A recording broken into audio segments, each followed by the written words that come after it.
Inilah serangkaian peristiwa perang memasuki hari ke-296 pada Jumat 26 Desember 2022. Dikabarkan Presiden Rusia Vladimir Putin disebut sedang mempersiapkan serangan besar menjelang tahun baru.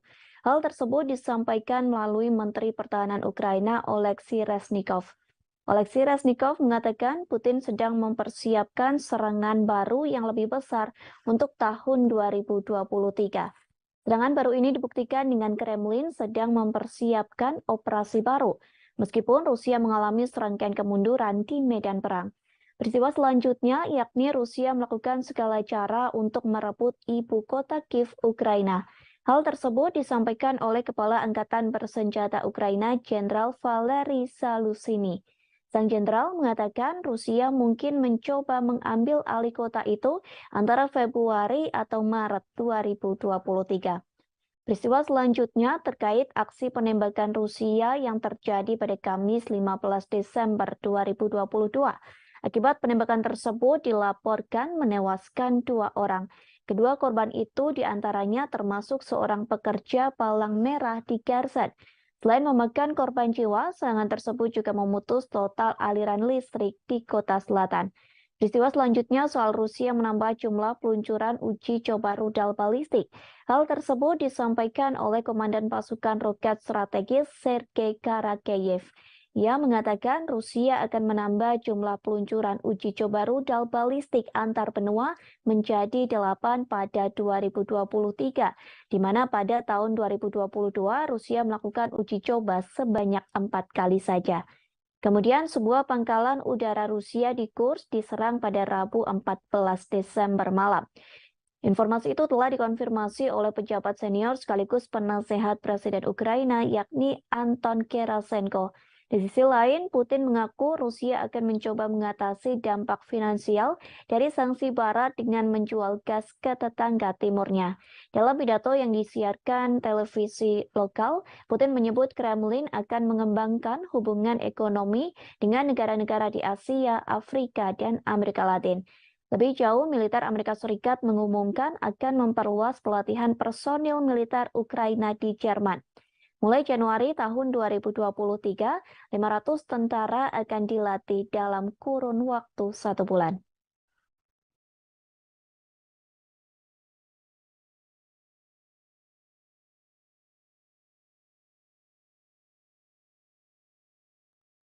Presiden Rusia Vladimir Putin resmi merilis pemasangan rudal balistik antar benua bertenaga nuklir.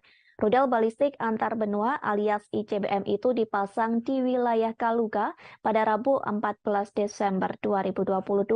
Penempatan misil antar benua ini diumumkan Putin seusai pemerintah Amerika Serikat mengumumkan rencananya mengirimkan rudal Patriot ke Ukraina. Meskipun hingga kini pengiriman senjata tersebut masih dalam tahap wacana. Pasalnya, pengiriman senjata itu harus melewati persetujuan dan pengesahan yang panjang. Sebelum ditandatangani Presiden Amerika Serikat Joe Biden, proposal bantuan itu harus disetujui oleh Kementerian Pertahanan Amerika Serikat Lloyd Austin. Namun, hal tersebut memicu kekhawatiran Rusia. Pemerintah Moskow menganggap bahwa tindakan yang dilakukan Amerika dapat memperpanas situasi konflik antar negaranya dengan Ukraina. Terlebih, rudal Patriot sendiri merupakan satu sistem udara yang paling canggih dan mematikan. Pasalnya, rudal tersebut mampu mencegat rudal balistik, rudal jelajah, serta beberapa pesawat tempur. Dalam siaran langsung yang diunggah oleh Kementerian Pertahanan Rusia, terlihat pasukan Moskow memasukkan rudal balistik dengan jenis Yars. Rudal Yars dimasukkan ke dalam peluncur yang ada di kompleks militer Kozel, tepatnya di wilayah Kaluga. Wilayah Kaluga sendiri berada di barat daya Moskow. Rudal tersebut dimasukkan ke dalam peluncur dengan menggunakan unit pengangkutan dan pemuatan khusus. Bahkan proses pemasukan rudal Yars ini memakan waktu yang cukup lama hingga beberapa jam. Hal tersebut disebabkan ukuran rudal Yars yang lebih besar dibanding rudal pada umumnya. Rudal Yars merupakan modifikasi dari sistem rudal Topol M. Uniknya, rudal Yars memakai silo atau bangunan bawah tanah sebagai tempat peluncur peluru kendali. Ukurannya yang besar membuat rudal Yars bisa mengangkut hulu ledak nuklir seberat 150 hingga 200 kiloton. Bahkan rudal Yars dapat menjangkau 10.500 km hanya dalam sekali tembak. Dengan angka tersebut, rudal Yars mampu menyerang negara yang berada di Eropa. Bahkan satu peluru yang ditembakkan rudal Yars diklaim mampu menghancurkan musuh. Hal ini dikarenakan rudal Yars diklaim memiliki kekuatan yang dahsyat hingga 12 kali lebih unggul dibanding kekuatan serangan bom atom. Tak hanya memamerkan rudal Yars, Rusia juga memperlihatkan Avangard. Diketahui Avangard merupakan kendaraan luncur hipersonik yang dapat diisi peluru nuklir termasuk RS-28 Sarmat. Menurut Putin, peluncuran senjata-senjata misil antar benua perlu dilakukan. Peluncuran misil tersebut untuk membalas gertakan yang kerap dilontarkan negara-negara barat pada Moskow. Kepala Batalion Donetsk Rusia yakni Alexander Khodakovsky mengatakan sangat penting mengeluarkan seluruh senjata nuklir tercanggih yang dimiliki Moskow. Dengan begitu Rusia dapat memenangkan perang sengit yang saat ini tengah berlangsung di Ukraina.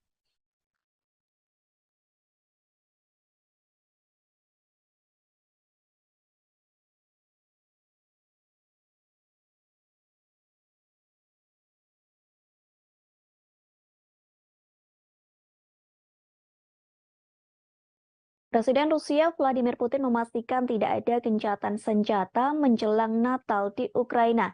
Pernyataan tersebut disampaikan oleh juru bicara Rusia, Dmitry Peskov. Peskov menyebut gencatan senjata tidak ada dalam agenda Rusia, sehingga dipastikan Ukraina bisa menjalankan Natal dengan aman dan kusyuk. Pernyataan Peskov itu kontradiktif dengan yang sebelumnya pernah disampaikan. Pasalnya, Peskov pernah mengatakan tidak ada perdamaian antara Rusia dengan Ukraina. Perdamaian itu bisa terjadi saat Kiev mengakui 4 wilayah Rusia yang diambil dari Ukraina. Peskov pun sempat menolak proposal damai dengan Ukraina pada Selasa 13 Desember. Rusia mensyaratkan Ukraina untuk mengakui 4 wilayah baru Rusia yang ia ambil dari Ukraina. Presiden Rusia Vladimir Putin telah mengklaim wilayah Donetsk, Luhansk, Zaporizhia, dan Kherson dari Ukraina pada 30 September 2022. Namun, sebagian besar negara di Perserikatan Bangsa-Bangsa atau PBB mengutuk tindakan tersebut sebagai tindakan yang ilegal. Pada November 2022, Rusia menarik pasukannya dari Kherson dan Ukraina berhasil merebut kembali kota Kherson. Juru bicara Rusia Dmitry Peskov juga mengatakan tidak mungkin ada pembicaraan damai jika NATO dan negara-negara barat memberikan bantuan senjata pada Ukraina.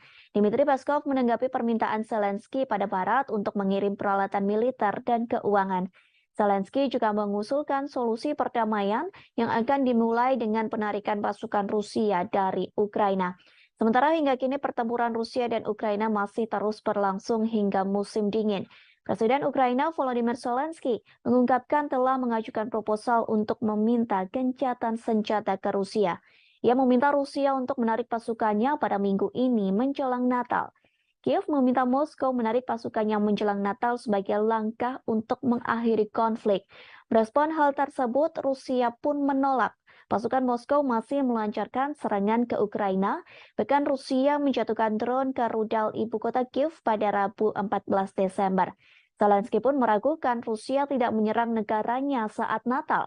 Pasalnya, Zelensky mengatakan Rusia telah menyerang Ukraina setiap hari dan setiap detik.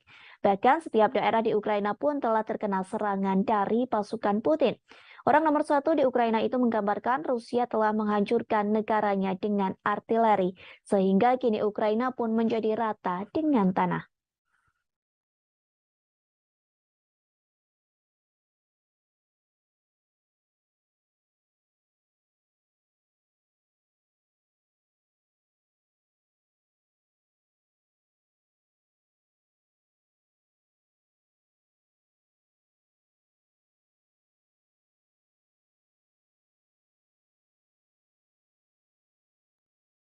Pasukan Rusia sedang berjuang untuk perang yang panjang. Disebutkan Rusia masih ingin menaklukkan seluruh Ukraina. Hal tersebut disampaikan oleh seorang jenderal Ukraina pada Kamis 15 Desember 2022. Sehingga dilaporkan pasukan Rusia terus menggempur dua kota strategis di Ukraina. Dua kota tersebut yakni Donetsk dan Kiev. Kedua negara telah mengesampingkan gencatan senjata Natal. Sampai saat ini tidak ada pembicaraan yang bertujuan untuk mengakhiri konflik yang telah berlangsung hampir 10 bulan. Presiden Ukraina Volodymyr Zelensky mengungkapkan telah mengajukan proposal untuk meminta gencatan senjata ke Rusia. Ia meminta Rusia untuk menarik pasukannya pada minggu ini menjelang Natal. Kiev meminta Moskow menarik pasukannya menjelang Natal sebagai langkah untuk mengakhiri konflik. Merespon hal tersebut, Rusia pun menolak. Pasukan Moskow masih melancarkan serangan ke Ukraina, bahkan Rusia menjatuhkan drone ke rudal ibu kota Kiev pada Rabu 14 Desember.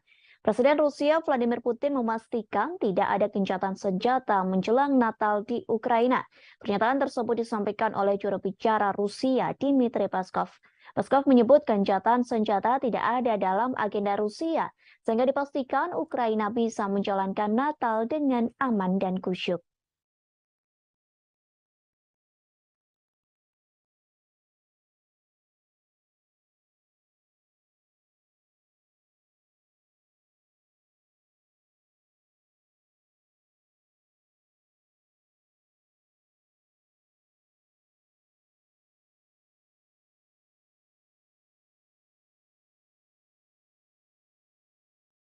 Alih-alih melakukan pembicaraan damai, pasukan Rusia justru sedang berlatih lebih giat. Bahkan pasukan Presiden Rusia Vladimir Putin itu sedang berlatih divisi militer baru di Belarus. Hal tersebut dibeberkan oleh seorang perwira tinggi militer Ukraina, Brigadir Jenderal Oleksiy Gromov pada Kamis 15 Desember. Gromov menerangkan, Rusia sedang menyusun rencana soal waktu konflik di Ukraina. Menurutnya, Rusia berupaya mengubah konflik saat ini menjadi perang jangka panjang. Bahkan ia menyebutkan Rusia juga sedang berlatih divisi militer baru di wilayah teritori Belarus. Kendati begitu, Gromov mengungkapkan operasi militer Rusia dari wilayah Belarus kemungkinan terjadinya kecil. Akan tetapi, Gromov tak mengatakan yang sebenarnya terkait tujuan Rusia membuat perang menjadi konflik bersenjata jangka panjang. Sebagaimana diketahui sebelumnya, Kremlin sangat membutuhkan kemenangan. Hal ini untuk mempertahankan keyakinan publik Rusia. Kabar tersebut pun diungkapkan oleh sejumlah pejabat di Ukraina. Pasalnya, Rusia belakangan ini mengalami serangkaian kekalahan di medan pertempuran, termasuk penarikan pasukan dari Kherson. Padahal wilayah itu sebelumnya telah diduduki selama beberapa bulan. Sebelumnya, Rusia dan Belarus kembali mengadakan latihan militer bersama pada Sabtu 3 Desember silam. Presiden Belarus Alexander Lukashenko mengatakan latihan ini bertujuan untuk mengantisipasi eskalasi perang dengan Eropa. Lukashenko menyebut baik Belarus maupun Rusia sebenarnya tidak menginginkan agresi terjadi. Namun latihan militer dianggap penting untuk menghadapi segala kemungkinan dengan Barat. Menurut Lukashenko, tentara Belarus dan Rusia akan semakin kuat jika disatukan. Sementara itu, Menteri Pertahanan Rusia Sergei Shoigu mengatakan Belarus merupakan mitra yang dapat dipercaya. Shoigu juga sepakat bahwa kekuatan tentara dari kedua negara bisa menghadapi tekanan dari Barat. Ia juga memuji Belarus atas komitmennya melawan arah permusuhan Amerika Serikat dan sekutunya. Belarus mulai mengerahkan pasukan gabungan pada Oktober lalu menyusul eskalasi ketegangan dengan Barat. Jumlah total pasukan Rusia yang ditempatkan di negara itu sekira 9.000 tentara.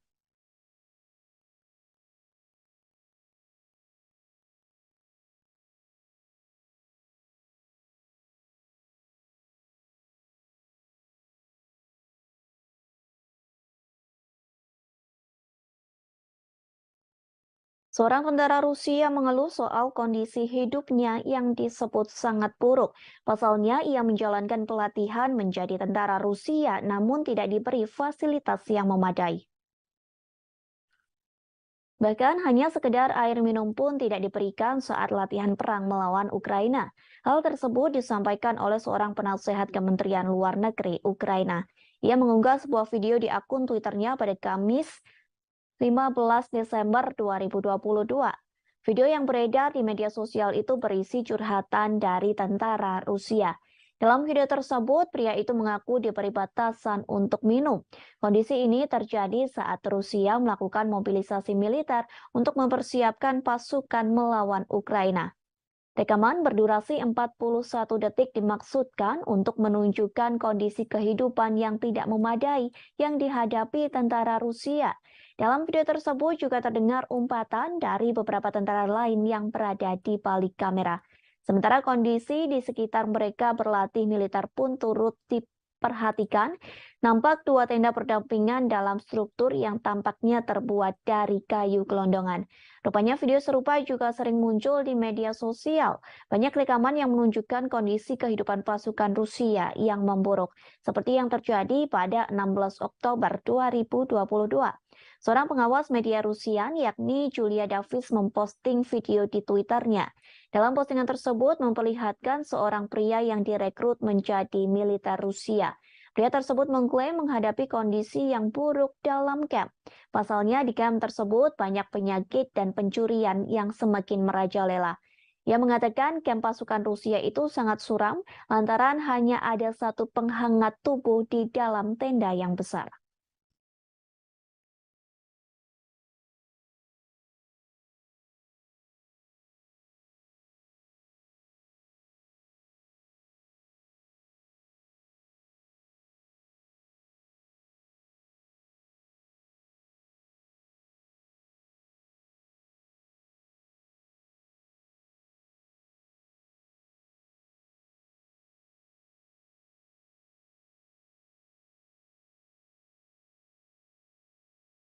Ditemukan sebuah lokasi yang menjadi tempat penahanan dan penyiksaan anak-anak Ukraina. Lokasi tersebut ditemukan oleh investigator Ukraina pada Rabu 14 Desember 2022. Rupanya lokasi tersebut berada di satu dari 4 pusat penyiksaan yang dioperasikan pasukan Rusia di Kherson. Seperti yang diketahui, Kherson sendiri merupakan kota di bagian selatan Ukraina. Kota tersebut berhasil direbut pasukan Rusia pada bulan lalu. Hal tersebut disampaikan oleh Komisaris Parlemen Ukraina untuk Hak Asasi Manusia, yakni Dmytro Lubinets. Lubinets melaporkan tentang dugaan penyiksaan yang dilakukan pasukan Rusia. Ia mengatakan ruangan tersebut lebih buruk dari yang diperkirakan. Investigator Ukraina berhasil menemukan 10 ruang penyiksaan di wilayah Kherson dan 4 di kota Kherson. Dalam ruangan tahanan tersebut hanya berisi tikar tipis di lantai. Tikar tersebut dijadikan alas anak-anak Ukraina yang ditahan oleh pasukan Rusia. Lubinets juga mengaku anak-anak Ukraina itu ditahan dengan tidak diberi air. Para tahanan tersebut harus menderita lantaran hanya diberi air 2 hari sekali. Bahkan mereka kelaparan lantaran tidak diberi makan oleh pasukan Rusia. Lubinets mengatakan pasukan Rusia menggunakan tekanan psikologis untuk menyerang anak-anak Ukraina. Kepada para tahanan itu, pasukan Rusia mengatakan orang tua mereka telah meninggalkan anak-anak tersebut, sehingga pernyataan tersebut dianggap mematahkan semangat hingga mental anak-anak Ukraina untuk bertahan hidup. Menurut cerita Lubinets, anak-anak Ukraina itu ditahan karena melakukan perlawanan, seperti seorang anak laki-laki berusia 14 tahun. Bocah tersebut ditahan lantaran memotret peralatan militer Rusia yang sudah rusak. Lubinets juga mengatakan sekira 12.000 anak Ukraina dibawa ke Rusia sejak invasi dimulai pada Februari 2022. Sementara 8.600 diantaranya dibawa secara paksa. Sementara itu, Rusia membantah menargetkan warga sipil dalam perang. Mereka juga menyangkal tuduhan telah menganiaya warga sipil Ukraina.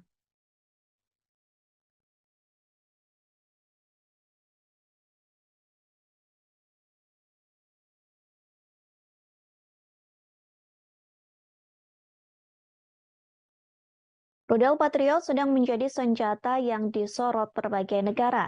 Pasalnya Presiden Ukraina Volodymyr Zelensky meminta rudal Patriot dari Amerika Serikat. Sementara Rusia pun telah memperingatkan agar Amerika Serikat tidak mengirim senjata tersebut. Namun kini dilaporkan Amerika Serikat telah merencanakan akan mengirim rudal Patriot untuk Ukraina pada minggu ini. Sistem rudal Patriot telah lama menjadi senjata pertahanan unggulan Amerika Serikat dan sekutunya. Pasalnya, rudal jenis ini mampu menghalau rudal yang masuk sehingga bisa dijadikan sebagai perisai. Beberapa negara di Eropa, Timur Tengah, dan wilayah Pasifik telah menggunakan rudal Patriot. Senjata tersebut digunakan untuk menjaga adanya kemungkinan serangan dari Iran, Somalia, dan Korea Utara. sehingga Rusia panik saat Amerika Serikat menyetujui pengiriman rudal Patriot ke Ukraina. Patriot merupakan sistem peluru kendali permukaan ke udara yang pertama kali dikerahkan pada tahun 1980-an. Senjata ini mampu menargetkan pesawat terbang, rudal jelajah, dan rudal balistik jarak pendek. Setiap Patriot terdiri dari sistem peluncuran yang dipasang di trek dengan 8 peluncur, di mana masing-masing dapat menampung hingga 4 pencegat rudal, radar rudal, stasiun kontrol, dan generator. Angkatan Darat mengatakan saat ini memiliki 16 batalion Patriot. Sebuah laporan International Institute for Strategic Studies pada tahun 2018 menemukan bahwa batalion tersebut mengoperasikan 50 amunisi yang memiliki lebih dari 1.200 pencegat rudal. Amunisi Amerika Serikat secara teratur digunakan di seluruh dunia dan dioperasikan atau dibeli oleh banyak negara. Di antaranya ada Belanda, Jerman, Jepang, Israel, dan masih banyak lagi. Seorang pejabat Ukraina mengatakan satu amunisi rudal Patriot memiliki jarak tembak yang panjang. Namun memang senjata ini hanya dapat mencangkup area luas yang terbatas. Sebagai contoh, Patriot dapat secara efektif melindungi pangkalan militer kecil, tetapi tidak dapat sepenuhnya melindungi kota besar seperti Kiev. Sistem hanya bisa memberikan cakupan untuk beberapa bagian dari kota tersebut. Patriot sering dikerahkan sebagai batalion yang mencangkup 4 amunisi, namun ini tidak akan terjadi dengan Ukraina yang menurut para pejabat akan menerima satu amunisi saja. Patriot memiliki radar yang lebih kuat dan yang lebih baik dalam membedakan target daripada sistem S-300 era Soviet yang digunakan Ukraina namun memiliki keterbatasan. Kemampuan Patriot juga menargetkan beberapa rudal balistik dan pesawat berpotensi melindungi Kiev.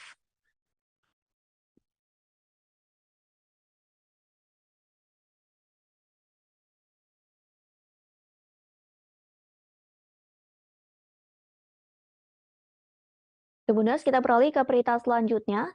Dikabarkan pendapatan minyak di Rusia mengalami penurunan di level paling rendah. Hal tersebut dikarenakan sanksi dari negara barat yang tergabung dalam kelompok G7. Diketahui mereka telah memperlakukan sanksi pembatasan harga minyak ke Rusia. Penurunan penjualan minyak Rusia ini dikonfirmasi oleh Badan Energi Internasional. Tercatat sepanjang November, penjualan minyak Rusia mengalami penurunan drastis bahkan sampai level terendah. Badan Energi Internasional merilis penjualan minyak Rusia turun. Dilaporkan penurunan tersebut mencapai angka 15,8 miliar dolar Amerika Serikat atau setara dengan 246 triliun rupiah. Hal tersebut berbanding terbalik dari bulan-bulan sebelumnya. Diperkirakan penurunan itu akan terus terjadi hingga tahun 2023 mendatang. Dengan demikian, total produksi minyak Rusia diproyeksikan turun 400.000 barel per hari menjadi 15,4 juta di tahun ini. Merosotnya pendapatan minyak Rusia ini dipengaruhi kebijakan Barat dengan memperlakukan sanksi pembatasan harga minyak pada 5 Desember 2022. Negara-negara yang memperlakukan sanksi itu adalah negara G7, yakni Amerika Serikat, Inggris, Italia, Jepang, Jerman, Kanada, dan Prancis. Selain itu, 7 negara anggota Uni Eropa dan Australia kompak memperlakukan pembatasan minyak Rusia.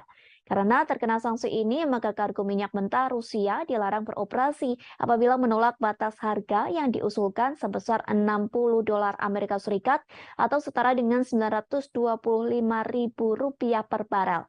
Diketahui dengan penerapan sanksi ini dapat mengurangi pendapatan Rusia dari penjualan minyak. Selain itu, mencegah lonjakan harga minyak global. Sebelumnya, beberapa bulan terakhir, harga minyak mentah telah tembus ke harga tertinggi sebagai dampak pengaruh invasi Rusia ke Ukraina. Di sisi lain, sanksi yang sempat dijatuhkan ke Rusia sempat menjadi bumerang bagi Eropa. Pasalnya, sanksi tersebut telah gagal mengurangi ekonomi Rusia dan pada akhirnya hanya merugikan orang Eropa. Diketahui sanksi tersebut telah diberlakukan setelah Rusia meluncurkan serangan invasi ke Ukraina pada 24 Februari 2022. Negara-negara barat menerapkan sanksi berupa pembekuan setengah cadangan emas dan mata uang asingnya, serta menargetkan ekspor energinya.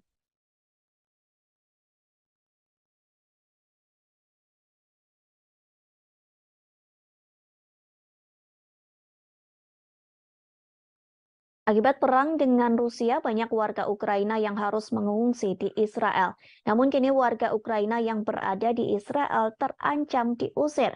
Pasalnya pemerintah yang mensponsori mereka meminta pengungsi dari Ukraina untuk mengosongkan perumahan. Selesai pengusiran tersebut, warga Kiev terpaksa membangun tenda di pantai. Menurut pemberitaan media setempat, pemberitahuan itu telah diumumkan sejak minggu lalu. Diketahui 15.000 pengungsi non-Yahudi telah tiba di Israel selama konflik di Ukraina. Beberapa di antaranya disediakan perumahan gratis, tetapi Kementerian Kesejahteraan sekarang telah memperjelas bahwa bantuan ini tidak akan terbatas. Salah seorang pengungsi mengaku dirinya tak tahu apa yang terjadi selanjutnya setelah meninggalkan apartemen. Ia mengaku orang Ukraina tak memiliki pilihan lain selain mendirikan tenda di pantai.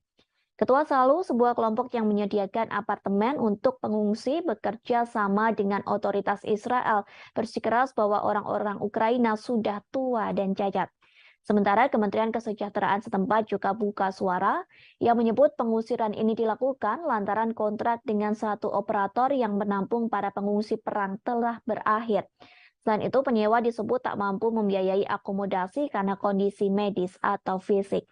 Di sisi lain, Israel menjadi satu negara yang memberikan bantuan ke Ukraina sejak invasi dari Rusia. Kementerian Luar Negeri Israel telah mengirim generator dan peralatan medis ke Kiev. Hal tersebut pun telah disampaikan oleh Presiden Israel Isaac Herzog. Jika di total, Israel sudah mengirimkan bantuan pertama ke Ukraina berupa 20 generator. Bantuan 20 generator itu memakan biaya sekira $1 juta Amerika Serikat. Bantuan tersebut pun telah dikirim pada Minggu 27 November silam. Selain itu, program kerjasama pembangunan internasional resmi Israel berencana mengirim obat-obatan dan peralatan medis. Bantuan medis itu diperkirakan akan senilai $1 juta Amerika Serikat. Bantuan medis tersebut rencananya akan dikirim dalam waktu dekat ke Ukraina.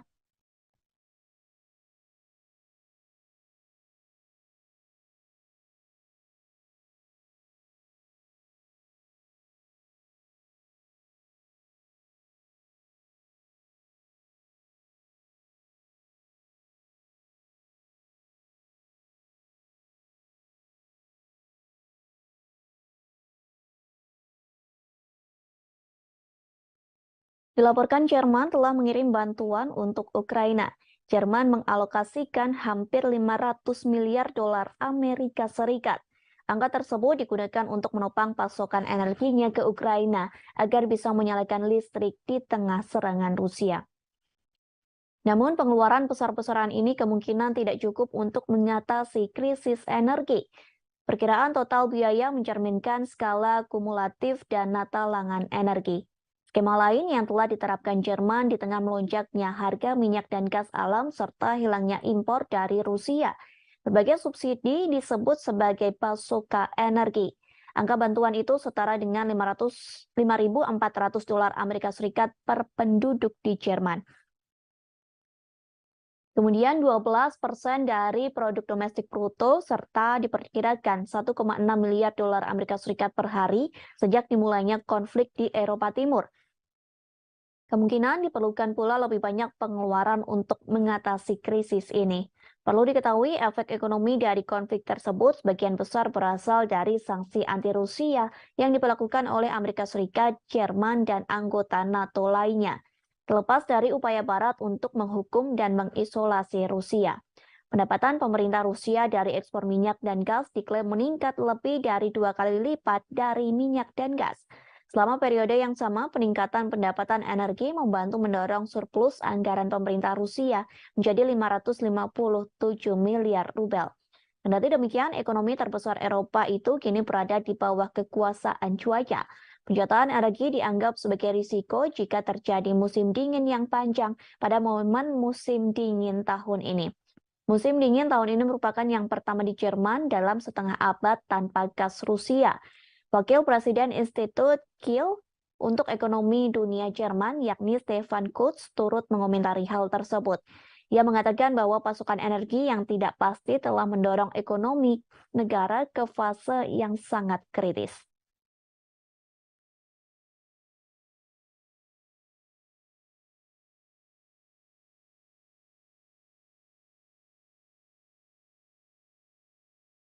Perhimpunan Bangsa-Bangsa Asia Tenggara atau ASEAN telah terpecah belah karena invasi Rusia ke Ukraina. Negara Asia Tenggara yang telah terbagi dan beberapa sikap menanggapi perang tersebut. Sementara Uni Eropa telah mendorong perlawanan bersama melawan Rusia. Uni Eropa dan ASEAN telah bertemu pada Rabu 14 Desember 2022. Pertemuan tersebut guna membahas kerjasama ekonomi yang lebih mendalam. Namun sayangnya pertemuan tersebut tidak membuahkan kesepakatan bersama untuk mengecam invasi Rusia ke Ukraina. Vietnam dan Laos yang memiliki hubungan militer yang kuat dengan Moskow tetapi tidak memihak, sementara Singapura mematuhi sanksi Barat terhadap Rusia.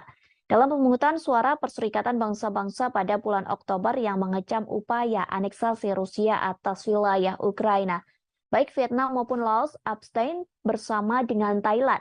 Pemimpin 9 dari 10 negara ASEAN dan pemimpin 27 negara Uni Eropa bergabung dalam KTT tersebut yang juga memperingati 45 tahun hubungan diplomatik. Sementara pada November 2022, Ukraina menandatangani perjanjian persahabatan dan kerjasama dengan anggota ASEAN. Perjanjian persahabatan dan kerjasama di Asia Tenggara itu ditandatangani oleh Menteri Luar Negeri Ukraina Dmytro Kuleba. Penandatanganan itu dilakukan di sela-sela KTT ke-40 dan ke-41 ASEAN. Tanda tangan tersebut dilakukan di Phnom Penh, Kamboja pada Kamis 10 November silam. Kemudian para menteri luar negeri ASEAN lainnya, serta Sekretaris Jenderal ASEAN turut menjadi saksi dalam penandatanganan tersebut. Kini Ukraina menjadi negara ke-50 yang menandatangani Traktat Persahabatan dan Kerjasama ASEAN.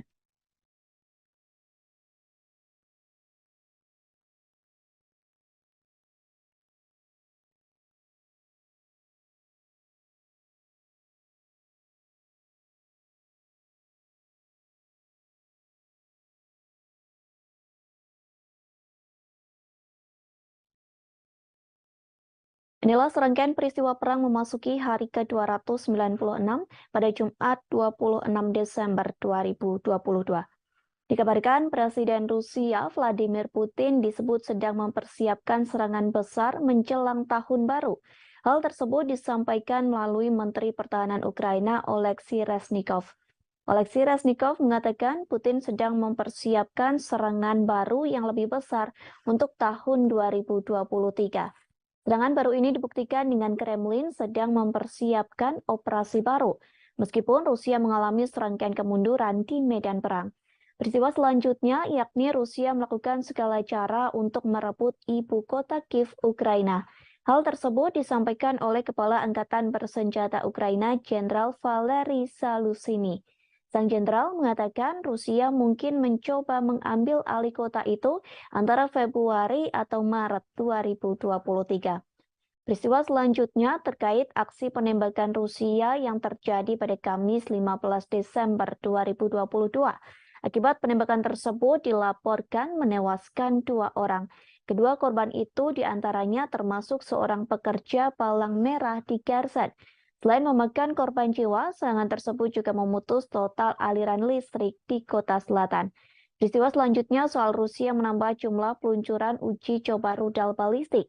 Hal tersebut disampaikan oleh Komandan Pasukan Roket Strategis Sergei Karakeyev. Ia mengatakan Rusia akan menambah jumlah peluncuran uji coba rudal balistik antar benua menjadi 8 pada 2023, di mana pada tahun 2022 Rusia melakukan uji coba sebanyak 4 kali saja. Kemudian sebuah pangkalan udara Rusia di Kursk diserang pada Rabu 14 Desember malam. Informasi itu telah dikonfirmasi oleh pejabat senior sekaligus penasehat Presiden Ukraina yakni Anton Gerasenko. Di sisi lain, Putin mengaku Rusia akan mencoba mengatasi dampak finansial dari sanksi Barat dengan menjual gas ke tetangga timurnya. Dalam pidato yang disiarkan televisi lokal, Putin menyebut Kremlin akan mengembangkan hubungan ekonomi dengan negara-negara di Asia, Afrika, dan Amerika Latin. Lebih jauh, militer Amerika Serikat mengumumkan akan memperluas pelatihan personil militer Ukraina di Jerman. Mulai Januari tahun 2023, 500 tentara akan dilatih dalam kurun waktu 1 bulan.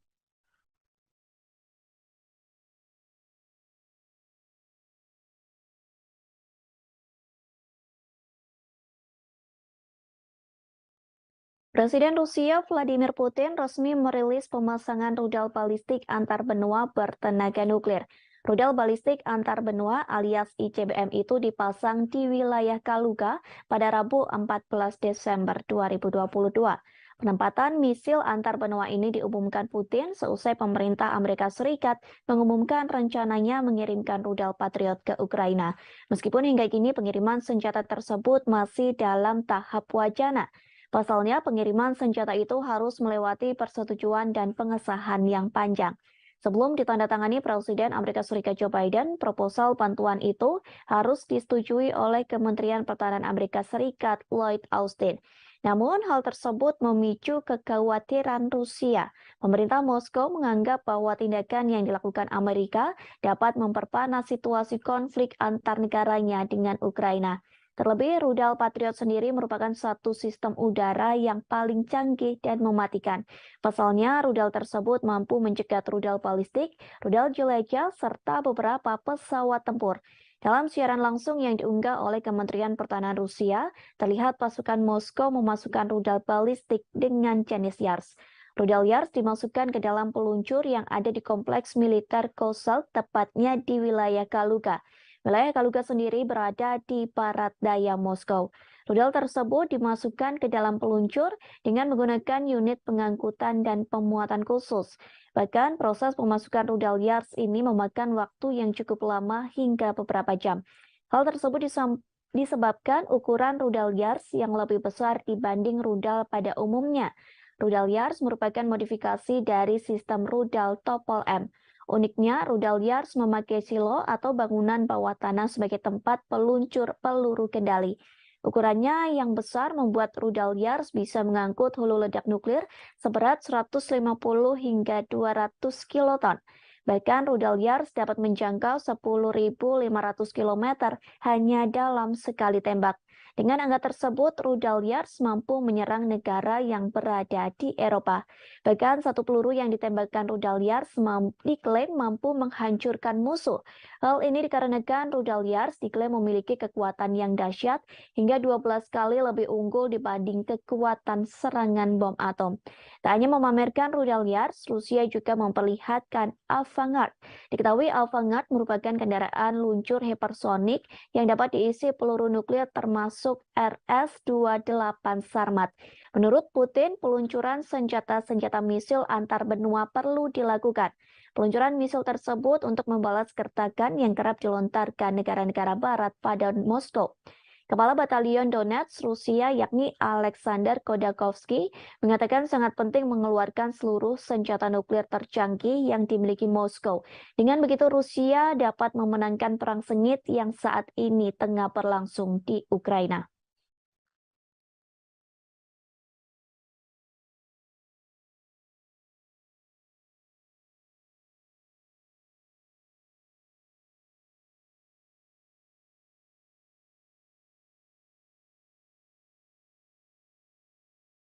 Presiden Rusia Vladimir Putin memastikan tidak ada gencatan senjata menjelang Natal di Ukraina.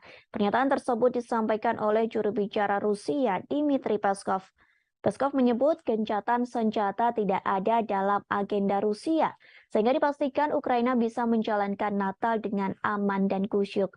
Pernyataan Peskov itu kontradiktif dengan yang sebelumnya pernah disampaikan. Pasalnya, Peskov pernah mengatakan tidak ada perdamaian antara Rusia dengan Ukraina. Perdamaian itu bisa terjadi saat Kiev mengakui 4 wilayah Rusia yang diambil dari Ukraina. Peskov pun sempat menolak proposal damai dengan Ukraina pada Selasa 13 Desember. Rusia mensyaratkan Ukraina untuk mengakui 4 wilayah baru Rusia yang ia ambil dari Ukraina. Presiden Rusia Vladimir Putin telah mengklaim wilayah Donetsk, Luhansk, Zaporizhia, dan Kherson dari Ukraina pada 30 September 2022. Namun, sebagian besar negara di Perserikatan Bangsa-Bangsa atau PBB mengutuk tindakan tersebut sebagai tindakan yang ilegal. Pada November 2022, Rusia menarik pasukannya dari Kherson dan Ukraina berhasil merebut kembali kota Kherson. Juru bicara Rusia Dmitry Peskov juga mengatakan tidak mungkin ada pembicaraan damai jika NATO dan negara-negara barat memberikan bantuan senjata pada Ukraina. Dmitry Peskov menanggapi permintaan Zelensky pada barat untuk mengirim peralatan militer dan keuangan. Zelensky juga mengusulkan solusi perdamaian yang akan dimulai dengan penarikan pasukan Rusia dari Ukraina. Sementara hingga kini pertempuran Rusia dan Ukraina masih terus berlangsung hingga musim dingin. Presiden Ukraina Volodymyr Zelensky mengungkapkan telah mengajukan proposal untuk meminta gencatan senjata ke Rusia. Ia meminta Rusia untuk menarik pasukannya pada minggu ini menjelang Natal. Kiev meminta Moskow menarik pasukannya menjelang Natal sebagai langkah untuk mengakhiri konflik. Merespon hal tersebut, Rusia pun menolak. Pasukan Moskow masih melancarkan serangan ke Ukraina, bahkan Rusia menjatuhkan drone ke rudal ibu kota Kiev pada Rabu 14 Desember. Zelensky pun meragukan Rusia tidak menyerang negaranya saat Natal. Pasalnya, Zelensky mengatakan Rusia telah menyerang Ukraina setiap hari dan setiap detik. Bahkan setiap daerah di Ukraina pun telah terkena serangan dari pasukan Putin. Orang nomor satu di Ukraina itu menggambarkan Rusia telah menghancurkan negaranya dengan artileri, sehingga kini Ukraina pun menjadi rata dengan tanah.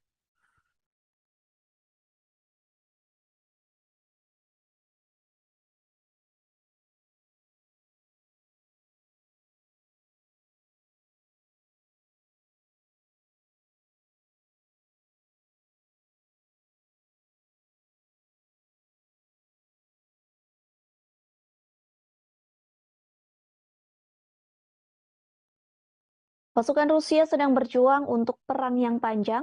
Disebutkan Rusia masih ingin menaklukkan seluruh Ukraina. Hal tersebut disampaikan oleh seorang jenderal Ukraina pada Kamis 15 Desember 2022. Sehingga dilaporkan pasukan Rusia terus menggempur dua kota strategis di Ukraina. Dua kota tersebut yakni Donetsk dan Kiev. Kedua negara telah mengesampingkan gencatan senjata Natal. Sampai saat ini tidak ada pembicaraan yang bertujuan untuk mengakhiri konflik yang telah berlangsung hampir 10 bulan. Presiden Ukraina Volodymyr Zelensky mengungkapkan telah mengajukan proposal untuk meminta gencatan senjata ke Rusia. Ia meminta Rusia untuk menarik pasukannya pada minggu ini menjelang Natal. Kiev meminta Moskow menarik pasukannya menjelang Natal sebagai langkah untuk mengakhiri konflik. Merespon hal tersebut, Rusia pun menolak. Pasukan Moskow masih melancarkan serangan ke Ukraina, bahkan Rusia menjatuhkan drone ke rudal ibu kota Kiev pada Rabu 14 Desember. Presiden Rusia Vladimir Putin memastikan tidak ada gencatan senjata menjelang Natal di Ukraina. Pernyataan tersebut disampaikan oleh juru bicara Rusia Dmitry Peskov. Peskov menyebut gencatan senjata tidak ada dalam agenda Rusia, sehingga dipastikan Ukraina bisa menjalankan Natal dengan aman dan khusyuk.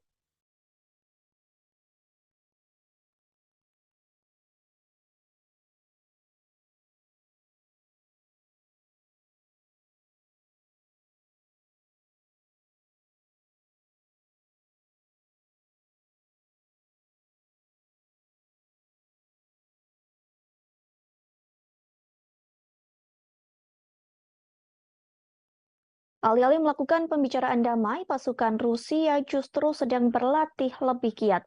Bahkan pasukan Presiden Rusia Vladimir Putin itu sedang berlatih divisi militer baru di Belarus.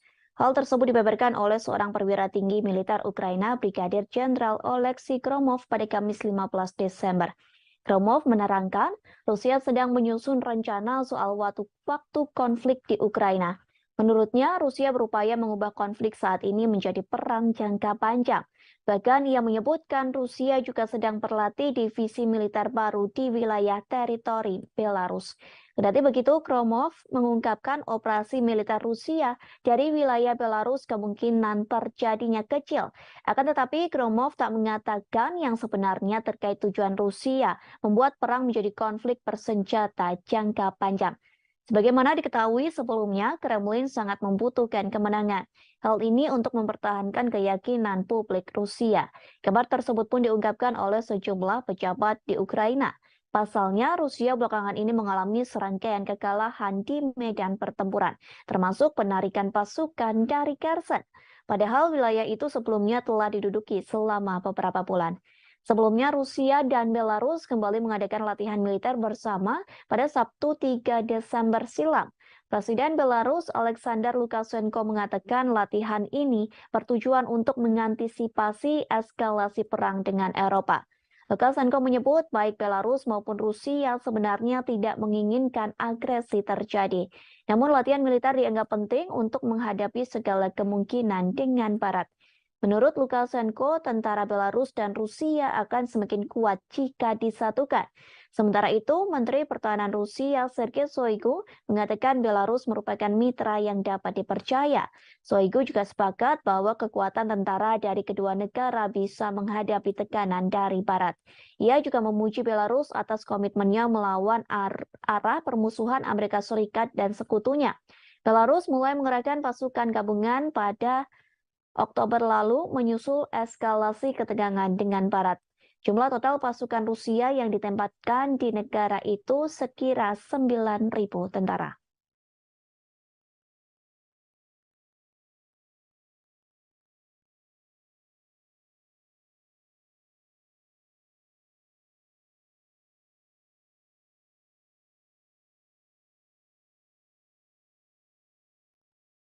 Seorang tentara Rusia mengeluh soal kondisi hidupnya yang disebut sangat buruk. Pasalnya, ia menjalankan pelatihan menjadi tentara Rusia namun tidak diberi fasilitas yang memadai.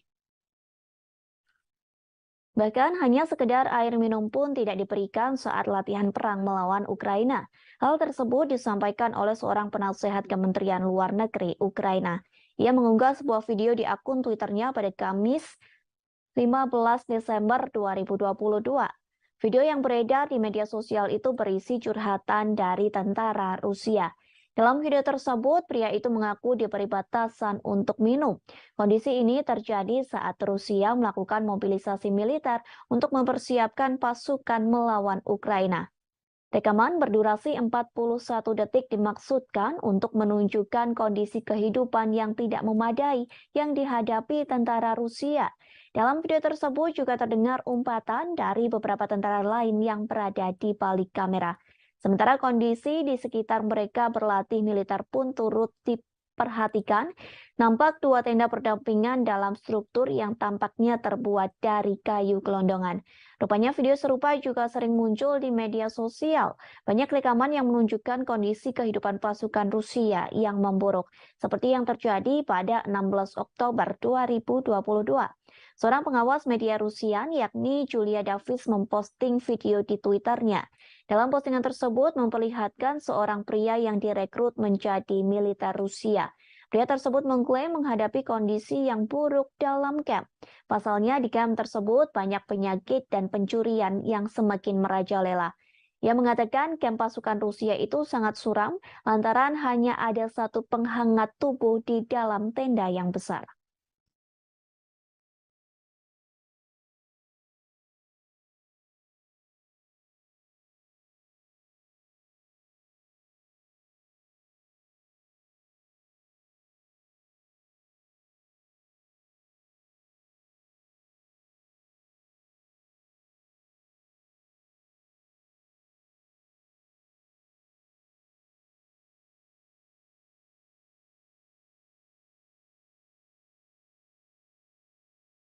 Ditemukan sebuah lokasi yang menjadi tempat penahanan dan penyiksaan anak-anak Ukraina.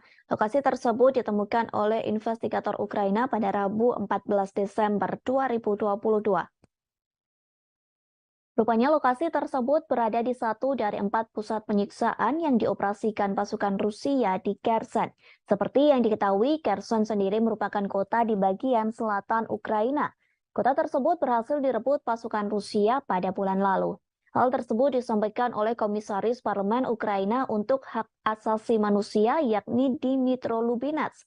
Lubinets melaporkan tentang dugaan penyiksaan yang dilakukan pasukan Rusia. Ia mengatakan ruangan tersebut lebih buruk dari yang diperkirakan. Investigator Ukraina berhasil menemukan 10 ruang penyiksaan di wilayah Kherson dan 4 di kota Kherson. Dalam ruangan tahanan tersebut hanya berisi tikar tipis di lantai. Tikar tersebut dijadikan alas anak-anak Ukraina yang ditahan oleh pasukan Rusia. Lubinets juga mengaku anak-anak Ukraina itu ditahan dengan tidak diberi air. Para tahanan tersebut harus menderita lantaran hanya diberi air 2 hari sekali.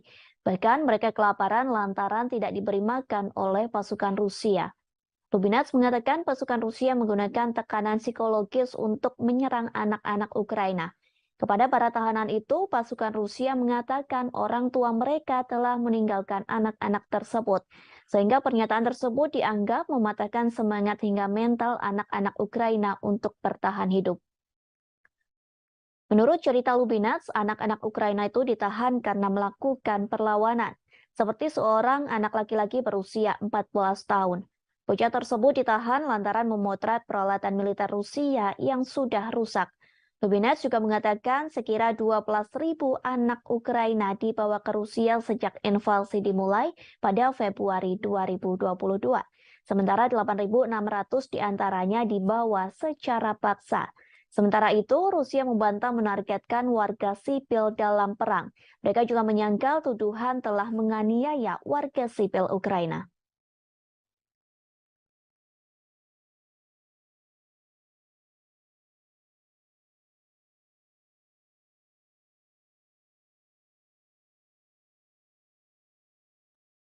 Rudal Patriot sedang menjadi senjata yang disorot berbagai negara.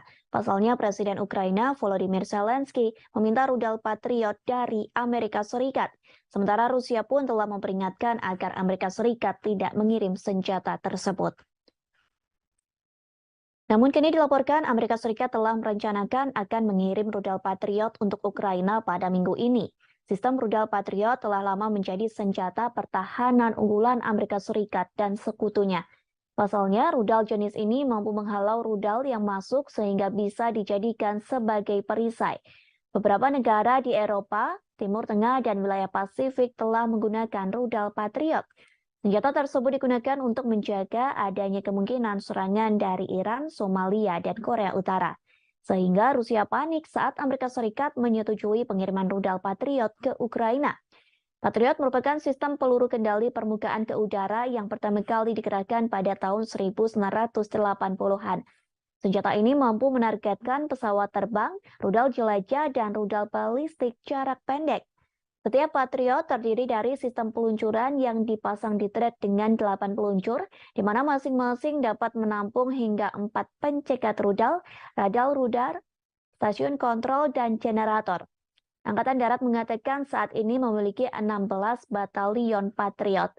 Sebuah laporan International Institute for Strategic Studies pada tahun 2018 menemukan bahwa batalion tersebut mengoperasikan 50 amunisi yang memiliki lebih dari 1.200 pencegat rudal. Amunisi Amerika Serikat secara teratur digunakan di seluruh dunia dan dioperasikan atau dibeli oleh banyak negara. Di antaranya ada Belanda, Jerman, Jepang, Israel, dan masih banyak lagi. Seorang pejabat Ukraina mengatakan satu amunisi rudal Patriot memiliki jarak tembak yang panjang. Namun memang senjata ini hanya dapat mencangkup area luas yang terbatas. Sebagai contoh, Patriot dapat secara efektif melindungi pangkalan militer kecil, tetapi tidak dapat sepenuhnya melindungi kota besar seperti Kiev.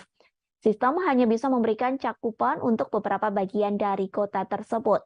Patriot sering dikerahkan sebagai batalion yang mencangkup 4 amunisi, namun ini tidak akan terjadi dengan Ukraina yang menurut para pejabat akan menerima satu amunisi saja.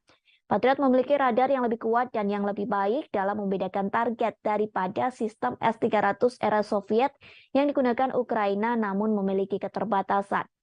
Kemampuan Patriot juga menargetkan beberapa rudal balistik dan pesawat berpotensi melindungi Kiev.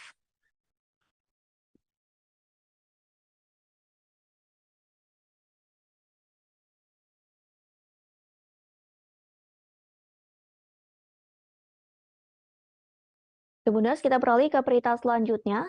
Dikabarkan pendapatan minyak di Rusia mengalami penurunan di level paling rendah.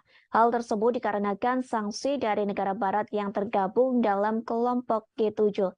Diketahui mereka telah memperlakukan sanksi pembatasan harga minyak ke Rusia. Penurunan penjualan minyak Rusia ini dikonfirmasi oleh Badan Energi Internasional. Tercatat sepanjang November, penjualan minyak Rusia mengalami penurunan drastis bahkan sampai level terendah. Badan Energi Internasional merilis penjualan minyak Rusia turun. Dilaporkan penurunan tersebut mencapai angka 15,8 miliar dolar Amerika Serikat atau setara dengan 246 triliun rupiah. Hal tersebut berbanding terbalik dari bulan-bulan sebelumnya. Diperkirakan penurunan itu akan terus terjadi hingga tahun 2023 mendatang. Dengan demikian, total produksi minyak Rusia diproyeksikan turun 400.000 barel per hari menjadi 15,4 juta di tahun ini. Merosotnya pendapatan minyak Rusia ini dipengaruhi kebijakan Barat dengan memperlakukan sanksi pembatasan harga minyak pada 5 Desember 2022.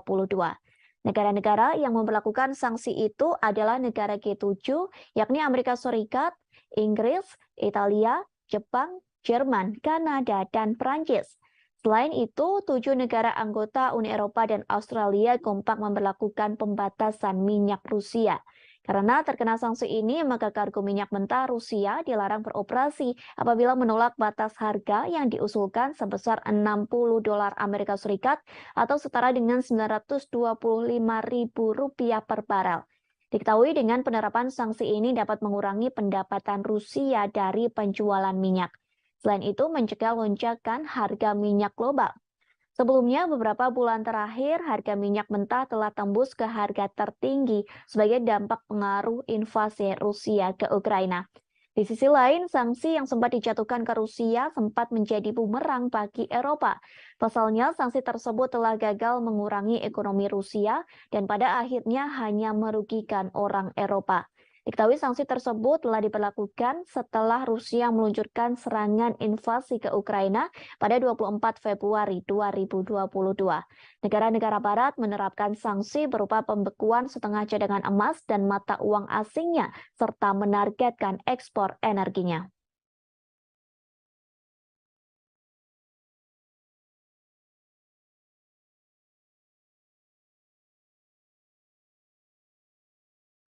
Akibat perang dengan Rusia, banyak warga Ukraina yang harus mengungsi di Israel. Namun kini warga Ukraina yang berada di Israel terancam diusir. Pasalnya pemerintah yang mensponsori mereka meminta pengungsi dari Ukraina untuk mengosongkan perumahan. Selesai pengusiran tersebut, warga Kiev terpaksa membangun tenda di pantai. Menurut pemberitaan media setempat, pemberitahuan itu telah diumumkan sejak minggu lalu. Diketahui 15.000 pengungsi non-Yahudi telah tiba di Israel selama konflik di Ukraina. Beberapa di antaranya disediakan perumahan gratis, tetapi Kementerian Kesejahteraan sekarang telah memperjelas bahwa bantuan ini tidak akan terbatas. Salah seorang pengungsi mengaku dirinya tak tahu apa yang terjadi selanjutnya setelah meninggalkan apartemen.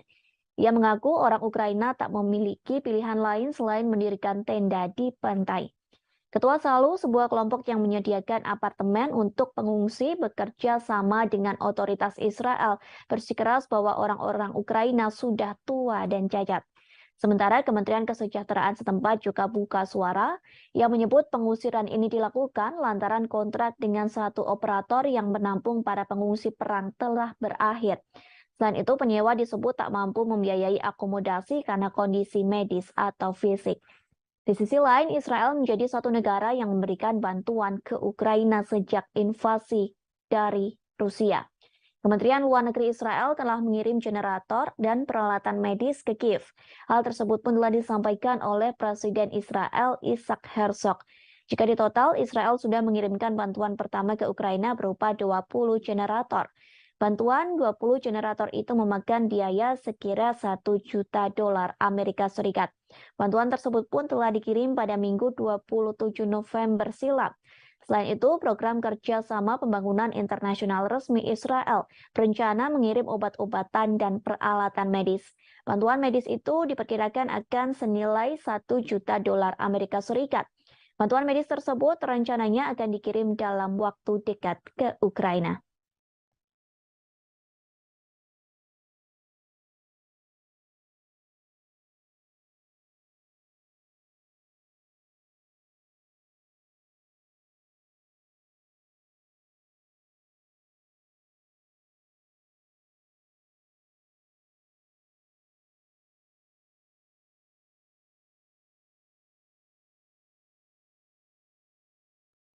Dilaporkan Jerman telah mengirim bantuan untuk Ukraina. Jerman mengalokasikan hampir 500 miliar dolar Amerika Serikat. Angka tersebut digunakan untuk menopang pasokan energinya ke Ukraina agar bisa menyalakan listrik di tengah serangan Rusia. Namun pengeluaran besar-besaran ini kemungkinan tidak cukup untuk mengatasi krisis energi. Perkiraan total biaya mencerminkan skala kumulatif dana talangan energi. Skema lain yang telah diterapkan Jerman di tengah melonjaknya harga minyak dan gas alam serta hilangnya impor dari Rusia. Berbagai subsidi disebut sebagai pasoka energi. Angka bantuan itu setara dengan 5.400 dolar Amerika Serikat per penduduk di Jerman. Kemudian 12% dari produk domestik bruto serta diperkirakan 1,6 miliar dolar Amerika Serikat per hari sejak dimulainya konflik di Eropa Timur. Kemungkinan diperlukan pula lebih banyak pengeluaran untuk mengatasi krisis ini. Perlu diketahui efek ekonomi dari konflik tersebut sebagian besar berasal dari sanksi anti-Rusia yang diberlakukan oleh Amerika Serikat, Jerman, dan anggota NATO lainnya. Terlepas dari upaya Barat untuk menghukum dan mengisolasi Rusia. Pendapatan pemerintah Rusia dari ekspor minyak dan gas diklaim meningkat lebih dari 2 kali lipat dari minyak dan gas. Selama periode yang sama, peningkatan pendapatan energi membantu mendorong surplus anggaran pemerintah Rusia menjadi 557 miliar rubel. Kendati demikian, ekonomi terbesar Eropa itu kini berada di bawah kekuasaan cuaca. Penjualan energi dianggap sebagai risiko jika terjadi musim dingin yang panjang pada momen musim dingin tahun ini. Musim dingin tahun ini merupakan yang pertama di Jerman dalam setengah abad tanpa gas Rusia. Wakil Presiden Institut Kiel untuk Ekonomi Dunia Jerman, yakni Stefan Kutz, turut mengomentari hal tersebut. Ia mengatakan bahwa pasokan energi yang tidak pasti telah mendorong ekonomi negara ke fase yang sangat kritis.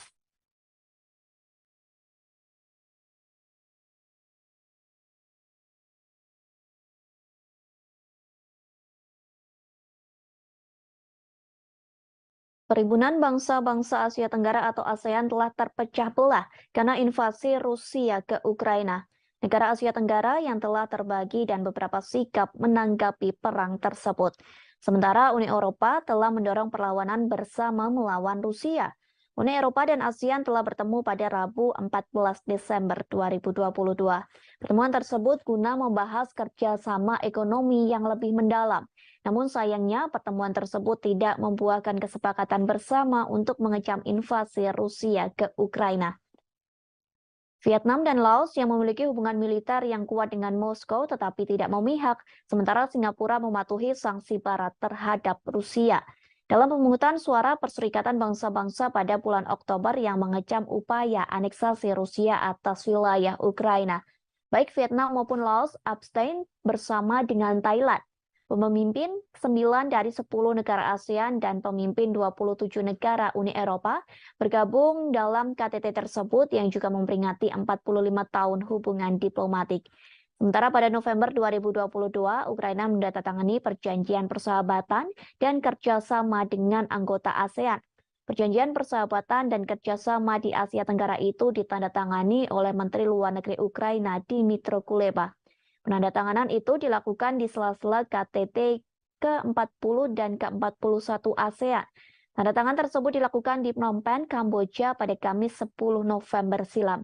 Kemudian para menteri luar negeri ASEAN lainnya serta Sekretaris Jenderal ASEAN turut menjadi saksi dalam penandatanganan tersebut. Kini Ukraina menjadi negara ke-50 yang menandatangani Traktat Persahabatan dan Kerjasama ASEAN.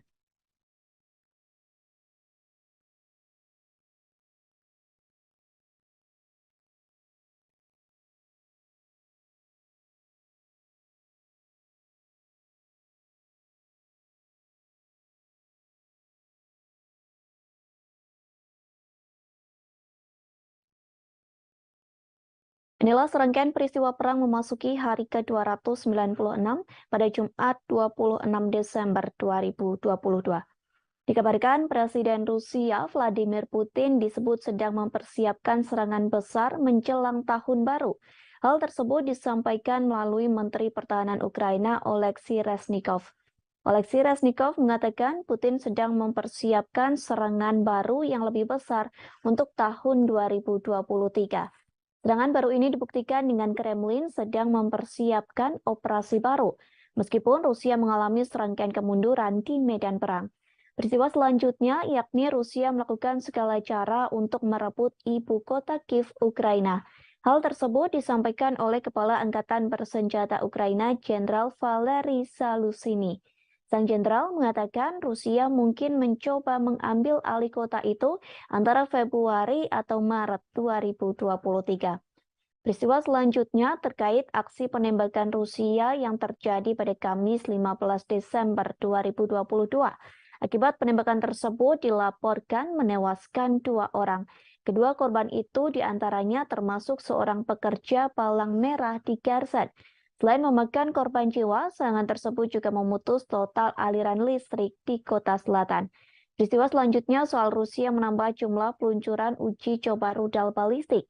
Hal tersebut disampaikan oleh Komandan Pasukan Roket Strategis Sergei Karakeyev. Ia mengatakan Rusia akan menambah jumlah peluncuran uji coba rudal balistik antar benua menjadi 8 pada 2023, di mana pada tahun 2022 Rusia melakukan uji coba sebanyak 4 kali saja. Kemudian sebuah pangkalan udara Rusia di Kursk diserang pada Rabu 14 Desember malam. Informasi itu telah dikonfirmasi oleh pejabat senior sekaligus penasehat Presiden Ukraina yakni Anton Gerasenko. Di sisi lain, Putin mengaku Rusia akan mencoba mengatasi dampak finansial dari sanksi Barat dengan menjual gas ke tetangga timurnya. Dalam pidato yang disiarkan televisi lokal, Putin menyebut Kremlin akan mengembangkan hubungan ekonomi dengan negara-negara di Asia, Afrika, dan Amerika Latin. Lebih jauh, militer Amerika Serikat mengumumkan akan memperluas pelatihan personil militer Ukraina di Jerman. Mulai Januari tahun 2023, 500 tentara akan dilatih dalam kurun waktu 1 bulan.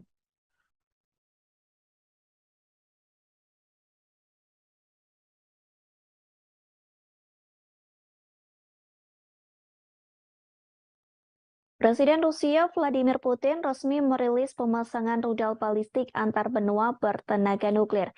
Rudal balistik antar benua alias ICBM itu dipasang di wilayah Kaluga pada Rabu 14 Desember 2022. Penempatan misil antar benua ini diumumkan Putin seusai pemerintah Amerika Serikat mengumumkan rencananya mengirimkan rudal Patriot ke Ukraina. Meskipun hingga kini pengiriman senjata tersebut masih dalam tahap wacana. Pasalnya, pengiriman senjata itu harus melewati persetujuan dan pengesahan yang panjang. Sebelum ditandatangani Presiden Amerika Serikat Joe Biden, proposal bantuan itu harus disetujui oleh Kementerian Pertahanan Amerika Serikat Lloyd Austin. Namun, hal tersebut memicu kekhawatiran Rusia. Pemerintah Moskow menganggap bahwa tindakan yang dilakukan Amerika dapat memperpanas situasi konflik antar negaranya dengan Ukraina. Terlebih, rudal Patriot sendiri merupakan satu sistem udara yang paling canggih dan mematikan. Pasalnya, rudal tersebut mampu mencegat rudal balistik, rudal jelajah, serta beberapa pesawat tempur. Dalam siaran langsung yang diunggah oleh Kementerian Pertahanan Rusia, terlihat pasukan Moskow memasukkan rudal balistik dengan jenis Yars. Rudal Yars dimasukkan ke dalam peluncur yang ada di kompleks militer Kosal, tepatnya di wilayah Kaluga. Wilayah Kaluga sendiri berada di barat daya Moskow. Rudal tersebut dimasukkan ke dalam peluncur dengan menggunakan unit pengangkutan dan pemuatan khusus. Bahkan proses pemasukan rudal Yars ini memakan waktu yang cukup lama hingga beberapa jam. Hal tersebut disebabkan ukuran rudal Yars yang lebih besar dibanding rudal pada umumnya. Rudal Yars merupakan modifikasi dari sistem rudal Topol M. Uniknya, rudal Yars memakai silo atau bangunan bawah tanah sebagai tempat peluncur peluru kendali. Ukurannya yang besar membuat rudal Yars bisa mengangkut hulu ledak nuklir seberat 150 hingga 200 kiloton. Bahkan rudal Yars dapat menjangkau 10.500 km hanya dalam sekali tembak. Dengan angka tersebut, rudal Yars mampu menyerang negara yang berada di Eropa. Bahkan satu peluru yang ditembakkan rudal Yars diklaim mampu menghancurkan musuh. Hal ini dikarenakan rudal Yars diklaim memiliki kekuatan yang dahsyat hingga 12 kali lebih unggul dibanding kekuatan serangan bom atom. Tak hanya memamerkan rudal Yars, Rusia juga memperlihatkan Avangard. Diketahui Avangard merupakan kendaraan luncur hipersonik yang dapat diisi peluru nuklir termasuk RS-28 Sarmat. Menurut Putin, peluncuran senjata-senjata misil antar benua perlu dilakukan. Peluncuran misil tersebut untuk membalas gertakan yang kerap dilontarkan negara-negara barat pada Moskow. Kepala Batalion Donetsk Rusia yakni Alexander Khodakovsky mengatakan sangat penting mengeluarkan seluruh senjata nuklir tercanggih yang dimiliki Moskow. Dengan begitu Rusia dapat memenangkan perang sengit yang saat ini tengah berlangsung di Ukraina.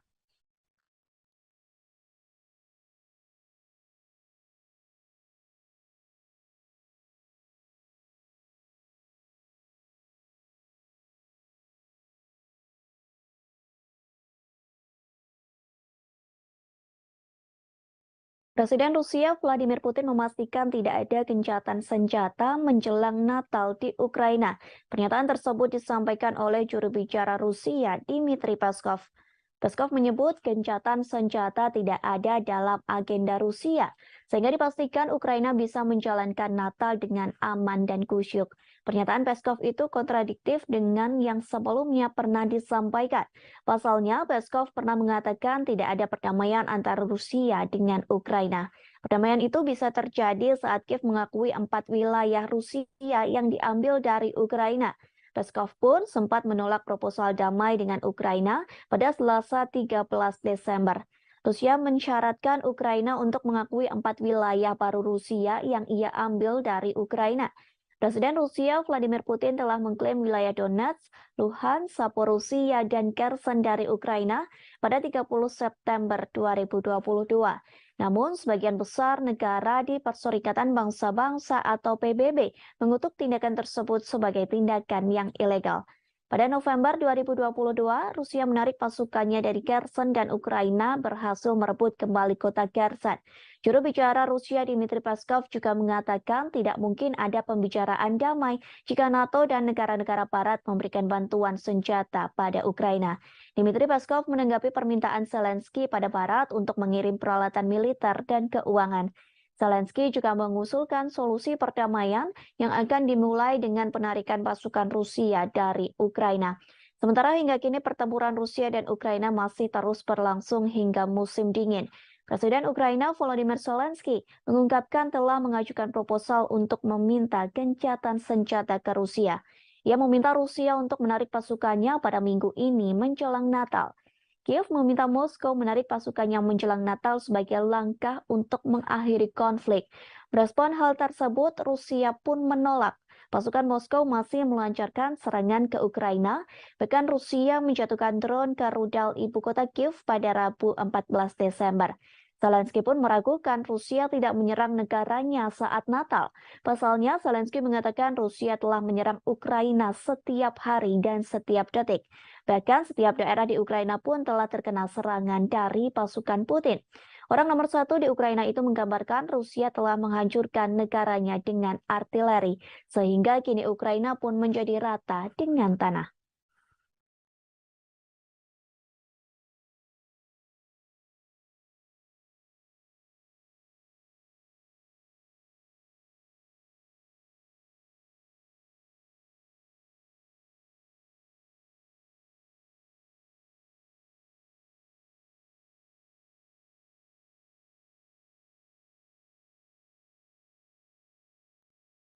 Pasukan Rusia sedang berjuang untuk perang yang panjang. Disebutkan Rusia masih ingin menaklukkan seluruh Ukraina. Hal tersebut disampaikan oleh seorang jenderal Ukraina pada Kamis 15 Desember 2022. Sehingga dilaporkan pasukan Rusia terus menggempur dua kota strategis di Ukraina. Dua kota tersebut yakni Donetsk dan Kiev. Kedua negara telah mengesampingkan gencatan senjata Natal. Sampai saat ini tidak ada pembicaraan yang bertujuan untuk mengakhiri konflik yang telah berlangsung hampir 10 bulan. Presiden Ukraina Volodymyr Zelensky mengungkapkan telah mengajukan proposal untuk meminta gencatan senjata ke Rusia. Ia meminta Rusia untuk menarik pasukannya pada minggu ini menjelang Natal. Kiev meminta Moskow menarik pasukannya menjelang Natal sebagai langkah untuk mengakhiri konflik. Merespon hal tersebut, Rusia pun menolak. Pasukan Moskow masih melancarkan serangan ke Ukraina, bahkan Rusia menjatuhkan drone ke rudal ibu kota Kiev pada Rabu 14 Desember. Presiden Rusia Vladimir Putin memastikan tidak ada gencatan senjata menjelang Natal di Ukraina. Pernyataan tersebut disampaikan oleh juru bicara Rusia Dmitry Peskov. Peskov menyebut gencatan senjata tidak ada dalam agenda Rusia, sehingga dipastikan Ukraina bisa menjalankan Natal dengan aman dan khusyuk.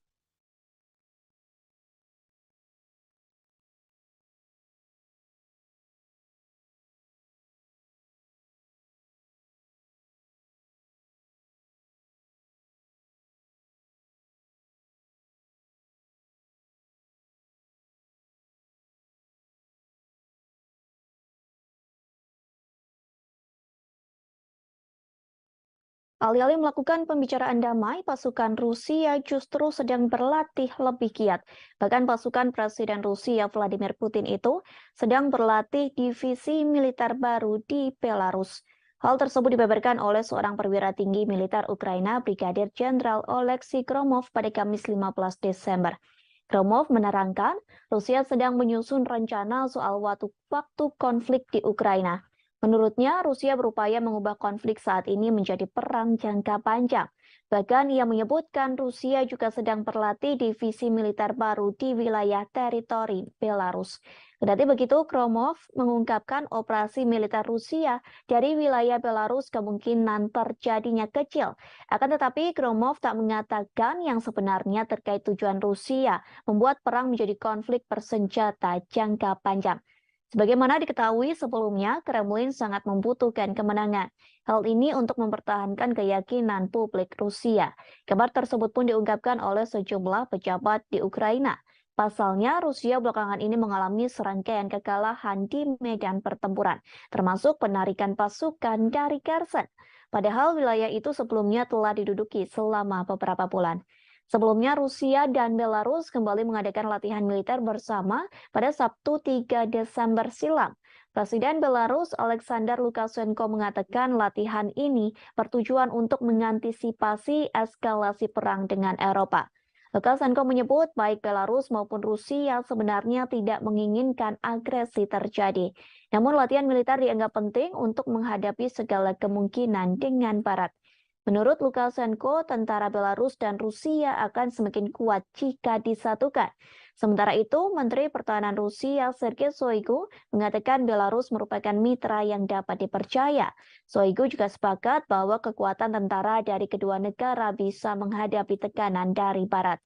Ia juga memuji Belarus atas komitmennya melawan arah permusuhan Amerika Serikat dan sekutunya. Belarus mulai mengerahkan pasukan gabungan pada Oktober lalu menyusul eskalasi ketegangan dengan Barat. Jumlah total pasukan Rusia yang ditempatkan di negara itu sekira 9.000 tentara.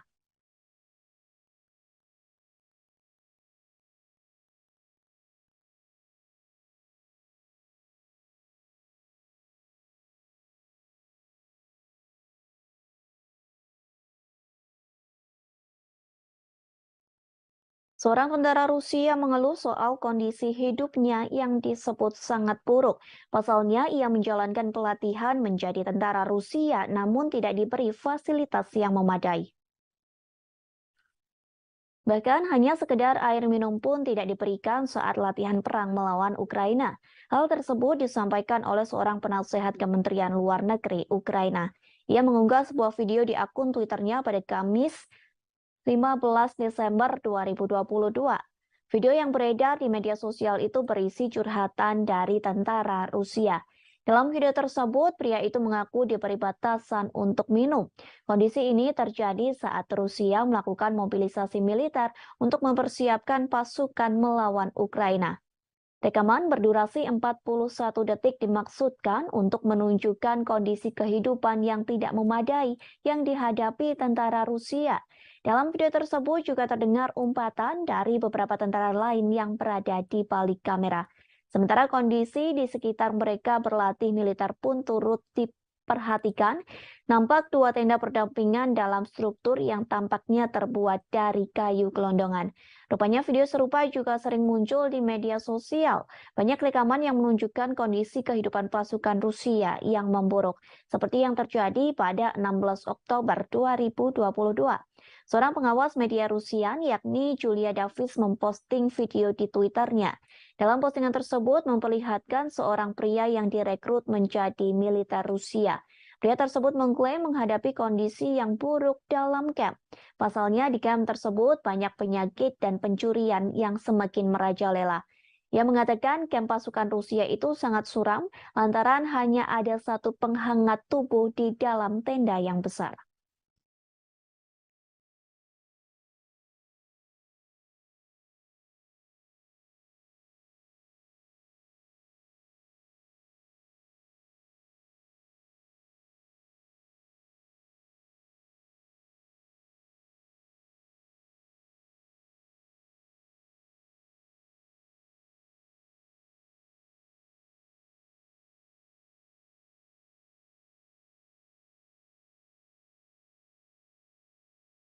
Ditemukan sebuah lokasi yang menjadi tempat penahanan dan penyiksaan anak-anak Ukraina.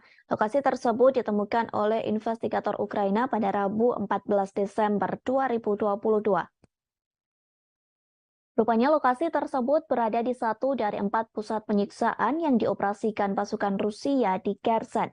Seperti yang diketahui, Kherson sendiri merupakan kota di bagian selatan Ukraina. Kota tersebut berhasil direbut pasukan Rusia pada bulan lalu. Hal tersebut disampaikan oleh Komisaris Parlemen Ukraina untuk Hak Asasi Manusia, yakni Dmytro Lubinets.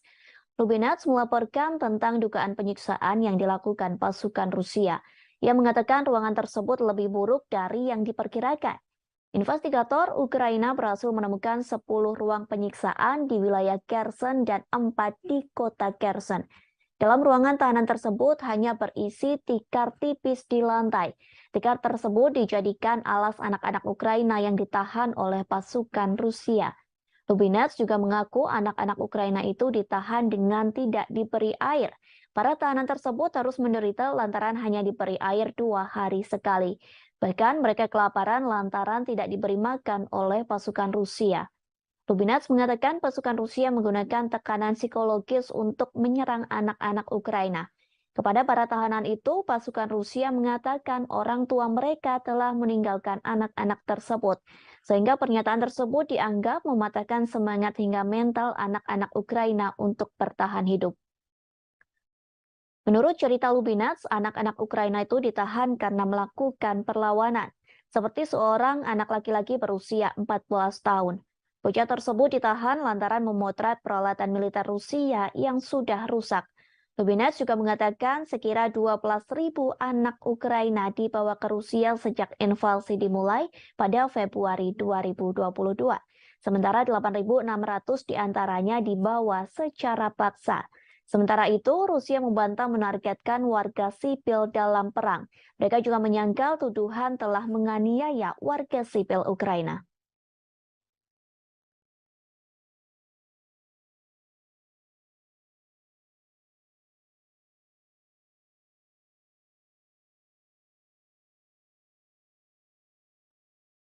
Rudal Patriot sedang menjadi senjata yang disorot berbagai negara. Pasalnya Presiden Ukraina Volodymyr Zelensky meminta rudal Patriot dari Amerika Serikat. Sementara Rusia pun telah memperingatkan agar Amerika Serikat tidak mengirim senjata tersebut.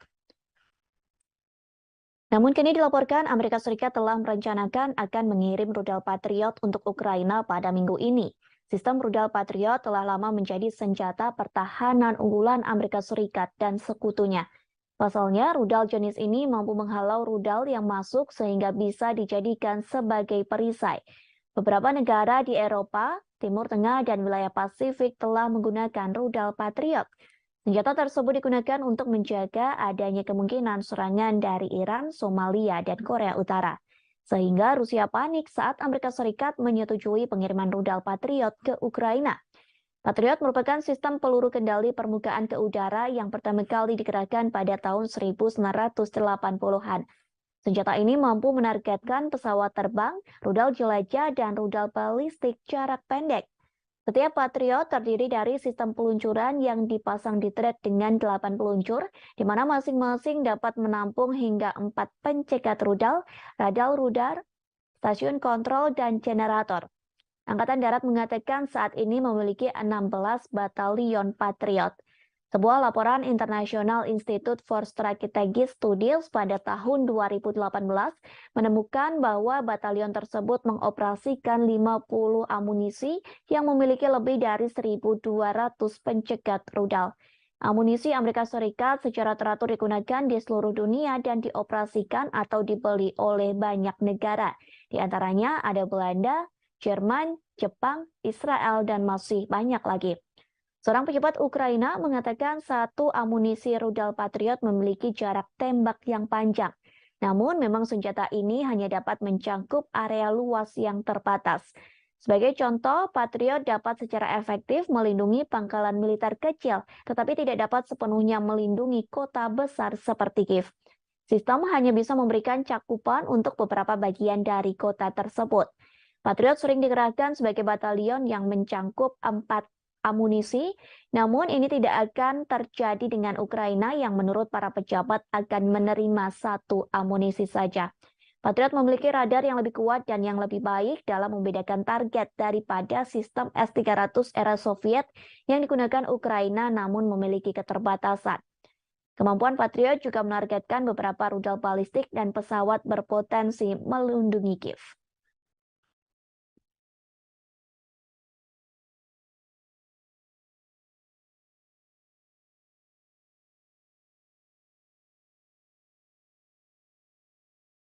Kemudian kita beralih ke berita selanjutnya. Dikabarkan pendapatan minyak di Rusia mengalami penurunan di level paling rendah. Hal tersebut dikarenakan sanksi dari negara barat yang tergabung dalam kelompok G7. Diketahui mereka telah memperlakukan sanksi pembatasan harga minyak ke Rusia. Penurunan penjualan minyak Rusia ini dikonfirmasi oleh Badan Energi Internasional. Tercatat sepanjang November, penjualan minyak Rusia mengalami penurunan drastis bahkan sampai level terendah. Badan Energi Internasional merilis penjualan minyak Rusia turun. Dilaporkan penurunan tersebut mencapai angka 15,8 miliar dolar Amerika Serikat atau setara dengan 246 triliun rupiah.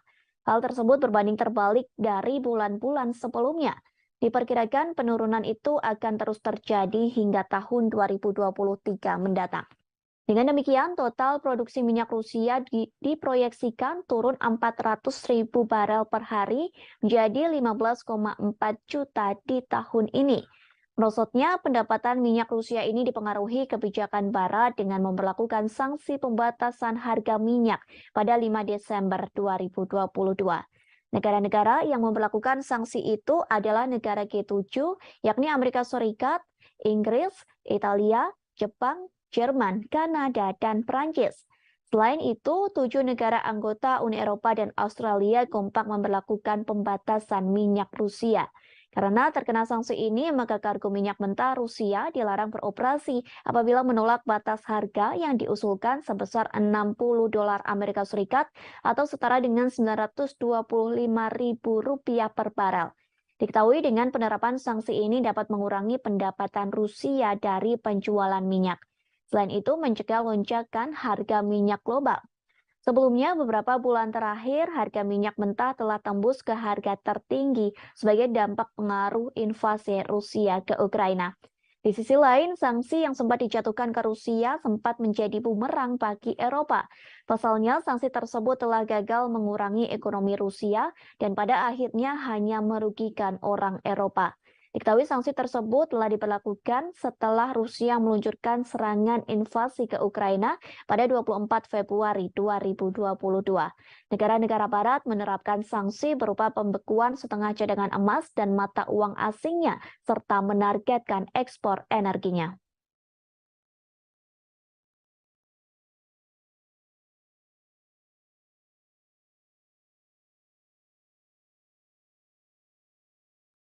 Akibat perang dengan Rusia, banyak warga Ukraina yang harus mengungsi di Israel. Namun kini warga Ukraina yang berada di Israel terancam diusir. Pasalnya pemerintah yang mensponsori mereka meminta pengungsi dari Ukraina untuk mengosongkan perumahan. Selesai pengusiran tersebut, warga Kiev terpaksa membangun tenda di pantai. Menurut pemberitaan media setempat, pemberitahuan itu telah diumumkan sejak minggu lalu. Diketahui 15.000 pengungsi non-Yahudi telah tiba di Israel selama konflik di Ukraina. Beberapa di antaranya disediakan perumahan gratis, tetapi Kementerian Kesejahteraan sekarang telah memperjelas bahwa bantuan ini tidak akan terbatas. Salah seorang pengungsi mengaku dirinya tak tahu apa yang terjadi selanjutnya setelah meninggalkan apartemen. Ia mengaku orang Ukraina tak memiliki pilihan lain selain mendirikan tenda di pantai. Ketua Salu, sebuah kelompok yang menyediakan apartemen untuk pengungsi, bekerja sama dengan otoritas Israel, bersikeras bahwa orang-orang Ukraina sudah tua dan cacat. Sementara Kementerian Kesejahteraan setempat juga buka suara yang menyebut pengusiran ini dilakukan lantaran kontrak dengan satu operator yang menampung para pengungsi perang telah berakhir. Selain itu, penyewa disebut tak mampu membiayai akomodasi karena kondisi medis atau fisik. Di sisi lain, Israel menjadi satu negara yang memberikan bantuan ke Ukraina sejak invasi dari Rusia. Kementerian Luar Negeri Israel telah mengirim generator dan peralatan medis ke Kiev. Hal tersebut pun telah disampaikan oleh Presiden Israel Isaac Herzog. Jika ditotal, Israel sudah mengirimkan bantuan pertama ke Ukraina berupa 20 generator. Bantuan 20 generator itu memakan biaya sekira $1 juta Amerika Serikat. Bantuan tersebut pun telah dikirim pada Minggu 27 November silam. Selain itu, program kerjasama pembangunan internasional resmi Israel berencana mengirim obat-obatan dan peralatan medis. Bantuan medis itu diperkirakan akan senilai $1 juta Amerika Serikat.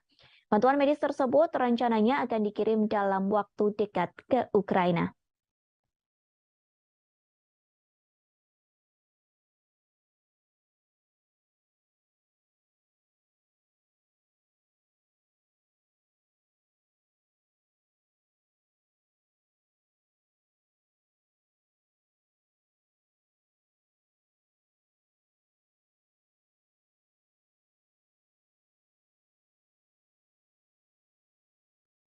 Dilaporkan Jerman telah mengirim bantuan untuk Ukraina. Jerman mengalokasikan hampir 500 miliar dolar Amerika Serikat. Angka tersebut digunakan untuk menopang pasokan energinya ke Ukraina agar bisa menyalakan listrik di tengah serangan Rusia. Namun pengeluaran besar-besaran ini kemungkinan tidak cukup untuk mengatasi krisis energi. Perkiraan total biaya mencerminkan skala kumulatif dana talangan energi. Skema lain yang telah diterapkan Jerman di tengah melonjaknya harga minyak dan gas alam serta hilangnya impor dari Rusia. Berbagai subsidi disebut sebagai pasoka energi. Angka bantuan itu setara dengan $5.400 Amerika Serikat per penduduk di Jerman. Kemudian 12% dari produk domestik bruto serta diperkirakan $1,6 miliar Amerika Serikat per hari sejak dimulainya konflik di Eropa Timur. Kemungkinan diperlukan pula lebih banyak pengeluaran untuk mengatasi krisis ini. Perlu diketahui efek ekonomi dari konflik tersebut sebagian besar berasal dari sanksi anti-Rusia yang diberlakukan oleh Amerika Serikat, Jerman, dan anggota NATO lainnya. Terlepas dari upaya Barat untuk menghukum dan mengisolasi Rusia. Pendapatan pemerintah Rusia dari ekspor minyak dan gas diklaim meningkat lebih dari 2 kali lipat dari minyak dan gas. Selama periode yang sama, peningkatan pendapatan energi membantu mendorong surplus anggaran pemerintah Rusia menjadi 557 miliar rubel. Kendati demikian, ekonomi terbesar Eropa itu kini berada di bawah kekuasaan cuaca. Penjualan energi dianggap sebagai risiko jika terjadi musim dingin yang panjang pada momen musim dingin tahun ini. Musim dingin tahun ini merupakan yang pertama di Jerman dalam setengah abad tanpa gas Rusia. Wakil Presiden Institut Kiel untuk Ekonomi Dunia Jerman, yakni Stefan Kurz, turut mengomentari hal tersebut. Ia mengatakan bahwa pasokan energi yang tidak pasti telah mendorong ekonomi negara ke fase yang sangat kritis.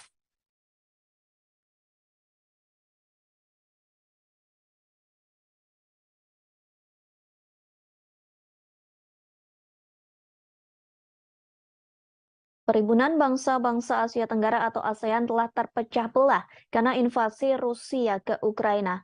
Negara Asia Tenggara yang telah terbagi dan beberapa sikap menanggapi perang tersebut. Sementara Uni Eropa telah mendorong perlawanan bersama melawan Rusia. Uni Eropa dan ASEAN telah bertemu pada Rabu 14 Desember 2022. Pertemuan tersebut guna membahas kerjasama ekonomi yang lebih mendalam. Namun sayangnya pertemuan tersebut tidak membuahkan kesepakatan bersama untuk mengecam invasi Rusia ke Ukraina.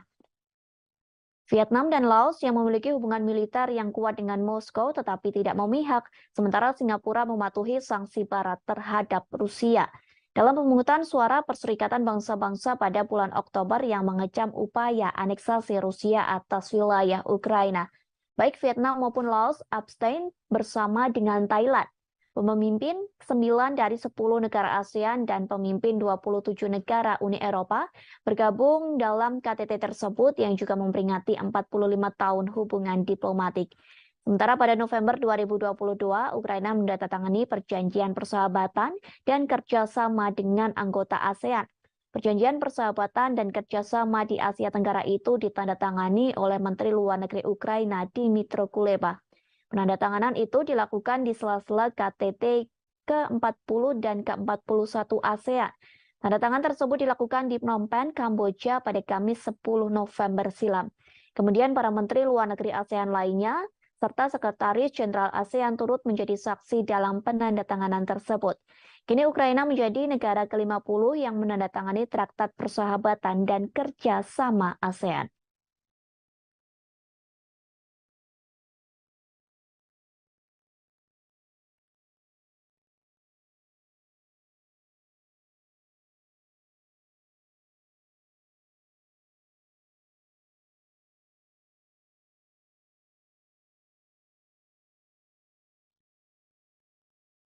Inilah serangkaian peristiwa perang memasuki hari ke-296 pada Jumat 26 Desember 2022. Dikabarkan Presiden Rusia Vladimir Putin disebut sedang mempersiapkan serangan besar menjelang tahun baru. Hal tersebut disampaikan melalui Menteri Pertahanan Ukraina Oleksiy Reznikov. Oleksiy Reznikov mengatakan Putin sedang mempersiapkan serangan baru yang lebih besar untuk tahun 2023. Serangan baru ini dibuktikan dengan Kremlin sedang mempersiapkan operasi baru, meskipun Rusia mengalami serangkaian kemunduran di medan perang. Peristiwa selanjutnya yakni Rusia melakukan segala cara untuk merebut ibu kota Kiev, Ukraina. Hal tersebut disampaikan oleh Kepala Angkatan Bersenjata Ukraina Jenderal Valery Zaluzhny.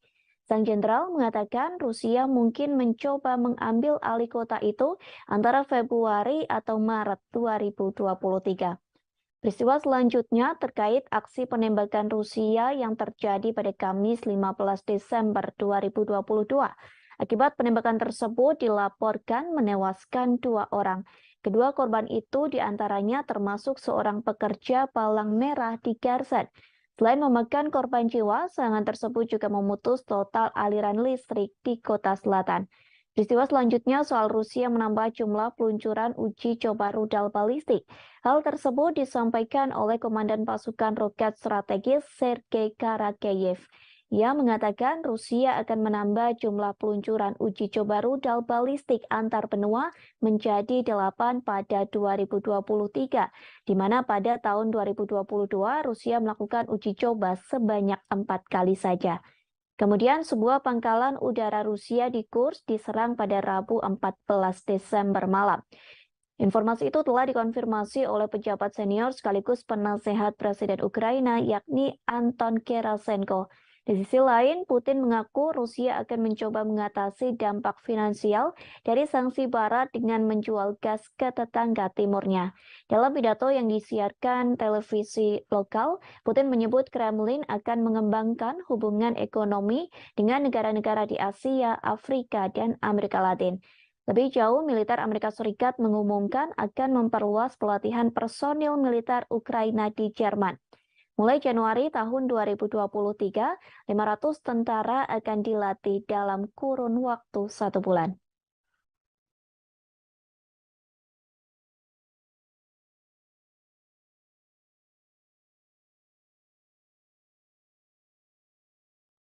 Presiden Rusia Vladimir Putin resmi merilis pemasangan rudal balistik antar benua bertenaga nuklir.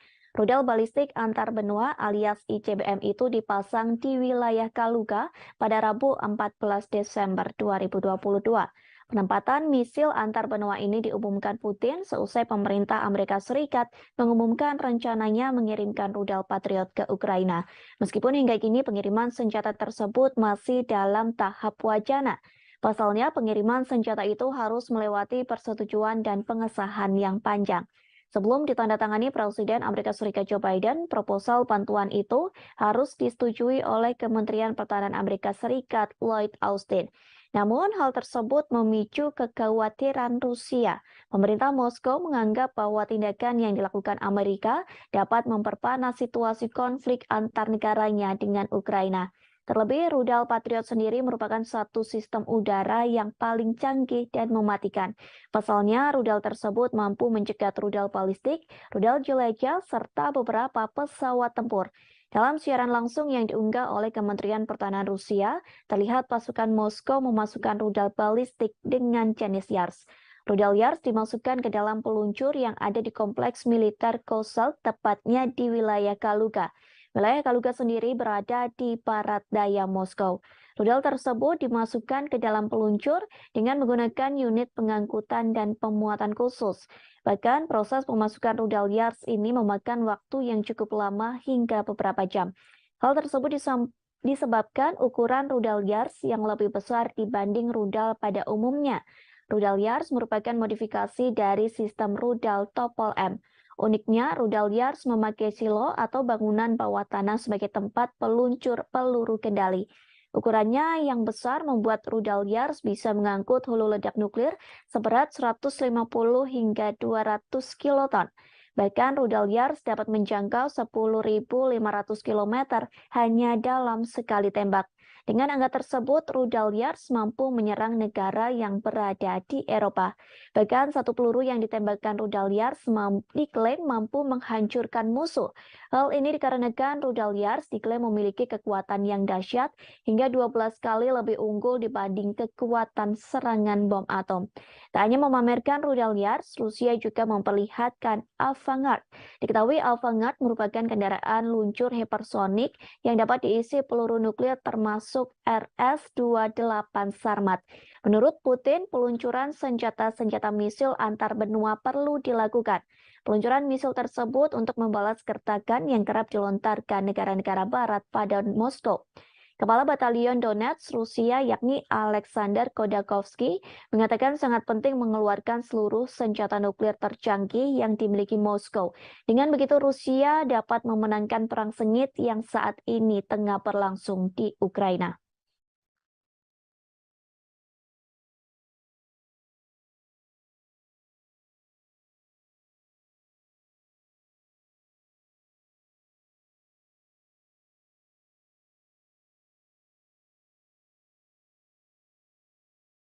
Presiden Rusia Vladimir Putin memastikan tidak ada gencatan senjata menjelang Natal di Ukraina. Pernyataan tersebut disampaikan oleh juru bicara Rusia, Dmitry Peskov.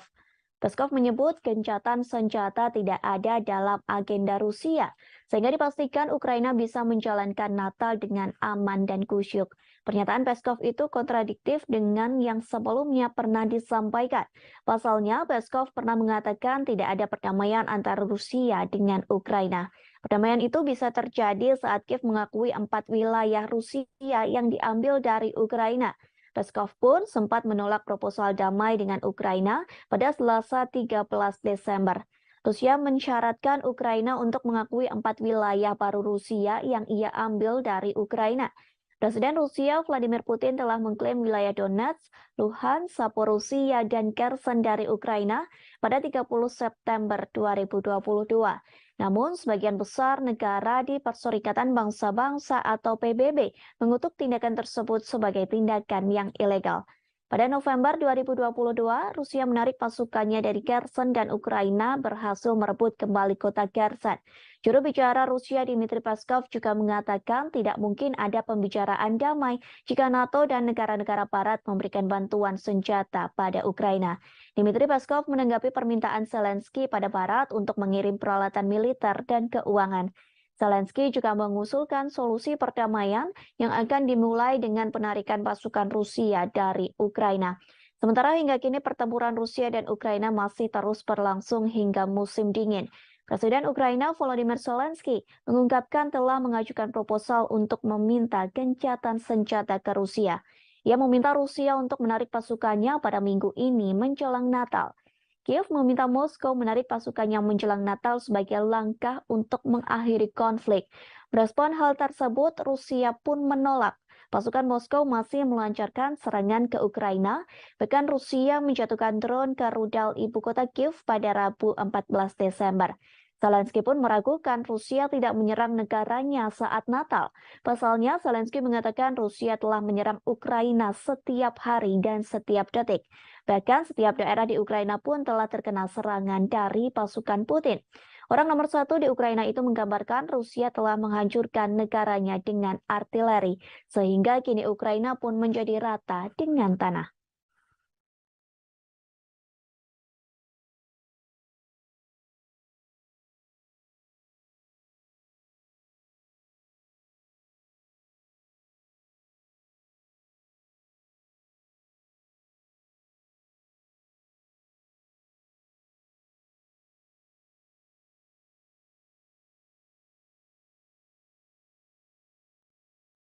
Pasukan Rusia sedang berjuang untuk perang yang panjang. Disebutkan Rusia masih ingin menaklukkan seluruh Ukraina. Hal tersebut disampaikan oleh seorang jenderal Ukraina pada Kamis 15 Desember 2022. Sehingga dilaporkan pasukan Rusia terus menggempur dua kota strategis di Ukraina. Dua kota tersebut yakni Donetsk dan Kiev. Kedua negara telah mengesampingkan gencatan senjata Natal. Sampai saat ini tidak ada pembicaraan yang bertujuan untuk mengakhiri konflik yang telah berlangsung hampir 10 bulan. Presiden Ukraina Volodymyr Zelensky mengungkapkan telah mengajukan proposal untuk meminta gencatan senjata ke Rusia. Ia meminta Rusia untuk menarik pasukannya pada minggu ini menjelang Natal. Kiev meminta Moskow menarik pasukannya menjelang Natal sebagai langkah untuk mengakhiri konflik. Merespon hal tersebut, Rusia pun menolak.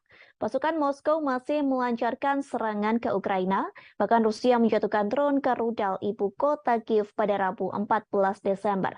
Presiden Rusia Vladimir Putin memastikan tidak ada gencatan senjata menjelang Natal di Ukraina.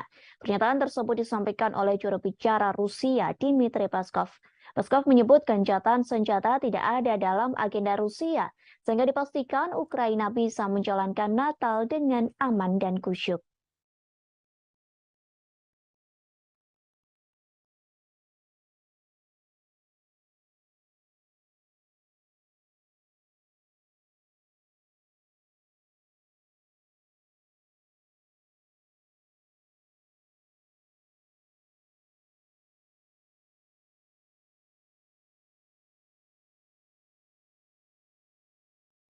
Alih-alih melakukan pembicaraan damai, pasukan Rusia justru sedang berlatih lebih giat. Bahkan pasukan Presiden Rusia Vladimir Putin itu sedang berlatih divisi militer baru di Belarus. Hal tersebut dibeberkan oleh seorang perwira tinggi militer Ukraina, Brigadir Jenderal Oleksiy Gromov pada Kamis 15 Desember. Gromov menerangkan, Rusia sedang menyusun rencana soal waktu konflik di Ukraina. Menurutnya, Rusia berupaya mengubah konflik saat ini menjadi perang jangka panjang. Bahkan ia menyebutkan Rusia juga sedang berlatih divisi militer baru di wilayah teritori Belarus. Kendati begitu, Gromov mengungkapkan operasi militer Rusia dari wilayah Belarus kemungkinan terjadinya kecil. Akan tetapi, Gromov tak mengatakan yang sebenarnya terkait tujuan Rusia membuat perang menjadi konflik bersenjata jangka panjang. Sebagaimana diketahui sebelumnya, Kremlin sangat membutuhkan kemenangan. Hal ini untuk mempertahankan keyakinan publik Rusia. Kabar tersebut pun diungkapkan oleh sejumlah pejabat di Ukraina. Pasalnya, Rusia belakangan ini mengalami serangkaian kekalahan di medan pertempuran, termasuk penarikan pasukan dari Kherson. Padahal wilayah itu sebelumnya telah diduduki selama beberapa bulan. Sebelumnya, Rusia dan Belarus kembali sama pada Sabtu 3 Desember silam. Presiden Belarus Alexander Lukashenko mengatakan latihan ini bertujuan untuk mengantisipasi eskalasi perang dengan Eropa. Lukashenko menyebut baik Belarus maupun Rusia sebenarnya tidak menginginkan agresi terjadi. Namun latihan militer dianggap penting untuk menghadapi segala kemungkinan dengan Barat. Menurut Lukashenko, tentara Belarus dan Rusia akan semakin kuat jika disatukan. Sementara itu, Menteri Pertahanan Rusia Sergei Shoigu mengatakan Belarus merupakan mitra yang dapat dipercaya. Shoigu juga sepakat bahwa kekuatan tentara dari kedua negara bisa menghadapi tekanan dari Barat. Ia juga memuji Belarus atas komitmennya melawan arah permusuhan Amerika Serikat dan sekutunya. Belarus mulai mengerahkan pasukan gabungan pada Oktober lalu menyusul eskalasi ketegangan dengan Barat. Jumlah total pasukan Rusia yang ditempatkan di negara itu sekira 9.000 tentara.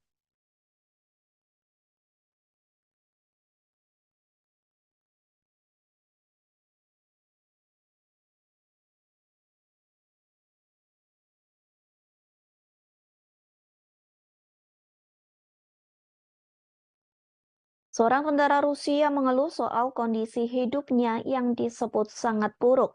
Pasalnya, ia menjalankan pelatihan menjadi tentara Rusia namun tidak diberi fasilitas yang memadai.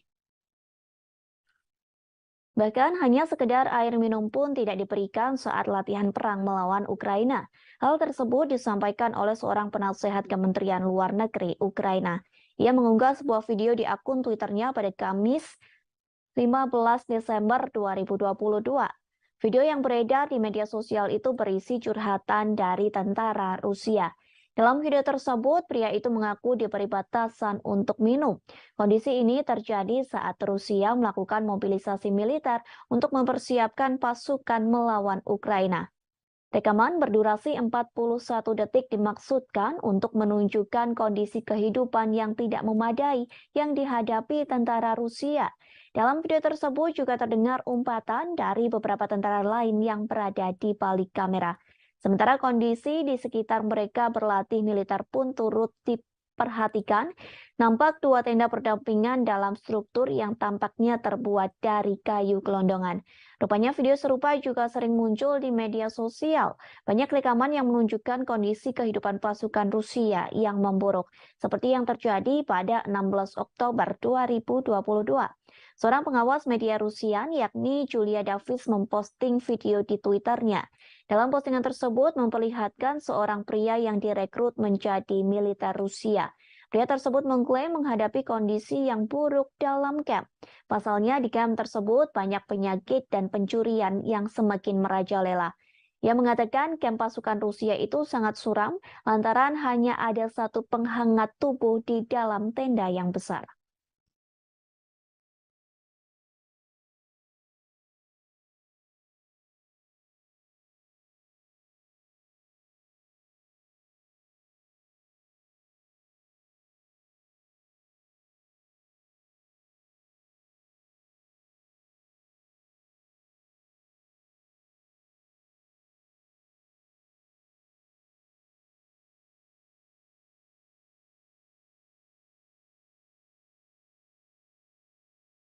Ditemukan sebuah lokasi yang menjadi tempat penahanan dan penyiksaan anak-anak Ukraina.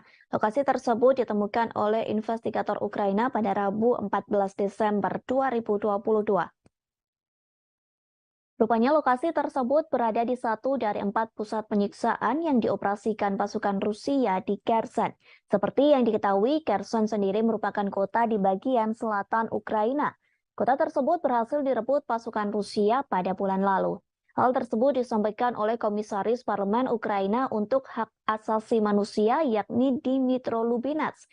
Lubinets melaporkan tentang dugaan penyiksaan yang dilakukan pasukan Rusia. Ia mengatakan ruangan tersebut lebih buruk dari yang diperkirakan. Investigator Ukraina berhasil menemukan 10 ruang penyiksaan di wilayah Kherson dan 4 di kota Kherson. Dalam ruangan tahanan tersebut hanya berisi tikar tipis di lantai. Tikar tersebut dijadikan alas anak-anak Ukraina yang ditahan oleh pasukan Rusia.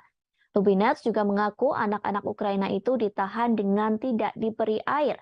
Para tahanan tersebut harus menderita lantaran hanya diberi air 2 hari sekali.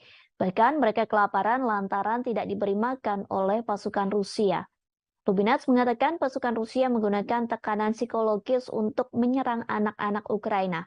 Kepada para tahanan itu, pasukan Rusia mengatakan orang tua mereka telah meninggalkan anak-anak tersebut, sehingga pernyataan tersebut dianggap mematahkan semangat hingga mental anak-anak Ukraina untuk bertahan hidup.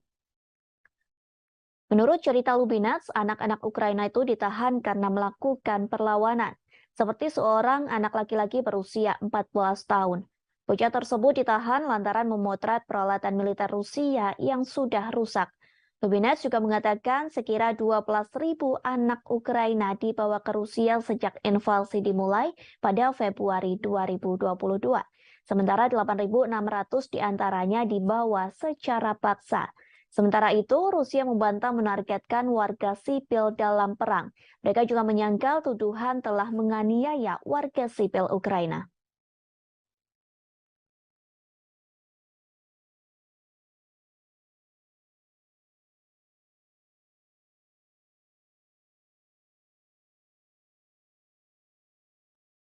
Rudal Patriot sedang menjadi senjata yang disorot berbagai negara. Pasalnya, Presiden Ukraina Volodymyr Zelensky meminta rudal Patriot dari Amerika Serikat. Sementara Rusia pun telah memperingatkan agar Amerika Serikat tidak mengirim senjata tersebut. Namun kini dilaporkan Amerika Serikat telah merencanakan akan mengirim rudal Patriot untuk Ukraina pada minggu ini. Sistem rudal Patriot telah lama menjadi senjata pertahanan unggulan Amerika Serikat dan sekutunya. Pasalnya, rudal jenis ini mampu menghalau rudal yang masuk sehingga bisa dijadikan sebagai perisai. Beberapa negara di Eropa, Timur Tengah, dan wilayah Pasifik telah menggunakan rudal Patriot. Senjata tersebut digunakan untuk menjaga adanya kemungkinan serangan dari Iran, Somalia, dan Korea Utara. Sehingga Rusia panik saat Amerika Serikat menyetujui pengiriman rudal Patriot ke Ukraina. Patriot merupakan sistem peluru kendali permukaan ke udara yang pertama kali dikerahkan pada tahun 1980-an. Senjata ini mampu menargetkan pesawat terbang, rudal jelajah, dan rudal balistik jarak pendek. Setiap Patriot terdiri dari sistem peluncuran yang dipasang di thread dengan 8 peluncur, di mana masing-masing dapat menampung hingga 4 pencegat rudal, radar, stasiun kontrol, dan generator. Angkatan Darat mengatakan saat ini memiliki 16 batalion Patriot. Sebuah laporan International Institute for Strategic Studies pada tahun 2018 menemukan bahwa batalion tersebut mengoperasikan 50 amunisi yang memiliki lebih dari 1.200 pencegat rudal. Amunisi Amerika Serikat secara teratur digunakan di seluruh dunia dan dioperasikan atau dibeli oleh banyak negara. Di antaranya ada Belanda, Jerman, Jepang, Israel, dan masih banyak lagi. Seorang pejabat Ukraina mengatakan satu amunisi rudal Patriot memiliki jarak tembak yang panjang. Namun memang senjata ini hanya dapat mencangkup area luas yang terbatas. Sebagai contoh, Patriot dapat secara efektif melindungi pangkalan militer kecil, tetapi tidak dapat sepenuhnya melindungi kota besar seperti Kiev. Sistem hanya bisa memberikan cakupan untuk beberapa bagian dari kota tersebut. Patriot sering dikerahkan sebagai batalion yang mencangkup 4 amunisi, namun ini tidak akan terjadi dengan Ukraina yang menurut para pejabat akan menerima 1 amunisi saja. Patriot memiliki radar yang lebih kuat dan yang lebih baik dalam membedakan target daripada sistem S-300 era Soviet yang digunakan Ukraina namun memiliki keterbatasan. Kemampuan Patriot juga menargetkan beberapa rudal balistik dan pesawat berpotensi melindungi Kiev.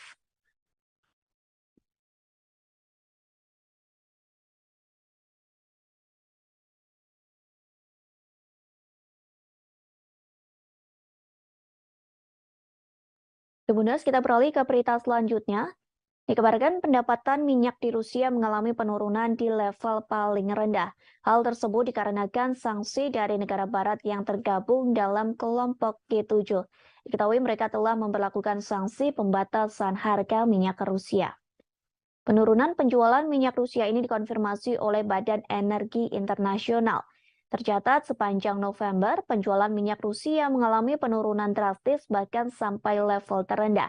Badan Energi Internasional merilis penjualan minyak Rusia turun. Dilaporkan penurunan tersebut mencapai angka 15,8 miliar dolar Amerika Serikat atau setara dengan 246 triliun rupiah. Hal tersebut berbanding terbalik dari bulan-bulan sebelumnya. Diperkirakan penurunan itu akan terus terjadi hingga tahun 2023 mendatang. Dengan demikian, total produksi minyak Rusia diproyeksikan turun 400.000 barel per hari menjadi 15,4 juta di tahun ini. Merosotnya pendapatan minyak Rusia ini dipengaruhi kebijakan Barat dengan memperlakukan sanksi pembatasan harga minyak pada 5 Desember 2022. Negara-negara yang memperlakukan sanksi itu adalah negara G7, yakni Amerika Serikat, Inggris, Italia, Jepang, Jerman, Kanada, dan Prancis. Selain itu, 7 negara anggota Uni Eropa dan Australia kompak memperlakukan pembatasan minyak Rusia. Karena terkena sanksi ini, maka kargo minyak mentah Rusia dilarang beroperasi apabila menolak batas harga yang diusulkan sebesar 60 dolar Amerika Serikat atau setara dengan 925 ribu rupiah per barel. Diketahui dengan penerapan sanksi ini dapat mengurangi pendapatan Rusia dari penjualan minyak. Selain itu, mencegah lonjakan harga minyak global. Sebelumnya, beberapa bulan terakhir, harga minyak mentah telah tembus ke harga tertinggi sebagai dampak pengaruh invasi Rusia ke Ukraina. Di sisi lain, sanksi yang sempat dijatuhkan ke Rusia sempat menjadi bumerang bagi Eropa. Pasalnya, sanksi tersebut telah gagal mengurangi ekonomi Rusia dan pada akhirnya hanya merugikan orang Eropa. Diketahui sanksi tersebut telah diberlakukan setelah Rusia meluncurkan serangan invasi ke Ukraina pada 24 Februari 2022. Negara-negara Barat menerapkan sanksi berupa pembekuan setengah cadangan emas dan mata uang asingnya, serta menargetkan ekspor energinya.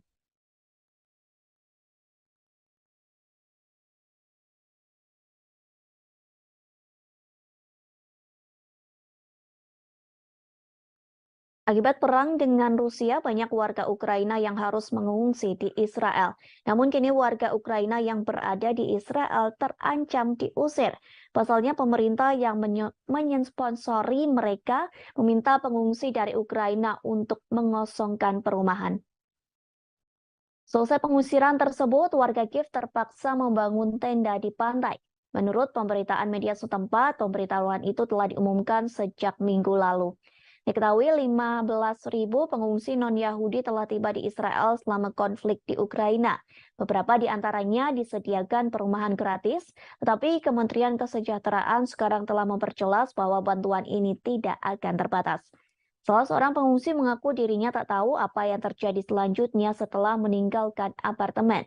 Ia mengaku orang Ukraina tak memiliki pilihan lain selain mendirikan tenda di pantai. Ketua Salu, sebuah kelompok yang menyediakan apartemen untuk pengungsi, bekerja sama dengan otoritas Israel, bersikeras bahwa orang-orang Ukraina sudah tua dan cacat. Sementara Kementerian Kesejahteraan setempat juga buka suara yang menyebut pengusiran ini dilakukan lantaran kontrak dengan satu operator yang menampung para pengungsi perang telah berakhir. Selain itu, penyewa disebut tak mampu membiayai akomodasi karena kondisi medis atau fisik. Di sisi lain, Israel menjadi satu negara yang memberikan bantuan ke Ukraina sejak invasi dari Rusia. Kementerian Luar Negeri Israel telah mengirim generator dan peralatan medis ke Kiev. Hal tersebut pun telah disampaikan oleh Presiden Israel Isaac Herzog. Jika di total, Israel sudah mengirimkan bantuan pertama ke Ukraina berupa 20 generator. Bantuan 20 generator itu memakan biaya sekira 1 juta dolar Amerika Serikat. Bantuan tersebut pun telah dikirim pada Minggu 27 November silam. Selain itu, program kerjasama pembangunan internasional resmi Israel berencana mengirim obat-obatan dan peralatan medis. Bantuan medis itu diperkirakan akan senilai 1 juta dolar Amerika Serikat. Bantuan medis tersebut rencananya akan dikirim dalam waktu dekat ke Ukraina.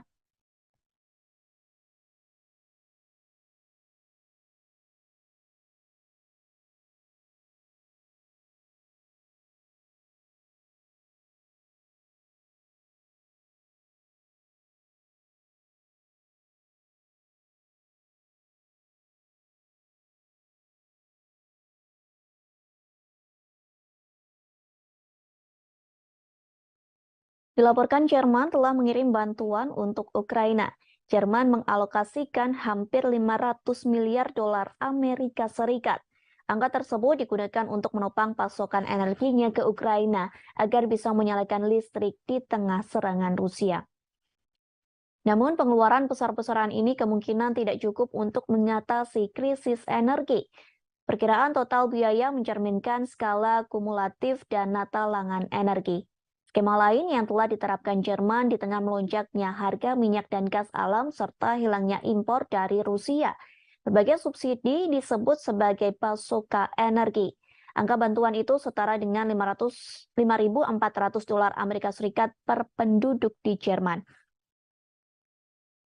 Kemudian 12% dari produk domestik bruto serta diperkirakan 1,6 miliar dolar Amerika Serikat per hari sejak dimulainya konflik di Eropa Timur. Kemungkinan diperlukan pula lebih banyak pengeluaran untuk mengatasi krisis ini. Perlu diketahui efek ekonomi dari konflik tersebut sebagian besar berasal dari sanksi anti-Rusia yang diberlakukan oleh Amerika Serikat, Jerman, dan anggota NATO lainnya. Terlepas dari upaya Barat untuk menghukum dan mengisolasi Rusia. Pendapatan pemerintah Rusia dari ekspor minyak dan gas diklaim meningkat lebih dari 2 kali lipat dari minyak dan gas. Selama periode yang sama, peningkatan pendapatan energi membantu mendorong surplus anggaran pemerintah Rusia menjadi 557 miliar rubel. Kendati demikian, ekonomi terbesar Eropa itu kini berada di bawah kekuasaan cuaca. Penjualan energi dianggap sebagai risiko jika terjadi musim dingin yang panjang pada momen musim dingin tahun ini. Musim dingin tahun ini merupakan yang pertama di Jerman dalam setengah abad tanpa gas Rusia. Wakil Presiden Institut Kiel untuk Ekonomi Dunia Jerman, yakni Stefan Kurz, turut mengomentari hal tersebut.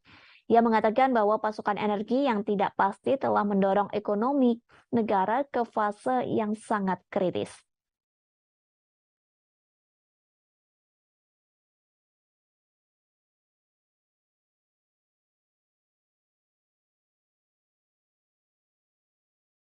Perhimpunan Bangsa-Bangsa Asia Tenggara atau ASEAN telah terpecah belah karena invasi Rusia ke Ukraina. Negara Asia Tenggara yang telah terbagi dan beberapa sikap menanggapi perang tersebut. Sementara Uni Eropa telah mendorong perlawanan bersama melawan Rusia. Uni Eropa dan ASEAN telah bertemu pada Rabu 14 Desember 2022. Pertemuan tersebut guna membahas kerjasama ekonomi yang lebih mendalam. Namun sayangnya pertemuan tersebut tidak membuahkan kesepakatan bersama untuk mengecam invasi Rusia ke Ukraina. Vietnam dan Laos yang memiliki hubungan militer yang kuat dengan Moskow tetapi tidak memihak, sementara Singapura mematuhi sanksi Barat terhadap Rusia. Dalam pemungutan suara Perserikatan Bangsa-Bangsa pada bulan Oktober yang mengecam upaya aneksasi Rusia atas wilayah Ukraina, baik Vietnam maupun Laos abstain bersama dengan Thailand. Pemimpin 9 dari 10 negara ASEAN dan pemimpin 27 negara Uni Eropa bergabung dalam KTT tersebut yang juga memperingati 45 tahun hubungan diplomatik. Sementara pada November 2022, Ukraina menandatangani perjanjian persahabatan dan kerjasama dengan anggota ASEAN. Perjanjian persahabatan dan kerjasama di Asia Tenggara itu ditandatangani oleh Menteri Luar Negeri Ukraina Dmytro Kuleba. Penandatanganan itu dilakukan di sela-sela KTT ke-40 dan ke-41 ASEAN. Tanda tangan tersebut dilakukan di Phnom Penh, Kamboja pada Kamis 10 November silam. Kemudian para menteri luar negeri ASEAN lainnya, serta Sekretaris Jenderal ASEAN turut menjadi saksi dalam penandatanganan tersebut. Kini Ukraina menjadi negara ke-50 yang menandatangani Traktat Persahabatan dan Kerjasama ASEAN.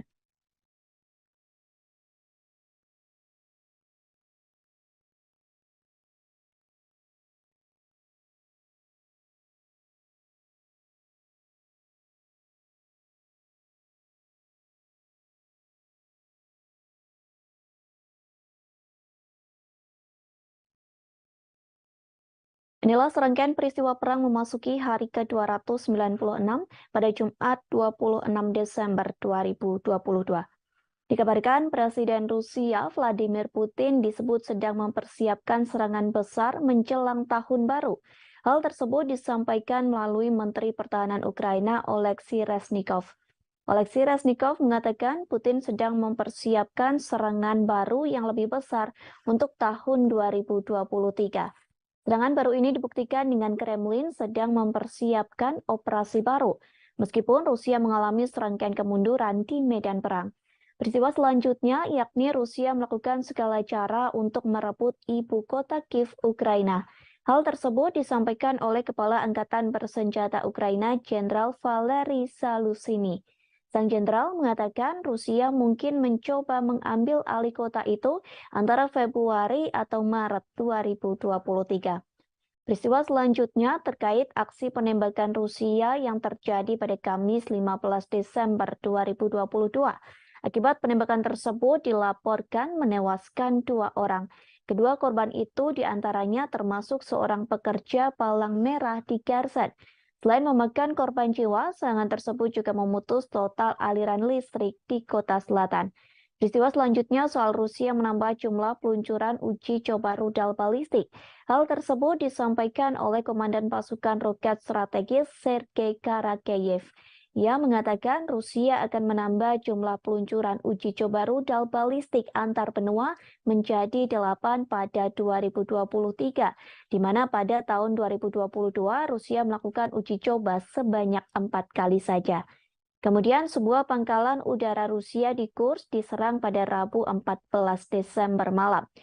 Informasi itu telah dikonfirmasi oleh pejabat senior sekaligus penasehat Presiden Ukraina yakni Anton Gerasenko. Di sisi lain, Putin mengaku Rusia akan mencoba mengatasi dampak finansial dari sanksi Barat dengan menjual gas ke tetangga timurnya.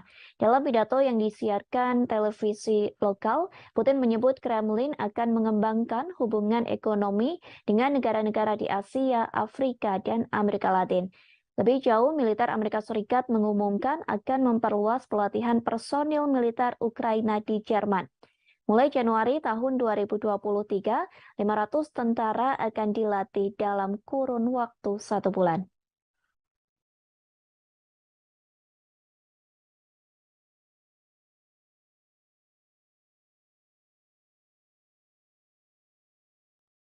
Presiden Rusia Vladimir Putin resmi merilis pemasangan rudal balistik antar benua bertenaga nuklir. Rudal balistik antar benua alias ICBM itu dipasang di wilayah Kaluga pada Rabu 14 Desember 2022. Penempatan misil antar benua ini diumumkan Putin seusai pemerintah Amerika Serikat mengumumkan rencananya mengirimkan rudal Patriot ke Ukraina. Meskipun hingga kini pengiriman senjata tersebut masih dalam tahap wacana. Pasalnya, pengiriman senjata itu harus melewati persetujuan dan pengesahan yang panjang. Sebelum ditandatangani Presiden Amerika Serikat Joe Biden, proposal bantuan itu harus disetujui oleh Kementerian Pertahanan Amerika Serikat Lloyd Austin. Namun, hal tersebut memicu kekhawatiran Rusia. Pemerintah Moskow menganggap bahwa tindakan yang dilakukan Amerika dapat memperpanas situasi konflik antar negaranya dengan Ukraina. Terlebih, rudal Patriot sendiri merupakan satu sistem udara yang paling canggih dan mematikan. Pasalnya, rudal tersebut mampu mencegat rudal balistik, rudal jelajah, serta beberapa pesawat tempur. Dalam siaran langsung yang diunggah oleh Kementerian Pertahanan Rusia, terlihat pasukan Moskow memasukkan rudal balistik dengan jenis Yars. Rudal Yars dimasukkan ke dalam peluncur yang ada di kompleks militer Kozel, tepatnya di wilayah Kaluga. Wilayah Kaluga sendiri berada di barat daya Moskow. Rudal tersebut dimasukkan ke dalam peluncur dengan menggunakan unit pengangkutan dan pemuatan khusus. Bahkan proses pemasukan rudal Yars ini memakan waktu yang cukup lama hingga beberapa jam. Hal tersebut disebabkan ukuran rudal Yars yang lebih besar dibanding rudal pada umumnya. Rudal Yars merupakan modifikasi dari sistem rudal Topol M. Uniknya, rudal Yars memakai silo atau bangunan bawah tanah sebagai tempat peluncur peluru kendali. Ukurannya yang besar membuat rudal Yars bisa mengangkut hulu ledak nuklir seberat 150 hingga 200 kiloton. Bahkan rudal Yars dapat menjangkau 10.500 km hanya dalam sekali tembak. Dengan angka tersebut, rudal Yars mampu menyerang negara yang berada di Eropa. Bahkan satu peluru yang ditembakkan rudal Yars diklaim mampu menghancurkan musuh. Hal ini dikarenakan rudal Yars diklaim memiliki kekuatan yang dahsyat hingga 12 kali lebih unggul dibanding kekuatan serangan bom atom. Tak hanya memamerkan rudal Yars, Rusia juga memperlihatkan Avangard. Diketahui Avangard merupakan kendaraan luncur hipersonik yang dapat diisi peluru nuklir termasuk RS-28 Sarmat. Menurut Putin, peluncuran senjata-senjata misil antar benua perlu dilakukan. Peluncuran misil tersebut untuk membalas gertakan yang kerap dilontarkan negara-negara barat pada Moskow.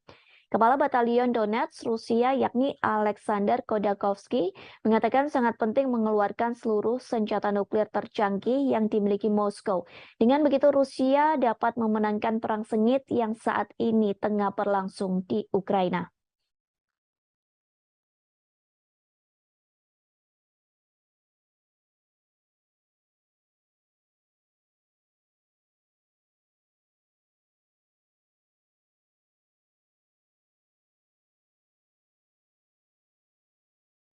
Presiden Rusia Vladimir Putin memastikan tidak ada gencatan senjata menjelang Natal di Ukraina. Pernyataan tersebut disampaikan oleh juru bicara Rusia, Dmitry Peskov. Peskov menyebut gencatan senjata tidak ada dalam agenda Rusia, sehingga dipastikan Ukraina bisa menjalankan Natal dengan aman dan kusyuk. Pernyataan Peskov itu kontradiktif dengan yang sebelumnya pernah disampaikan. Pasalnya, Peskov pernah mengatakan tidak ada perdamaian antara Rusia dengan Ukraina. Perdamaian itu bisa terjadi saat Kiev mengakui 4 wilayah Rusia yang diambil dari Ukraina. Peskov pun sempat menolak proposal damai dengan Ukraina pada Selasa 13 Desember. Rusia mensyaratkan Ukraina untuk mengakui 4 wilayah baru Rusia yang ia ambil dari Ukraina. Presiden Rusia Vladimir Putin telah mengklaim wilayah Donetsk, Luhansk, Zaporizhia, dan Kherson dari Ukraina pada 30 September 2022. Namun, sebagian besar negara di Perserikatan Bangsa-Bangsa atau PBB mengutuk tindakan tersebut sebagai tindakan yang ilegal. Pada November 2022, Rusia menarik pasukannya dari Kherson dan Ukraina berhasil merebut kembali kota Kherson. Juru bicara Rusia Dmitry Peskov juga mengatakan tidak mungkin ada pembicaraan damai jika NATO dan negara-negara barat memberikan bantuan senjata pada Ukraina. Dmitry Peskov menanggapi permintaan Zelensky pada barat untuk mengirim peralatan militer dan keuangan. Zelensky juga mengusulkan solusi perdamaian yang akan dimulai dengan penarikan pasukan Rusia dari Ukraina. Sementara hingga kini pertempuran Rusia dan Ukraina masih terus berlangsung hingga musim dingin. Presiden Ukraina Volodymyr Zelensky mengungkapkan telah mengajukan proposal untuk meminta gencatan senjata ke Rusia. Ia meminta Rusia untuk menarik pasukannya pada minggu ini menjelang Natal. Kiev meminta Moskow menarik pasukannya menjelang Natal sebagai langkah untuk mengakhiri konflik. Merespon hal tersebut, Rusia pun menolak.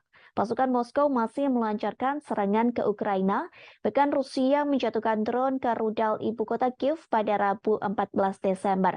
Zelensky pun meragukan Rusia tidak menyerang negaranya saat Natal.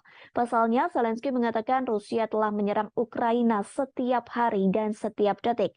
Bahkan setiap daerah di Ukraina pun telah terkena serangan dari pasukan Putin. Orang nomor satu di Ukraina itu menggambarkan Rusia telah menghancurkan negaranya dengan artileri, sehingga kini Ukraina pun menjadi rata dengan tanah.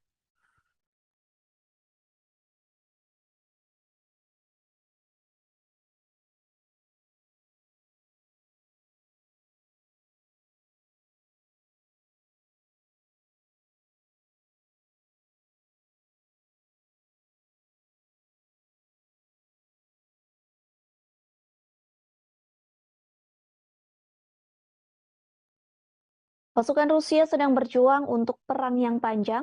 Disebutkan Rusia masih ingin menaklukkan seluruh Ukraina. Hal tersebut disampaikan oleh seorang jenderal Ukraina pada Kamis 15 Desember 2022. Sehingga dilaporkan pasukan Rusia terus menggempur dua kota strategis di Ukraina. Dua kota tersebut yakni Donetsk dan Kiev. Kedua negara telah mengesampingkan gencatan senjata Natal. Sampai saat ini tidak ada pembicaraan yang bertujuan untuk mengakhiri konflik yang telah berlangsung hampir 10 bulan. Presiden Ukraina Volodymyr Zelensky mengungkapkan telah mengajukan proposal untuk meminta gencatan senjata ke Rusia. Ia meminta Rusia untuk menarik pasukannya pada minggu ini menjelang Natal. Kiev meminta Moskow menarik pasukannya menjelang Natal sebagai langkah untuk mengakhiri konflik. Merespon hal tersebut, Rusia pun menolak.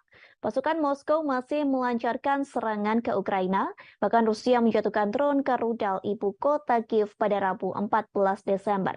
Presiden Rusia Vladimir Putin memastikan tidak ada gencatan senjata menjelang Natal di Ukraina. Pernyataan tersebut disampaikan oleh juru bicara Rusia, Dmitry Peskov. Peskov menyebut gencatan senjata tidak ada dalam agenda Rusia, sehingga dipastikan Ukraina bisa menjalankan Natal dengan aman dan khusyuk.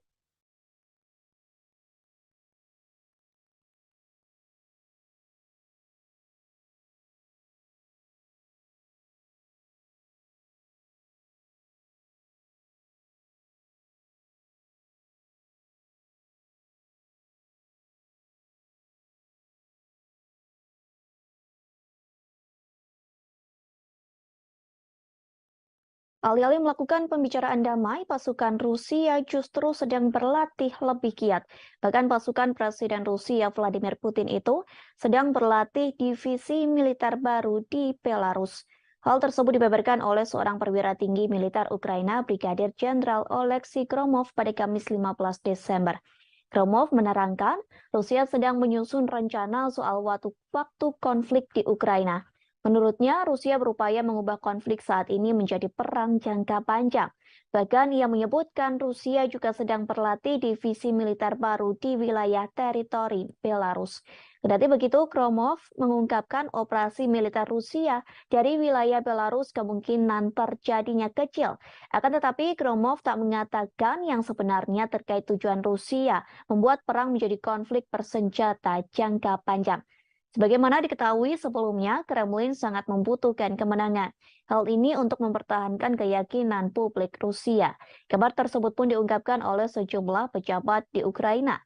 Pasalnya, Rusia belakangan ini mengalami serangkaian kekalahan di medan pertempuran, termasuk penarikan pasukan dari Kherson. Padahal wilayah itu sebelumnya telah diduduki selama beberapa bulan. Sebelumnya, Rusia dan Belarus kembali mengadakan latihan militer bersama pada Sabtu 3 Desember silam. Presiden Belarus Alexander Lukashenko mengatakan latihan ini bertujuan untuk mengantisipasi eskalasi perang dengan Eropa. Lukashenko menyebut baik Belarus maupun Rusia sebenarnya tidak menginginkan agresi terjadi. Namun latihan militer dianggap penting untuk menghadapi segala kemungkinan dengan Barat. Menurut Lukashenko, tentara Belarus dan Rusia akan semakin kuat jika disatukan.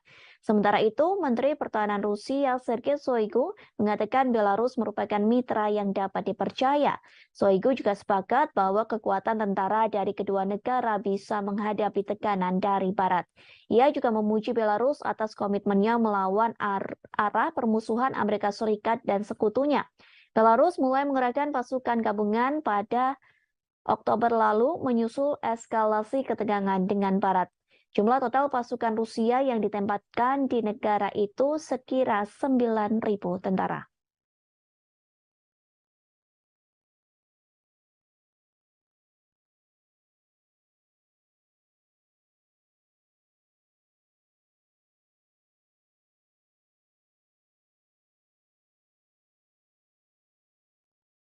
Seorang tentara Rusia mengeluh soal kondisi hidupnya yang disebut sangat buruk. Pasalnya, ia menjalankan pelatihan menjadi tentara Rusia namun tidak diberi fasilitas yang memadai. Bahkan hanya sekedar air minum pun tidak diberikan saat latihan perang melawan Ukraina. Hal tersebut disampaikan oleh seorang penasehat Kementerian Luar Negeri Ukraina. Ia mengunggah sebuah video di akun Twitternya pada Kamis 15 Desember 2022. Video yang beredar di media sosial itu berisi curhatan dari tentara Rusia. Dalam video tersebut, pria itu mengaku diberi batasan untuk minum. Kondisi ini terjadi saat Rusia melakukan mobilisasi militer untuk mempersiapkan pasukan melawan Ukraina. Rekaman berdurasi 41 detik dimaksudkan untuk menunjukkan kondisi kehidupan yang tidak memadai yang dihadapi tentara Rusia. Dalam video tersebut juga terdengar umpatan dari beberapa tentara lain yang berada di balik kamera. Sementara kondisi di sekitar mereka berlatih militer pun turut diperhatikan.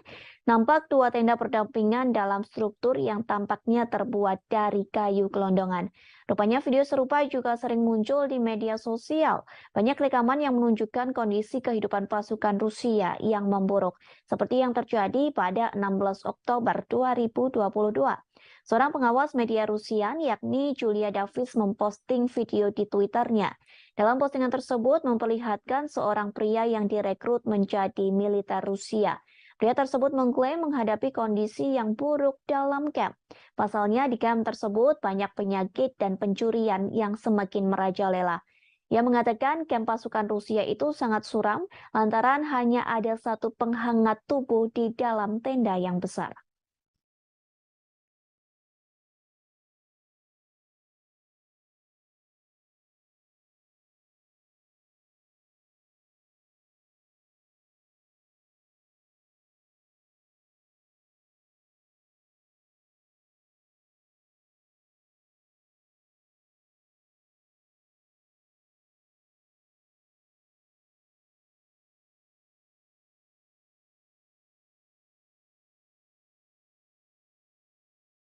Ditemukan sebuah lokasi yang menjadi tempat penahanan dan penyiksaan anak-anak Ukraina.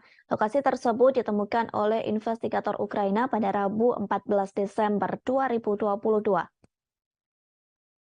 Rupanya lokasi tersebut berada di satu dari 4 pusat penyiksaan yang dioperasikan pasukan Rusia di Kherson.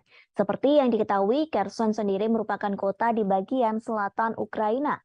Kota tersebut berhasil direbut pasukan Rusia pada bulan lalu. Hal tersebut disampaikan oleh Komisaris Parlemen Ukraina untuk Hak Asasi Manusia, yakni Dmytro Lubinets. Lubinets melaporkan tentang dugaan penyiksaan yang dilakukan pasukan Rusia. Ia mengatakan ruangan tersebut lebih buruk dari yang diperkirakan. Investigator Ukraina berhasil menemukan 10 ruang penyiksaan di wilayah Kherson dan 4 di kota Kherson.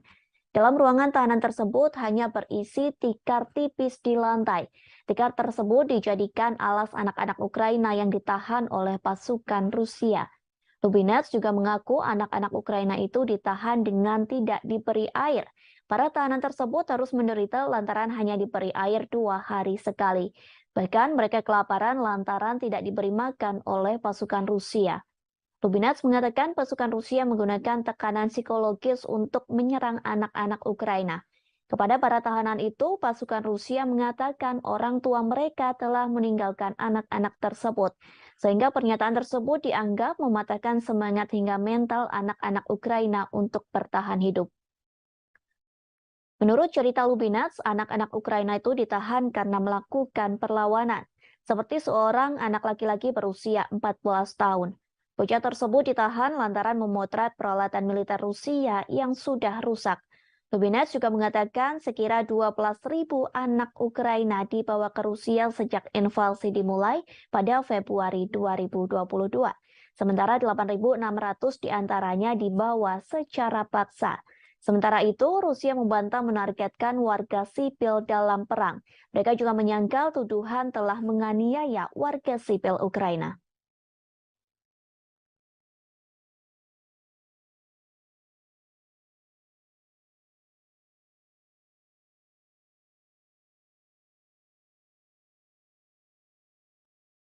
Rudal Patriot sedang menjadi senjata yang disorot berbagai negara.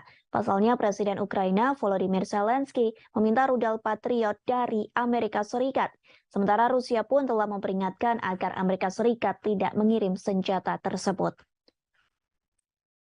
Namun kini dilaporkan Amerika Serikat telah merencanakan akan mengirim rudal Patriot untuk Ukraina pada minggu ini. Sistem rudal Patriot telah lama menjadi senjata pertahanan unggulan Amerika Serikat dan sekutunya. Pasalnya, rudal jenis ini mampu menghalau rudal yang masuk sehingga bisa dijadikan sebagai perisai. Beberapa negara di Eropa, Timur Tengah, dan wilayah Pasifik telah menggunakan rudal Patriot. Senjata tersebut digunakan untuk menjaga adanya kemungkinan serangan dari Iran, Somalia, dan Korea Utara. sehingga Rusia panik saat Amerika Serikat menyetujui pengiriman rudal Patriot ke Ukraina. Patriot merupakan sistem peluru kendali permukaan ke udara yang pertama kali dikerahkan pada tahun 1980-an. Senjata ini mampu menargetkan pesawat terbang, rudal jelajah, dan rudal balistik jarak pendek. Setiap Patriot terdiri dari sistem peluncuran yang dipasang di trek dengan 8 peluncur, di mana masing-masing dapat menampung hingga 4 pencegat rudal, radar, stasiun kontrol, dan generator. Angkatan Darat mengatakan saat ini memiliki 16 batalion Patriot. Sebuah laporan International Institute for Strategic Studies pada tahun 2018 menemukan bahwa batalion tersebut mengoperasikan 50 amunisi yang memiliki lebih dari 1.200 pencegat rudal. Amunisi Amerika Serikat secara teratur digunakan di seluruh dunia dan dioperasikan atau dibeli oleh banyak negara. Di antaranya ada Belanda, Jerman, Jepang, Israel, dan masih banyak lagi. Seorang pejabat Ukraina mengatakan satu amunisi rudal Patriot memiliki jarak tembak yang panjang. Namun memang senjata ini hanya dapat mencangkup area luas yang terbatas. Sebagai contoh, Patriot dapat secara efektif melindungi pangkalan militer kecil, tetapi tidak dapat sepenuhnya melindungi kota besar seperti Kiev. Sistem hanya bisa memberikan cakupan untuk beberapa bagian dari kota tersebut. Patriot sering dikerahkan sebagai batalion. Kemudian kita beralih ke berita selanjutnya. Dikabarkan pendapatan minyak di Rusia mengalami penurunan di level paling rendah. Hal tersebut dikarenakan sanksi dari negara barat yang tergabung dalam kelompok G7. Diketahui mereka telah memberlakukan sanksi pembatasan harga minyak ke Rusia. Penurunan penjualan minyak Rusia ini dikonfirmasi oleh Badan Energi Internasional. Tercatat sepanjang November, penjualan minyak Rusia mengalami penurunan drastis bahkan sampai level terendah. Badan Energi Internasional merilis penjualan minyak Rusia turun. Dilaporkan penurunan tersebut mencapai angka 15,8 miliar dolar Amerika Serikat atau setara dengan 246 triliun rupiah. Hal tersebut berbanding terbalik dari bulan-bulan sebelumnya. Diperkirakan penurunan itu akan terus terjadi hingga tahun 2023 mendatang. Dengan demikian, total produksi minyak Rusia diproyeksikan turun 400.000 barel per hari menjadi 15,4 juta di tahun ini. Merosotnya pendapatan minyak Rusia ini dipengaruhi kebijakan Barat dengan memberlakukan sanksi pembatasan harga minyak pada 5 Desember 2022. Negara-negara yang memberlakukan sanksi itu adalah negara G7, yakni Amerika Serikat, Inggris, Italia, Jepang, Jerman, Kanada, dan Prancis. Selain itu, 7 negara anggota Uni Eropa dan Australia kompak memberlakukan pembatasan minyak Rusia. Karena terkena sanksi ini, maka kargo minyak mentah Rusia dilarang beroperasi apabila menolak batas harga yang diusulkan sebesar 60 dolar Amerika Serikat atau setara dengan 925.000 rupiah per barel. Diketahui dengan penerapan sanksi ini dapat mengurangi pendapatan Rusia dari penjualan minyak. Selain itu, mencegah lonjakan harga minyak global. Sebelumnya, beberapa bulan terakhir, harga minyak mentah telah tembus ke harga tertinggi sebagai dampak pengaruh invasi Rusia ke Ukraina. Di sisi lain, sanksi yang sempat dijatuhkan ke Rusia sempat menjadi bumerang bagi Eropa. Pasalnya, sanksi tersebut telah gagal mengurangi ekonomi Rusia dan pada akhirnya hanya merugikan orang Eropa. Diketahui sanksi tersebut telah diberlakukan setelah Rusia meluncurkan serangan invasi ke Ukraina pada 24 Februari 2022. Negara-negara Barat menerapkan sanksi berupa pembekuan setengah cadangan emas dan mata uang asingnya, serta menargetkan ekspor energinya.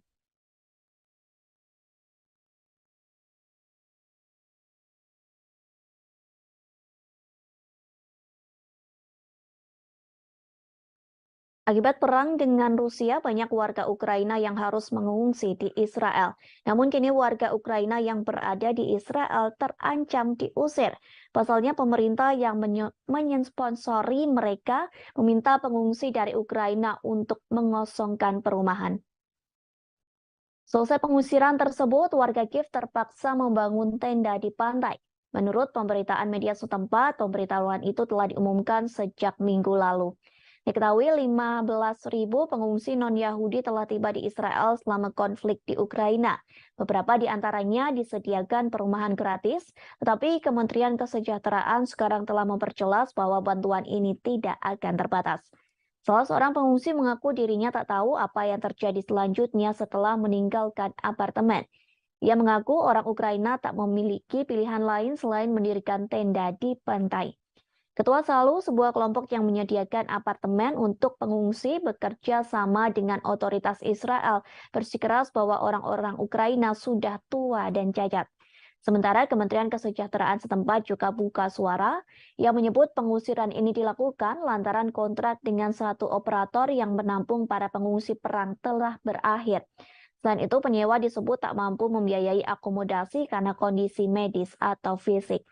Di sisi lain, Israel menjadi satu negara yang memberikan bantuan ke Ukraina sejak invasi dari Rusia. Kementerian Luar Negeri Israel telah mengirim generator dan peralatan medis ke Kiev. Hal tersebut pun telah disampaikan oleh Presiden Israel Isaac Herzog. Jika di total, Israel sudah mengirimkan bantuan pertama ke Ukraina berupa 20 generator. Bantuan 20 generator itu memakan biaya sekira $1 juta Amerika Serikat. Bantuan tersebut pun telah dikirim pada Minggu 27 November silam. Selain itu, program kerjasama pembangunan internasional resmi Israel berencana mengirim obat-obatan dan peralatan medis. Bantuan medis itu diperkirakan akan senilai $1 juta Amerika Serikat.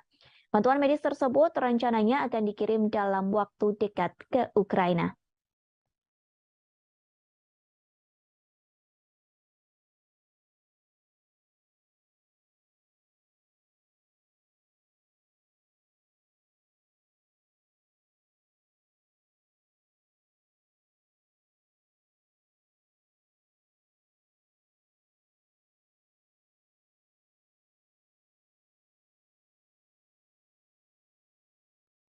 Dilaporkan Jerman telah mengirim bantuan untuk Ukraina.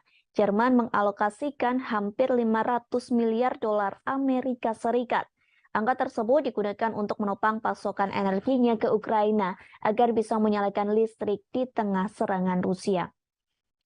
Namun pengeluaran besar-besaran ini kemungkinan tidak cukup untuk mengatasi krisis energi. Perkiraan total biaya mencerminkan skala kumulatif dana talangan energi. Skema lain yang telah diterapkan Jerman di tengah melonjaknya harga minyak dan gas alam serta hilangnya impor dari Rusia. Berbagai subsidi disebut sebagai pasokan energi. Angka bantuan itu setara dengan $5.400 Amerika Serikat per penduduk di Jerman.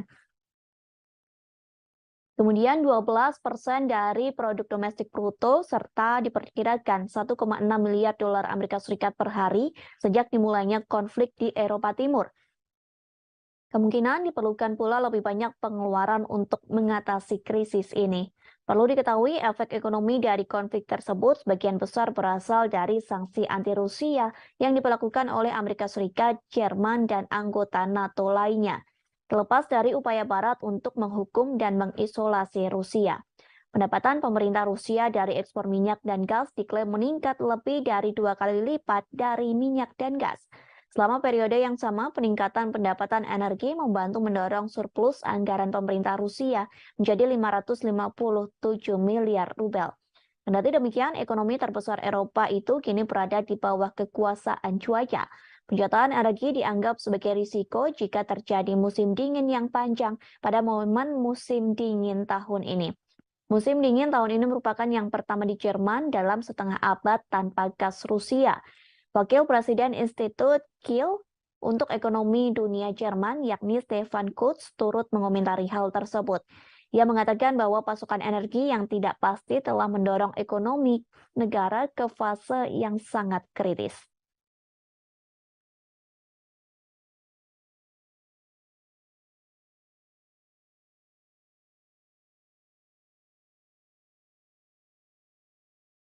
Perhimpunan Bangsa-Bangsa Asia Tenggara atau ASEAN telah terpecah belah karena invasi Rusia ke Ukraina. Negara Asia Tenggara yang telah terbagi dan beberapa sikap menanggapi perang tersebut. Sementara Uni Eropa telah mendorong perlawanan bersama melawan Rusia. Uni Eropa dan ASEAN telah bertemu pada Rabu 14 Desember 2022. Pertemuan tersebut guna membahas kerjasama ekonomi yang lebih mendalam. Namun sayangnya pertemuan tersebut tidak membuahkan kesepakatan bersama untuk mengecam invasi Rusia ke Ukraina. Vietnam dan Laos yang memiliki hubungan militer yang kuat dengan Moskow tetapi tidak memihak, sementara Singapura mematuhi sanksi Barat terhadap Rusia. Dalam pemungutan suara Perserikatan Bangsa-Bangsa pada bulan Oktober yang mengecam upaya aneksasi Rusia atas wilayah Ukraina, baik Vietnam maupun Laos abstain bersama dengan Thailand. Pemimpin 9 dari 10 negara ASEAN dan pemimpin 27 negara Uni Eropa bergabung dalam KTT tersebut yang juga memperingati 45 tahun hubungan diplomatik.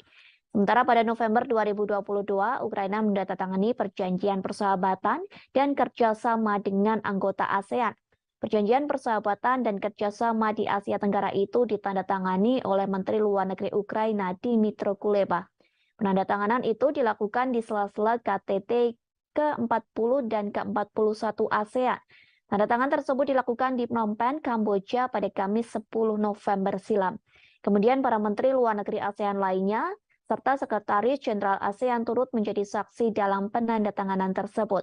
Kini Ukraina menjadi negara ke-50 yang menandatangani Traktat Persahabatan dan Kerjasama ASEAN.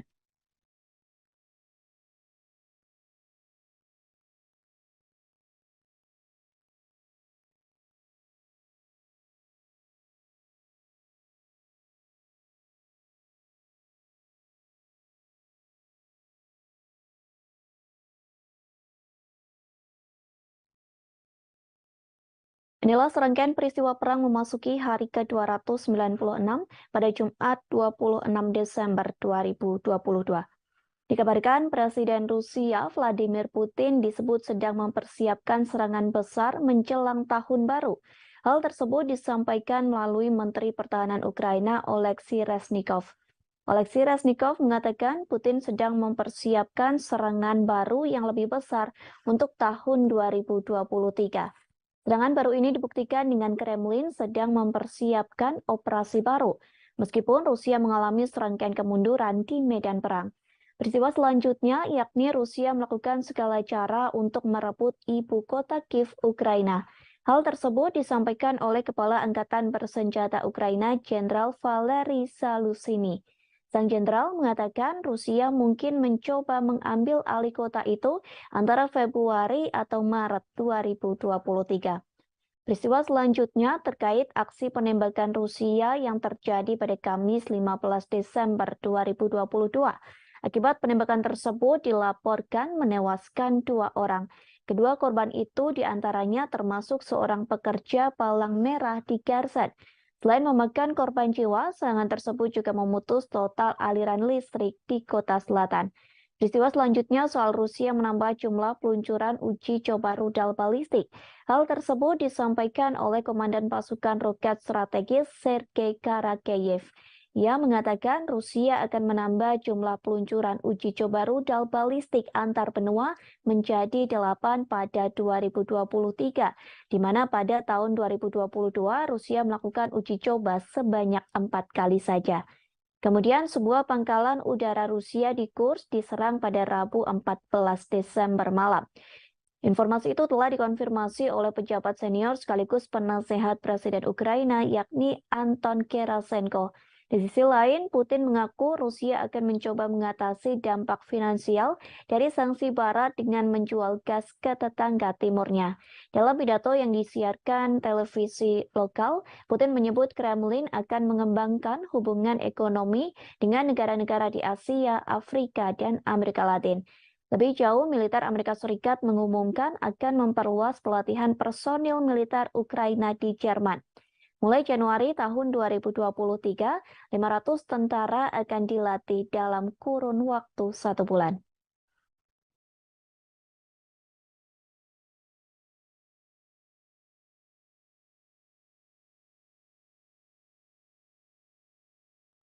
Presiden Rusia Vladimir Putin resmi merilis pemasangan rudal balistik antar benua bertenaga nuklir. Rudal balistik antar benua alias ICBM itu dipasang di wilayah Kaluga pada Rabu 14 Desember 2022. Penempatan misil antar benua ini diumumkan Putin seusai pemerintah Amerika Serikat mengumumkan rencananya mengirimkan rudal Patriot ke Ukraina. Meskipun hingga kini pengiriman senjata tersebut masih dalam tahap wacana. Pasalnya, pengiriman senjata itu harus melewati persetujuan dan pengesahan yang panjang. Sebelum ditandatangani Presiden Amerika Serikat Joe Biden, proposal bantuan itu harus disetujui oleh Kementerian Pertahanan Amerika Serikat Lloyd Austin. Namun, hal tersebut memicu kekhawatiran Rusia. Pemerintah Moskow menganggap bahwa tindakan yang dilakukan Amerika dapat memperpanas situasi konflik antar negaranya dengan Ukraina. Terlebih, rudal Patriot sendiri merupakan satu sistem udara yang paling canggih dan mematikan. Pasalnya, rudal tersebut mampu mencegat rudal balistik, rudal jelajah, serta beberapa pesawat tempur. Dalam siaran langsung yang diunggah oleh Kementerian Pertahanan Rusia, terlihat pasukan Moskow memasukkan rudal balistik dengan jenis Yars. Rudal Yars dimasukkan ke dalam peluncur yang ada di kompleks militer Kozel, tepatnya di wilayah Kaluga. Wilayah Kaluga sendiri berada di barat daya Moskow. Rudal tersebut dimasukkan ke dalam peluncur dengan menggunakan unit pengangkutan dan pemuatan khusus. Bahkan proses pemasukan rudal Yars ini memakan waktu yang cukup lama hingga beberapa jam. Hal tersebut disebabkan ukuran rudal Yars yang lebih besar dibanding rudal pada umumnya. Rudal Yars merupakan modifikasi dari sistem rudal Topol M. Uniknya, rudal Yars memakai silo atau bangunan bawah tanah sebagai tempat peluncur peluru kendali. Ukurannya yang besar membuat rudal Yars bisa mengangkut hulu ledak nuklir seberat 150 hingga 200 kiloton. Bahkan rudal Yars dapat menjangkau 10.500 km hanya dalam sekali tembak. Dengan angka tersebut, rudal Yars mampu menyerang negara yang berada di Eropa. Bahkan satu peluru yang ditembakkan rudal Yars diklaim mampu menghancurkan musuh. Hal ini dikarenakan rudal Yars diklaim memiliki kekuatan yang dahsyat hingga 12 kali lebih unggul dibanding kekuatan serangan bom atom. Tak hanya memamerkan rudal Yars, Rusia juga memperlihatkan Avangard. Diketahui Avangard merupakan kendaraan luncur hipersonik yang dapat diisi peluru nuklir termasuk RS-28 Sarmat. Menurut Putin, peluncuran senjata-senjata misil antar benua perlu dilakukan. Peluncuran misil tersebut untuk membalas gertakan yang kerap dilontarkan negara-negara barat pada Moskow. Kepala Batalion Donetsk Rusia yakni Alexander Khodakovsky mengatakan sangat penting mengeluarkan seluruh senjata nuklir tercanggih yang dimiliki Moskow. Dengan begitu Rusia dapat memenangkan perang sengit yang saat ini tengah berlangsung di Ukraina.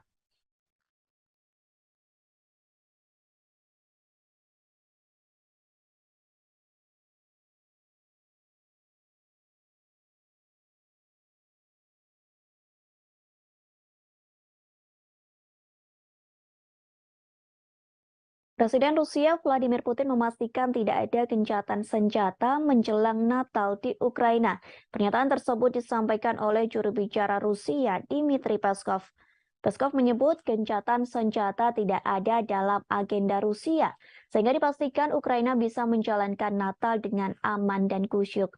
Pernyataan Peskov itu kontradiktif dengan yang sebelumnya pernah disampaikan. Pasalnya, Peskov pernah mengatakan tidak ada perdamaian antara Rusia dengan Ukraina. Perdamaian itu bisa terjadi saat Kiev mengakui 4 wilayah Rusia yang diambil dari Ukraina. Peskov pun sempat menolak proposal damai dengan Ukraina pada Selasa 13 Desember. Rusia mensyaratkan Ukraina untuk mengakui 4 wilayah baru Rusia yang ia ambil dari Ukraina. Presiden Rusia Vladimir Putin telah mengklaim wilayah Donetsk, Luhansk, Zaporizhia, dan Kherson dari Ukraina pada 30 September 2022. Namun, sebagian besar negara di Perserikatan Bangsa-Bangsa atau PBB mengutuk tindakan tersebut sebagai tindakan yang ilegal. Pada November 2022, Rusia menarik pasukannya dari Kherson dan Ukraina berhasil merebut kembali kota Kherson. Juru bicara Rusia Dmitry Peskov juga mengatakan tidak mungkin ada pembicaraan damai jika NATO dan negara-negara barat memberikan bantuan senjata pada Ukraina. Dmitry Peskov menanggapi permintaan Zelensky pada barat untuk mengirim peralatan militer dan keuangan. Zelensky juga mengusulkan solusi perdamaian yang akan dimulai dengan penarikan pasukan Rusia dari Ukraina. Sementara hingga kini pertempuran Rusia dan Ukraina masih terus berlangsung hingga musim dingin. Presiden Ukraina Volodymyr Zelensky mengungkapkan telah mengajukan proposal untuk meminta gencatan senjata ke Rusia. Ia meminta Rusia untuk menarik pasukannya pada minggu ini menjelang Natal. Kiev meminta Moskow menarik pasukannya menjelang Natal sebagai langkah untuk mengakhiri konflik. Merespon hal tersebut, Rusia pun menolak. Pasukan Moskow masih melancarkan serangan ke Ukraina, bahkan Rusia menjatuhkan drone ke rudal ibu kota Kiev pada Rabu 14 Desember. Zelensky pun meragukan Rusia tidak menyerang negaranya saat Natal. Pasalnya, Zelensky mengatakan Rusia telah menyerang Ukraina setiap hari dan setiap detik. Bahkan setiap daerah di Ukraina pun telah terkena serangan dari pasukan Putin. Orang nomor satu di Ukraina itu menggambarkan Rusia telah menghancurkan negaranya dengan artileri, sehingga kini Ukraina pun menjadi rata dengan tanah.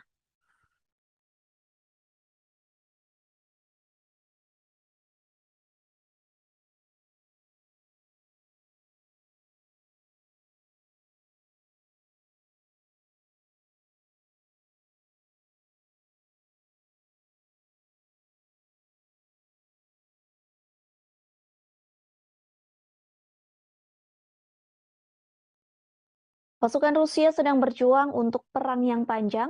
Disebutkan Rusia masih ingin menaklukkan seluruh Ukraina. Hal tersebut disampaikan oleh seorang jenderal Ukraina pada Kamis 15 Desember 2022. Sehingga dilaporkan pasukan Rusia terus menggempur dua kota strategis di Ukraina. Dua kota tersebut yakni Donetsk dan Kiev. Kedua negara telah mengesampingkan gencatan senjata Natal. Sampai saat ini tidak ada pembicaraan yang bertujuan untuk mengakhiri konflik yang telah berlangsung hampir 10 bulan. Presiden Ukraina Volodymyr Zelensky mengungkapkan telah mengajukan proposal untuk meminta gencatan senjata ke Rusia. Ia meminta Rusia untuk menarik pasukannya pada minggu ini menjelang Natal. Kiev meminta Moskow menarik pasukannya menjelang Natal sebagai langkah untuk mengakhiri konflik. Merespon hal tersebut, Rusia pun menolak. Pasukan Moskow masih melancarkan serangan ke Ukraina, bahkan Rusia menjatuhkan drone ke rudal ibu kota Kiev pada Rabu 14 Desember. Presiden Rusia Vladimir Putin memastikan tidak ada gencatan senjata menjelang Natal di Ukraina.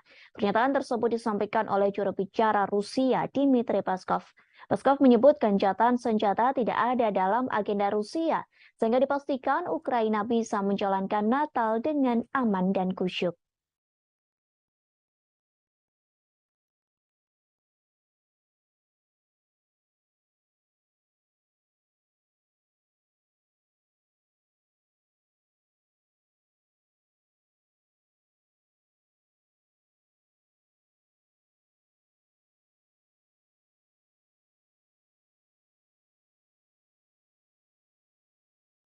Alih-alih melakukan pembicaraan damai, pasukan Rusia justru sedang berlatih lebih giat. Bahkan pasukan Presiden Rusia Vladimir Putin itu sedang berlatih divisi militer baru di Belarus. Hal tersebut dibeberkan oleh seorang perwira tinggi militer Ukraina, Brigadir Jenderal Oleksiy Gromov pada Kamis 15 Desember. Gromov menerangkan, Rusia sedang menyusun rencana soal waktu konflik di Ukraina. Menurutnya, Rusia berupaya mengubah konflik saat ini menjadi perang jangka panjang. Bahkan ia menyebutkan Rusia juga sedang berlatih divisi militer baru di wilayah teritori Belarus. Kendati begitu, Gromov mengungkapkan operasi militer Rusia dari wilayah Belarus kemungkinan terjadinya kecil. Akan tetapi, Gromov tak mengatakan yang sebenarnya terkait tujuan Rusia membuat perang menjadi konflik bersenjata jangka panjang. Sebagaimana diketahui sebelumnya, Kremlin sangat membutuhkan kemenangan. Hal ini untuk mempertahankan keyakinan publik Rusia. Kabar tersebut pun diungkapkan oleh sejumlah pejabat di Ukraina. Pasalnya, Rusia belakangan ini mengalami serangkaian kekalahan di medan pertempuran, termasuk penarikan pasukan dari Kherson. Padahal wilayah itu sebelumnya telah diduduki selama beberapa bulan. Sebelumnya, Rusia dan Belarus kembali mengadakan latihan militer bersama pada Sabtu 3 Desember silam.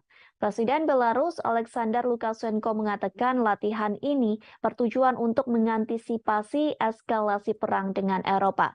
Lukashenko menyebut baik Belarus maupun Rusia sebenarnya tidak menginginkan agresi terjadi. Namun latihan militer dianggap penting untuk menghadapi segala kemungkinan dengan Barat. Menurut Lukashenko, tentara Belarus dan Rusia akan semakin kuat jika disatukan. Sementara itu, Menteri Pertahanan Rusia Sergei Shoigu mengatakan Belarus merupakan mitra yang dapat dipercaya. Shoigu juga sepakat bahwa kekuatan tentara dari kedua negara bisa menghadapi tekanan dari Barat. Ia juga memuji Belarus atas komitmennya melawan arah permusuhan Amerika Serikat dan sekutunya. Belarus mulai mengerahkan pasukan gabungan pada Oktober lalu menyusul eskalasi ketegangan dengan Barat. Jumlah total pasukan Rusia yang ditempatkan di negara itu sekira 9.000 tentara.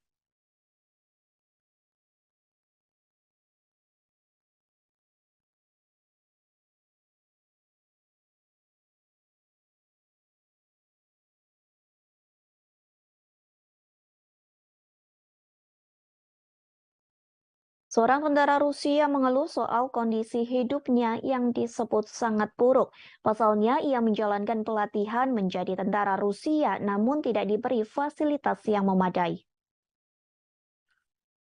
Bahkan hanya sekedar air minum pun tidak diberikan saat latihan perang melawan Ukraina.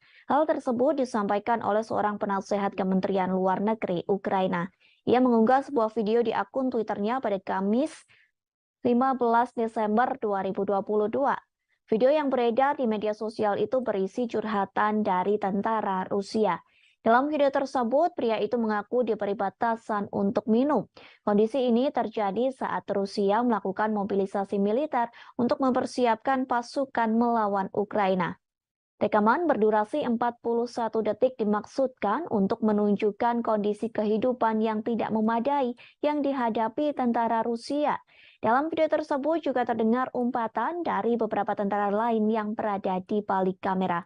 Sementara kondisi di sekitar mereka berlatih militer pun turut diperhatikan. Nampak dua tenda berdampingan dalam struktur yang tampaknya terbuat dari kayu gelondongan. Rupanya video serupa juga sering muncul di media sosial. Banyak rekaman yang menunjukkan kondisi kehidupan pasukan Rusia yang memburuk, seperti yang terjadi pada 16 Oktober 2022. Seorang pengawas media Rusia, yakni Julia Davis, memposting video di Twitternya. Dalam postingan tersebut memperlihatkan seorang pria yang direkrut menjadi militer Rusia. Pria tersebut mengklaim menghadapi kondisi yang buruk dalam kamp. Pasalnya di kamp tersebut banyak penyakit dan pencurian yang semakin merajalela. Ia mengatakan kamp pasukan Rusia itu sangat suram lantaran hanya ada satu penghangat tubuh di dalam tenda yang besar.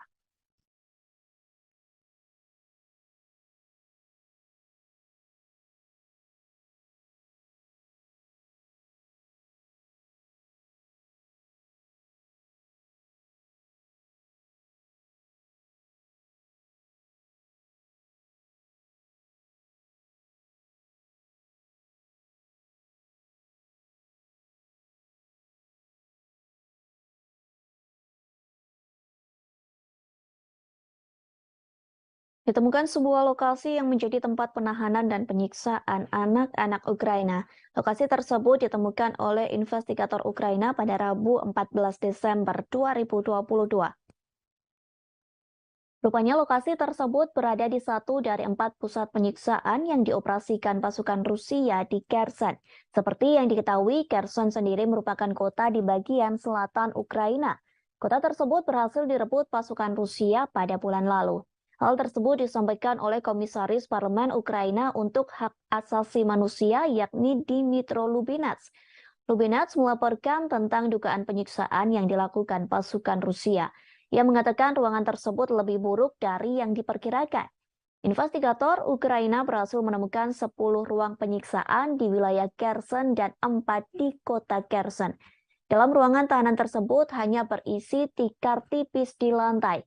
Tikar tersebut dijadikan alas anak-anak Ukraina yang ditahan oleh pasukan Rusia. Lubinets juga mengaku anak-anak Ukraina itu ditahan dengan tidak diberi air. Para tahanan tersebut harus menderita lantaran hanya diberi air 2 hari sekali. Bahkan mereka kelaparan lantaran tidak diberi makan oleh pasukan Rusia.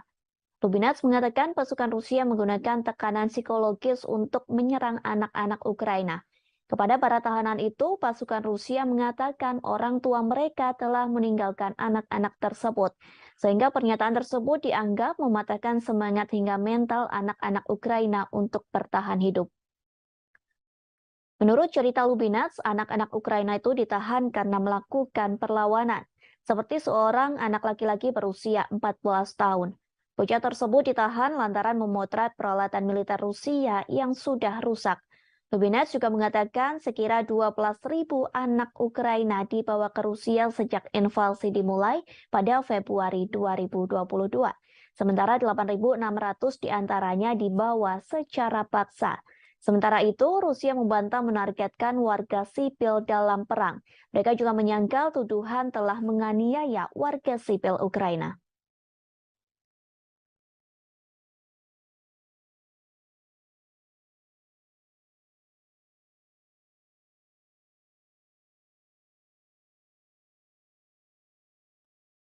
Rudal Patriot sedang menjadi senjata yang disorot berbagai negara. Pasalnya, Presiden Ukraina Volodymyr Zelensky meminta rudal Patriot dari Amerika Serikat. Sementara Rusia pun telah memperingatkan agar Amerika Serikat tidak mengirim senjata tersebut. Namun kini dilaporkan Amerika Serikat telah merencanakan akan mengirim rudal Patriot untuk Ukraina pada minggu ini. Sistem rudal Patriot telah lama menjadi senjata pertahanan unggulan Amerika Serikat dan sekutunya. Pasalnya, rudal jenis ini mampu menghalau rudal yang masuk sehingga bisa dijadikan sebagai perisai. Beberapa negara di Eropa, Timur Tengah, dan wilayah Pasifik telah menggunakan rudal Patriot. Senjata tersebut digunakan untuk menjaga adanya kemungkinan serangan dari Iran, Somalia, dan Korea Utara. Sehingga Rusia panik saat Amerika Serikat menyetujui pengiriman rudal Patriot ke Ukraina. Patriot merupakan sistem peluru kendali permukaan ke udara yang pertama kali dikerahkan pada tahun 1980-an. Senjata ini mampu menargetkan pesawat terbang, rudal jelajah, dan rudal balistik jarak pendek. Setiap Patriot terdiri dari sistem peluncuran yang dipasang di trek dengan 8 peluncur, di mana masing-masing dapat menampung hingga 4 pencegat rudal, radar, stasiun kontrol, dan generator. Angkatan Darat mengatakan saat ini memiliki 16 batalion Patriot. Sebuah laporan International Institute for Strategic Studies pada tahun 2018 menemukan bahwa batalion tersebut mengoperasikan 50 amunisi yang memiliki lebih dari 1.200 pencegat rudal. Amunisi Amerika Serikat secara teratur digunakan di seluruh dunia dan dioperasikan atau dibeli oleh banyak negara. Di antaranya ada Belanda, Jerman, Jepang, Israel, dan masih banyak lagi. Seorang pejabat Ukraina mengatakan satu amunisi rudal Patriot memiliki jarak tembak yang panjang. Namun memang senjata ini hanya dapat mencangkup area luas yang terbatas. Sebagai contoh, Patriot dapat secara efektif melindungi pangkalan militer kecil, tetapi tidak dapat sepenuhnya melindungi kota besar seperti Kiev. Sistem hanya bisa memberikan cakupan untuk beberapa bagian dari kota tersebut. Patriot sering dikerahkan sebagai batalion yang mencangkup 4 amunisi, namun ini tidak akan terjadi dengan Ukraina yang menurut para pejabat akan menerima 1 amunisi saja. Patriot memiliki radar yang lebih kuat dan yang lebih baik dalam membedakan target daripada sistem S-300 era Soviet yang digunakan Ukraina namun memiliki keterbatasan. Kemampuan Patriot juga menargetkan beberapa rudal balistik dan pesawat berpotensi melindungi Kiev.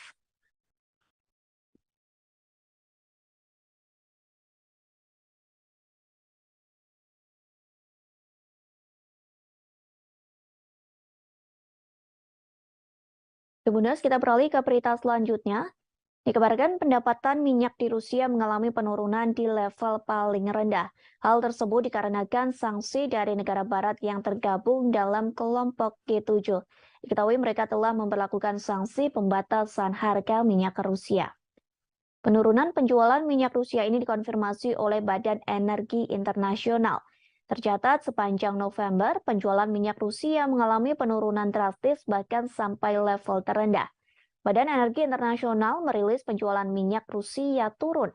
Dilaporkan penurunan tersebut mencapai angka 15,8 miliar dolar Amerika Serikat atau setara dengan 246 triliun rupiah. Hal tersebut berbanding terbalik dari bulan-bulan sebelumnya. Diperkirakan penurunan itu akan terus terjadi hingga tahun 2023 mendatang.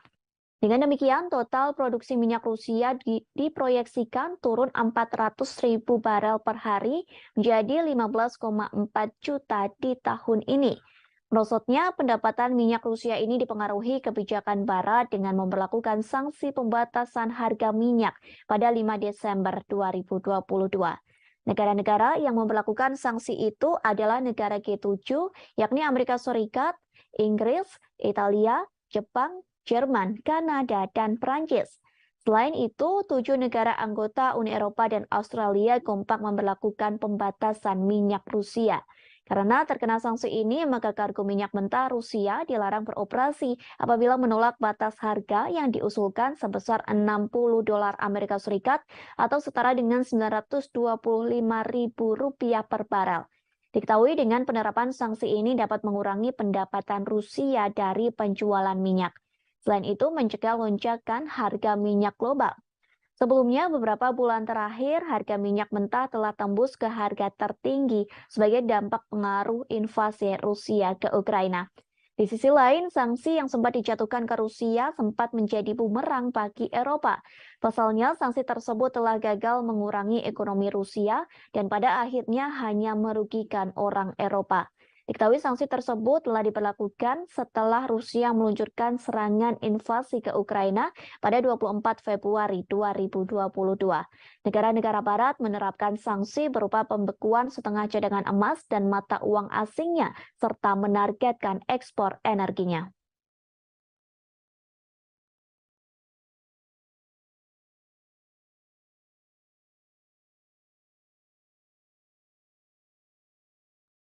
Akibat perang dengan Rusia, banyak warga Ukraina yang harus mengungsi di Israel. Namun kini warga Ukraina yang berada di Israel terancam diusir. Pasalnya pemerintah yang mensponsori mereka meminta pengungsi dari Ukraina untuk mengosongkan perumahan. Selesai pengusiran tersebut, warga Kiev terpaksa membangun tenda di pantai. Menurut pemberitaan media setempat, pemberitahuan itu telah diumumkan sejak minggu lalu. Diketahui 15.000 pengungsi non-Yahudi telah tiba di Israel selama konflik di Ukraina. Beberapa di antaranya disediakan perumahan gratis, tetapi Kementerian Kesejahteraan sekarang telah memperjelas bahwa bantuan ini tidak akan terbatas. Salah seorang pengungsi mengaku dirinya tak tahu apa yang terjadi selanjutnya setelah meninggalkan apartemen. Ia mengaku orang Ukraina tak memiliki pilihan lain selain mendirikan tenda di pantai. Ketua Salu, sebuah kelompok yang menyediakan apartemen untuk pengungsi, bekerja sama dengan otoritas Israel, bersikeras bahwa orang-orang Ukraina sudah tua dan cacat. Sementara Kementerian Kesejahteraan setempat juga buka suara yang menyebut pengusiran ini dilakukan lantaran kontrak dengan satu operator yang menampung para pengungsi perang telah berakhir. Selain itu, penyewa disebut tak mampu membiayai akomodasi karena kondisi medis atau fisik. Di sisi lain, Israel menjadi satu negara yang memberikan bantuan ke Ukraina sejak invasi dari Rusia. Kementerian Luar Negeri Israel telah mengirim generator dan peralatan medis ke Kiev. Hal tersebut pun telah disampaikan oleh Presiden Israel Isaac Herzog. Jika di total, Israel sudah mengirimkan bantuan pertama ke Ukraina berupa 20 generator. Bantuan 20 generator itu memakan biaya sekira 1 juta dolar Amerika Serikat. Bantuan tersebut pun telah dikirim pada Minggu 27 November silam. Selain itu, program kerjasama pembangunan internasional resmi Israel berencana mengirim obat-obatan dan peralatan medis. Bantuan medis itu diperkirakan akan senilai 1 juta dolar Amerika Serikat. Bantuan medis tersebut rencananya akan dikirim dalam waktu dekat ke Ukraina.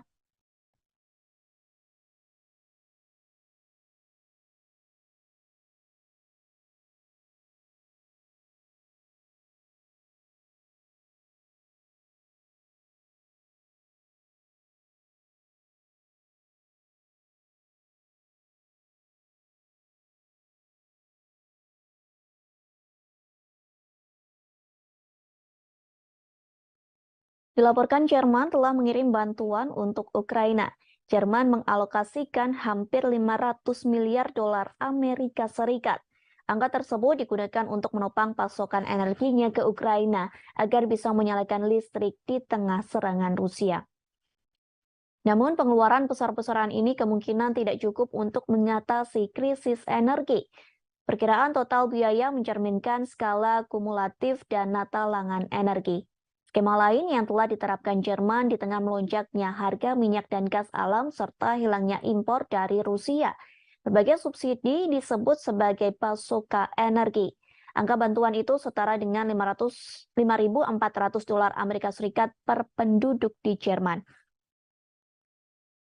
Kemudian 12% dari produk domestik bruto serta diperkirakan 1,6 miliar dolar Amerika Serikat per hari sejak dimulainya konflik di Eropa Timur. Kemungkinan diperlukan pula lebih banyak pengeluaran untuk mengatasi krisis ini. Perlu diketahui efek ekonomi dari konflik tersebut sebagian besar berasal dari sanksi anti-Rusia yang diberlakukan oleh Amerika Serikat, Jerman, dan anggota NATO lainnya. Terlepas dari upaya Barat untuk menghukum dan mengisolasi Rusia. Pendapatan pemerintah Rusia dari ekspor minyak dan gas diklaim meningkat lebih dari 2 kali lipat dari minyak dan gas. Selama periode yang sama, peningkatan pendapatan energi membantu mendorong surplus anggaran pemerintah Rusia menjadi 557 miliar rubel. Kendati demikian, ekonomi terbesar Eropa itu kini berada di bawah kekuasaan cuaca. Penjualan energi dianggap sebagai risiko jika terjadi musim dingin yang panjang pada momen musim dingin tahun ini. Musim dingin tahun ini merupakan yang pertama di Jerman dalam setengah abad tanpa gas Rusia. Wakil Presiden Institut Kiel untuk Ekonomi Dunia Jerman, yakni Stefan Kutz, turut mengomentari hal tersebut. Ia mengatakan bahwa pasokan energi yang tidak pasti telah mendorong ekonomi negara ke fase yang sangat kritis.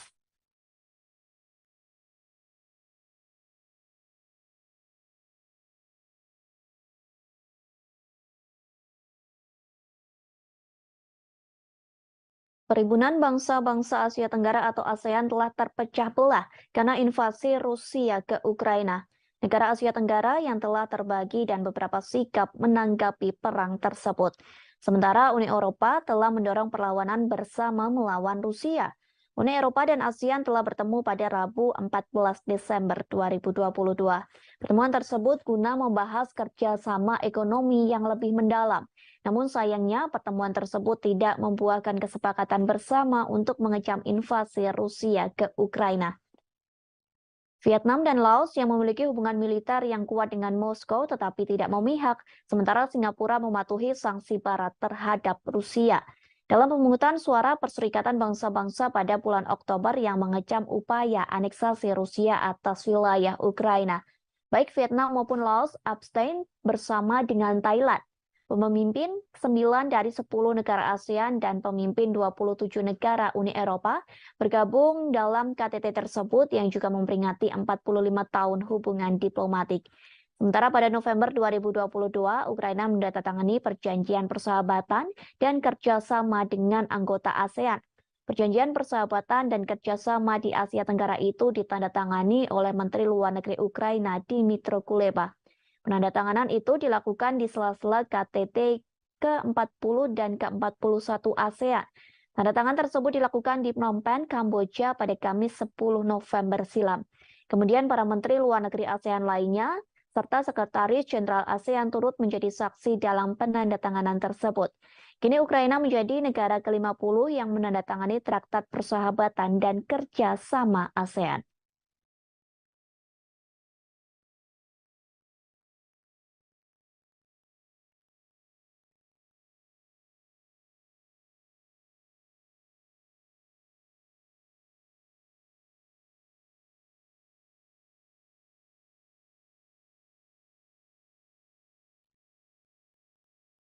Inilah serangkaian peristiwa perang memasuki hari ke-296 pada Jumat 26 Desember 2022. Dikabarkan Presiden Rusia Vladimir Putin disebut sedang mempersiapkan serangan besar menjelang tahun baru. Hal tersebut disampaikan melalui Menteri Pertahanan Ukraina Oleksiy Reznikov.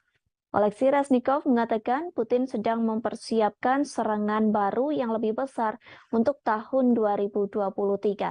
Serangan baru ini dibuktikan dengan Kremlin sedang mempersiapkan operasi baru, meskipun Rusia mengalami serangkaian kemunduran di medan perang. Peristiwa selanjutnya yakni Rusia melakukan segala cara untuk merebut ibu kota Kiev, Ukraina. Hal tersebut disampaikan oleh Kepala Angkatan Bersenjata Ukraina, Jenderal Valery Zaluzhny. Sang jenderal mengatakan Rusia mungkin mencoba mengambil alih kota itu antara Februari atau Maret 2023. Peristiwa selanjutnya terkait aksi penembakan Rusia yang terjadi pada Kamis 15 Desember 2022. Akibat penembakan tersebut dilaporkan menewaskan 2 orang. Kedua korban itu diantaranya termasuk seorang pekerja palang merah di Kherson. Selain memakan korban jiwa, serangan tersebut juga memutus total aliran listrik di kota selatan. Peristiwa selanjutnya soal Rusia menambah jumlah peluncuran uji coba rudal balistik. Hal tersebut disampaikan oleh Komandan Pasukan Roket Strategis Sergei Karakeyev. Ia mengatakan Rusia akan menambah jumlah peluncuran uji coba rudal balistik antar benua menjadi 8 pada 2023, di mana pada tahun 2022 Rusia melakukan uji coba sebanyak 4 kali saja. Kemudian sebuah pangkalan udara Rusia di Kursk diserang pada Rabu 14 Desember malam. Informasi itu telah dikonfirmasi oleh pejabat senior sekaligus penasehat Presiden Ukraina yakni Anton Gerasenko. Di sisi lain, Putin mengaku Rusia akan mencoba mengatasi dampak finansial dari sanksi Barat dengan menjual gas ke tetangga timurnya. Dalam pidato yang disiarkan televisi lokal, Putin menyebut Kremlin akan mengembangkan hubungan ekonomi dengan negara-negara di Asia, Afrika, dan Amerika Latin. Lebih jauh, militer Amerika Serikat mengumumkan akan memperluas pelatihan personil militer Ukraina di Jerman. Mulai Januari tahun 2023, 500 tentara akan dilatih dalam kurun waktu 1 bulan.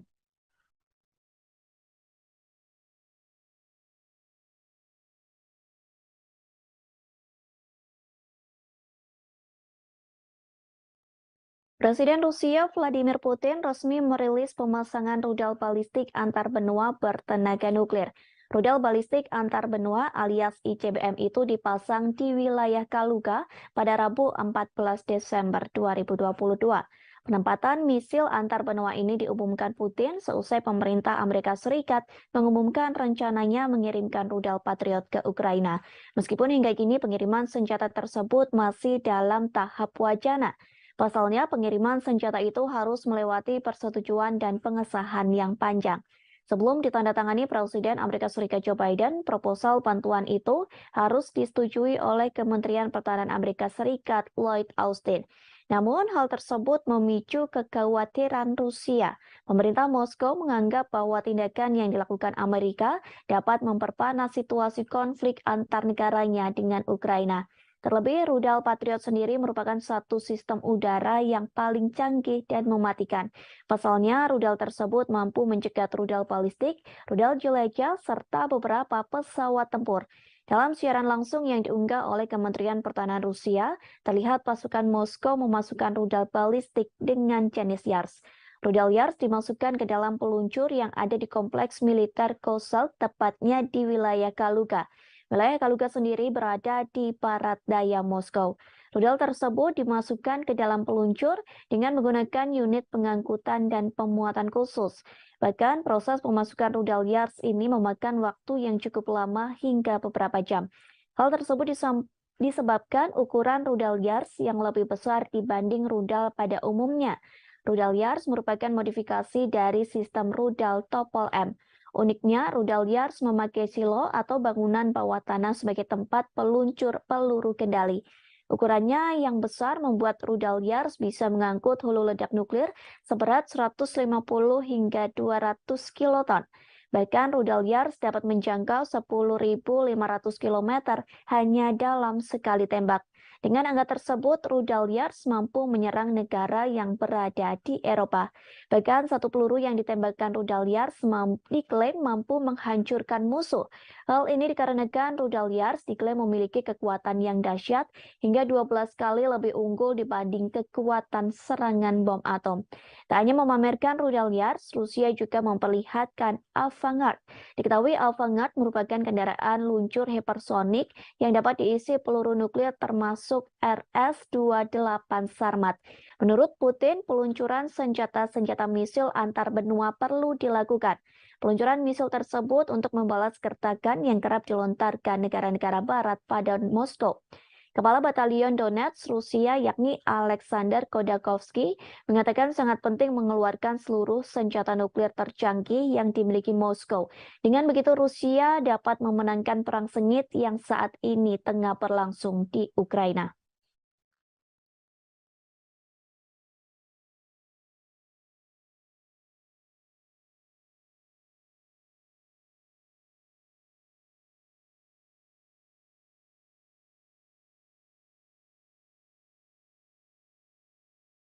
Presiden Rusia Vladimir Putin memastikan tidak ada gencatan senjata menjelang Natal di Ukraina. Pernyataan tersebut disampaikan oleh juru bicara Rusia, Dmitry Peskov. Peskov menyebut gencatan senjata tidak ada dalam agenda Rusia, sehingga dipastikan Ukraina bisa menjalankan Natal dengan aman dan kusyuk. Pernyataan Peskov itu kontradiktif dengan yang sebelumnya pernah disampaikan.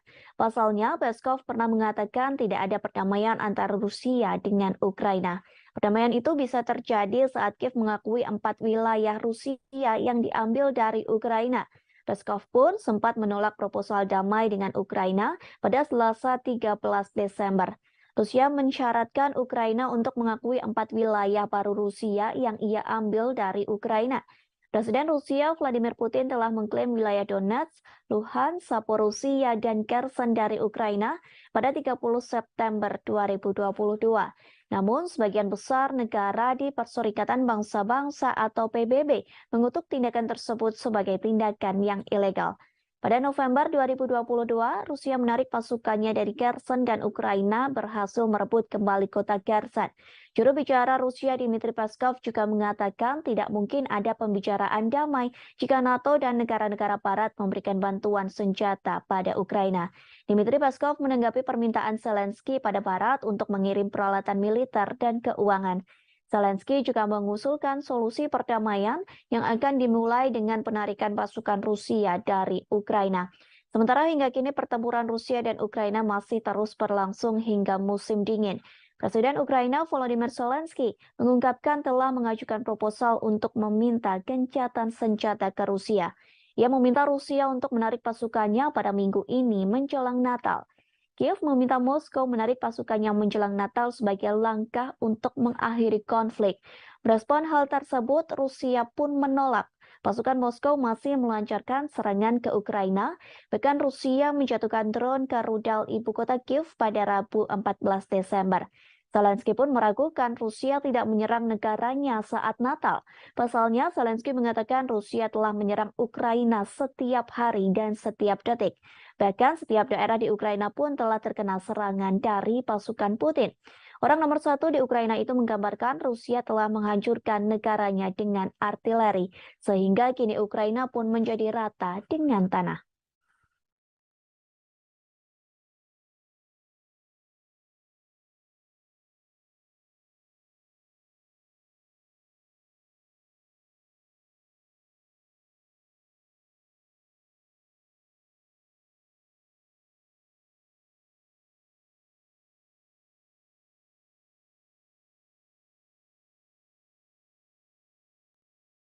Pasukan Rusia sedang berjuang untuk perang yang panjang. Disebutkan Rusia masih ingin menaklukkan seluruh Ukraina. Hal tersebut disampaikan oleh seorang jenderal Ukraina pada Kamis 15 Desember 2022. Sehingga dilaporkan pasukan Rusia terus menggempur 2 kota strategis di Ukraina. 2 kota tersebut yakni Donetsk dan Kiev. Kedua negara telah mengesampingkan gencatan senjata Natal. Sampai saat ini tidak ada pembicaraan yang bertujuan untuk mengakhiri konflik yang telah berlangsung hampir 10 bulan. Presiden Ukraina Volodymyr Zelensky mengungkapkan telah mengajukan proposal untuk meminta gencatan senjata ke Rusia. Ia meminta Rusia untuk menarik pasukannya pada minggu ini menjelang Natal. Kiev meminta Moskow menarik pasukannya menjelang Natal sebagai langkah untuk mengakhiri konflik. Merespon hal tersebut, Rusia pun menolak. Pasukan Moskow masih melancarkan serangan ke Ukraina, bahkan Rusia menjatuhkan drone ke rudal ibu kota Kiev pada Rabu 14 Desember. Presiden Rusia Vladimir Putin memastikan tidak ada gencatan senjata menjelang Natal di Ukraina. Pernyataan tersebut disampaikan oleh juru bicara Rusia Dmitry Peskov. Peskov menyebut gencatan senjata tidak ada dalam agenda Rusia, sehingga dipastikan Ukraina bisa menjalankan Natal dengan aman dan khusyuk.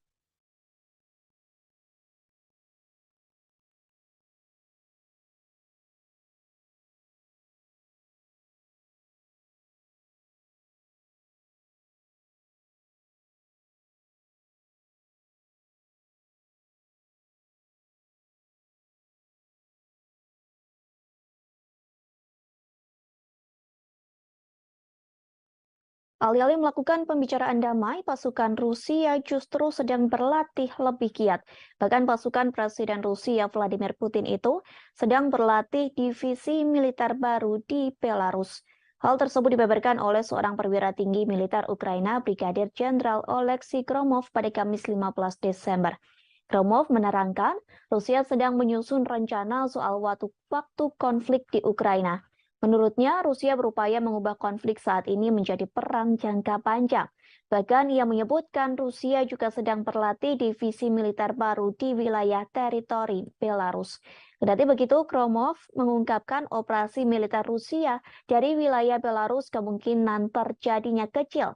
Akan tetapi, Gromov tak mengatakan yang sebenarnya terkait tujuan Rusia membuat perang menjadi konflik bersenjata jangka panjang. Sebagaimana diketahui sebelumnya, Kremlin sangat membutuhkan kemenangan. Hal ini untuk mempertahankan keyakinan publik Rusia. Kabar tersebut pun diungkapkan oleh sejumlah pejabat di Ukraina. Pasalnya, Rusia belakangan ini mengalami serangkaian kekalahan di medan pertempuran, termasuk penarikan pasukan dari Kherson. Padahal wilayah itu sebelumnya telah diduduki selama beberapa bulan. Sebelumnya, Rusia dan Belarus kembali mengadakan latihan militer bersama pada Sabtu 3 Desember silam. Presiden Belarus Alexander Lukashenko mengatakan latihan ini bertujuan untuk mengantisipasi eskalasi perang dengan Eropa. Lukashenko menyebut baik Belarus maupun Rusia sebenarnya tidak menginginkan agresi terjadi. Namun latihan militer dianggap penting untuk menghadapi segala kemungkinan dengan Barat. Menurut Lukashenko, tentara Belarus dan Rusia akan semakin kuat jika disatukan. Sementara itu, Menteri Pertahanan Rusia Sergei Shoigu mengatakan Belarus merupakan mitra yang dapat dipercaya. Shoigu juga sepakat bahwa kekuatan tentara dari kedua negara bisa menghadapi tekanan dari Barat. Ia juga memuji Belarus atas komitmennya melawan arah permusuhan Amerika Serikat dan sekutunya. Belarus mulai mengerahkan pasukan gabungan pada Oktober lalu menyusul eskalasi ketegangan dengan Barat. Jumlah total pasukan Rusia yang ditempatkan di negara itu sekira 9.000 tentara.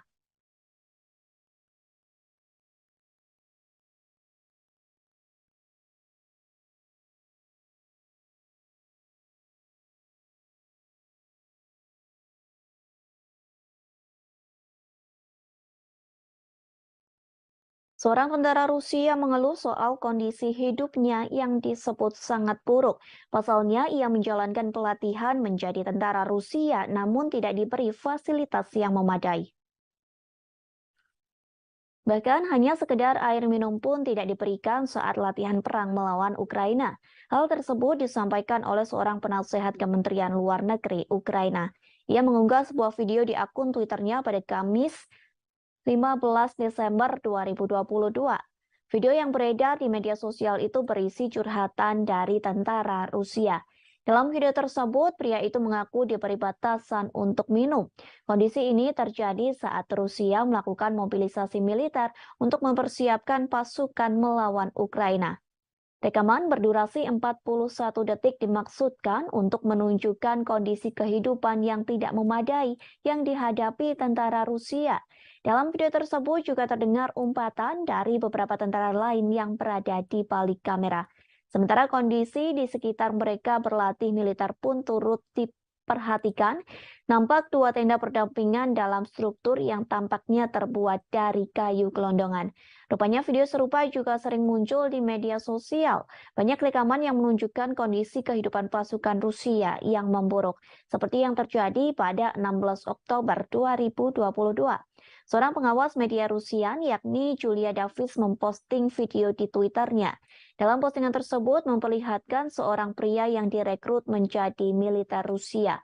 Pria tersebut mengklaim menghadapi kondisi yang buruk dalam kamp. Pasalnya di kamp tersebut banyak penyakit dan pencurian yang semakin merajalela. Ia mengatakan kamp pasukan Rusia itu sangat suram lantaran hanya ada satu penghangat tubuh di dalam tenda yang besar.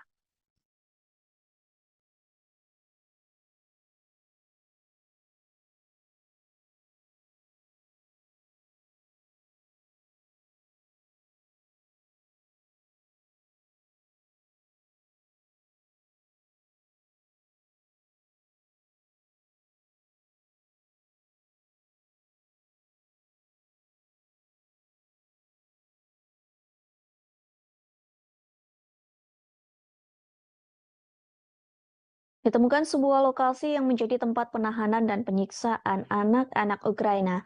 Lokasi tersebut ditemukan oleh investigator Ukraina pada Rabu 14 Desember 2022. Rupanya lokasi tersebut berada di satu dari 4 pusat penyiksaan yang dioperasikan pasukan Rusia di Kherson. Seperti yang diketahui, Kherson sendiri merupakan kota di bagian selatan Ukraina. Kota tersebut berhasil direbut pasukan Rusia pada bulan lalu. Hal tersebut disampaikan oleh Komisaris Parlemen Ukraina untuk Hak Asasi Manusia, yakni Dmytro Lubinets. Lubinets melaporkan tentang dugaan penyiksaan yang dilakukan pasukan Rusia. Ia mengatakan ruangan tersebut lebih buruk dari yang diperkirakan. Investigator Ukraina berhasil menemukan 10 ruang penyiksaan di wilayah Kherson dan 4 di kota Kherson. Dalam ruangan tahanan tersebut hanya berisi tikar tipis di lantai. Tikar tersebut dijadikan alas anak-anak Ukraina yang ditahan oleh pasukan Rusia. Lubinets juga mengaku anak-anak Ukraina itu ditahan dengan tidak diberi air. Para tahanan tersebut harus menderita lantaran hanya diberi air 2 hari sekali. Bahkan mereka kelaparan lantaran tidak diberi makan oleh pasukan Rusia. Lubinets mengatakan pasukan Rusia menggunakan tekanan psikologis untuk menyerang anak-anak Ukraina. Kepada para tahanan itu, pasukan Rusia mengatakan orang tua mereka telah meninggalkan anak-anak tersebut. Sehingga pernyataan tersebut dianggap mematahkan semangat hingga mental anak-anak Ukraina untuk bertahan hidup. Menurut cerita Lubinets, anak-anak Ukraina itu ditahan karena melakukan perlawanan, seperti seorang anak laki-laki berusia 14 tahun. Bocah tersebut ditahan lantaran memotret rudal Patriot sedang menjadi senjata yang disorot berbagai negara. Pasalnya Presiden Ukraina Volodymyr Zelensky meminta rudal Patriot dari Amerika Serikat. Sementara Rusia pun telah memperingatkan agar Amerika Serikat tidak mengirim senjata tersebut. Namun kini dilaporkan Amerika Serikat telah merencanakan akan mengirim rudal Patriot untuk Ukraina pada minggu ini. Sistem rudal Patriot telah lama menjadi senjata pertahanan unggulan Amerika Serikat dan sekutunya. Pasalnya, rudal jenis ini mampu menghalau rudal yang masuk sehingga bisa dijadikan sebagai perisai. Beberapa negara di Eropa, Timur Tengah, dan wilayah Pasifik telah menggunakan rudal Patriot. Senjata tersebut digunakan untuk menjaga adanya kemungkinan serangan dari Iran, Somalia, dan Korea Utara. Sehingga Rusia panik saat Amerika Serikat menyetujui pengiriman rudal Patriot ke Ukraina. Patriot merupakan sistem peluru kendali permukaan ke udara yang pertama kali dikerahkan pada tahun 1980-an. Senjata ini mampu menargetkan pesawat terbang, rudal jelajah, dan rudal balistik jarak pendek. Setiap Patriot terdiri dari sistem peluncuran yang dipasang di trek dengan 8 peluncur, di mana masing-masing dapat menampung hingga 4 pencegat rudal, radar, stasiun kontrol, dan generator. Angkatan Darat mengatakan saat ini memiliki 16 batalion Patriot. Sebuah laporan International Institute for Strategic Studies pada tahun 2018 menemukan bahwa batalion tersebut mengoperasikan 50 amunisi yang memiliki lebih dari 1.200 pencegat rudal. Amunisi Amerika Serikat secara teratur digunakan di seluruh dunia dan dioperasikan atau dibeli oleh banyak negara. Di antaranya ada Belanda, Jerman, Jepang, Israel, dan masih banyak lagi. Seorang pejabat Ukraina mengatakan satu amunisi rudal Patriot memiliki jarak tembak yang panjang. Namun memang senjata ini hanya dapat mencangkup area luas yang terbatas. Sebagai contoh, Patriot dapat secara efektif melindungi pangkalan militer kecil, tetapi tidak dapat sepenuhnya melindungi kota besar seperti Kiev. Sistem hanya bisa memberikan cakupan untuk beberapa bagian dari kota tersebut.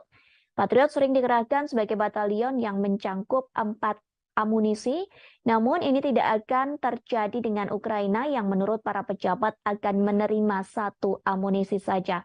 Patriot memiliki radar yang lebih kuat dan yang lebih baik dalam membedakan target daripada sistem S-300 era Soviet yang digunakan Ukraina namun memiliki keterbatasan. Kemampuan Patriot juga menargetkan beberapa rudal balistik dan pesawat berpotensi melindungi Kiev.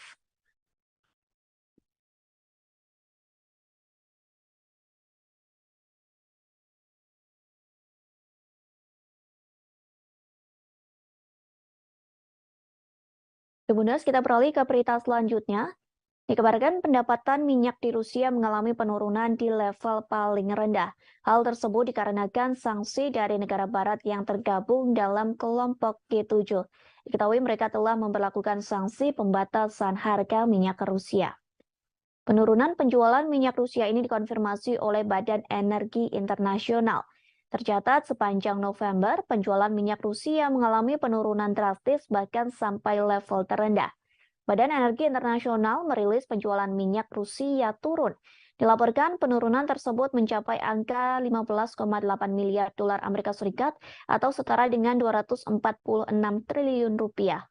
Hal tersebut berbanding terbalik dari bulan-bulan sebelumnya. Diperkirakan penurunan itu akan terus terjadi hingga tahun 2023 mendatang. Dengan demikian, total produksi minyak Rusia diproyeksikan turun 400.000 barel per hari menjadi 15,4 juta di tahun ini. Merosotnya pendapatan minyak Rusia ini dipengaruhi kebijakan Barat dengan memberlakukan sanksi pembatasan harga minyak pada 5 Desember 2022. Negara-negara yang memberlakukan sanksi itu adalah negara G7, yakni Amerika Serikat, Inggris, Italia, Jepang, Jerman, Kanada, dan Prancis. Selain itu, 7 negara anggota Uni Eropa dan Australia kompak memberlakukan pembatasan minyak Rusia. Karena terkena sanksi ini, maka kargo minyak mentah Rusia dilarang beroperasi apabila menolak batas harga yang diusulkan sebesar 60 dolar Amerika Serikat atau setara dengan 925.000 rupiah per barel. Diketahui dengan penerapan sanksi ini dapat mengurangi pendapatan Rusia dari penjualan minyak.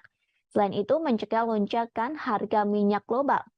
Sebelumnya, beberapa bulan terakhir, harga minyak mentah telah tembus ke harga tertinggi sebagai dampak pengaruh invasi Rusia ke Ukraina.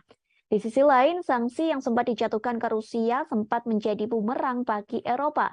Pasalnya, sanksi tersebut telah gagal mengurangi ekonomi Rusia dan pada akhirnya hanya merugikan orang Eropa. Diketahui sanksi tersebut telah diberlakukan setelah Rusia meluncurkan serangan invasi ke Ukraina pada 24 Februari 2022. Negara-negara barat menerapkan sanksi berupa pembekuan setengah cadangan emas dan mata uang asingnya, serta menargetkan ekspor energinya.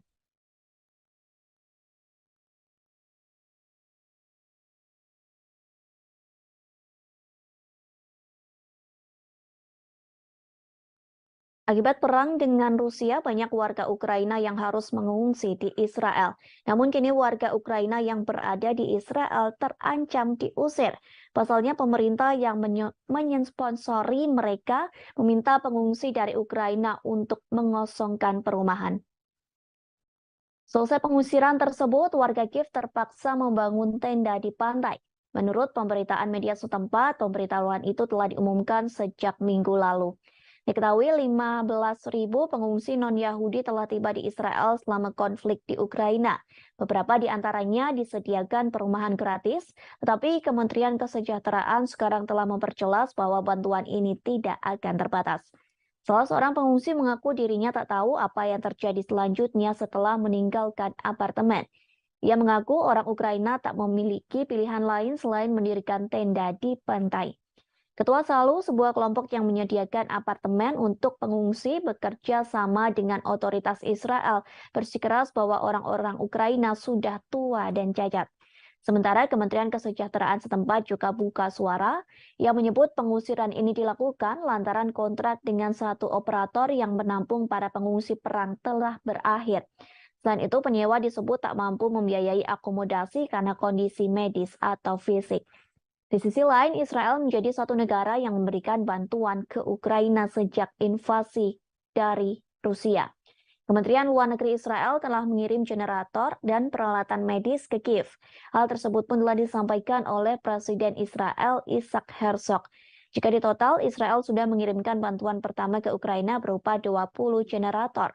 Bantuan 20 generator itu memakan biaya sekira $1 juta Amerika Serikat. Bantuan tersebut pun telah dikirim pada Minggu 27 November silam. Selain itu, program kerjasama pembangunan internasional resmi Israel berencana mengirim obat-obatan dan peralatan medis. Bantuan medis itu diperkirakan akan senilai $1 juta Amerika Serikat. Bantuan medis tersebut rencananya akan dikirim dalam waktu dekat ke Ukraina.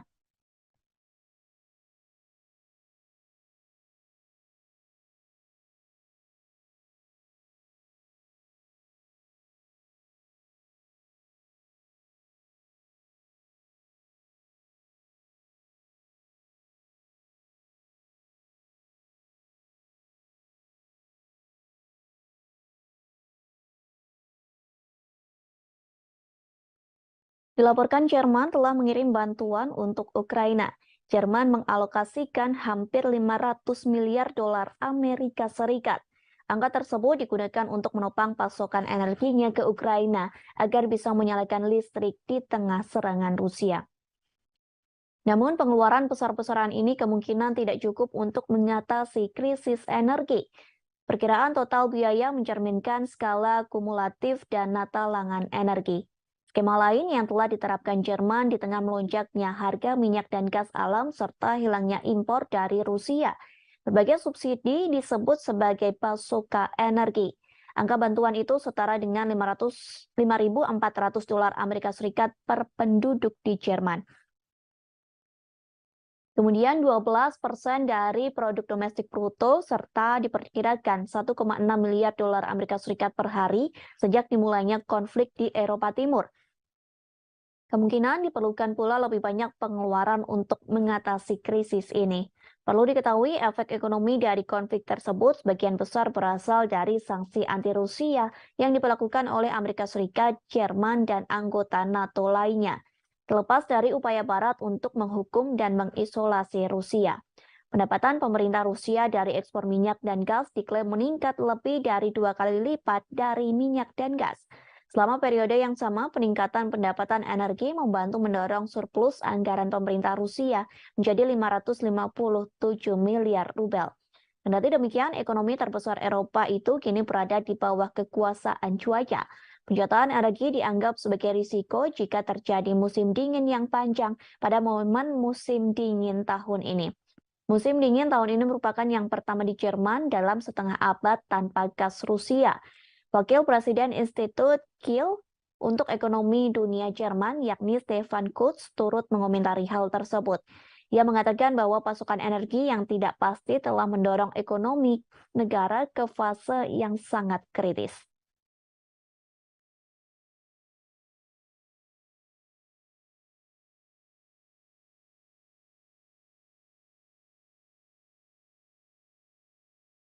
Perhimpunan Bangsa-Bangsa Asia Tenggara atau ASEAN telah terpecah belah karena invasi Rusia ke Ukraina. Negara Asia Tenggara yang telah terbagi dan beberapa sikap menanggapi perang tersebut. Sementara Uni Eropa telah mendorong perlawanan bersama melawan Rusia. Uni Eropa dan ASEAN telah bertemu pada Rabu 14 Desember 2022. Pertemuan tersebut guna membahas kerjasama ekonomi yang lebih mendalam. Namun sayangnya pertemuan tersebut tidak membuahkan kesepakatan bersama untuk mengecam invasi Rusia ke Ukraina. Vietnam dan Laos yang memiliki hubungan militer yang kuat dengan Moskow tetapi tidak memihak, sementara Singapura mematuhi sanksi Barat terhadap Rusia. Dalam pemungutan suara Perserikatan Bangsa-Bangsa pada bulan Oktober yang mengecam upaya aneksasi Rusia atas wilayah Ukraina, baik Vietnam maupun Laos abstain bersama dengan Thailand. Pemimpin 9 dari 10 negara ASEAN dan pemimpin 27 negara Uni Eropa bergabung dalam KTT tersebut yang juga memperingati 45 tahun hubungan diplomatik. Sementara pada November 2022, Ukraina menandatangani perjanjian persahabatan dan kerjasama dengan anggota ASEAN. Perjanjian persahabatan dan kerjasama di Asia Tenggara itu ditandatangani oleh Menteri Luar Negeri Ukraina Dmytro Kuleba. Penandatanganan itu dilakukan di sela-sela KTT ke-40 dan ke-41 ASEAN. Tanda tangan tersebut dilakukan di Phnom Penh, Kamboja pada Kamis 10 November silam. Kemudian para menteri luar negeri ASEAN lainnya serta Sekretaris Jenderal ASEAN turut menjadi saksi dalam penandatanganan tersebut. Kini Ukraina menjadi negara ke-50 yang menandatangani Traktat Persahabatan dan Kerjasama ASEAN.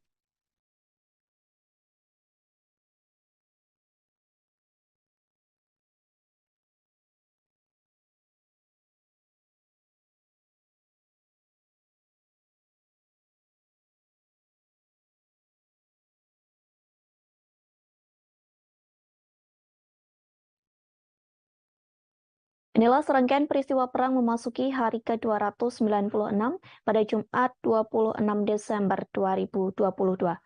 Dikabarkan Presiden Rusia Vladimir Putin disebut sedang mempersiapkan serangan besar menjelang tahun baru. Hal tersebut disampaikan melalui Menteri Pertahanan Ukraina Oleksiy Reznikov. Oleksiy Reznikov mengatakan Putin sedang mempersiapkan serangan baru yang lebih besar untuk tahun 2023. Serangan baru ini dibuktikan dengan Kremlin sedang mempersiapkan operasi baru, meskipun Rusia mengalami serangkaian kemunduran di medan perang. Peristiwa selanjutnya yakni Rusia melakukan segala cara untuk merebut ibu kota Kiev, Ukraina. Hal tersebut disampaikan oleh Kepala Angkatan Bersenjata Ukraina Jenderal Valery Zaluzhny. Sang jenderal mengatakan Rusia mungkin mencoba mengambil alih kota itu antara Februari atau Maret 2023. Peristiwa selanjutnya terkait aksi penembakan Rusia yang terjadi pada Kamis 15 Desember 2022. Akibat penembakan tersebut dilaporkan menewaskan 2 orang. Kedua korban itu diantaranya termasuk seorang pekerja palang merah di Kherson. Selain memakan korban jiwa, serangan tersebut juga memutus total aliran listrik di kota selatan. Peristiwa selanjutnya soal Rusia menambah jumlah peluncuran uji coba rudal balistik. Hal tersebut disampaikan oleh Komandan Pasukan Roket Strategis Sergei Karakeyev. Ia mengatakan Rusia akan menambah jumlah peluncuran uji coba rudal balistik antar benua menjadi 8 pada 2023, di mana pada tahun 2022 Rusia melakukan uji coba sebanyak 4 kali saja. Kemudian sebuah pangkalan udara Rusia di Kursk diserang pada Rabu 14 Desember malam. Informasi itu telah dikonfirmasi oleh pejabat senior sekaligus penasehat Presiden Ukraina yakni Anton Gerasenko. Di sisi lain, Putin mengaku Rusia akan mencoba mengatasi dampak finansial dari sanksi Barat dengan menjual gas ke tetangga timurnya. Dalam pidato yang disiarkan televisi lokal, Putin menyebut Kremlin akan mengembangkan hubungan ekonomi dengan negara-negara di Asia, Afrika, dan Amerika Latin. Lebih jauh, militer Amerika Serikat mengumumkan akan memperluas pelatihan personil militer Ukraina di Jerman. Mulai Januari tahun 2023, 500 tentara akan dilatih dalam kurun waktu 1 bulan.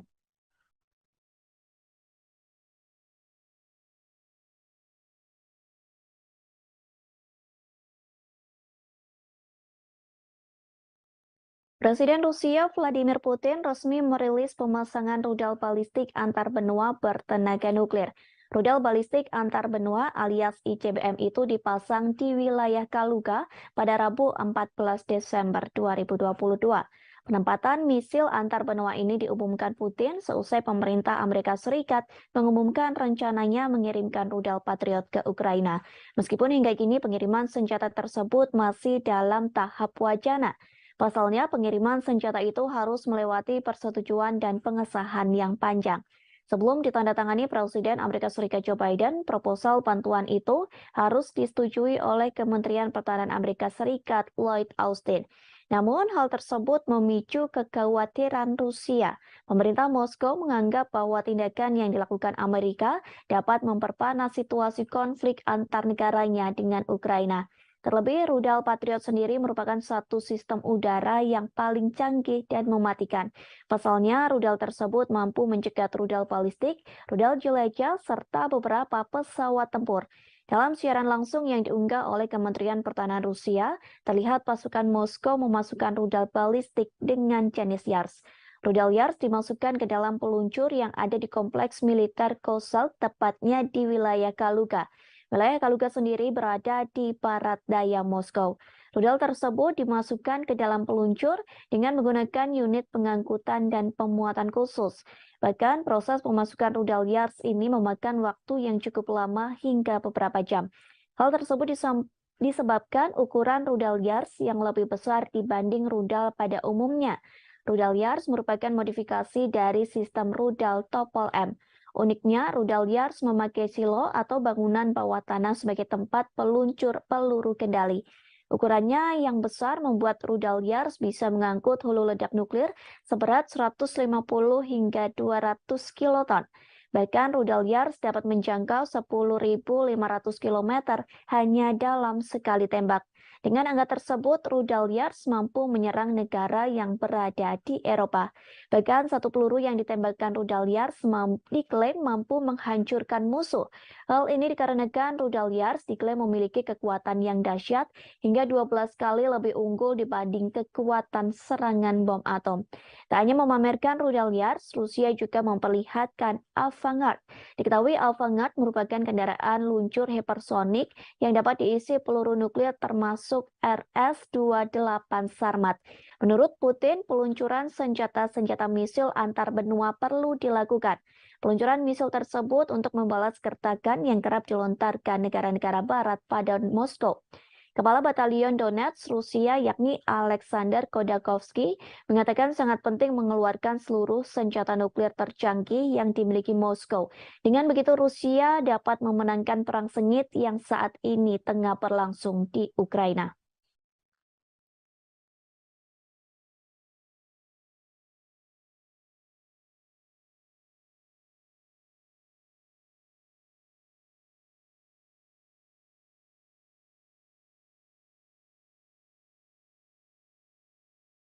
Presiden Rusia Vladimir Putin memastikan tidak ada gencatan senjata menjelang Natal di Ukraina. Pernyataan tersebut disampaikan oleh juru bicara Rusia, Dmitry Peskov. Peskov menyebut gencatan senjata tidak ada dalam agenda Rusia, sehingga dipastikan Ukraina bisa menjalankan Natal dengan aman dan kusyuk. Pernyataan Peskov itu kontradiktif dengan yang sebelumnya pernah disampaikan. Pasalnya, Peskov pernah mengatakan tidak ada perdamaian antara Rusia dengan Ukraina. Perdamaian itu bisa terjadi saat Kiev mengakui 4 wilayah Rusia yang diambil dari Ukraina. Peskov pun sempat menolak proposal damai dengan Ukraina pada Selasa 13 Desember. Rusia mensyaratkan Ukraina untuk mengakui 4 wilayah baru Rusia yang ia ambil dari Ukraina. Presiden Rusia Vladimir Putin telah mengklaim wilayah Donetsk, Luhansk, Zaporizhia, dan Kherson dari Ukraina pada 30 September 2022. Namun, sebagian besar negara di Perserikatan Bangsa-Bangsa atau PBB mengutuk tindakan tersebut sebagai tindakan yang ilegal. Pada November 2022, Rusia menarik pasukannya dari Kherson dan Ukraina berhasil merebut kembali kota Kherson. Juru bicara Rusia Dmitry Peskov juga mengatakan tidak mungkin ada pembicaraan damai jika NATO dan negara-negara barat memberikan bantuan senjata pada Ukraina. Dmitry Peskov menanggapi permintaan Zelensky pada barat untuk mengirim peralatan militer dan keuangan. Zelensky juga mengusulkan solusi perdamaian yang akan dimulai dengan penarikan pasukan Rusia dari Ukraina. Sementara hingga kini pertempuran Rusia dan Ukraina masih terus berlangsung hingga musim dingin. Presiden Ukraina Volodymyr Zelensky mengungkapkan telah mengajukan proposal untuk meminta gencatan senjata ke Rusia. Ia meminta Rusia untuk menarik pasukannya pada minggu ini menjelang Natal. Kiev meminta Moskow menarik pasukannya menjelang Natal sebagai langkah untuk mengakhiri konflik. Merespon hal tersebut, Rusia pun menolak.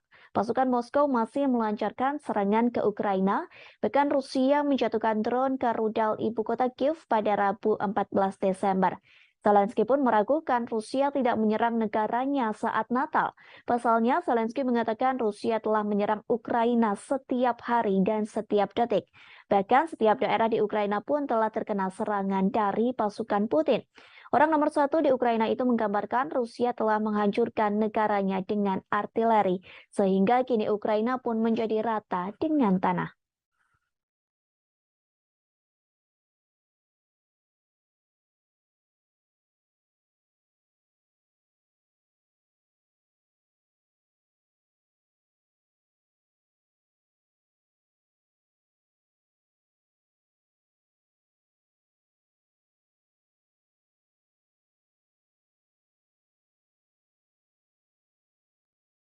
Pasukan Rusia sedang berjuang untuk perang yang panjang. Disebutkan Rusia masih ingin menaklukkan seluruh Ukraina. Hal tersebut disampaikan oleh seorang jenderal Ukraina pada Kamis 15 Desember 2022. Sehingga dilaporkan pasukan Rusia terus menggempur dua kota strategis di Ukraina. Dua kota tersebut yakni Donetsk dan Kiev. Kedua negara telah mengesampingkan gencatan senjata Natal. Sampai saat ini tidak ada pembicaraan yang bertujuan untuk mengakhiri konflik yang telah berlangsung hampir 10 bulan. Presiden Ukraina Volodymyr Zelensky mengungkapkan telah mengajukan proposal untuk meminta gencatan senjata ke Rusia. Ia meminta Rusia untuk menarik pasukannya pada minggu ini menjelang Natal. Kiev meminta Moskow menarik pasukannya menjelang Natal sebagai langkah untuk mengakhiri konflik. Merespon hal tersebut, Rusia pun menolak.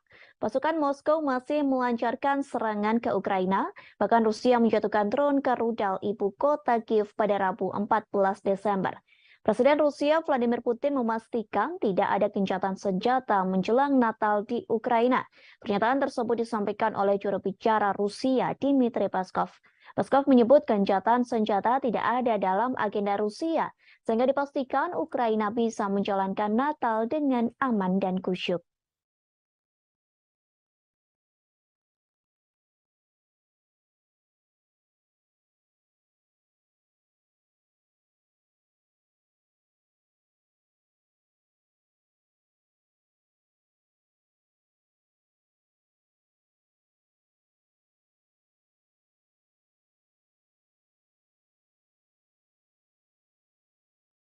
Alih-alih melakukan pembicaraan damai, pasukan Rusia justru sedang berlatih lebih giat. Bahkan pasukan Presiden Rusia Vladimir Putin itu sedang berlatih divisi militer baru di Belarus. Hal tersebut dibeberkan oleh seorang perwira tinggi militer Ukraina, Brigadir Jenderal Oleksiy Gromov pada Kamis 15 Desember. Gromov menerangkan, Rusia sedang menyusun rencana soal waktu konflik di Ukraina. Menurutnya, Rusia berupaya mengubah konflik saat ini menjadi perang jangka panjang. Bahkan ia menyebutkan Rusia juga sedang berlatih divisi militer baru di wilayah teritori Belarus.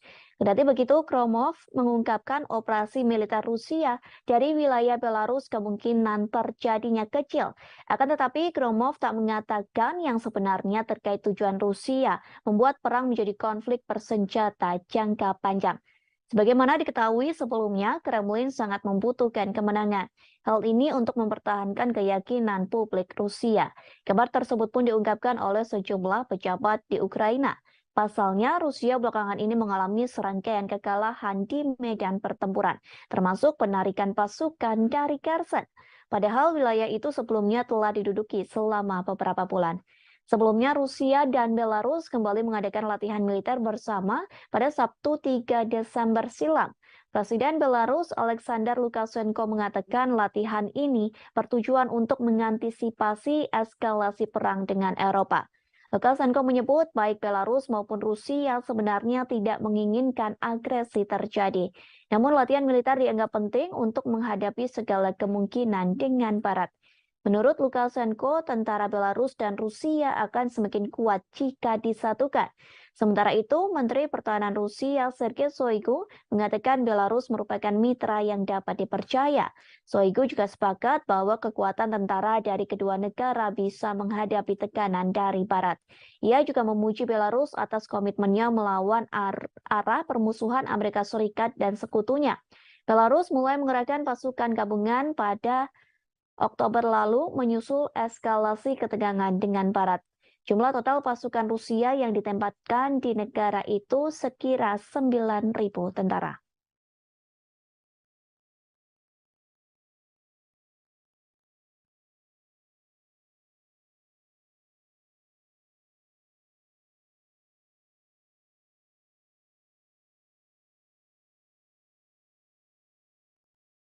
Seorang tentara Rusia mengeluh soal kondisi hidupnya yang disebut sangat buruk. Pasalnya, ia menjalankan pelatihan menjadi tentara Rusia namun tidak diberi fasilitas yang memadai.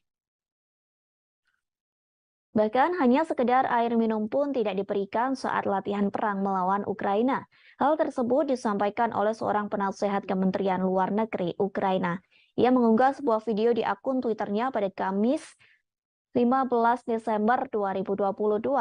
Video yang beredar di media sosial itu berisi curhatan dari tentara Rusia. Dalam video tersebut, pria itu mengaku diberi batasan untuk minum. Kondisi ini terjadi saat Rusia melakukan mobilisasi militer untuk mempersiapkan pasukan melawan Ukraina. Rekaman berdurasi 41 detik dimaksudkan untuk menunjukkan kondisi kehidupan yang tidak memadai yang dihadapi tentara Rusia. Dalam video tersebut juga terdengar umpatan dari beberapa tentara lain yang berada di balik kamera. Sementara kondisi di sekitar mereka berlatih militer pun turut diperhatikan. Nampak dua tenda berdampingan dalam struktur yang tampaknya terbuat dari kayu gelondongan. Rupanya video serupa juga sering muncul di media sosial. Banyak rekaman yang menunjukkan kondisi kehidupan pasukan Rusia yang memburuk, seperti yang terjadi pada 16 Oktober 2022. Seorang pengawas media Rusia, yakni Julia Davis, memposting video di Twitternya. Dalam postingan tersebut memperlihatkan seorang pria yang direkrut menjadi militer Rusia. Pria tersebut mengklaim menghadapi kondisi yang buruk dalam kamp. Pasalnya di kamp tersebut banyak penyakit dan pencurian yang semakin merajalela. Ia mengatakan kamp pasukan Rusia itu sangat suram lantaran hanya ada satu penghangat tubuh di dalam tenda yang besar.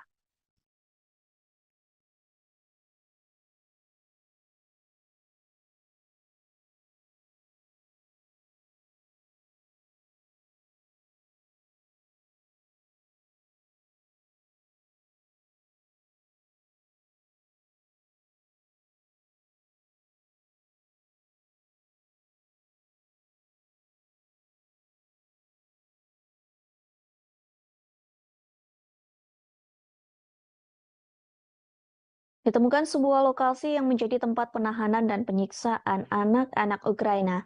Lokasi tersebut ditemukan oleh investigator Ukraina pada Rabu 14 Desember 2022. Rupanya lokasi tersebut berada di satu dari 4 pusat penyiksaan yang dioperasikan pasukan Rusia di Kherson. Seperti yang diketahui, Kherson sendiri merupakan kota di bagian selatan Ukraina. Kota tersebut berhasil direbut pasukan Rusia pada bulan lalu. Hal tersebut disampaikan oleh Komisaris Parlemen Ukraina untuk Hak Asasi Manusia, yakni Dmytro Lubinets. Lubinets melaporkan tentang dugaan penyiksaan yang dilakukan pasukan Rusia. Ia mengatakan ruangan tersebut lebih buruk dari yang diperkirakan. Investigator Ukraina berhasil menemukan 10 ruang penyiksaan di wilayah Kherson dan 4 di kota Kherson. Dalam ruangan tahanan tersebut hanya berisi tikar tipis di lantai. Tikar tersebut dijadikan alas anak-anak Ukraina yang ditahan oleh pasukan Rusia. Lubinets juga mengaku anak-anak Ukraina itu ditahan dengan tidak diberi air. Para tahanan tersebut harus menderita lantaran hanya diberi air 2 hari sekali. Bahkan mereka kelaparan lantaran tidak diberi makan oleh pasukan Rusia. Lubinets mengatakan pasukan Rusia menggunakan tekanan psikologis untuk menyerang anak-anak Ukraina. Kepada para tahanan itu, pasukan Rusia mengatakan orang tua mereka telah meninggalkan anak-anak tersebut, sehingga pernyataan tersebut dianggap mematahkan semangat hingga mental anak-anak Ukraina untuk bertahan hidup. Menurut cerita Lubinets, anak-anak Ukraina itu ditahan karena melakukan perlawanan, seperti seorang anak laki-laki berusia 14 tahun. Bocah tersebut ditahan lantaran memotret peralatan militer Rusia yang sudah rusak. Lubinets juga mengatakan sekira 12.000 anak Ukraina dibawa ke Rusia sejak invasi dimulai pada Februari 2022. Sementara 8.600 diantaranya dibawa secara paksa. Sementara itu, Rusia membantah menargetkan warga sipil dalam perang. Mereka juga menyangkal tuduhan telah menganiaya warga sipil Ukraina.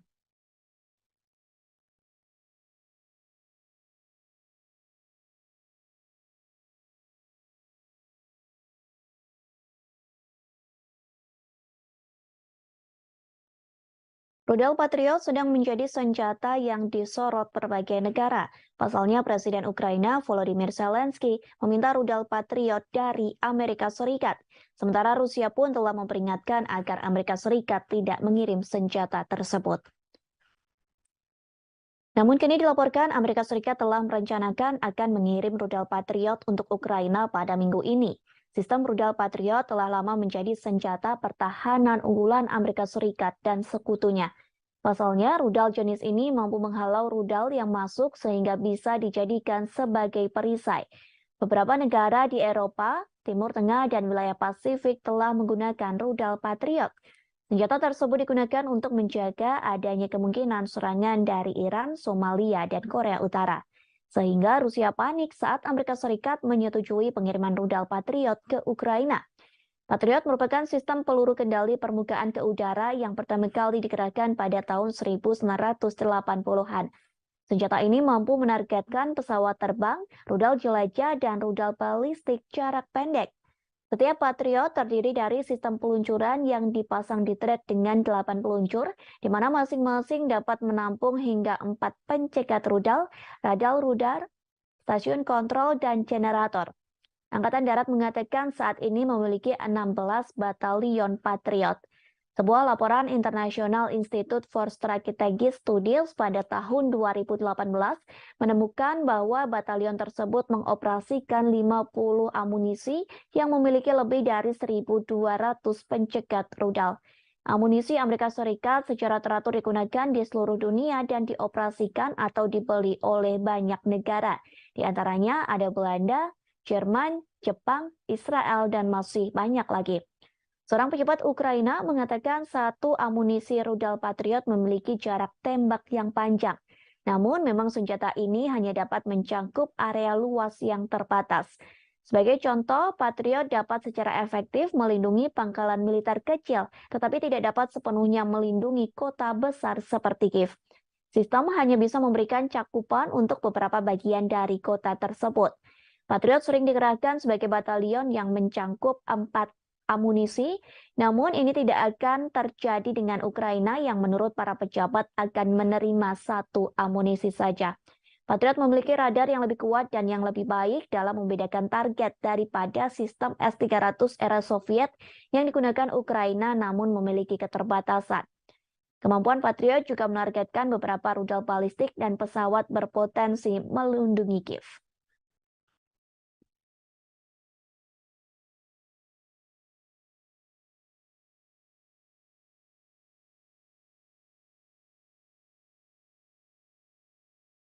Kemudian kita beralih ke berita selanjutnya. Dikabarkan pendapatan minyak di Rusia mengalami penurunan di level paling rendah. Hal tersebut dikarenakan sanksi dari negara barat yang tergabung dalam kelompok G7. Diketahui mereka telah memperlakukan sanksi pembatasan harga minyak ke Rusia. Penurunan penjualan minyak Rusia ini dikonfirmasi oleh Badan Energi Internasional. Tercatat sepanjang November, penjualan minyak Rusia mengalami penurunan drastis bahkan sampai level terendah. Badan Energi Internasional merilis penjualan minyak Rusia turun Dilaporkan penurunan tersebut mencapai angka 15,8 miliar dolar Amerika Serikat atau setara dengan 246 triliun rupiah. Hal tersebut berbanding terbalik dari bulan-bulan sebelumnya. Diperkirakan penurunan itu akan terus terjadi hingga tahun 2023 mendatang. Dengan demikian, total produksi minyak Rusia diproyeksikan turun 400.000 barel per hari menjadi 15,4 juta di tahun ini. Merosotnya pendapatan minyak Rusia ini dipengaruhi kebijakan Barat dengan memperlakukan sanksi pembatasan harga minyak pada 5 Desember 2022. Negara-negara yang memperlakukan sanksi itu adalah negara G7, yakni Amerika Serikat, Inggris, Italia, Jepang, Jerman, Kanada, dan Prancis. Selain itu, 7 negara anggota Uni Eropa dan Australia kompak memperlakukan pembatasan minyak Rusia. Karena terkena sanksi ini, maka kargo minyak mentah Rusia dilarang beroperasi apabila menolak batas harga yang diusulkan sebesar 60 dolar Amerika Serikat atau setara dengan 925 ribu rupiah per barel. Diketahui dengan penerapan sanksi ini dapat mengurangi pendapatan Rusia dari penjualan minyak. Selain itu, mencegah lonjakan harga minyak global. Sebelumnya, beberapa bulan terakhir, harga minyak mentah telah tembus ke harga tertinggi sebagai dampak pengaruh invasi Rusia ke Ukraina. Di sisi lain, sanksi yang sempat dijatuhkan ke Rusia sempat menjadi bumerang bagi Eropa. Pasalnya, sanksi tersebut telah gagal mengurangi ekonomi Rusia dan pada akhirnya hanya merugikan orang Eropa. Diketahui sanksi tersebut telah diberlakukan setelah Rusia meluncurkan serangan invasi ke Ukraina pada 24 Februari 2022. Negara-negara Barat menerapkan sanksi berupa pembekuan setengah cadangan emas dan mata uang asingnya, serta menargetkan ekspor energinya.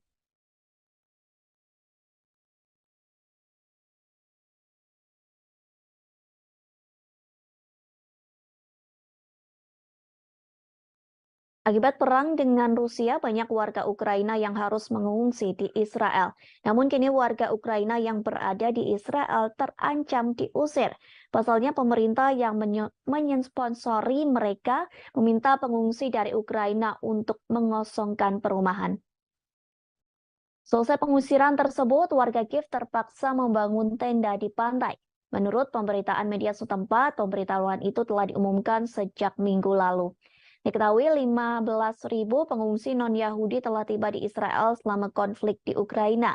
Beberapa di antaranya disediakan perumahan gratis, tetapi Kementerian Kesejahteraan sekarang telah memperjelas bahwa bantuan ini tidak akan terbatas. Salah seorang pengungsi mengaku dirinya tak tahu apa yang terjadi selanjutnya setelah meninggalkan apartemen. Ia mengaku orang Ukraina tak memiliki pilihan lain selain mendirikan tenda di pantai. Ketua Salu, sebuah kelompok yang menyediakan apartemen untuk pengungsi, bekerja sama dengan otoritas Israel, bersikeras bahwa orang-orang Ukraina sudah tua dan cacat. Sementara Kementerian Kesejahteraan setempat juga buka suara yang menyebut pengusiran ini dilakukan lantaran kontrak dengan satu operator yang menampung para pengungsi perang telah berakhir. Selain itu, penyewa disebut tak mampu membiayai akomodasi karena kondisi medis atau fisik. Di sisi lain, Israel menjadi satu negara yang memberikan bantuan ke Ukraina sejak invasi dari Rusia. Kementerian Luar Negeri Israel telah mengirim generator dan peralatan medis ke Kiev.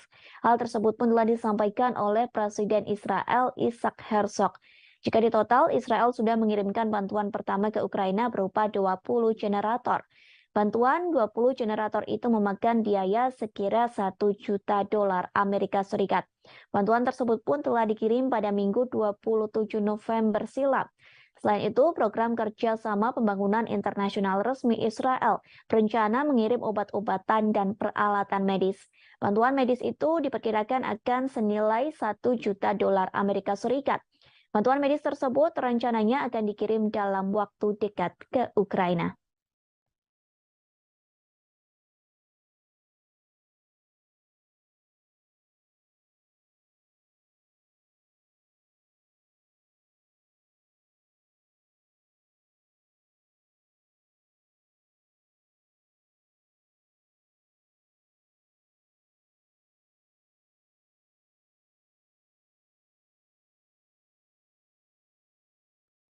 Dilaporkan Jerman telah mengirim bantuan untuk Ukraina.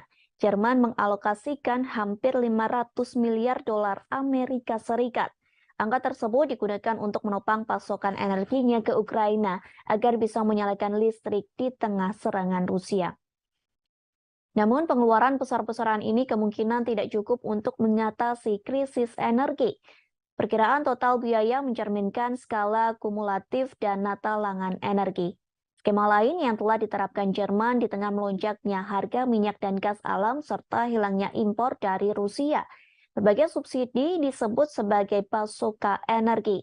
Angka bantuan itu setara dengan 5.400 dolar Amerika Serikat per penduduk di Jerman. Kemudian 12% dari produk domestik bruto serta diperkirakan 1,6 miliar dolar Amerika Serikat per hari sejak dimulainya konflik di Eropa Timur. Kemungkinan diperlukan pula lebih banyak pengeluaran untuk mengatasi krisis ini. Perlu diketahui efek ekonomi dari konflik tersebut sebagian besar berasal dari sanksi anti-Rusia yang diberlakukan oleh Amerika Serikat, Jerman, dan anggota NATO lainnya. Terlepas dari upaya Barat untuk menghukum dan mengisolasi Rusia. Pendapatan pemerintah Rusia dari ekspor minyak dan gas diklaim meningkat lebih dari 2 kali lipat dari minyak dan gas.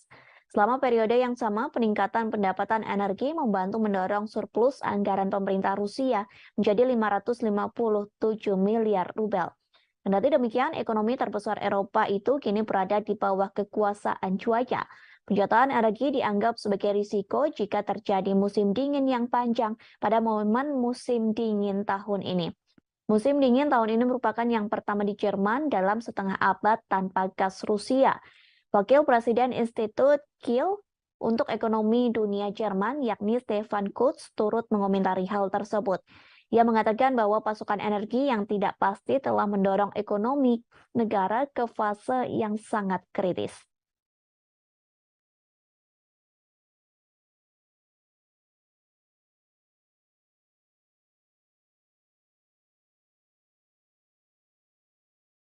Perhimpunan Bangsa-Bangsa Asia Tenggara atau ASEAN telah terpecah belah karena invasi Rusia ke Ukraina. Negara Asia Tenggara yang telah terbagi dan beberapa sikap menanggapi perang tersebut. Sementara Uni Eropa telah mendorong perlawanan bersama melawan Rusia. Uni Eropa dan ASEAN telah bertemu pada Rabu 14 Desember 2022. Pertemuan tersebut guna membahas kerjasama ekonomi yang lebih mendalam. Namun sayangnya pertemuan tersebut tidak membuahkan kesepakatan bersama untuk mengecam invasi Rusia ke Ukraina. Vietnam dan Laos yang memiliki hubungan militer yang kuat dengan Moskow tetapi tidak memihak, sementara Singapura mematuhi sanksi Barat terhadap Rusia. Dalam pemungutan suara Perserikatan Bangsa-Bangsa pada bulan Oktober yang mengecam upaya aneksasi Rusia atas wilayah Ukraina, baik Vietnam maupun Laos abstain bersama dengan Thailand. Pemimpin 9 dari 10 negara ASEAN dan pemimpin 27 negara Uni Eropa bergabung dalam KTT tersebut yang juga memperingati 45 tahun hubungan diplomatik. Sementara pada November 2022, Ukraina menandatangani perjanjian persahabatan dan kerjasama dengan anggota ASEAN.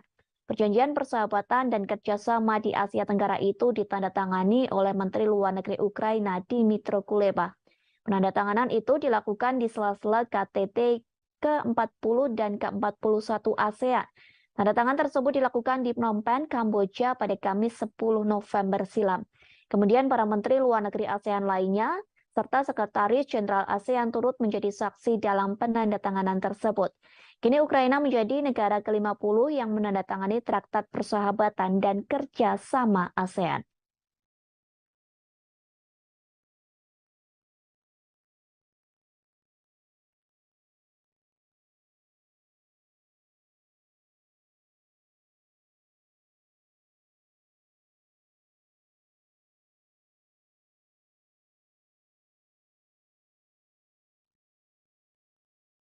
Inilah serangkaian peristiwa perang memasuki hari ke-296 pada Jumat 26 Desember 2022.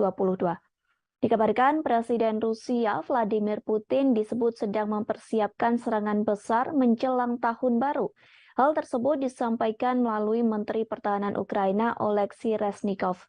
Oleksiy Reznikov mengatakan Putin sedang mempersiapkan serangan baru yang lebih besar untuk tahun 2023. Serangan baru ini dibuktikan dengan Kremlin sedang mempersiapkan operasi baru, meskipun Rusia mengalami serangkaian kemunduran di medan perang. Peristiwa selanjutnya yakni Rusia melakukan segala cara untuk merebut ibu kota Kiev, Ukraina. Hal tersebut disampaikan oleh Kepala Angkatan Bersenjata Ukraina, Jenderal Valery Zaluzhny. Sang jenderal mengatakan Rusia mungkin mencoba mengambil alih kota itu antara Februari atau Maret 2023. Peristiwa selanjutnya terkait aksi penembakan Rusia yang terjadi pada Kamis 15 Desember 2022. Akibat penembakan tersebut dilaporkan menewaskan 2 orang. Kedua korban itu diantaranya termasuk seorang pekerja palang merah di Kherson. Selain memakan korban jiwa, serangan tersebut juga memutus total aliran listrik di kota selatan. Peristiwa selanjutnya soal Rusia menambah jumlah peluncuran uji coba rudal balistik. Hal tersebut disampaikan oleh Komandan Pasukan Roket Strategis Sergei Karakeyev. Ia mengatakan Rusia akan menambah jumlah peluncuran uji coba rudal balistik antar benua menjadi 8 pada 2023, di mana pada tahun 2022 Rusia melakukan uji coba sebanyak 4 kali saja. Kemudian sebuah pangkalan udara Rusia di Kursk diserang pada Rabu 14 Desember malam.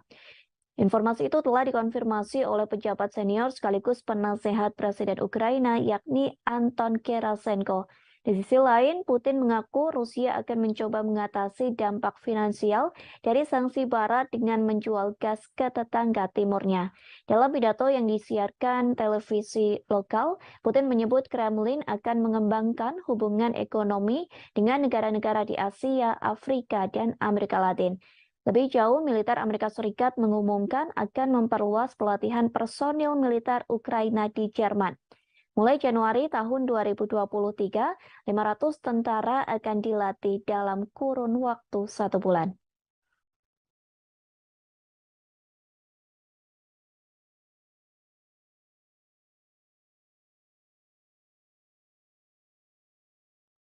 Presiden Rusia Vladimir Putin resmi merilis pemasangan rudal balistik antar benua bertenaga nuklir.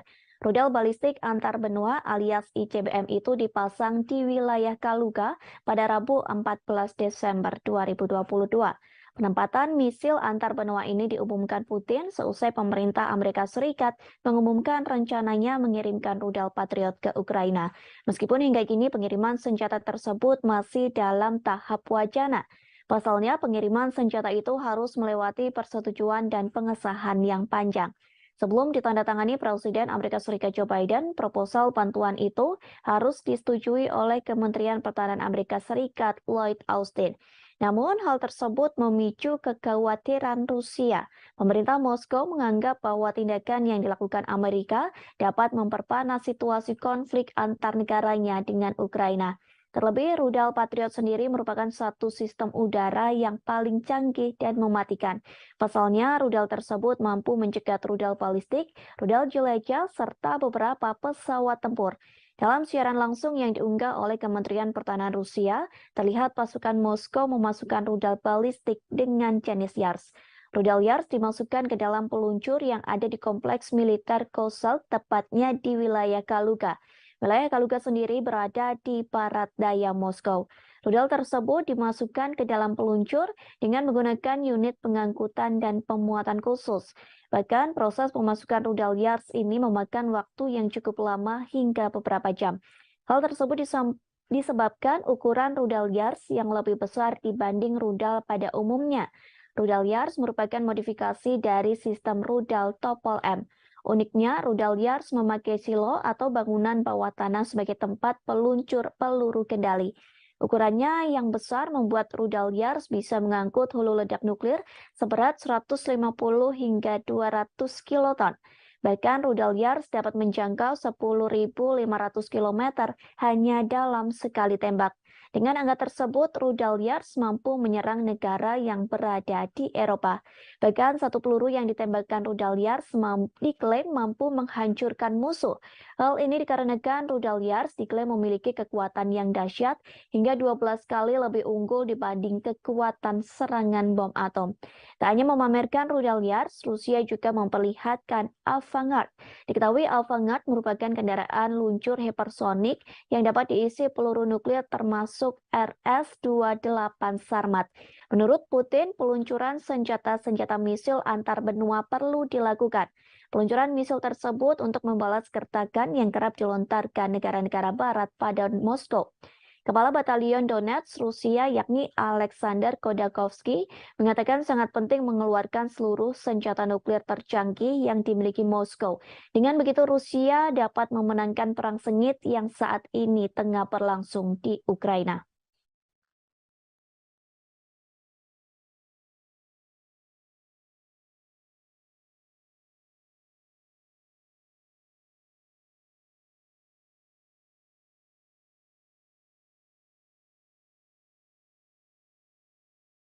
Presiden Rusia Vladimir Putin memastikan tidak ada gencatan senjata menjelang Natal di Ukraina. Pernyataan tersebut disampaikan oleh juru bicara Rusia, Dmitry Peskov.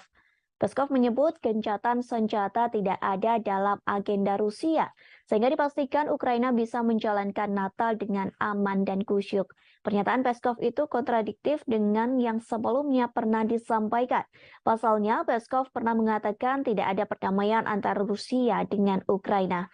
Perdamaian itu bisa terjadi saat Kiev mengakui 4 wilayah Rusia yang diambil dari Ukraina.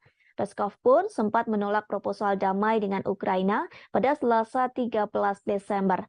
Rusia mensyaratkan Ukraina untuk mengakui 4 wilayah baru Rusia yang ia ambil dari Ukraina. Presiden Rusia Vladimir Putin telah mengklaim wilayah Donetsk, Luhansk, Zaporizhia, dan Kherson dari Ukraina pada 30 September 2022. Namun, sebagian besar negara di Perserikatan Bangsa-Bangsa atau PBB mengutuk tindakan tersebut sebagai tindakan yang ilegal. Pada November 2022, Rusia menarik pasukannya dari Kherson dan Ukraina berhasil merebut kembali kota Kherson. Juru bicara Rusia Dmitry Peskov juga mengatakan tidak mungkin ada pembicaraan damai jika NATO dan negara-negara barat memberikan bantuan senjata pada Ukraina. Dmitry Peskov menanggapi permintaan Zelensky pada barat untuk mengirim peralatan militer dan keuangan. Zelensky juga mengusulkan solusi perdamaian yang akan dimulai dengan penarikan pasukan Rusia dari Ukraina. Sementara hingga kini pertempuran Rusia dan Ukraina masih terus berlangsung hingga musim dingin. Presiden Ukraina Volodymyr Zelensky mengungkapkan telah mengajukan proposal untuk meminta gencatan senjata ke Rusia. Ia meminta Rusia untuk menarik pasukannya pada minggu ini menjelang Natal. Kiev meminta Moskow menarik pasukannya menjelang Natal sebagai langkah untuk mengakhiri konflik. Merespon hal tersebut, Rusia pun menolak. Pasukan Moskow masih melancarkan serangan ke Ukraina, bahkan Rusia menjatuhkan drone ke rudal ibu kota Kiev pada Rabu 14 Desember. Zelensky pun meragukan Rusia tidak menyerang negaranya saat Natal. Pasalnya, Zelensky mengatakan Rusia telah menyerang Ukraina setiap hari dan setiap detik. Bahkan setiap daerah di Ukraina pun telah terkena serangan dari pasukan Putin. Orang nomor satu di Ukraina itu menggambarkan Rusia telah menghancurkan negaranya dengan artileri, sehingga kini Ukraina pun menjadi rata dengan tanah.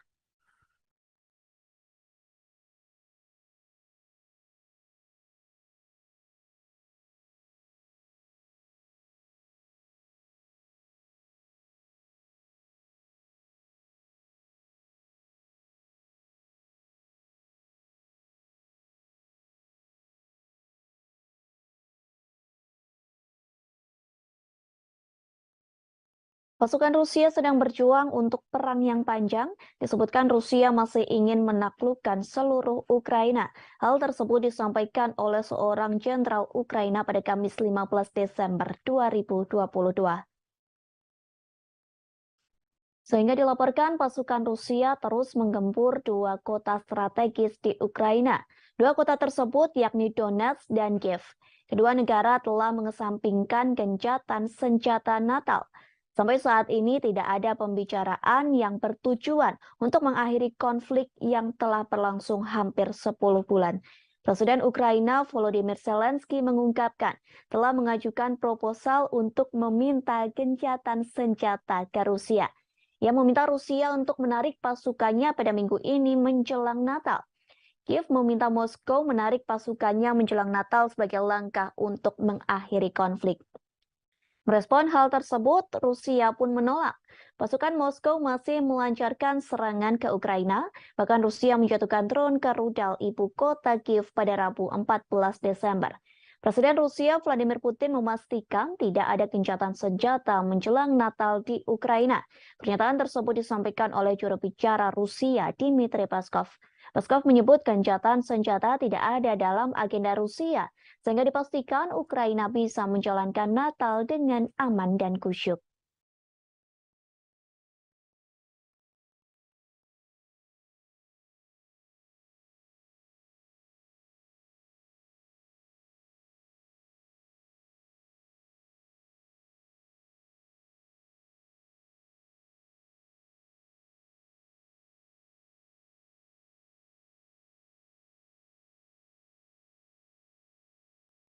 Alih-alih melakukan pembicaraan damai, pasukan Rusia justru sedang berlatih lebih giat. Bahkan pasukan Presiden Rusia Vladimir Putin itu sedang berlatih divisi militer baru di Belarus. Hal tersebut dibeberkan oleh seorang perwira tinggi militer Ukraina, Brigadir Jenderal Oleksiy Gromov pada Kamis 15 Desember. Gromov menerangkan, Rusia sedang menyusun rencana soal waktu konflik di Ukraina. Menurutnya, Rusia berupaya mengubah konflik saat ini menjadi perang jangka panjang. Bahkan ia menyebutkan Rusia juga sedang berlatih divisi militer baru di wilayah teritori Belarus. Kendati begitu, Gromov mengungkapkan operasi militer Rusia dari wilayah Belarus kemungkinan terjadinya kecil. Akan tetapi, Gromov tak mengatakan yang sebenarnya terkait tujuan Rusia membuat perang menjadi konflik bersenjata jangka panjang. Sebagaimana diketahui sebelumnya, Kremlin sangat membutuhkan kemenangan. Hal ini untuk mempertahankan keyakinan publik Rusia. Kabar tersebut pun diungkapkan oleh sejumlah pejabat di Ukraina. Pasalnya, Rusia belakangan ini mengalami serangkaian kekalahan di medan pertempuran, termasuk penarikan pasukan dari Kherson. Padahal wilayah itu sebelumnya telah diduduki selama beberapa bulan. Sebelumnya, Rusia dan Belarus kembali mengadakan latihan militer bersama pada Sabtu 3 Desember silam. Presiden Belarus Alexander Lukashenko mengatakan latihan ini bertujuan untuk mengantisipasi eskalasi perang dengan Eropa. Lukashenko menyebut baik Belarus maupun Rusia sebenarnya tidak menginginkan agresi terjadi. Namun latihan militer dianggap penting untuk menghadapi segala kemungkinan dengan Barat. Menurut Lukashenko, tentara Belarus dan Rusia akan semakin kuat jika disatukan.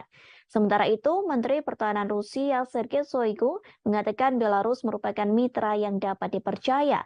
Shoigu juga sepakat bahwa kekuatan tentara dari kedua negara bisa menghadapi tekanan dari Barat. Ia juga memuji Belarus atas komitmennya melawan arah permusuhan Amerika Serikat dan sekutunya. Belarus mulai mengerahkan pasukan gabungan pada Oktober lalu menyusul eskalasi ketegangan dengan Barat. Jumlah total pasukan Rusia yang ditempatkan di negara itu sekira 9.000 tentara.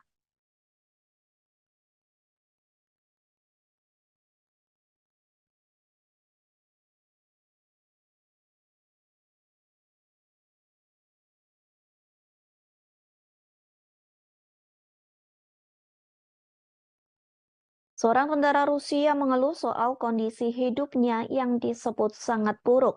Pasalnya, ia menjalankan pelatihan menjadi tentara Rusia namun tidak diberi fasilitas yang memadai. Bahkan hanya sekedar air minum pun tidak diberikan saat latihan perang melawan Ukraina. Hal tersebut disampaikan oleh seorang penasehat Kementerian Luar Negeri Ukraina. Ia mengunggah sebuah video di akun Twitternya pada Kamis 15 Desember 2022. Video yang beredar di media sosial itu berisi curhatan dari tentara Rusia. Dalam video tersebut, pria itu mengaku diberi batasan untuk minum. Kondisi ini terjadi saat Rusia melakukan mobilisasi militer untuk mempersiapkan pasukan melawan Ukraina. Rekaman berdurasi 41 detik dimaksudkan untuk menunjukkan kondisi kehidupan yang tidak memadai yang dihadapi tentara Rusia. Dalam video tersebut juga terdengar umpatan dari beberapa tentara lain yang berada di balik kamera. Sementara kondisi di sekitar mereka berlatih militer pun turut diperhatikan Nampak dua tenda berdampingan dalam struktur yang tampaknya terbuat dari kayu gelondongan. Rupanya video serupa juga sering muncul di media sosial. Banyak rekaman yang menunjukkan kondisi kehidupan pasukan Rusia yang memburuk, seperti yang terjadi pada 16 Oktober 2022. Seorang pengawas media Rusia, yakni Julia Davis, memposting video di Twitternya. Dalam postingan tersebut memperlihatkan seorang pria yang direkrut menjadi militer Rusia. Pria tersebut mengklaim menghadapi kondisi yang buruk dalam kamp. Pasalnya di kamp tersebut banyak penyakit dan pencurian yang semakin merajalela. Ia mengatakan kamp pasukan Rusia itu sangat suram lantaran hanya ada satu penghangat tubuh di dalam tenda yang besar.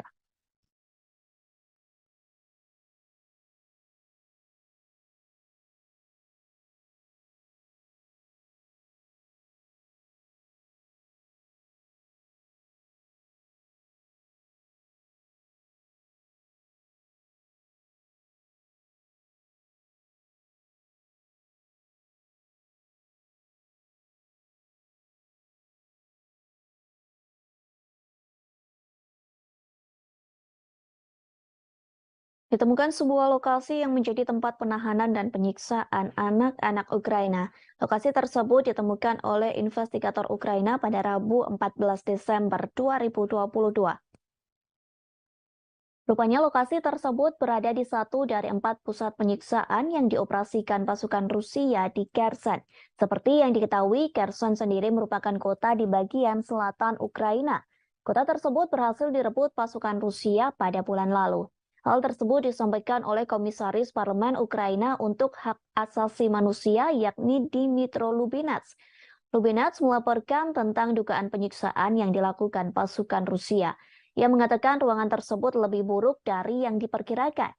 Investigator Ukraina berhasil menemukan 10 ruang penyiksaan di wilayah Kherson dan 4 di kota Kherson. Dalam ruangan tahanan tersebut hanya berisi tikar tipis di lantai. Tikar tersebut dijadikan alas anak-anak Ukraina yang ditahan oleh pasukan Rusia. Lubinets juga mengaku anak-anak Ukraina itu ditahan dengan tidak diberi air.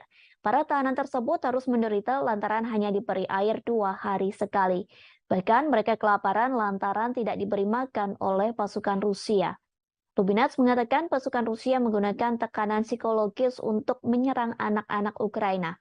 Kepada para tahanan itu, pasukan Rusia mengatakan orang tua mereka telah meninggalkan anak-anak tersebut, sehingga pernyataan tersebut dianggap mematahkan semangat hingga mental anak-anak Ukraina untuk bertahan hidup. Menurut cerita Lubinets, anak-anak Ukraina itu ditahan karena melakukan perlawanan, seperti seorang anak laki-laki berusia 14 tahun. Bocah tersebut ditahan lantaran memotret peralatan militer Rusia yang sudah rusak. Lubinets juga mengatakan sekira 12.000 anak Ukraina dibawa ke Rusia sejak invasi dimulai pada Februari 2022. Sementara 8.600 diantaranya dibawa secara paksa. Sementara itu, Rusia membantah menargetkan warga sipil dalam perang. Mereka juga menyangkal tuduhan telah menganiaya warga sipil Ukraina.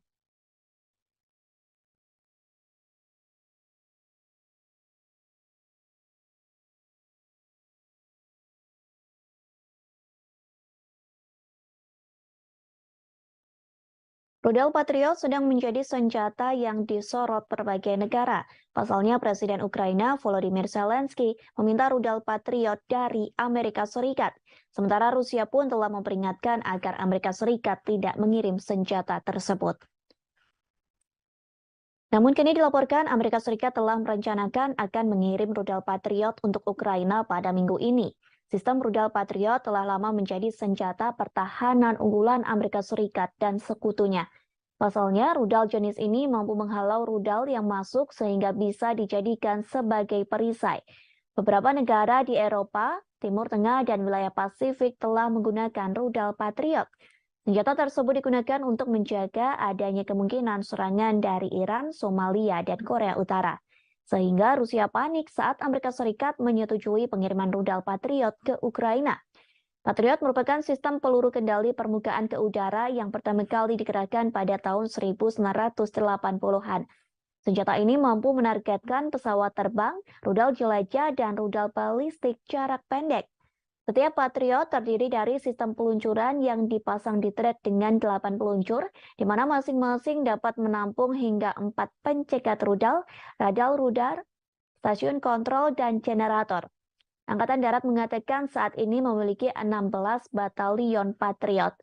Sebuah laporan International Institute for Strategic Studies pada tahun 2018 menemukan bahwa batalion tersebut mengoperasikan 50 amunisi yang memiliki lebih dari 1.200 pencegat rudal. Amunisi Amerika Serikat secara teratur digunakan di seluruh dunia dan dioperasikan atau dibeli oleh banyak negara. Di antaranya ada Belanda, Jerman, Jepang, Israel, dan masih banyak lagi. Seorang pejabat Ukraina mengatakan satu amunisi rudal Patriot memiliki jarak tembak yang panjang. Namun memang senjata ini hanya dapat mencangkup area luas yang terbatas. Sebagai contoh, Patriot dapat secara efektif melindungi pangkalan militer kecil, tetapi tidak dapat sepenuhnya melindungi kota besar seperti Kiev. Sistem hanya bisa memberikan cakupan untuk beberapa bagian dari kota tersebut. Patriot sering dikerahkan sebagai batalion yang mencangkup 4 amunisi, namun ini tidak akan terjadi dengan Ukraina yang menurut para pejabat akan menerima satu amunisi saja. Patriot memiliki radar yang lebih kuat dan yang lebih baik dalam membedakan target daripada sistem S-300 era Soviet yang digunakan Ukraina namun memiliki keterbatasan. Kemampuan Patriot juga menargetkan beberapa rudal balistik dan pesawat berpotensi melindungi Kiev.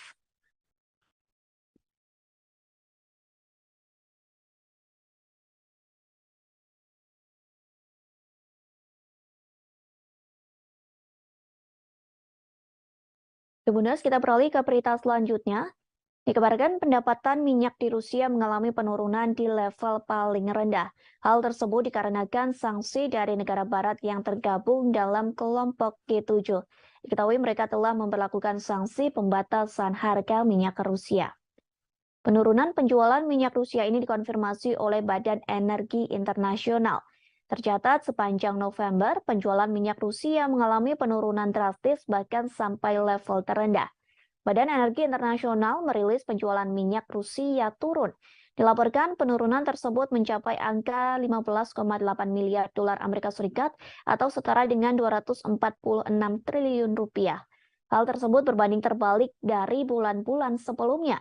Diperkirakan penurunan itu akan terus terjadi hingga tahun 2023 mendatang.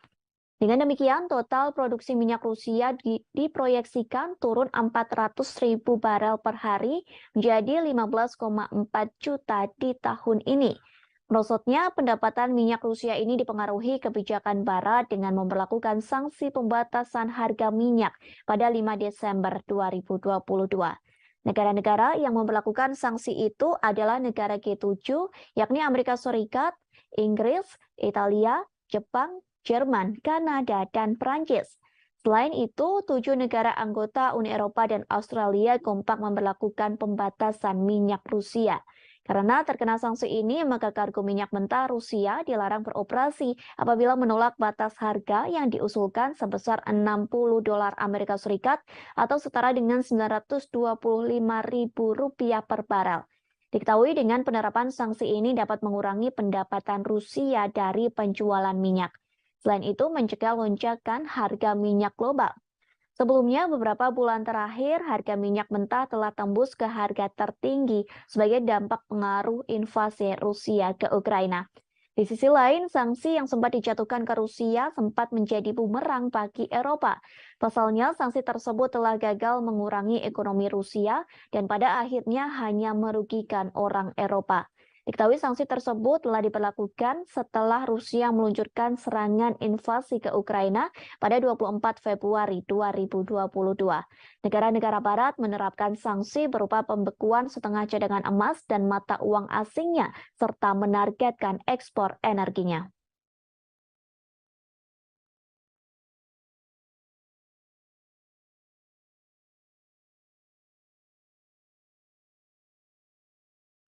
Akibat perang dengan Rusia, banyak warga Ukraina yang harus mengungsi di Israel. Namun kini warga Ukraina yang berada di Israel terancam diusir. Pasalnya pemerintah yang mensponsori mereka meminta pengungsi dari Ukraina untuk mengosongkan perumahan.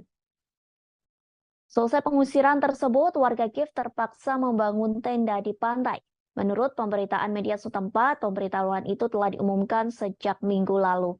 Diketahui 15.000 pengungsi non-Yahudi telah tiba di Israel selama konflik di Ukraina.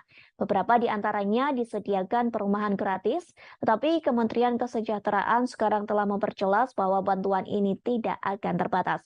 Salah seorang pengungsi mengaku dirinya tak tahu apa yang terjadi selanjutnya setelah meninggalkan apartemen. Ia mengaku orang Ukraina tak memiliki pilihan lain selain mendirikan tenda di pantai. Ketua Salu, sebuah kelompok yang menyediakan apartemen untuk pengungsi, bekerja sama dengan otoritas Israel, bersikeras bahwa orang-orang Ukraina sudah tua dan cacat. Sementara Kementerian Kesejahteraan setempat juga buka suara yang menyebut pengusiran ini dilakukan lantaran kontrak dengan satu operator yang menampung para pengungsi perang telah berakhir. Selain itu, penyewa disebut tak mampu membiayai akomodasi karena kondisi medis atau fisik. Di sisi lain, Israel menjadi satu negara yang memberikan bantuan ke Ukraina sejak invasi dari Rusia. Kementerian Luar Negeri Israel telah mengirim generator dan peralatan medis ke Kiev. Hal tersebut pun telah disampaikan oleh Presiden Israel Isaac Herzog. Jika ditotal, Israel sudah mengirimkan bantuan pertama ke Ukraina berupa 20 generator. Bantuan 20 generator itu memakan biaya sekira $1 juta Amerika Serikat. Bantuan tersebut pun telah dikirim pada Minggu 27 November silam. Selain itu, program kerjasama pembangunan internasional resmi Israel berencana mengirim obat-obatan dan peralatan medis. Bantuan medis itu diperkirakan akan senilai $1 juta Amerika Serikat. Bantuan medis tersebut rencananya akan dikirim dalam waktu dekat ke Ukraina.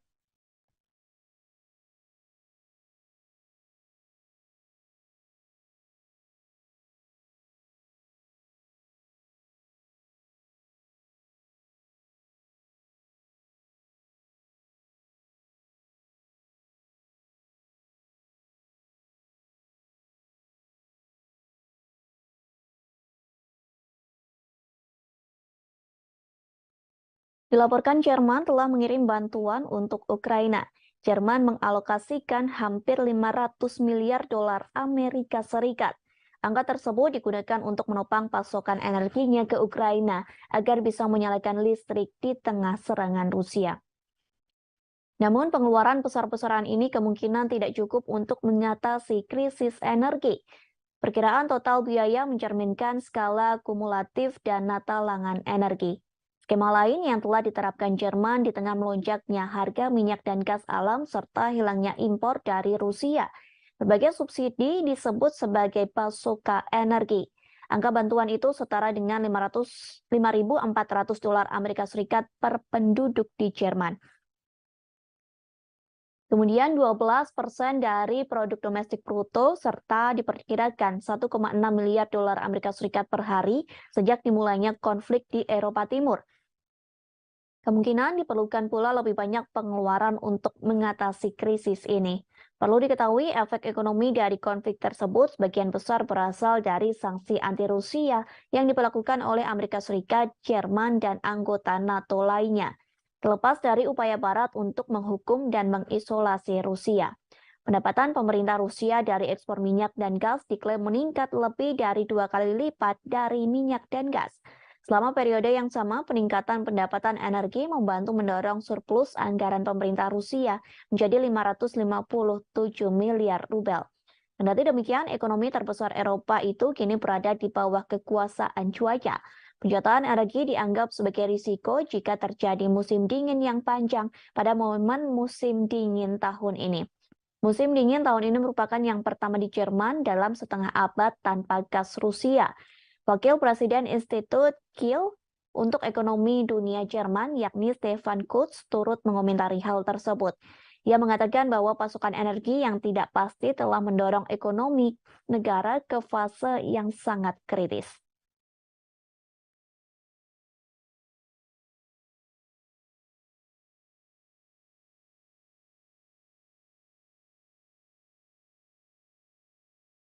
Perhimpunan Bangsa-Bangsa Asia Tenggara atau ASEAN telah terpecah belah karena invasi Rusia ke Ukraina. Negara Asia Tenggara yang telah terbagi dan beberapa sikap menanggapi perang tersebut. Sementara Uni Eropa telah mendorong perlawanan bersama melawan Rusia. Uni Eropa dan ASEAN telah bertemu pada Rabu 14 Desember 2022. Pertemuan tersebut guna membahas kerjasama ekonomi yang lebih mendalam. Namun sayangnya pertemuan tersebut tidak membuahkan kesepakatan bersama untuk mengecam invasi Rusia ke Ukraina. Vietnam dan Laos yang memiliki hubungan militer yang kuat dengan Moskow tetapi tidak memihak, sementara Singapura mematuhi sanksi Barat terhadap Rusia. Dalam pemungutan suara Perserikatan Bangsa-Bangsa pada bulan Oktober yang mengecam upaya aneksasi Rusia atas wilayah Ukraina, baik Vietnam maupun Laos abstain bersama dengan Thailand.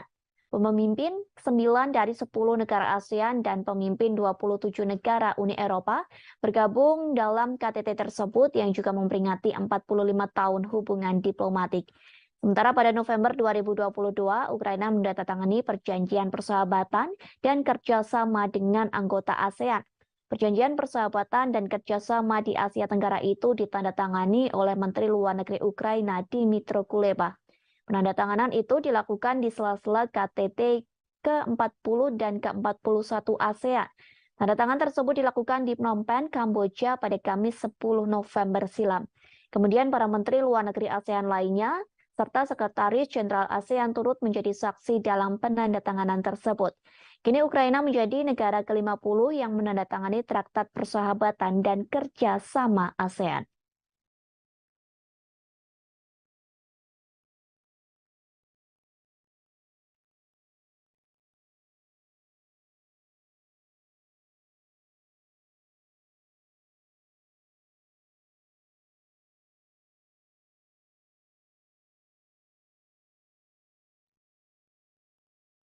Inilah serangkaian peristiwa perang memasuki hari ke-296 pada Jumat 26 Desember 2022. Dikabarkan Presiden Rusia Vladimir Putin disebut sedang mempersiapkan serangan besar menjelang tahun baru. Hal tersebut disampaikan melalui Menteri Pertahanan Ukraina Oleksiy Reznikov. Oleksiy Reznikov mengatakan Putin sedang mempersiapkan serangan baru yang lebih besar untuk tahun 2023. Serangan baru ini dibuktikan dengan Kremlin sedang mempersiapkan operasi baru, meskipun Rusia mengalami serangkaian kemunduran di medan perang. Peristiwa selanjutnya yakni Rusia melakukan segala cara untuk merebut ibu kota Kiev, Ukraina. Hal tersebut disampaikan oleh Kepala Angkatan Bersenjata Ukraina Jenderal Valery Zaluzhny. Sang jenderal mengatakan Rusia mungkin mencoba mengambil alih kota itu antara Februari atau Maret 2023. Peristiwa selanjutnya terkait aksi penembakan Rusia yang terjadi pada Kamis 15 Desember 2022. Akibat penembakan tersebut dilaporkan menewaskan 2 orang. Kedua korban itu diantaranya termasuk seorang pekerja palang merah di Kherson. Selain memakan korban jiwa, serangan tersebut juga memutus total aliran listrik di kota selatan. Peristiwa selanjutnya soal Rusia menambah jumlah peluncuran uji coba rudal balistik. Hal tersebut disampaikan oleh Komandan Pasukan Roket Strategis Sergei Karakeyev. Ia mengatakan Rusia akan menambah jumlah peluncuran uji coba rudal balistik antar benua menjadi 8 pada 2023, di mana pada tahun 2022 Rusia melakukan uji coba sebanyak 4 kali saja. Kemudian sebuah pangkalan udara Rusia di Kursk diserang pada Rabu 14 Desember malam. Informasi itu telah dikonfirmasi oleh pejabat senior sekaligus penasehat Presiden Ukraina yakni Anton Gerasenko. Di sisi lain, Putin mengaku Rusia akan mencoba mengatasi dampak finansial dari sanksi Barat dengan menjual gas ke tetangga timurnya. Dalam pidato yang disiarkan televisi lokal, Putin menyebut Kremlin akan mengembangkan hubungan ekonomi dengan negara-negara di Asia, Afrika, dan Amerika Latin. Lebih jauh, militer Amerika Serikat mengumumkan akan memperluas pelatihan personil militer Ukraina di Jerman. Mulai Januari tahun 2023, 500 tentara akan dilatih dalam kurun waktu 1 bulan.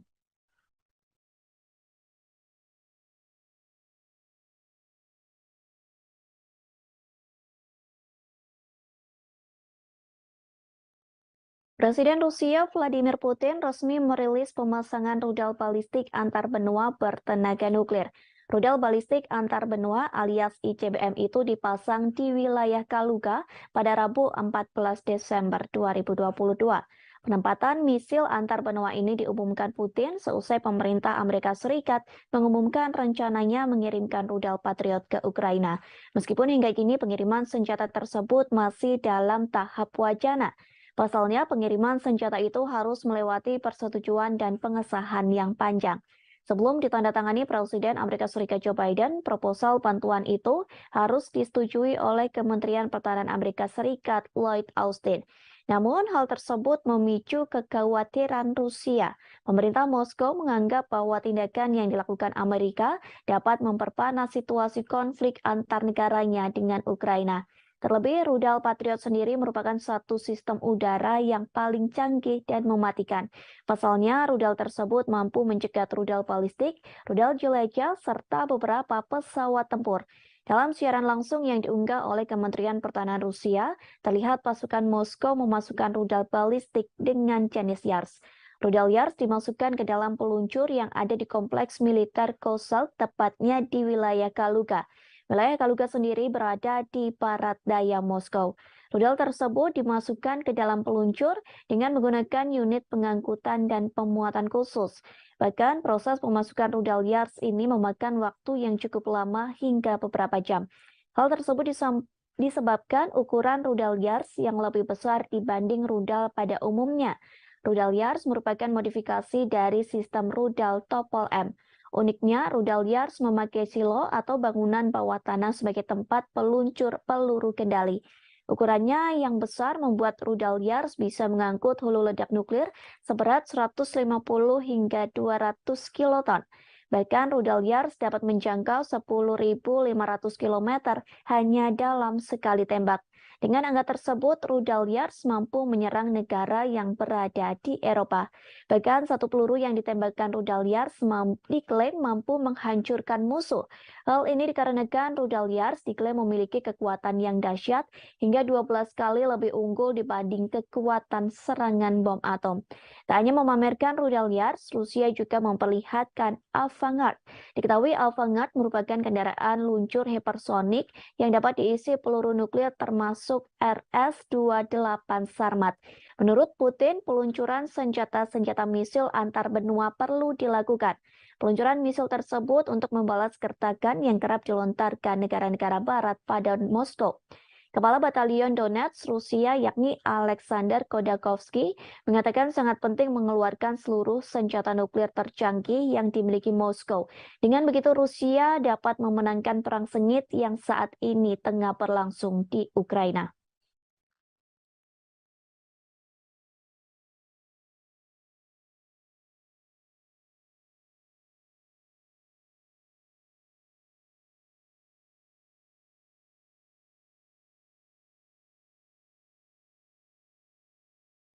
Presiden Rusia Vladimir Putin memastikan tidak ada gencatan senjata menjelang Natal di Ukraina. Pernyataan tersebut disampaikan oleh juru bicara Rusia, Dmitry Peskov. Peskov menyebut gencatan senjata tidak ada dalam agenda Rusia, sehingga dipastikan Ukraina bisa menjalankan Natal dengan aman dan kusyuk. Pernyataan Peskov itu kontradiktif dengan yang sebelumnya pernah disampaikan. Pasalnya, Peskov pernah mengatakan tidak ada perdamaian antara Rusia dengan Ukraina. Perdamaian itu bisa terjadi saat Kiev mengakui 4 wilayah Rusia yang diambil dari Ukraina. Peskov pun sempat menolak proposal damai dengan Ukraina pada Selasa 13 Desember. Rusia mensyaratkan Ukraina untuk mengakui 4 wilayah baru Rusia yang ia ambil dari Ukraina.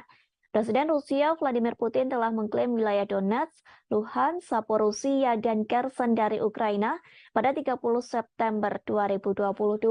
Namun, sebagian besar negara di Perserikatan Bangsa-Bangsa atau PBB mengutuk tindakan tersebut sebagai tindakan yang ilegal.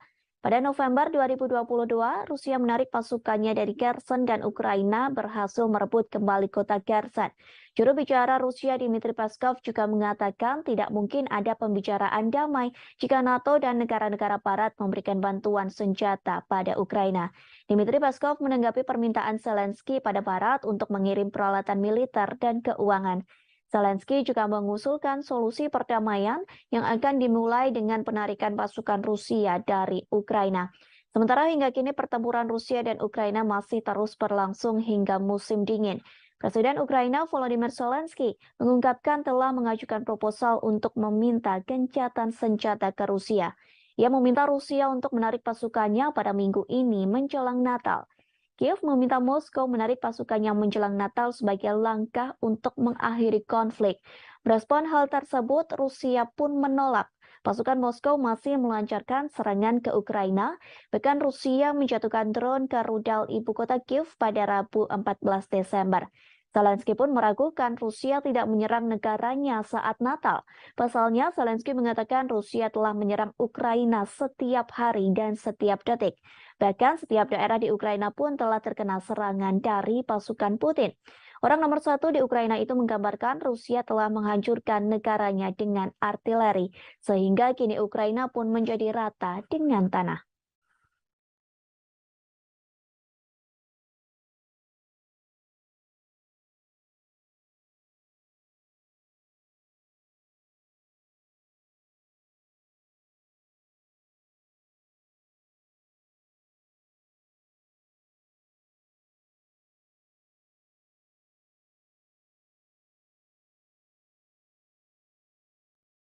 Pasukan Rusia sedang berjuang untuk perang yang panjang. Disebutkan Rusia masih ingin menaklukkan seluruh Ukraina.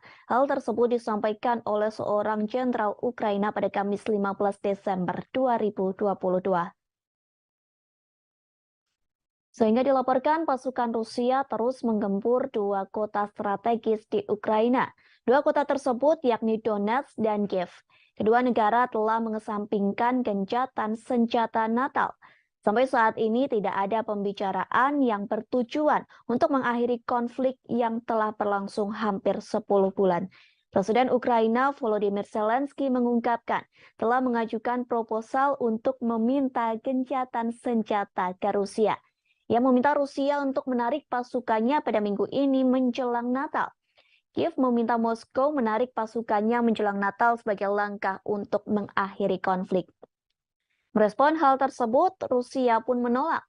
Pasukan Moskow masih melancarkan serangan ke Ukraina, bahkan Rusia menjatuhkan drone ke rudal ibu kota Kiev pada Rabu 14 Desember. Presiden Rusia Vladimir Putin memastikan tidak ada gencatan senjata menjelang Natal di Ukraina. Pernyataan tersebut disampaikan oleh juru bicara Rusia Dmitry Peskov. Peskov menyebut gencatan senjata tidak ada dalam agenda Rusia, sehingga dipastikan Ukraina bisa menjalankan Natal dengan aman dan khusyuk.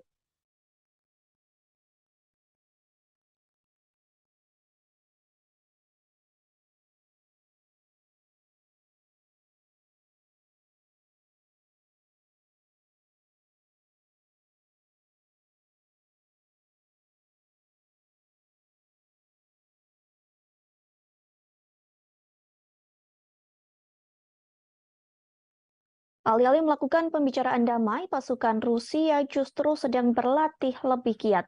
Bahkan pasukan Presiden Rusia Vladimir Putin itu sedang berlatih divisi militer baru di Belarus.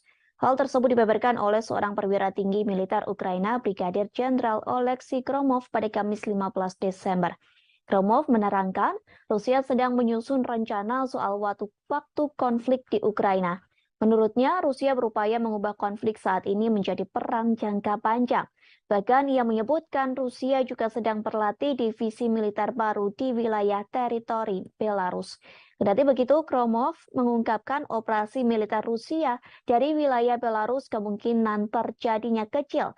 Akan tetapi, Gromov tak mengatakan yang sebenarnya terkait tujuan Rusia membuat perang menjadi konflik bersenjata jangka panjang.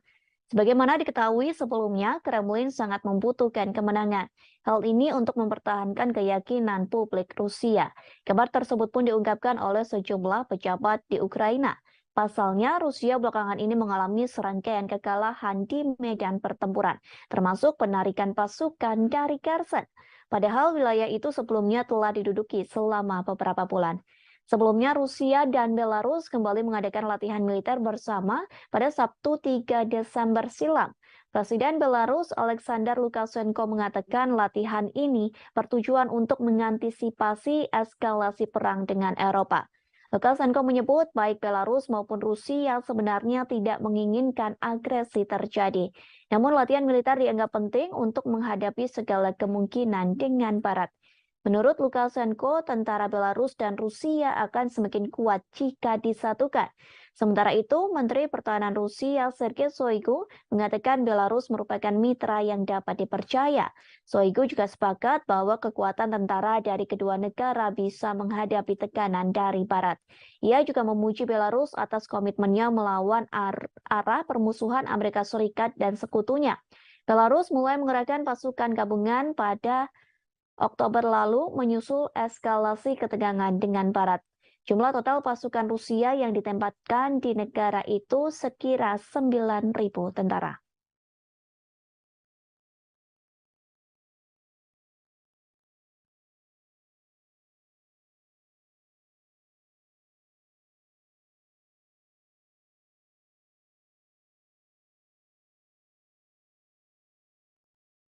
Seorang tentara Rusia mengeluh soal kondisi hidupnya yang disebut sangat buruk. Pasalnya, ia menjalankan pelatihan menjadi tentara Rusia namun tidak diberi fasilitas yang memadai. Bahkan hanya sekedar air minum pun tidak diberikan saat latihan perang melawan Ukraina. Hal tersebut disampaikan oleh seorang penasehat Kementerian Luar Negeri Ukraina. Ia mengunggah sebuah video di akun Twitternya pada Kamis 15 Desember 2022. Video yang beredar di media sosial itu berisi curhatan dari tentara Rusia. Dalam video tersebut, pria itu mengaku diberi batasan untuk minum. Kondisi ini terjadi saat Rusia melakukan mobilisasi militer untuk mempersiapkan pasukan melawan Ukraina. Rekaman berdurasi 41 detik dimaksudkan untuk menunjukkan kondisi kehidupan yang tidak memadai yang dihadapi tentara Rusia. Dalam video tersebut juga terdengar umpatan dari beberapa tentara lain yang berada di balik kamera. Sementara kondisi di sekitar mereka berlatih militer pun turut diperhatikan. Nampak dua tenda berdampingan dalam struktur yang tampaknya terbuat dari kayu gelondongan. Rupanya video serupa juga sering muncul di media sosial. Banyak rekaman yang menunjukkan kondisi kehidupan pasukan Rusia yang memburuk, seperti yang terjadi pada 16 Oktober 2022. Seorang pengawas media Rusia, yakni Julia Davis, memposting video di Twitternya. Dalam postingan tersebut memperlihatkan seorang pria yang direkrut menjadi militer Rusia. Pria tersebut mengklaim menghadapi kondisi yang buruk dalam kamp. Pasalnya di kamp tersebut banyak penyakit dan pencurian yang semakin merajalela. Ia mengatakan kamp pasukan Rusia itu sangat suram lantaran hanya ada satu penghangat tubuh di dalam tenda yang besar.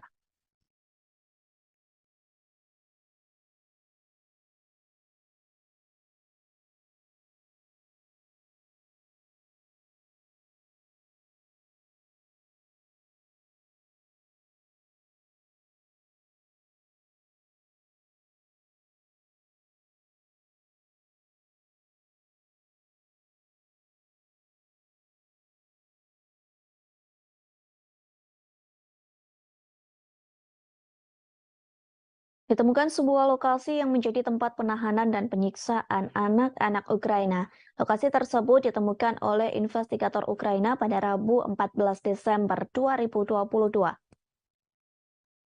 Rupanya lokasi tersebut berada di satu dari 4 pusat penyiksaan yang dioperasikan pasukan Rusia di Kherson. Seperti yang diketahui, Kherson sendiri merupakan kota di bagian selatan Ukraina. Kota tersebut berhasil direbut pasukan Rusia pada bulan lalu. Hal tersebut disampaikan oleh Komisaris Parlemen Ukraina untuk Hak Asasi Manusia, yakni Dmytro Lubinets.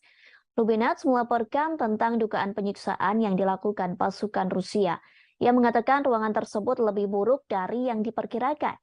Investigator Ukraina berhasil menemukan 10 ruang penyiksaan di wilayah Kherson dan 4 di kota Kherson.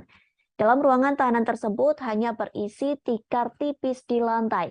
Tikar tersebut dijadikan alas anak-anak Ukraina yang ditahan oleh pasukan Rusia.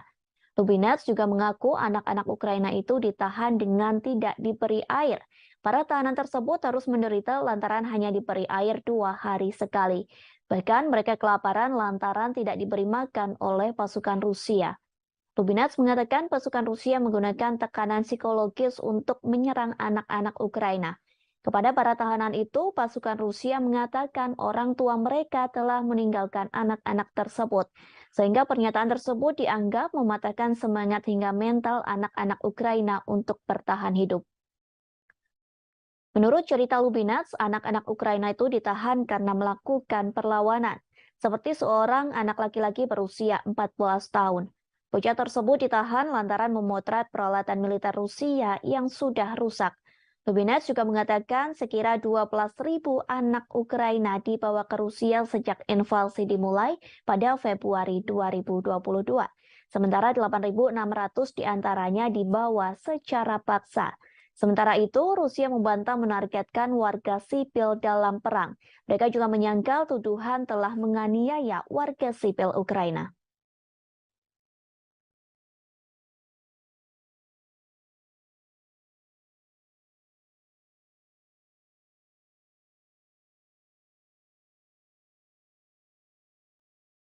Rudal Patriot sedang menjadi senjata yang disorot berbagai negara. Pasalnya, Presiden Ukraina Volodymyr Zelensky meminta rudal Patriot dari Amerika Serikat.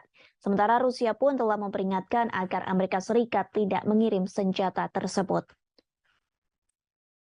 Namun kini dilaporkan Amerika Serikat telah merencanakan akan mengirim rudal Patriot untuk Ukraina pada minggu ini.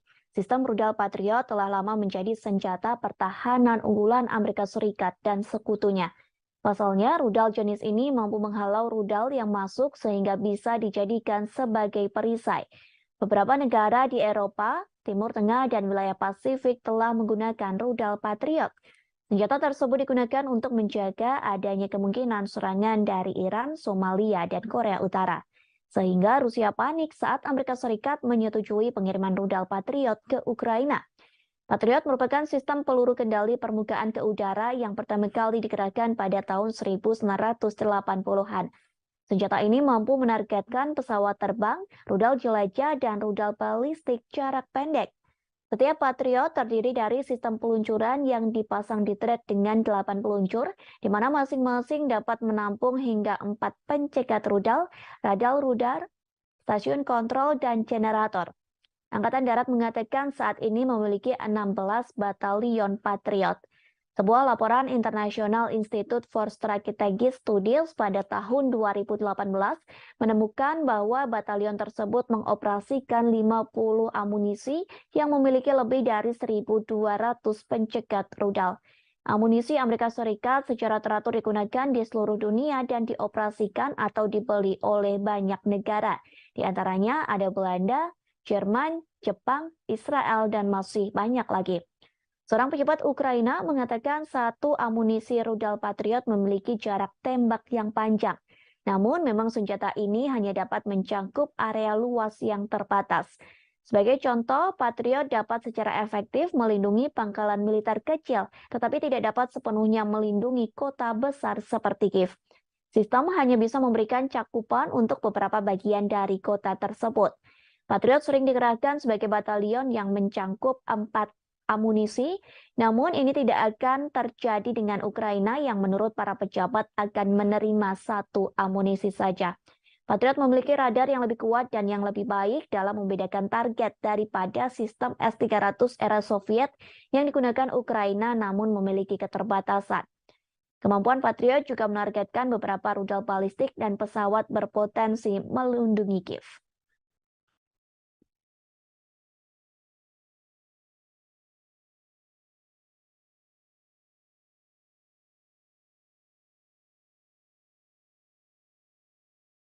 Kemudian kita beralih ke berita selanjutnya. Dikabarkan pendapatan minyak di Rusia mengalami penurunan di level paling rendah. Hal tersebut dikarenakan sanksi dari negara barat yang tergabung dalam kelompok G7. Diketahui mereka telah memperlakukan sanksi pembatasan harga minyak ke Rusia. Penurunan penjualan minyak Rusia ini dikonfirmasi oleh Badan Energi Internasional.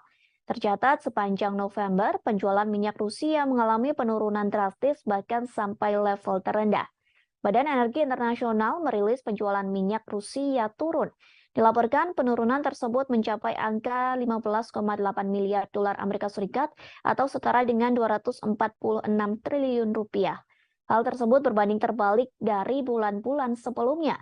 Diperkirakan penurunan itu akan terus terjadi hingga tahun 2023 mendatang.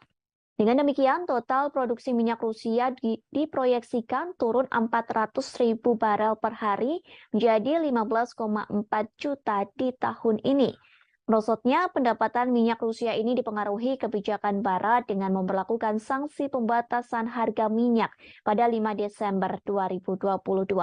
Negara-negara yang memperlakukan sanksi itu adalah negara G7, yakni Amerika Serikat, Inggris, Italia, Jepang, Jerman, Kanada, dan Prancis. Selain itu, 7 negara anggota Uni Eropa dan Australia kompak memperlakukan pembatasan minyak Rusia. Karena terkena sanksi ini, maka kargo minyak mentah Rusia dilarang beroperasi apabila menolak batas harga yang diusulkan sebesar 60 dolar Amerika Serikat atau setara dengan 925.000 rupiah per barel. Diketahui dengan penerapan sanksi ini dapat mengurangi pendapatan Rusia dari penjualan minyak. Selain itu, mencegah lonjakan harga minyak global. Sebelumnya, beberapa bulan terakhir, harga minyak mentah telah tembus ke harga tertinggi sebagai dampak pengaruh invasi Rusia ke Ukraina. Di sisi lain, sanksi yang sempat dijatuhkan ke Rusia sempat menjadi bumerang bagi Eropa. Pasalnya, sanksi tersebut telah gagal mengurangi ekonomi Rusia dan pada akhirnya hanya merugikan orang Eropa. Diketahui sanksi tersebut telah diberlakukan setelah Rusia meluncurkan serangan invasi ke Ukraina pada 24 Februari 2022. Negara-negara Barat menerapkan sanksi berupa pembekuan setengah cadangan emas dan mata uang asingnya, serta menargetkan ekspor energinya.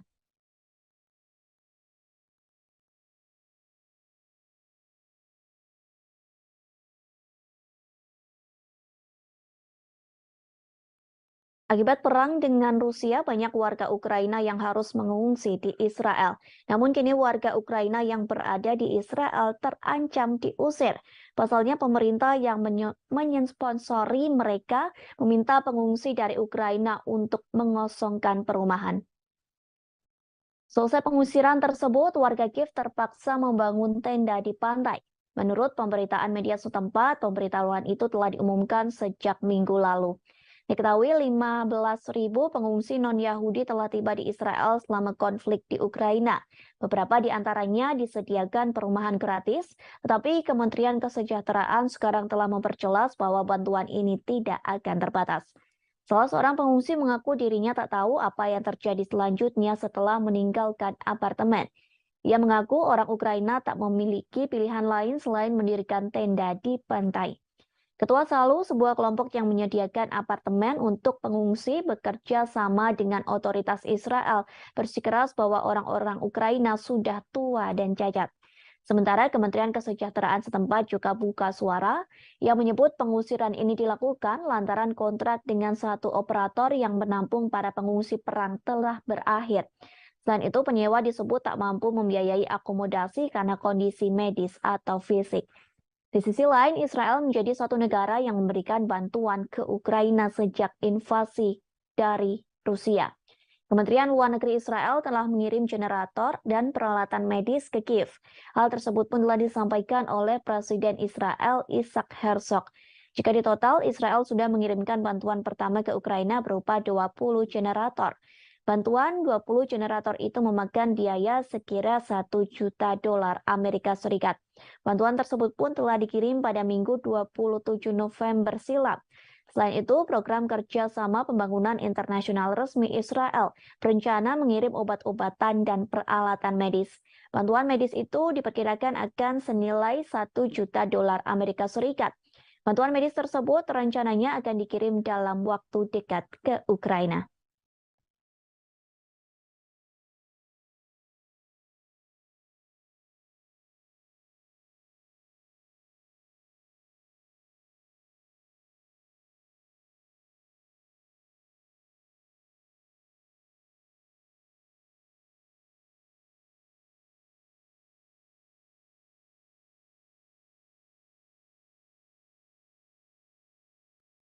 Dilaporkan Jerman telah mengirim bantuan untuk Ukraina. Jerman mengalokasikan hampir 500 miliar dolar Amerika Serikat. Angka tersebut digunakan untuk menopang pasokan energinya ke Ukraina agar bisa menyalakan listrik di tengah serangan Rusia. Namun pengeluaran besar-besaran ini kemungkinan tidak cukup untuk mengatasi krisis energi. Perkiraan total biaya mencerminkan skala kumulatif dana talangan energi. Skema lain yang telah diterapkan Jerman di tengah melonjaknya harga minyak dan gas alam serta hilangnya impor dari Rusia. Berbagai subsidi disebut sebagai pasokan energi.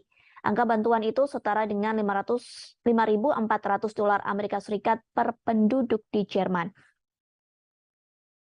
Kemudian 12% dari produk domestik bruto serta diperkirakan 1,6 miliar dolar Amerika Serikat per hari sejak dimulainya konflik di Eropa Timur. Kemungkinan diperlukan pula lebih banyak pengeluaran untuk mengatasi krisis ini. Perlu diketahui efek ekonomi dari konflik tersebut sebagian besar berasal dari sanksi anti-Rusia yang diberlakukan oleh Amerika Serikat, Jerman, dan anggota NATO lainnya. Terlepas dari upaya Barat untuk menghukum dan mengisolasi Rusia. Pendapatan pemerintah Rusia dari ekspor minyak dan gas diklaim meningkat lebih dari 2 kali lipat dari minyak dan gas. Selama periode yang sama, peningkatan pendapatan energi membantu mendorong surplus anggaran pemerintah Rusia menjadi 557 miliar rubel. Kendati demikian, ekonomi terbesar Eropa itu kini berada di bawah kekuasaan cuaca. Penjualan energi dianggap sebagai risiko jika terjadi musim dingin yang panjang pada momen musim dingin tahun ini. Musim dingin tahun ini merupakan yang pertama di Jerman dalam setengah abad tanpa gas Rusia. Wakil Presiden Institut Kiel untuk Ekonomi Dunia Jerman, yakni Stefan Kurz, turut mengomentari hal tersebut. Ia mengatakan bahwa pasokan energi yang tidak pasti telah mendorong ekonomi negara ke fase yang sangat kritis.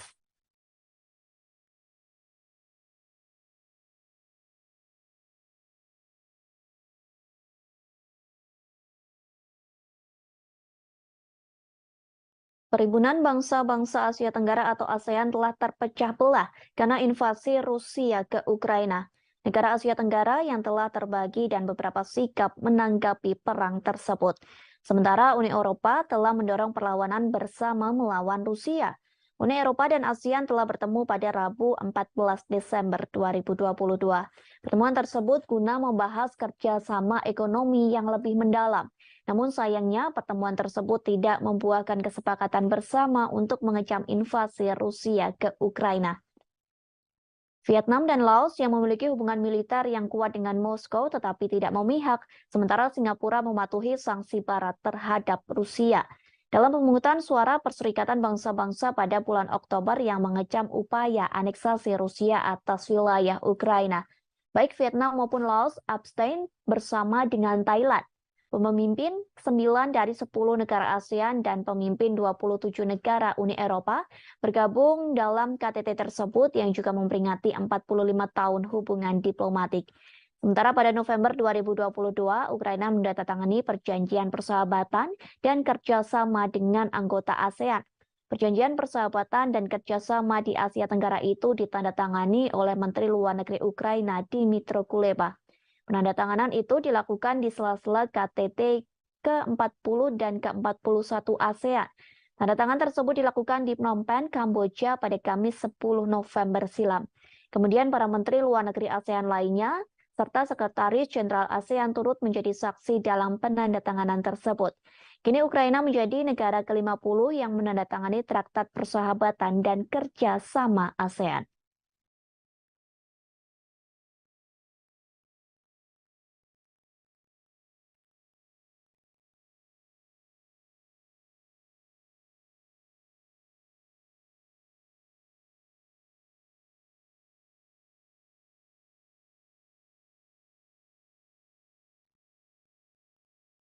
Inilah serangkaian peristiwa perang memasuki hari ke-296 pada Jumat 26 Desember 2022. Dikabarkan Presiden Rusia Vladimir Putin disebut sedang mempersiapkan serangan besar menjelang tahun baru. Hal tersebut disampaikan melalui Menteri Pertahanan Ukraina Oleksiy Reznikov. Oleksiy Reznikov mengatakan Putin sedang mempersiapkan serangan baru yang lebih besar untuk tahun 2023. Serangan baru ini dibuktikan dengan Kremlin sedang mempersiapkan operasi baru, meskipun Rusia mengalami serangkaian kemunduran di medan perang. Peristiwa selanjutnya yakni Rusia melakukan segala cara untuk merebut ibu kota Kiev, Ukraina. Hal tersebut disampaikan oleh Kepala Angkatan Bersenjata Ukraina, Jenderal Valery Zaluzhny. Sang jenderal mengatakan Rusia mungkin mencoba mengambil alih kota itu antara Februari atau Maret 2023. Peristiwa selanjutnya terkait aksi penembakan Rusia yang terjadi pada Kamis 15 Desember 2022. Akibat penembakan tersebut dilaporkan menewaskan 2 orang. Kedua korban itu diantaranya termasuk seorang pekerja palang merah di Kherson. Selain memakan korban jiwa, serangan tersebut juga memutus total aliran listrik di kota selatan. Peristiwa selanjutnya soal Rusia menambah jumlah peluncuran uji coba rudal balistik. Hal tersebut disampaikan oleh Komandan Pasukan Roket Strategis Sergei Karakeyev. Ia mengatakan Rusia akan menambah jumlah peluncuran uji coba rudal balistik antar benua menjadi 8 pada 2023, di mana pada tahun 2022 Rusia melakukan uji coba sebanyak 4 kali saja. Kemudian sebuah pangkalan udara Rusia di Kursk diserang pada Rabu 14 Desember malam. Informasi itu telah dikonfirmasi oleh pejabat senior sekaligus penasehat Presiden Ukraina yakni Anton Gerasenko. Di sisi lain, Putin mengaku Rusia akan mencoba mengatasi dampak finansial dari sanksi Barat dengan menjual gas ke tetangga timurnya. Dalam pidato yang disiarkan televisi lokal, Putin menyebut Kremlin akan mengembangkan hubungan ekonomi dengan negara-negara di Asia, Afrika, dan Amerika Latin. Lebih jauh, militer Amerika Serikat mengumumkan akan memperluas pelatihan personil militer Ukraina di Jerman. Mulai Januari tahun 2023, 500 tentara akan dilatih dalam kurun waktu 1 bulan.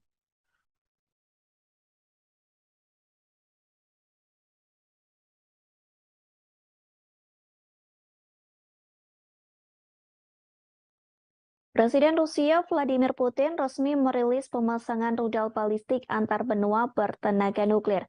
Rudal balistik antar benua alias ICBM itu dipasang di wilayah Kaluga pada Rabu 14 Desember 2022. Penempatan misil antar benua ini diumumkan Putin seusai pemerintah Amerika Serikat mengumumkan rencananya mengirimkan rudal Patriot ke Ukraina. Meskipun hingga kini pengiriman senjata tersebut masih dalam tahap wacana. Pasalnya, pengiriman senjata itu harus melewati persetujuan dan pengesahan yang panjang. Sebelum ditandatangani Presiden Amerika Serikat Joe Biden, proposal bantuan itu harus disetujui oleh Kementerian Pertahanan Amerika Serikat Lloyd Austin. Namun, hal tersebut memicu kekhawatiran Rusia. Pemerintah Moskow menganggap bahwa tindakan yang dilakukan Amerika dapat memperpanas situasi konflik antar negaranya dengan Ukraina. Terlebih, rudal Patriot sendiri merupakan satu sistem udara yang paling canggih dan mematikan. Pasalnya, rudal tersebut mampu mencegat rudal balistik, rudal jelajah, serta beberapa pesawat tempur. Dalam siaran langsung yang diunggah oleh Kementerian Pertahanan Rusia, terlihat pasukan Moskow memasukkan rudal balistik dengan jenis Yars. Rudal Yars dimasukkan ke dalam peluncur yang ada di kompleks militer Kozel, tepatnya di wilayah Kaluga. Wilayah Kaluga sendiri berada di barat daya Moskow. Rudal tersebut dimasukkan ke dalam peluncur dengan menggunakan unit pengangkutan dan pemuatan khusus. Bahkan proses pemasukan rudal Yars ini memakan waktu yang cukup lama hingga beberapa jam. Hal tersebut disebabkan ukuran rudal Yars yang lebih besar dibanding rudal pada umumnya. Rudal Yars merupakan modifikasi dari sistem rudal Topol M. Uniknya, rudal Yars memakai silo atau bangunan bawah tanah sebagai tempat peluncur peluru kendali. Ukurannya yang besar membuat rudal Yars bisa mengangkut hulu ledak nuklir seberat 150 hingga 200 kiloton. Bahkan rudal Yars dapat menjangkau 10.500 km hanya dalam sekali tembak. Dengan angka tersebut, rudal Yars mampu menyerang negara yang berada di Eropa. Bahkan satu peluru yang ditembakkan rudal Yars diklaim mampu menghancurkan musuh. Hal ini dikarenakan rudal Yars diklaim memiliki kekuatan yang dahsyat hingga 12 kali lebih unggul dibanding kekuatan serangan bom atom. Tak hanya memamerkan rudal Yars, Rusia juga memperlihatkan Avangard. Diketahui Avangard merupakan kendaraan luncur hipersonik yang dapat diisi peluru nuklir termasuk RS-28 Sarmat. Menurut Putin, peluncuran senjata-senjata misil antar benua perlu dilakukan. Peluncuran misil tersebut untuk membalas gertakan yang kerap dilontarkan negara-negara barat pada Moskow. Kepala Batalion Donetsk, Rusia, yakni Alexander Kodakovsky, mengatakan sangat penting mengeluarkan seluruh senjata nuklir tercanggih yang dimiliki Moskow. Dengan begitu, Rusia dapat memenangkan perang sengit yang saat ini tengah berlangsung di Ukraina.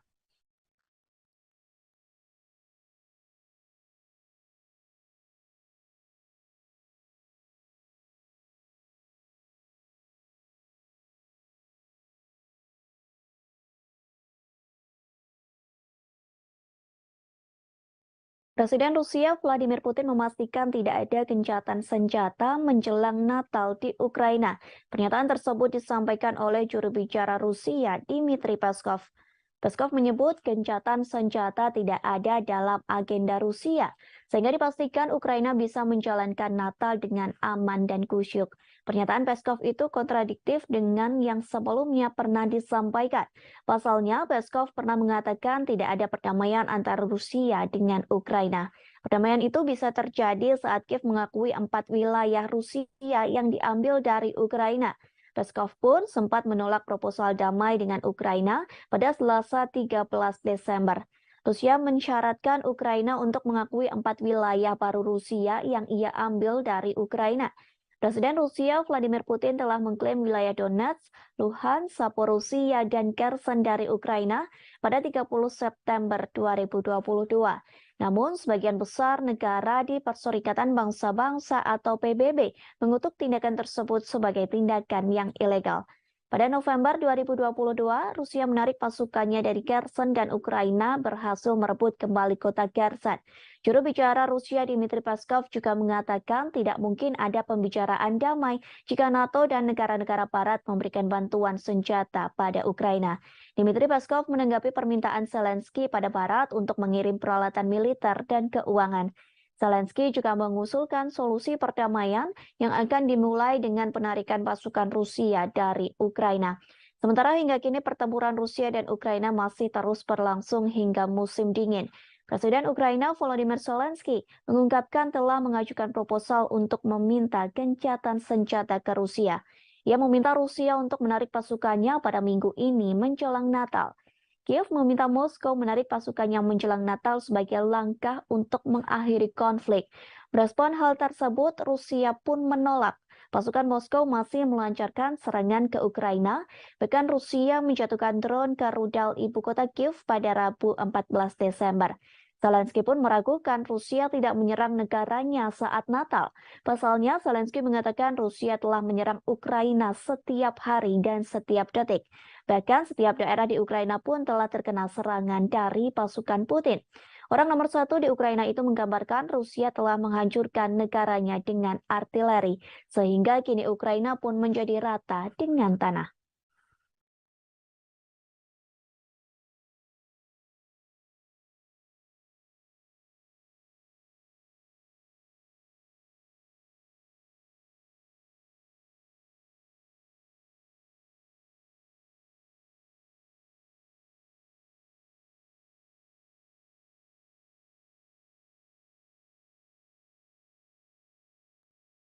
Pasukan Rusia sedang berjuang untuk perang yang panjang. Disebutkan Rusia masih ingin menaklukkan seluruh Ukraina. Hal tersebut disampaikan oleh seorang jenderal Ukraina pada Kamis 15 Desember 2022. Sehingga dilaporkan pasukan Rusia terus menggempur 2 kota strategis di Ukraina. 2 kota tersebut yakni Donetsk dan Kiev. Kedua negara telah mengesampingkan gencatan senjata Natal. Sampai saat ini tidak ada pembicaraan yang bertujuan untuk mengakhiri konflik yang telah berlangsung hampir 10 bulan. Presiden Ukraina Volodymyr Zelensky mengungkapkan telah mengajukan proposal untuk meminta gencatan senjata ke Rusia. Ia meminta Rusia untuk menarik pasukannya pada minggu ini menjelang Natal. Kiev meminta Moskow menarik pasukannya menjelang Natal sebagai langkah untuk mengakhiri konflik. Merespon hal tersebut, Rusia pun menolak. Pasukan Moskow masih melancarkan serangan ke Ukraina, bahkan Rusia menjatuhkan drone ke rudal ibu kota Kiev pada Rabu 14 Desember. Presiden Rusia Vladimir Putin memastikan tidak ada gencatan senjata menjelang Natal di Ukraina. Pernyataan tersebut disampaikan oleh juru bicara Rusia, Dmitry Peskov. Peskov menyebut gencatan senjata tidak ada dalam agenda Rusia, sehingga dipastikan Ukraina bisa menjalankan Natal dengan aman dan khusyuk.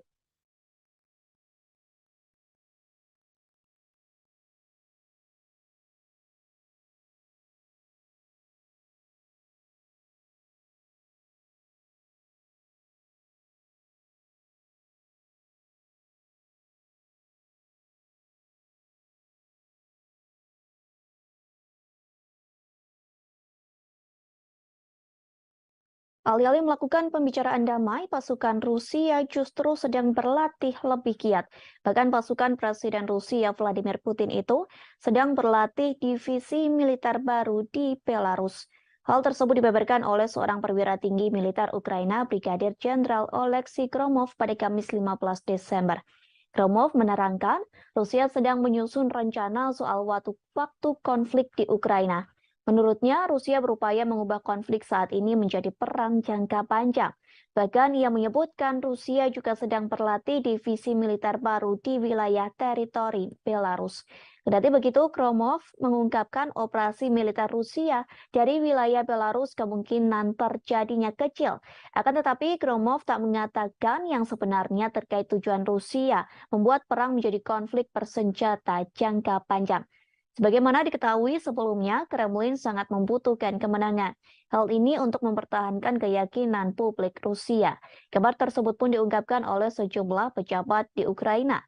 Pasalnya, Rusia belakangan ini mengalami serangkaian kekalahan di medan pertempuran, termasuk penarikan pasukan dari Kherson. Padahal wilayah itu sebelumnya telah diduduki selama beberapa bulan. Sebelumnya, Rusia dan Belarus kembali mengadakan latihan militer bersama pada Sabtu 3 Desember silam. Presiden Belarus Alexander Lukashenko mengatakan latihan ini bertujuan untuk mengantisipasi eskalasi perang dengan Eropa. Lukashenko menyebut baik Belarus maupun Rusia sebenarnya tidak menginginkan agresi terjadi.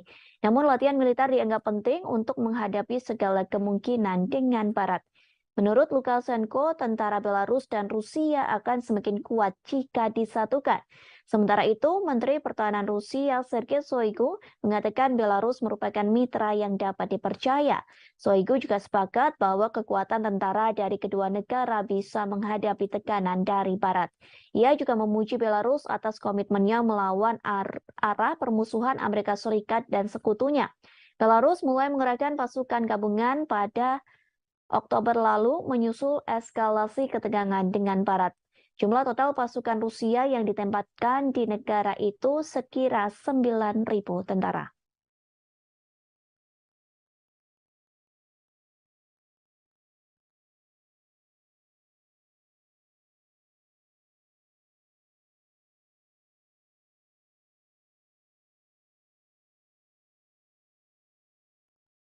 Seorang tentara Rusia mengeluh soal kondisi hidupnya yang disebut sangat buruk.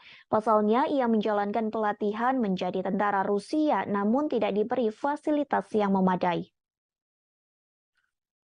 Bahkan hanya sekedar air minum pun tidak diberikan saat latihan perang melawan Ukraina.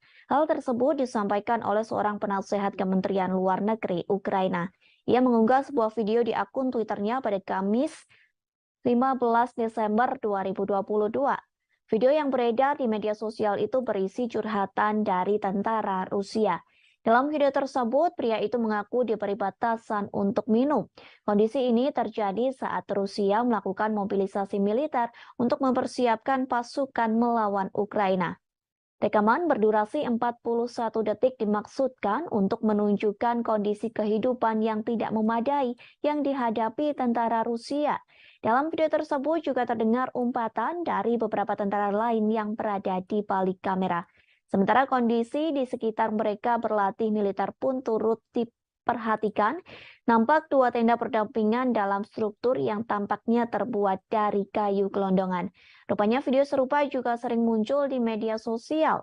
Banyak rekaman yang menunjukkan kondisi kehidupan pasukan Rusia yang memburuk, seperti yang terjadi pada 16 Oktober 2022.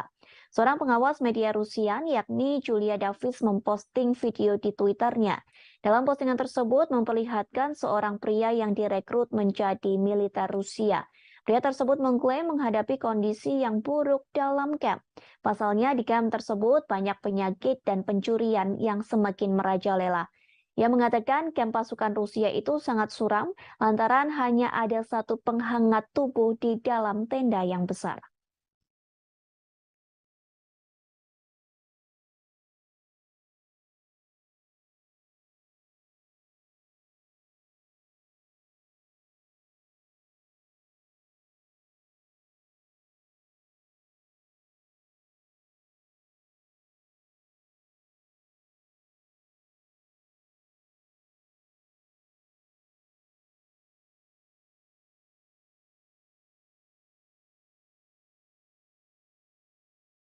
Ditemukan sebuah lokasi yang menjadi tempat penahanan dan penyiksaan anak-anak Ukraina. Lokasi tersebut ditemukan oleh investigator Ukraina pada Rabu 14 Desember 2022. Rupanya lokasi tersebut berada di satu dari 4 pusat penyiksaan yang dioperasikan pasukan Rusia di Kherson. Seperti yang diketahui, Kherson sendiri merupakan kota di bagian selatan Ukraina. Kota tersebut berhasil direbut pasukan Rusia pada bulan lalu. Hal tersebut disampaikan oleh Komisaris Parlemen Ukraina untuk Hak Asasi Manusia, yakni Dmytro Lubinets. Lubinets melaporkan tentang dugaan penyiksaan yang dilakukan pasukan Rusia. Ia mengatakan ruangan tersebut lebih buruk dari yang diperkirakan.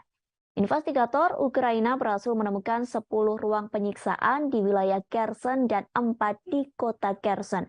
Dalam ruangan tahanan tersebut hanya berisi tikar tipis di lantai. Tikar tersebut dijadikan alas anak-anak Ukraina yang ditahan oleh pasukan Rusia. Lubinets juga mengaku anak-anak Ukraina itu ditahan dengan tidak diberi air. Para tahanan tersebut harus menderita lantaran hanya diberi air 2 hari sekali. Bahkan mereka kelaparan lantaran tidak diberi makan oleh pasukan Rusia. Lubinets mengatakan pasukan Rusia menggunakan tekanan psikologis untuk menyerang anak-anak Ukraina. Kepada para tahanan itu, pasukan Rusia mengatakan orang tua mereka telah meninggalkan anak-anak tersebut, sehingga pernyataan tersebut dianggap mematahkan semangat hingga mental anak-anak Ukraina untuk bertahan hidup. Menurut cerita Lubinets, anak-anak Ukraina itu ditahan karena melakukan perlawanan, seperti seorang anak laki-laki berusia 14 tahun. Bocah tersebut ditahan lantaran memotret peralatan militer Rusia yang sudah rusak. Lubinets juga mengatakan sekira 12.000 anak Ukraina dibawa ke Rusia sejak invasi dimulai pada Februari 2022. Sementara 8.600 diantaranya dibawa secara paksa. Sementara itu, Rusia membantah menargetkan warga sipil dalam perang. Mereka juga menyangkal tuduhan telah menganiaya warga sipil Ukraina.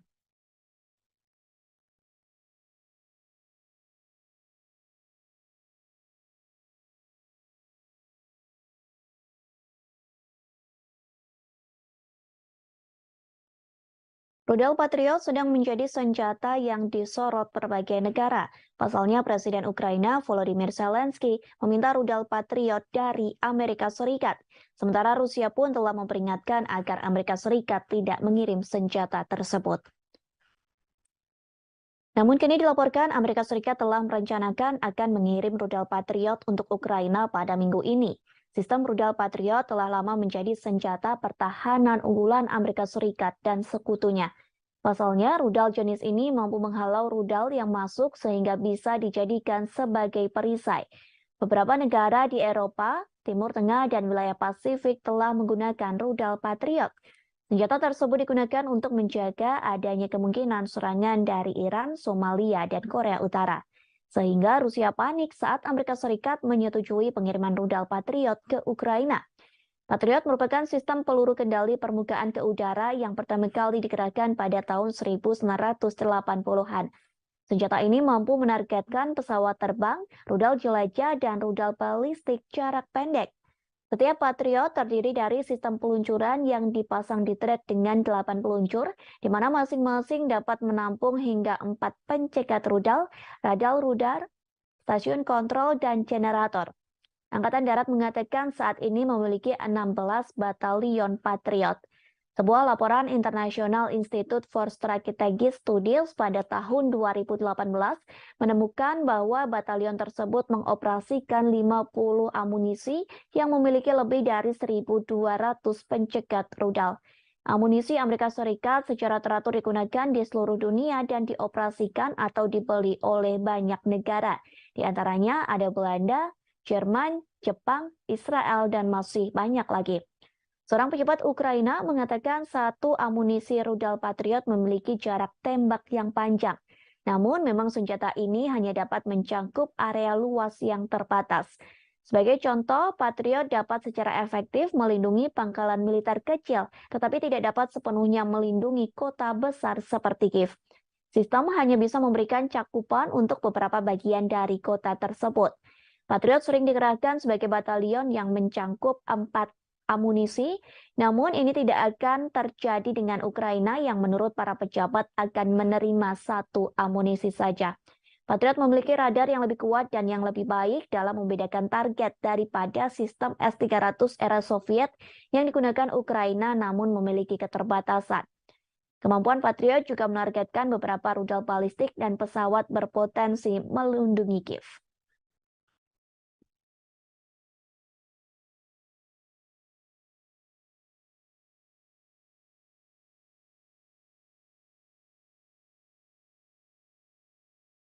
Kemudian kita beralih ke berita selanjutnya. Dikabarkan pendapatan minyak di Rusia mengalami penurunan di level paling rendah. Hal tersebut dikarenakan sanksi dari negara barat yang tergabung dalam kelompok G7. Diketahui mereka telah memperlakukan sanksi pembatasan harga minyak ke Rusia. Penurunan penjualan minyak Rusia ini dikonfirmasi oleh Badan Energi Internasional. Tercatat sepanjang November, penjualan minyak Rusia mengalami penurunan drastis bahkan sampai level terendah. Badan Energi Internasional merilis penjualan minyak Rusia turun. Dilaporkan penurunan tersebut mencapai angka 15,8 miliar dolar Amerika Serikat atau setara dengan 246 triliun rupiah. Hal tersebut berbanding terbalik dari bulan-bulan sebelumnya. Diperkirakan penurunan itu akan terus terjadi hingga tahun 2023 mendatang. Dengan demikian, total produksi minyak Rusia diproyeksikan turun 400.000 barel per hari menjadi 15,4 juta di tahun ini. Merosotnya pendapatan minyak Rusia ini dipengaruhi kebijakan Barat dengan memperlakukan sanksi pembatasan harga minyak pada 5 Desember 2022. Negara-negara yang memperlakukan sanksi itu adalah negara G7, yakni Amerika Serikat, Inggris, Italia, Jepang, Jerman, Kanada, dan Prancis. Selain itu, 7 negara anggota Uni Eropa dan Australia kompak memperlakukan pembatasan minyak Rusia. Karena terkena sanksi ini, maka kargo minyak mentah Rusia dilarang beroperasi apabila menolak batas harga yang diusulkan sebesar 60 dolar Amerika Serikat atau setara dengan 925.000 rupiah per barel. Diketahui dengan penerapan sanksi ini dapat mengurangi pendapatan Rusia dari penjualan minyak. Selain itu, mencegah lonjakan harga minyak global. Sebelumnya, beberapa bulan terakhir, harga minyak mentah telah tembus ke harga tertinggi sebagai dampak pengaruh invasi Rusia ke Ukraina. Di sisi lain, sanksi yang sempat dijatuhkan ke Rusia sempat menjadi bumerang bagi Eropa. Pasalnya, sanksi tersebut telah gagal mengurangi ekonomi Rusia dan pada akhirnya hanya merugikan orang Eropa. Diketahui sanksi tersebut telah diberlakukan setelah Rusia meluncurkan serangan invasi ke Ukraina pada 24 Februari 2022. Negara-negara Barat menerapkan sanksi berupa pembekuan setengah cadangan emas dan mata uang asingnya, serta menargetkan ekspor energinya.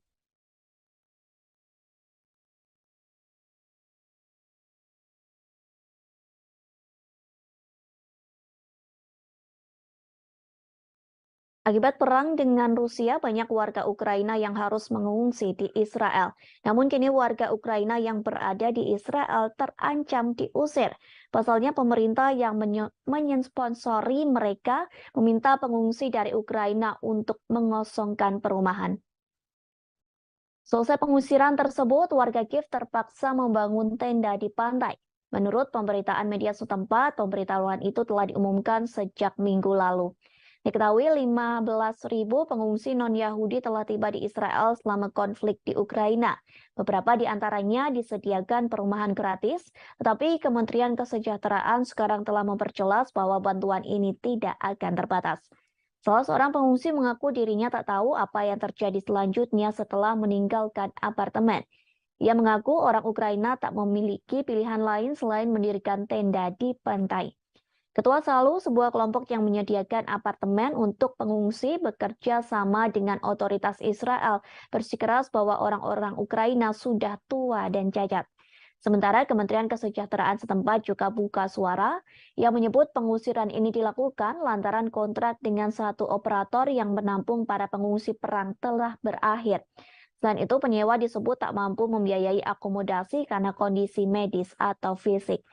Di sisi lain, Israel menjadi satu negara yang memberikan bantuan ke Ukraina sejak invasi dari Rusia. Kementerian Luar Negeri Israel telah mengirim generator dan peralatan medis ke Kiev. Hal tersebut pun telah disampaikan oleh Presiden Israel Isaac Herzog.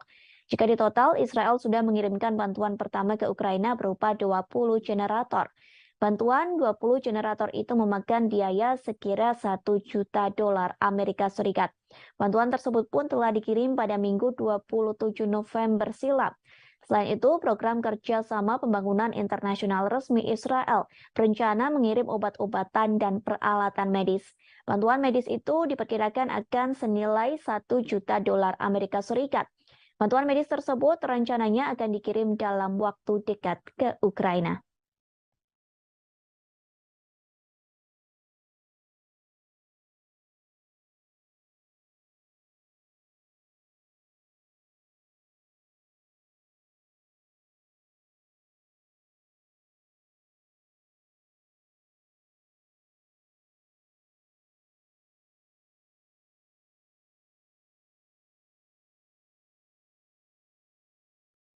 Dilaporkan Jerman telah mengirim bantuan untuk Ukraina.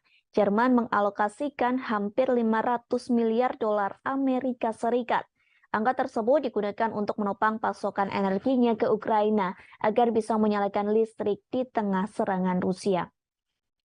Namun pengeluaran besar-besaran ini kemungkinan tidak cukup untuk mengatasi krisis energi. Perkiraan total biaya mencerminkan skala kumulatif dana talangan energi. Skema lain yang telah diterapkan Jerman di tengah melonjaknya harga minyak dan gas alam serta hilangnya impor dari Rusia. Berbagai subsidi disebut sebagai pasoka energi. Angka bantuan itu setara dengan $5.400 Amerika Serikat per penduduk di Jerman. Kemudian 12% dari produk domestik bruto serta diperkirakan $1,6 miliar Amerika Serikat per hari sejak dimulainya konflik di Eropa Timur. Kemungkinan diperlukan pula lebih banyak pengeluaran untuk mengatasi krisis ini. Perlu diketahui efek ekonomi dari konflik tersebut sebagian besar berasal dari sanksi anti-Rusia yang diberlakukan oleh Amerika Serikat, Jerman, dan anggota NATO lainnya. Terlepas dari upaya Barat untuk menghukum dan mengisolasi Rusia. Pendapatan pemerintah Rusia dari ekspor minyak dan gas diklaim meningkat lebih dari 2 kali lipat dari minyak dan gas. Selama periode yang sama, peningkatan pendapatan energi membantu mendorong surplus anggaran pemerintah Rusia menjadi 557 miliar rubel. Kendati demikian, ekonomi terbesar Eropa itu kini berada di bawah kekuasaan cuaca. Penjualan energi dianggap sebagai risiko jika terjadi musim dingin yang panjang pada momen musim dingin tahun ini. Musim dingin tahun ini merupakan yang pertama di Jerman dalam setengah abad tanpa gas Rusia. Wakil Presiden Institut Kiel untuk Ekonomi Dunia Jerman, yakni Stefan Kutz, turut mengomentari hal tersebut. Ia mengatakan bahwa pasokan energi yang tidak pasti telah mendorong ekonomi negara ke fase yang sangat kritis.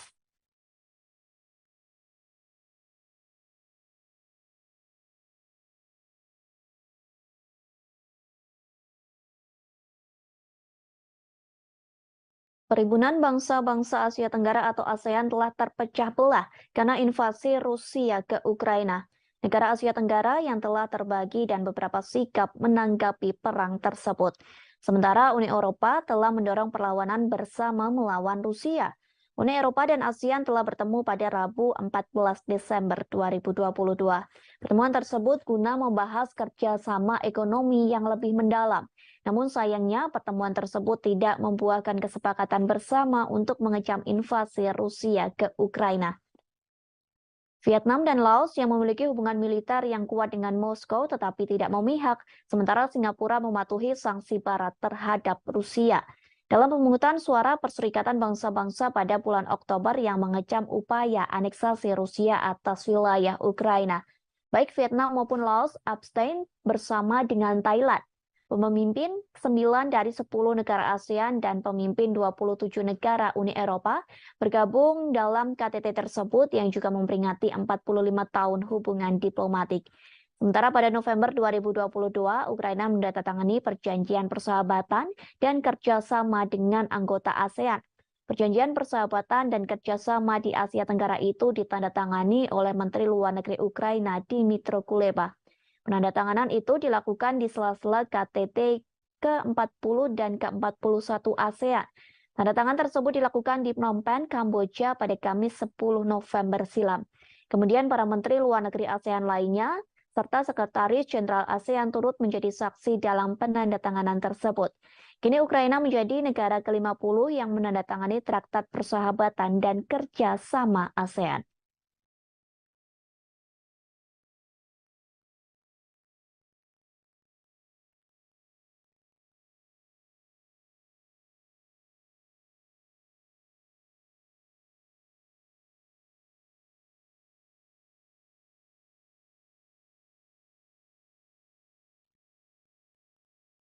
Inilah serangkaian peristiwa perang memasuki hari ke-296 pada Jumat 26 Desember 2022. Dikabarkan Presiden Rusia Vladimir Putin disebut sedang mempersiapkan serangan besar menjelang tahun baru. Hal tersebut disampaikan melalui Menteri Pertahanan Ukraina Oleksiy Reznikov. Oleksiy Reznikov mengatakan Putin sedang mempersiapkan serangan baru yang lebih besar untuk tahun 2023. Serangan baru ini dibuktikan dengan Kremlin sedang mempersiapkan operasi baru, meskipun Rusia mengalami serangkaian kemunduran di medan perang. Peristiwa selanjutnya yakni Rusia melakukan segala cara untuk merebut ibu kota Kiev, Ukraina. Hal tersebut disampaikan oleh Kepala Angkatan Bersenjata Ukraina Jenderal Valery Zaluzhny. Sang jenderal mengatakan Rusia mungkin mencoba mengambil alih kota itu antara Februari atau Maret 2023. Peristiwa selanjutnya terkait aksi penembakan Rusia yang terjadi pada Kamis 15 Desember 2022. Akibat penembakan tersebut dilaporkan menewaskan 2 orang. Kedua korban itu diantaranya termasuk seorang pekerja palang merah di Kherson. Selain memakan korban jiwa, serangan tersebut juga memutus total aliran listrik di kota selatan. Peristiwa selanjutnya soal Rusia menambah jumlah peluncuran uji coba rudal balistik. Hal tersebut disampaikan oleh Komandan Pasukan Roket Strategis Sergei Karakeyev. Ia mengatakan Rusia akan menambah jumlah peluncuran uji coba rudal balistik antar benua menjadi 8 pada 2023, di mana pada tahun 2022 Rusia melakukan uji coba sebanyak 4 kali saja. Kemudian sebuah pangkalan udara Rusia di Kursk diserang pada Rabu 14 Desember malam. Informasi itu telah dikonfirmasi oleh pejabat senior sekaligus penasehat Presiden Ukraina yakni Anton Gerasenko. Di sisi lain, Putin mengaku Rusia akan mencoba mengatasi dampak finansial dari sanksi Barat dengan menjual gas ke tetangga timurnya. Dalam pidato yang disiarkan televisi lokal, Putin menyebut Kremlin akan mengembangkan hubungan ekonomi dengan negara-negara di Asia, Afrika, dan Amerika Latin. Lebih jauh, militer Amerika Serikat mengumumkan akan memperluas pelatihan personil militer Ukraina di Jerman. Mulai Januari tahun 2023, 500 tentara akan dilatih dalam kurun waktu 1 bulan.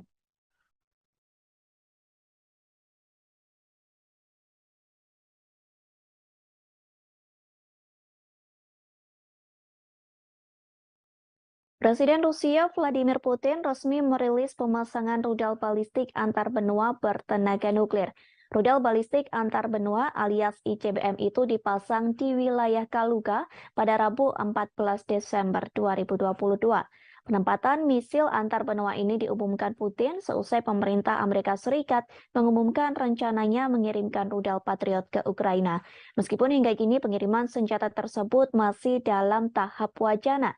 Pasalnya, pengiriman senjata itu harus melewati persetujuan dan pengesahan yang panjang. Sebelum ditandatangani Presiden Amerika Serikat Joe Biden, proposal bantuan itu harus disetujui oleh Kementerian Pertahanan Amerika Serikat Lloyd Austin. Namun, hal tersebut memicu kekhawatiran Rusia. Pemerintah Moskow menganggap bahwa tindakan yang dilakukan Amerika dapat memperpanas situasi konflik antar negaranya dengan Ukraina. Terlebih, rudal Patriot sendiri merupakan satu sistem udara yang paling canggih dan mematikan. Pasalnya, rudal tersebut mampu mencegat rudal balistik, rudal jelajah, serta beberapa pesawat tempur. Dalam siaran langsung yang diunggah oleh Kementerian Pertahanan Rusia, terlihat pasukan Moskow memasukkan rudal balistik dengan jenis Yars. Rudal Yars dimasukkan ke dalam peluncur yang ada di kompleks militer Kosal, tepatnya di wilayah Kaluga. Wilayah Kaluga sendiri berada di barat daya Moskow. Rudal tersebut dimasukkan ke dalam peluncur dengan menggunakan unit pengangkutan dan pemuatan khusus. Bahkan proses pemasukan rudal Yars ini memakan waktu yang cukup lama hingga beberapa jam. Hal tersebut disebabkan ukuran rudal Yars yang lebih besar dibanding rudal pada umumnya. Rudal Yars merupakan modifikasi dari sistem rudal Topol M. Uniknya, rudal Yars memakai silo atau bangunan bawah tanah sebagai tempat peluncur peluru kendali. Ukurannya yang besar membuat rudal Yars bisa mengangkut hulu ledak nuklir seberat 150 hingga 200 kiloton. Bahkan rudal Yars dapat menjangkau 10.500 km hanya dalam sekali tembak. Dengan angka tersebut, rudal Yars mampu menyerang negara yang berada di Eropa. Bahkan satu peluru yang ditembakkan rudal Yars diklaim mampu menghancurkan musuh. Hal ini dikarenakan rudal Yars diklaim memiliki kekuatan yang dahsyat hingga 12 kali lebih unggul dibanding kekuatan serangan bom atom. Tak hanya memamerkan rudal Yars, Rusia juga memperlihatkan Avangard. Diketahui Avangard merupakan kendaraan luncur hipersonik yang dapat diisi peluru nuklir termasuk RS-28 Sarmat. Menurut Putin, peluncuran senjata-senjata misil antar benua perlu dilakukan. Peluncuran misil tersebut untuk membalas gertakan yang kerap dilontarkan negara-negara barat pada Moskow. Kepala Batalion Donetsk Rusia yakni Alexander Kodakovsky mengatakan sangat penting mengeluarkan seluruh senjata nuklir tercanggih yang dimiliki Moskow. Dengan begitu Rusia dapat memenangkan perang sengit yang saat ini tengah berlangsung di Ukraina.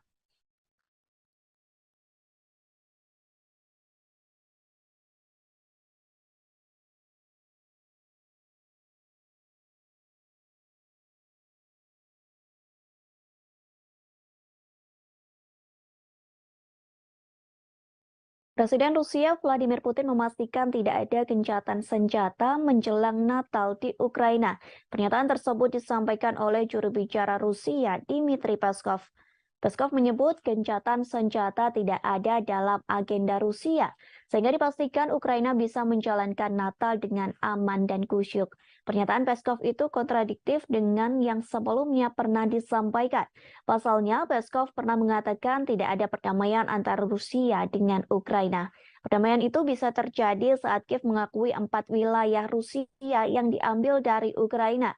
Peskov pun sempat menolak proposal damai dengan Ukraina pada Selasa 13 Desember. Rusia mensyaratkan Ukraina untuk mengakui 4 wilayah baru Rusia yang ia ambil dari Ukraina. Presiden Rusia Vladimir Putin telah mengklaim wilayah Donetsk, Luhansk, Zaporizhia, dan Kherson dari Ukraina pada 30 September 2022. Namun, sebagian besar negara di Perserikatan Bangsa-Bangsa atau PBB mengutuk tindakan tersebut sebagai tindakan yang ilegal. Pada November 2022, Rusia menarik pasukannya dari Kherson dan Ukraina berhasil merebut kembali kota Kherson. Juru bicara Rusia Dmitry Peskov juga mengatakan tidak mungkin ada pembicaraan damai jika NATO dan negara-negara Barat memberikan bantuan senjata pada Ukraina. Dmitry Peskov menanggapi permintaan Zelensky pada Barat untuk mengirim peralatan militer dan keuangan. Zelensky juga mengusulkan solusi perdamaian yang akan dimulai dengan penarikan pasukan Rusia dari Ukraina. Sementara hingga kini pertempuran Rusia dan Ukraina masih terus berlangsung hingga musim dingin. Presiden Ukraina Volodymyr Zelensky mengungkapkan telah mengajukan proposal untuk meminta gencatan senjata ke Rusia. Ia meminta Rusia untuk menarik pasukannya pada minggu ini menjelang Natal. Kiev meminta Moskow menarik pasukannya menjelang Natal sebagai langkah untuk mengakhiri konflik. Merespon hal tersebut, Rusia pun menolak. Pasukan Moskow masih melancarkan serangan ke Ukraina, bahkan Rusia menjatuhkan drone ke rudal ibu kota Kiev pada Rabu 14 Desember. Zelensky pun meragukan Rusia tidak menyerang negaranya saat Natal. Pasalnya, Zelensky mengatakan Rusia telah menyerang Ukraina setiap hari dan setiap detik. Bahkan setiap daerah di Ukraina pun telah terkena serangan dari pasukan Putin. Orang nomor satu di Ukraina itu menggambarkan Rusia telah menghancurkan negaranya dengan artileri, sehingga kini Ukraina pun menjadi rata dengan tanah.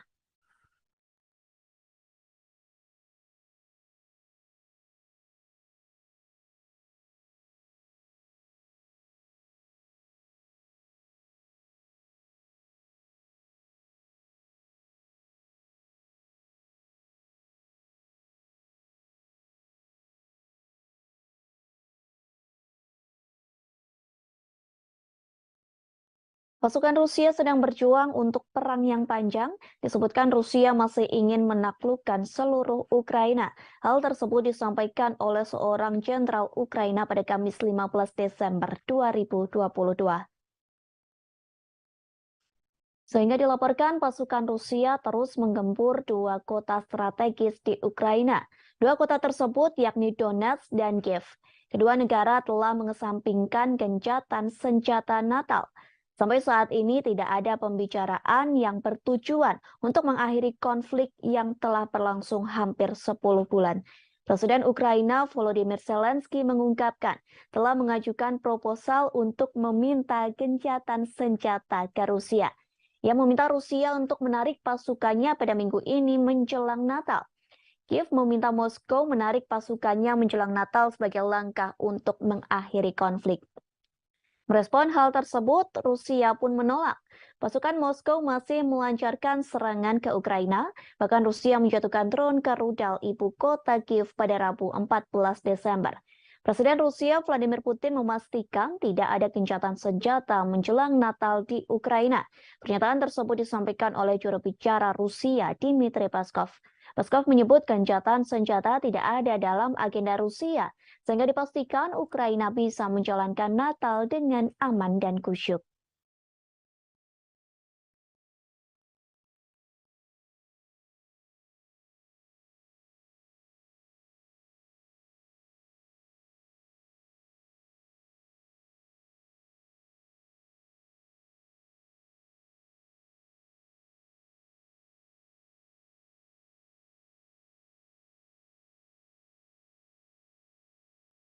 Alih-alih melakukan pembicaraan damai, pasukan Rusia justru sedang berlatih lebih giat. Bahkan pasukan Presiden Rusia Vladimir Putin itu sedang berlatih divisi militer baru di Belarus. Hal tersebut dibeberkan oleh seorang perwira tinggi militer Ukraina, Brigadir Jenderal Oleksiy Gromov pada Kamis 15 Desember. Gromov menerangkan, Rusia sedang menyusun rencana soal waktu konflik di Ukraina. Menurutnya, Rusia berupaya mengubah konflik saat ini menjadi perang jangka panjang. Bahkan ia menyebutkan Rusia juga sedang berlatih divisi militer baru di wilayah teritori Belarus. Kendati begitu, Gromov mengungkapkan operasi militer Rusia dari wilayah Belarus kemungkinan terjadinya kecil. Akan tetapi, Gromov tak mengatakan yang sebenarnya terkait tujuan Rusia membuat perang menjadi konflik bersenjata jangka panjang. Sebagaimana diketahui sebelumnya, Kremlin sangat membutuhkan kemenangan. Hal ini untuk mempertahankan keyakinan publik Rusia. Kabar tersebut pun diungkapkan oleh sejumlah pejabat di Ukraina. Pasalnya, Rusia belakangan ini mengalami serangkaian kekalahan di medan pertempuran, termasuk penarikan pasukan dari Kherson. Padahal wilayah itu sebelumnya telah diduduki selama beberapa bulan. Sebelumnya, Rusia dan Belarus kembali mengadakan latihan militer bersama pada Sabtu 3 Desember silam. Presiden Belarus Alexander Lukashenko mengatakan latihan ini bertujuan untuk mengantisipasi eskalasi perang dengan Eropa. Lukashenko menyebut baik Belarus maupun Rusia sebenarnya tidak menginginkan agresi terjadi. Namun latihan militer dianggap penting untuk menghadapi segala kemungkinan dengan Barat. Menurut Lukashenko, tentara Belarus dan Rusia akan semakin kuat jika disatukan. Sementara itu, Menteri Pertahanan Rusia Sergei Shoigu mengatakan Belarus merupakan mitra yang dapat dipercaya. Shoigu juga sepakat bahwa kekuatan tentara dari kedua negara bisa menghadapi tekanan dari Barat. Ia juga memuji Belarus atas komitmennya melawan arah permusuhan Amerika Serikat dan sekutunya. Belarus mulai mengerahkan pasukan gabungan pada Oktober lalu menyusul eskalasi ketegangan dengan Barat. Jumlah total pasukan Rusia yang ditempatkan di negara itu sekira 9.000 tentara.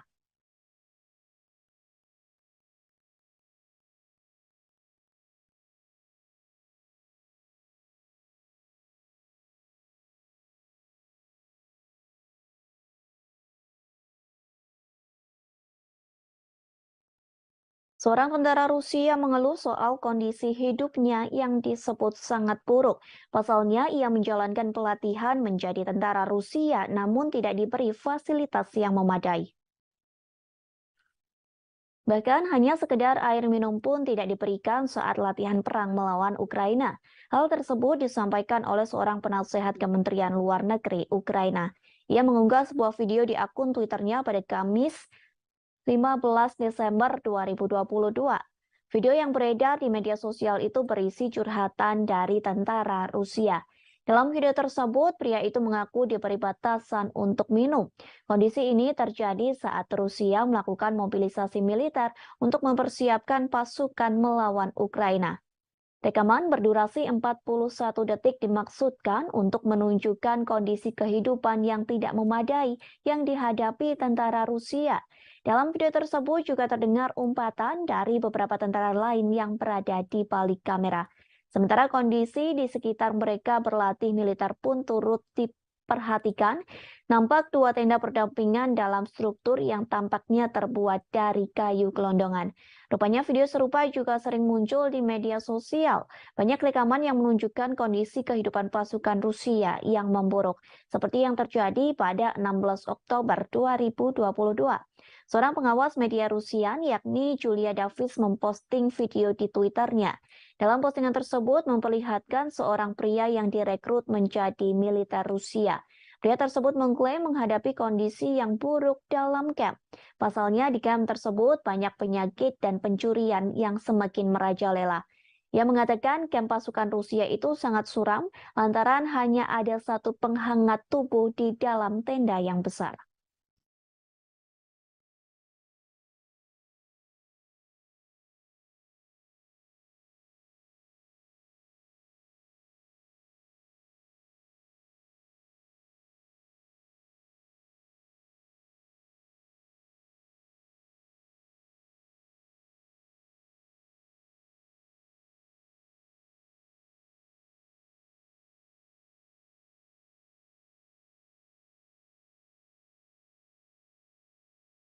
Ditemukan sebuah lokasi yang menjadi tempat penahanan dan penyiksaan anak-anak Ukraina. Lokasi tersebut ditemukan oleh investigator Ukraina pada Rabu 14 Desember 2022. Rupanya lokasi tersebut berada di satu dari 4 pusat penyiksaan yang dioperasikan pasukan Rusia di Kherson. Seperti yang diketahui, Kherson sendiri merupakan kota di bagian selatan Ukraina.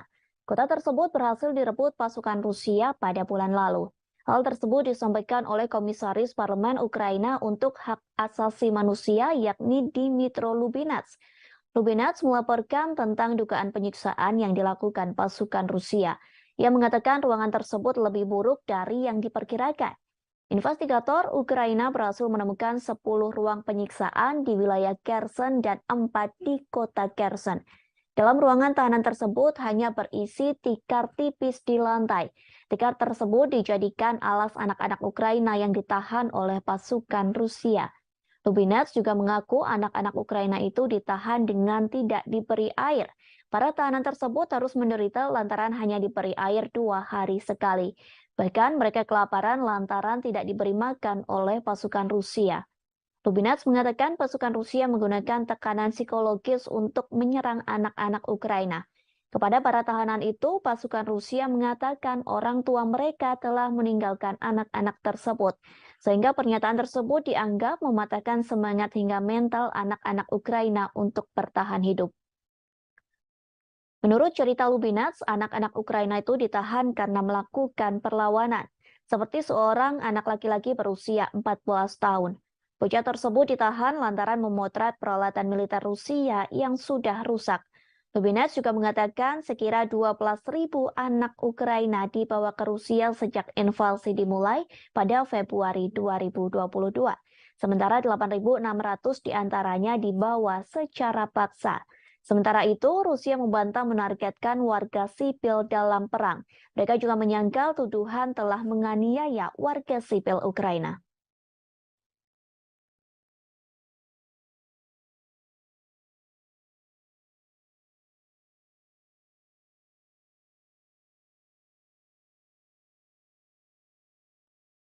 Rudal Patriot sedang menjadi senjata yang disorot berbagai negara.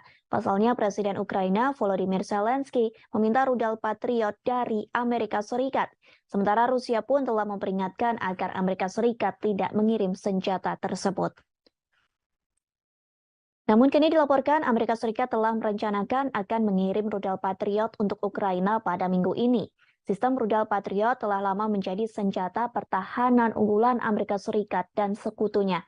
Pasalnya, rudal jenis ini mampu menghalau rudal yang masuk sehingga bisa dijadikan sebagai perisai.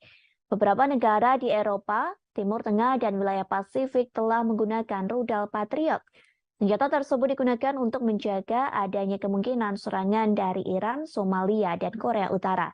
Sehingga Rusia panik saat Amerika Serikat menyetujui pengiriman rudal Patriot ke Ukraina. Patriot merupakan sistem peluru kendali permukaan ke udara yang pertama kali dikerahkan pada tahun 1980-an. Senjata ini mampu menargetkan pesawat terbang, rudal jelajah, dan rudal balistik jarak pendek. Setiap Patriot terdiri dari sistem peluncuran yang dipasang di trek dengan 8 peluncur, di mana masing-masing dapat menampung hingga 4 pencegat rudal, radar, stasiun kontrol, dan generator. Angkatan Darat mengatakan saat ini memiliki 16 batalion Patriot.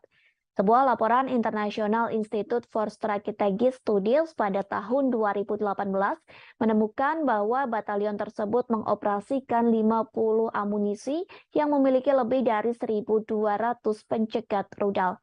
Amunisi Amerika Serikat secara teratur digunakan di seluruh dunia dan dioperasikan atau dibeli oleh banyak negara. Di antaranya ada Belanda, Jerman, Jepang, Israel, dan masih banyak lagi. Seorang pejabat Ukraina mengatakan satu amunisi rudal Patriot memiliki jarak tembak yang panjang. Namun memang senjata ini hanya dapat mencangkup area luas yang terbatas. Sebagai contoh, Patriot dapat secara efektif melindungi pangkalan militer kecil, tetapi tidak dapat sepenuhnya melindungi kota besar seperti Kiev. Sistem hanya bisa memberikan cakupan untuk beberapa bagian dari kota tersebut. Patriot sering dikerahkan sebagai batalion yang mencangkup 4 amunisi, namun ini tidak akan terjadi dengan Ukraina yang menurut para pejabat akan menerima 1 amunisi saja. Patriot memiliki radar yang lebih kuat dan yang lebih baik dalam membedakan target daripada sistem S-300 era Soviet yang digunakan Ukraina namun memiliki keterbatasan. Kemampuan Patriot juga menargetkan beberapa rudal balistik dan pesawat berpotensi melindungi Kiev.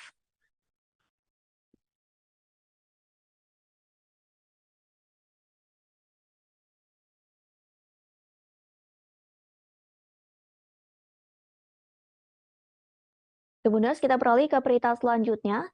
Dikabarkan pendapatan minyak di Rusia mengalami penurunan di level paling rendah. Hal tersebut dikarenakan sanksi dari negara barat yang tergabung dalam kelompok G7. Diketahui mereka telah memperlakukan sanksi pembatasan harga minyak ke Rusia. Penurunan penjualan minyak Rusia ini dikonfirmasi oleh Badan Energi Internasional.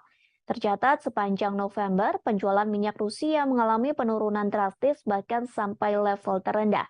Badan Energi Internasional merilis penjualan minyak Rusia turun. Dilaporkan penurunan tersebut mencapai angka 15,8 miliar dolar Amerika Serikat atau setara dengan 246 triliun rupiah.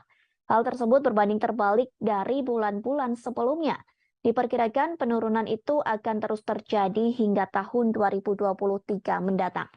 Dengan demikian, total produksi minyak Rusia diproyeksikan turun 400.000 barel per hari menjadi 15,4 juta di tahun ini. Merosotnya pendapatan minyak Rusia ini dipengaruhi kebijakan Barat dengan memperlakukan sanksi pembatasan harga minyak pada 5 Desember 2022.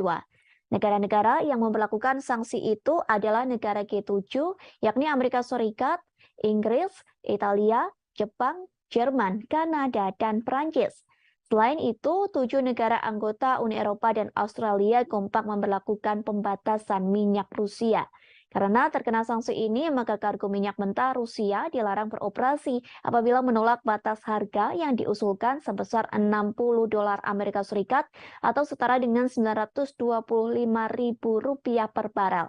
Diketahui dengan penerapan sanksi ini dapat mengurangi pendapatan Rusia dari penjualan minyak. Selain itu, mencegah lonjakan harga minyak global. Sebelumnya, beberapa bulan terakhir, harga minyak mentah telah tembus ke harga tertinggi sebagai dampak pengaruh invasi Rusia ke Ukraina. Di sisi lain, sanksi yang sempat dijatuhkan ke Rusia sempat menjadi bumerang bagi Eropa.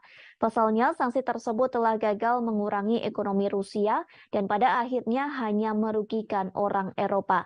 Diketahui sanksi tersebut telah diberlakukan setelah Rusia meluncurkan serangan invasi ke Ukraina pada 24 Februari 2022. Negara-negara Barat menerapkan sanksi berupa pembekuan setengah cadangan emas dan mata uang asingnya, serta menargetkan ekspor energinya.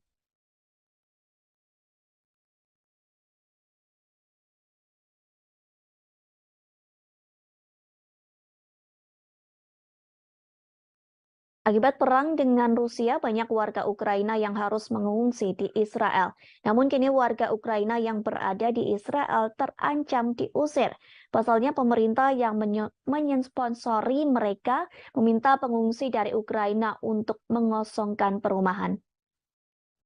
Selesai pengusiran tersebut, warga Kiev terpaksa membangun tenda di pantai. Menurut pemberitaan media setempat, pemberitahuan itu telah diumumkan sejak minggu lalu. Diketahui 15.000 pengungsi non-Yahudi telah tiba di Israel selama konflik di Ukraina. Beberapa di antaranya disediakan perumahan gratis, tetapi Kementerian Kesejahteraan sekarang telah memperjelas bahwa bantuan ini tidak akan terbatas. Salah seorang pengungsi mengaku dirinya tak tahu apa yang terjadi selanjutnya setelah meninggalkan apartemen. Ia mengaku orang Ukraina tak memiliki pilihan lain selain mendirikan tenda di pantai. Ketua Salu, sebuah kelompok yang menyediakan apartemen untuk pengungsi, bekerja sama dengan otoritas Israel, bersikeras bahwa orang-orang Ukraina sudah tua dan cacat. Sementara Kementerian Kesejahteraan setempat juga buka suara yang menyebut pengusiran ini dilakukan lantaran kontrak dengan satu operator yang menampung para pengungsi perang telah berakhir. Selain itu, penyewa disebut tak mampu membiayai akomodasi karena kondisi medis atau fisik. Di sisi lain, Israel menjadi satu negara yang memberikan bantuan ke Ukraina sejak invasi dari Rusia. Kementerian Luar Negeri Israel telah mengirim generator dan peralatan medis ke Kiev. Hal tersebut pun telah disampaikan oleh Presiden Israel Isaac Herzog. Jika ditotal, Israel sudah mengirimkan bantuan pertama ke Ukraina berupa 20 generator. Bantuan 20 generator itu memakan biaya sekira 1 juta dolar Amerika Serikat. Bantuan tersebut pun telah dikirim pada Minggu 27 November silam. Selain itu, program kerjasama pembangunan internasional resmi Israel berencana mengirim obat-obatan dan peralatan medis. Bantuan medis itu diperkirakan akan senilai 1 juta dolar Amerika Serikat. Bantuan medis tersebut rencananya akan dikirim dalam waktu dekat ke Ukraina.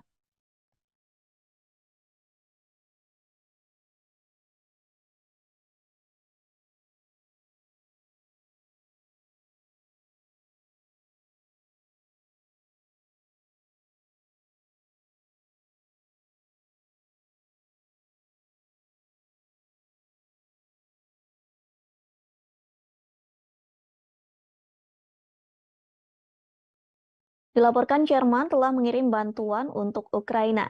Jerman mengalokasikan hampir 500 miliar dolar Amerika Serikat. Angka tersebut digunakan untuk menopang pasokan energinya ke Ukraina agar bisa menyalakan listrik di tengah serangan Rusia. Namun pengeluaran besar-besaran ini kemungkinan tidak cukup untuk mengatasi krisis energi. Perkiraan total biaya mencerminkan skala kumulatif dana talangan energi. Skema lain yang telah diterapkan Jerman di tengah melonjaknya harga minyak dan gas alam serta hilangnya impor dari Rusia. Berbagai subsidi disebut sebagai pasokan energi. Angka bantuan itu setara dengan 5.400 dolar Amerika Serikat per penduduk di Jerman. Kemudian 12% dari produk domestik bruto serta diperkirakan 1,6 miliar dolar Amerika Serikat per hari sejak dimulainya konflik di Eropa Timur. Kemungkinan diperlukan pula lebih banyak pengeluaran untuk mengatasi krisis ini. Perlu diketahui efek ekonomi dari konflik tersebut sebagian besar berasal dari sanksi anti-Rusia yang diberlakukan oleh Amerika Serikat, Jerman, dan anggota NATO lainnya. Terlepas dari upaya Barat untuk menghukum dan mengisolasi Rusia. Pendapatan pemerintah Rusia dari ekspor minyak dan gas diklaim meningkat lebih dari 2 kali lipat dari minyak dan gas. Selama periode yang sama, peningkatan pendapatan energi membantu mendorong surplus anggaran pemerintah Rusia menjadi 557 miliar rubel. Kendati demikian, ekonomi terbesar Eropa itu kini berada di bawah kekuasaan cuaca. Penjualan energi dianggap sebagai risiko jika terjadi musim dingin yang panjang pada momen musim dingin tahun ini. Musim dingin tahun ini merupakan yang pertama di Jerman dalam setengah abad tanpa gas Rusia. Wakil Presiden Institut Kiel untuk Ekonomi Dunia Jerman, yakni Stefan Kutz, turut mengomentari hal tersebut. Ia mengatakan bahwa pasokan energi yang tidak pasti telah mendorong ekonomi negara ke fase yang sangat kritis.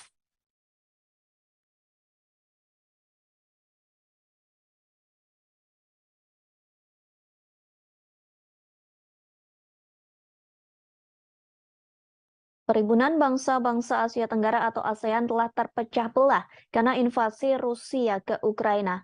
Negara Asia Tenggara yang telah terbagi dan beberapa sikap menanggapi perang tersebut. Sementara Uni Eropa telah mendorong perlawanan bersama melawan Rusia. Uni Eropa dan ASEAN telah bertemu pada Rabu 14 Desember 2022. Pertemuan tersebut guna membahas kerjasama ekonomi yang lebih mendalam. Namun sayangnya pertemuan tersebut tidak membuahkan kesepakatan bersama untuk mengecam invasi Rusia ke Ukraina. Vietnam dan Laos yang memiliki hubungan militer yang kuat dengan Moskow tetapi tidak memihak, sementara Singapura mematuhi sanksi Barat terhadap Rusia.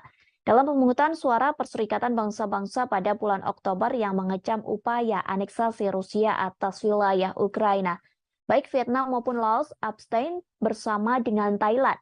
Pemimpin 9 dari 10 negara ASEAN dan pemimpin 27 negara Uni Eropa bergabung dalam KTT tersebut yang juga memperingati 45 tahun hubungan diplomatik. Sementara pada November 2022, Ukraina menandatangani perjanjian persahabatan dan kerjasama dengan anggota ASEAN. Perjanjian persahabatan dan kerjasama di Asia Tenggara itu ditandatangani oleh Menteri Luar Negeri Ukraina Dmytro Kuleba. Penandatanganan itu dilakukan di sela-sela KTT ke-40 dan ke-41 ASEAN. Tanda tangan tersebut dilakukan di Phnom Penh, Kamboja pada Kamis 10 November silam. Kemudian para menteri luar negeri ASEAN lainnya serta Sekretaris Jenderal ASEAN turut menjadi saksi dalam penandatanganan tersebut. Kini Ukraina menjadi negara ke-50 yang menandatangani Traktat Persahabatan dan Kerjasama ASEAN.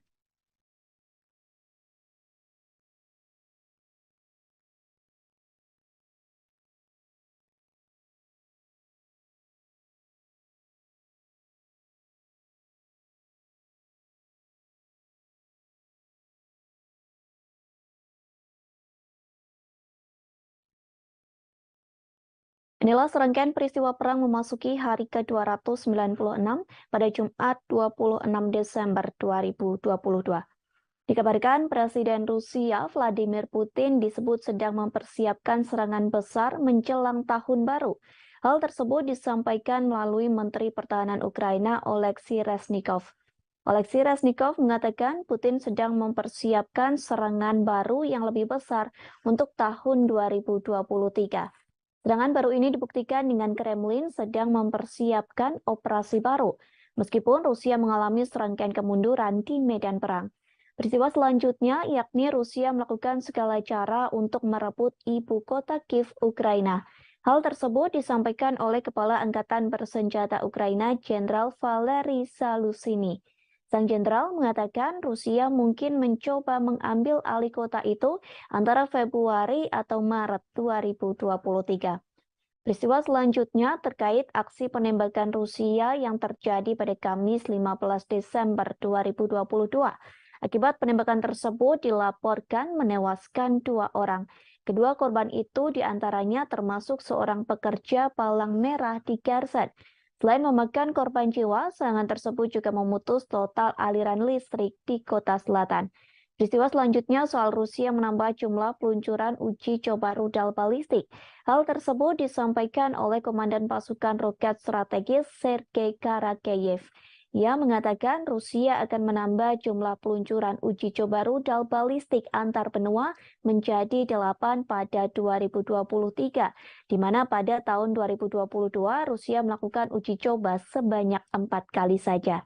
Kemudian sebuah pangkalan udara Rusia di Kursk diserang pada Rabu 14 Desember malam.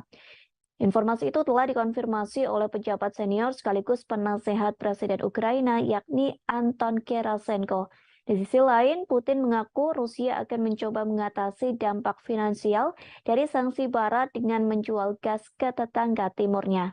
Dalam pidato yang disiarkan televisi lokal, Putin menyebut Kremlin akan mengembangkan hubungan ekonomi dengan negara-negara di Asia, Afrika, dan Amerika Latin. Lebih jauh, militer Amerika Serikat mengumumkan akan memperluas pelatihan personil militer Ukraina di Jerman. Mulai Januari tahun 2023, 500 tentara akan dilatih dalam kurun waktu 1 bulan.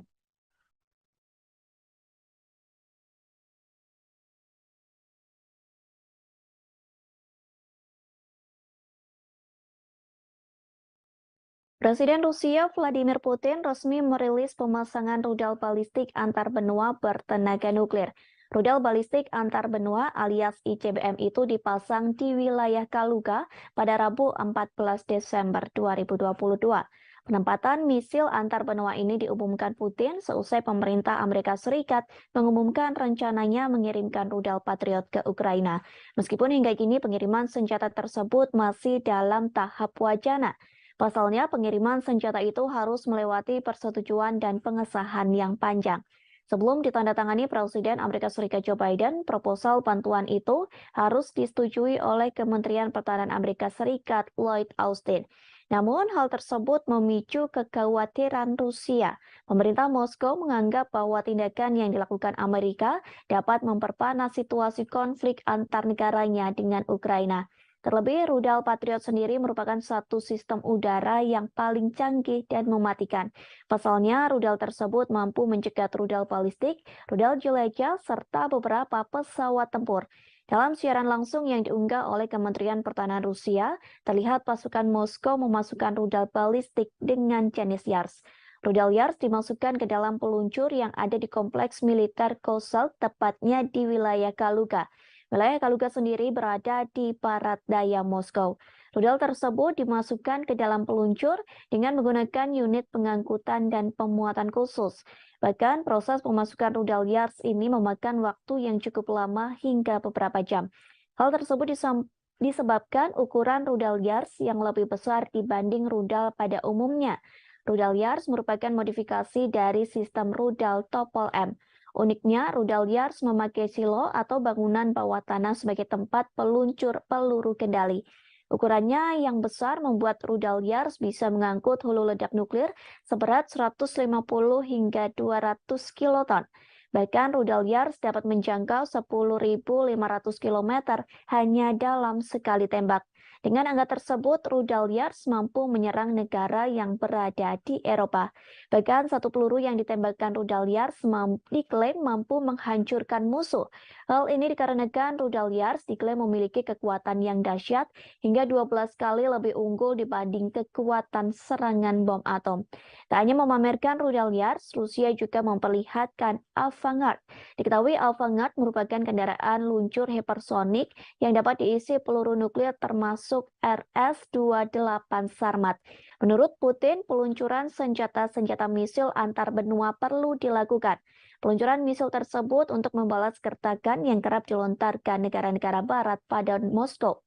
Kepala Batalion Donetsk Rusia yakni Alexander Kodakovsky mengatakan sangat penting mengeluarkan seluruh senjata nuklir tercanggih yang dimiliki Moskow.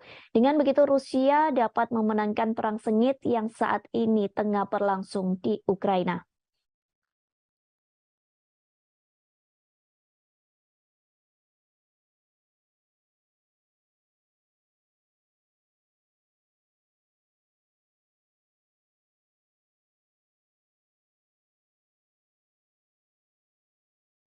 Presiden Rusia Vladimir Putin memastikan tidak ada gencatan senjata menjelang Natal di Ukraina.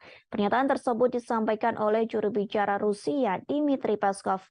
Peskov menyebut gencatan senjata tidak ada dalam agenda Rusia, sehingga dipastikan Ukraina bisa menjalankan Natal dengan aman dan kusyuk. Pernyataan Peskov itu kontradiktif dengan yang sebelumnya pernah disampaikan. Pasalnya, Peskov pernah mengatakan tidak ada perdamaian antara Rusia dengan Ukraina. Perdamaian itu bisa terjadi saat Kiev mengakui 4 wilayah Rusia yang diambil dari Ukraina. Peskov pun sempat menolak proposal damai dengan Ukraina pada Selasa 13 Desember. Rusia mensyaratkan Ukraina untuk mengakui 4 wilayah baru Rusia yang ia ambil dari Ukraina. Presiden Rusia Vladimir Putin telah mengklaim wilayah Donetsk, Luhansk, Zaporizhia, dan Kherson dari Ukraina pada 30 September 2022. Namun, sebagian besar negara di Perserikatan Bangsa-Bangsa atau PBB mengutuk tindakan tersebut sebagai tindakan yang ilegal. Pada November 2022, Rusia menarik pasukannya dari Kherson dan Ukraina berhasil merebut kembali kota Kherson. Juru bicara Rusia Dmitry Peskov juga mengatakan tidak mungkin ada pembicaraan damai jika NATO dan negara-negara barat memberikan bantuan senjata pada Ukraina. Dmitry Peskov menanggapi permintaan Zelensky pada barat untuk mengirim peralatan militer dan keuangan. Zelensky juga mengusulkan solusi perdamaian yang akan dimulai dengan penarikan pasukan Rusia dari Ukraina. Sementara hingga kini pertempuran Rusia dan Ukraina masih terus berlangsung hingga musim dingin.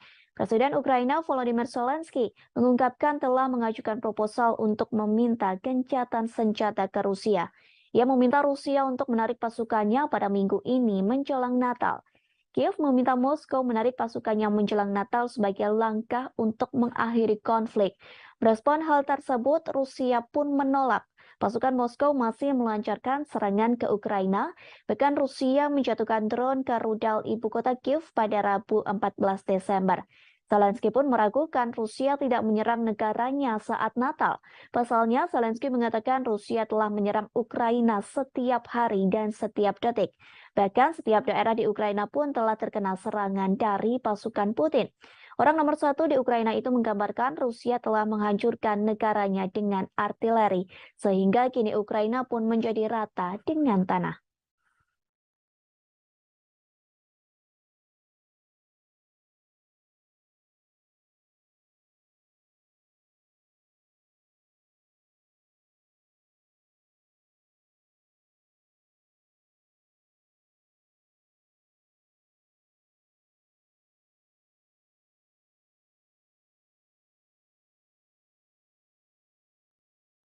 Pasukan Rusia sedang berjuang untuk perang yang panjang. Disebutkan Rusia masih ingin menaklukkan seluruh Ukraina. Hal tersebut disampaikan oleh seorang jenderal Ukraina pada Kamis 15 Desember 2022. Sehingga dilaporkan pasukan Rusia terus menggempur dua kota strategis di Ukraina. Dua kota tersebut yakni Donetsk dan Kiev. Kedua negara telah mengesampingkan gencatan senjata Natal. Sampai saat ini tidak ada pembicaraan yang bertujuan untuk mengakhiri konflik yang telah berlangsung hampir 10 bulan. Presiden Ukraina Volodymyr Zelensky mengungkapkan telah mengajukan proposal untuk meminta gencatan senjata ke Rusia. Ia meminta Rusia untuk menarik pasukannya pada minggu ini menjelang Natal. Kiev meminta Moskow menarik pasukannya menjelang Natal sebagai langkah untuk mengakhiri konflik. Merespon hal tersebut, Rusia pun menolak. Pasukan Moskow masih melancarkan serangan ke Ukraina, bahkan Rusia menjatuhkan drone ke rudal ibu kota Kiev pada Rabu 14 Desember. Presiden Rusia Vladimir Putin memastikan tidak ada gencatan senjata menjelang Natal di Ukraina. Pernyataan tersebut disampaikan oleh juru bicara Rusia Dmitry Peskov. Peskov menyebut gencatan senjata tidak ada dalam agenda Rusia, sehingga dipastikan Ukraina bisa menjalankan Natal dengan aman dan khusyuk.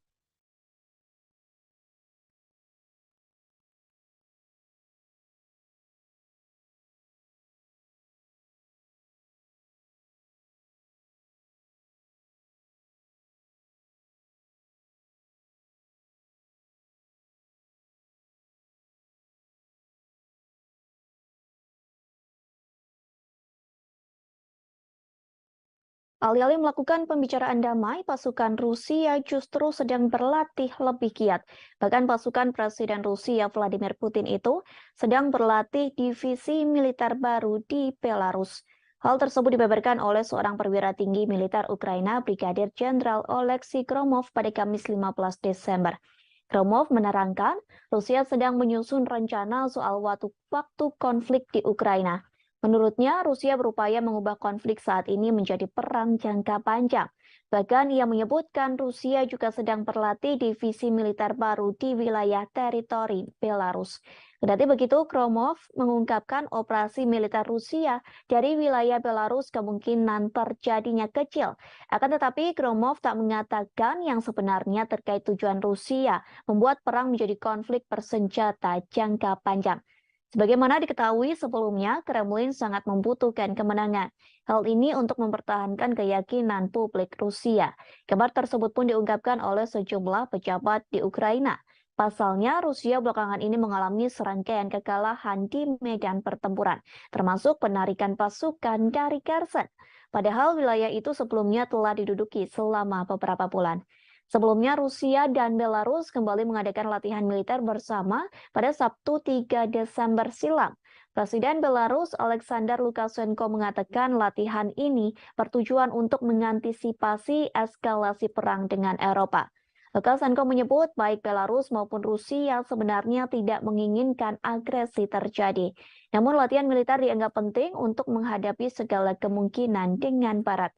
Menurut Lukashenko, tentara Belarus dan Rusia akan semakin kuat jika disatukan.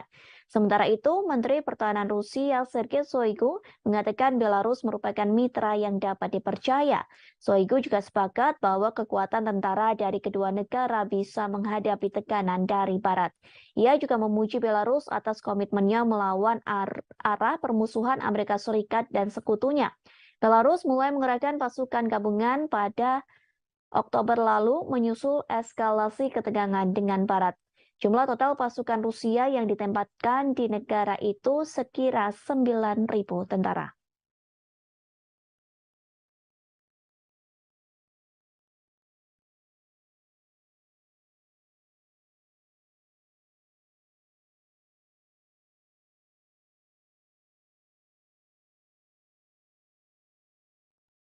Seorang tentara Rusia mengeluh soal kondisi hidupnya yang disebut sangat buruk. Pasalnya, ia menjalankan pelatihan menjadi tentara Rusia namun tidak diberi fasilitas yang memadai. Bahkan hanya sekedar air minum pun tidak diberikan saat latihan perang melawan Ukraina. Hal tersebut disampaikan oleh seorang penasehat Kementerian Luar Negeri Ukraina. Ia mengunggah sebuah video di akun Twitternya pada Kamis 15 Desember 2022. Video yang beredar di media sosial itu berisi curhatan dari tentara Rusia. Dalam video tersebut, pria itu mengaku diberi batasan untuk minum. Kondisi ini terjadi saat Rusia melakukan mobilisasi militer untuk mempersiapkan pasukan melawan Ukraina. Rekaman berdurasi 41 detik dimaksudkan untuk menunjukkan kondisi kehidupan yang tidak memadai yang dihadapi tentara Rusia. Dalam video tersebut juga terdengar umpatan dari beberapa tentara lain yang berada di balik kamera. Sementara kondisi di sekitar mereka berlatih militer pun turut diperhatikan. Nampak dua tenda berdampingan dalam struktur yang tampaknya terbuat dari kayu gelondongan.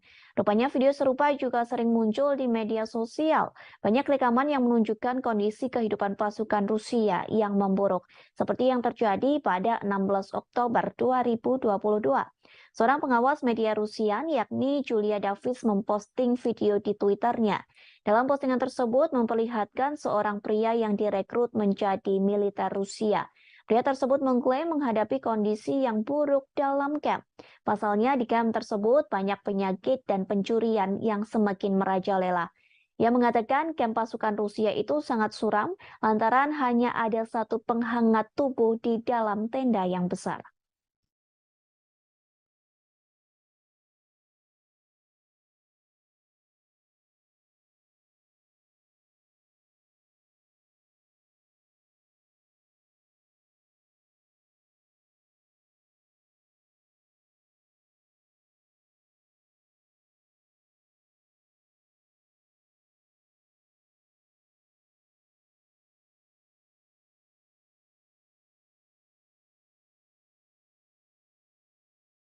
Ditemukan sebuah lokasi yang menjadi tempat penahanan dan penyiksaan anak-anak Ukraina.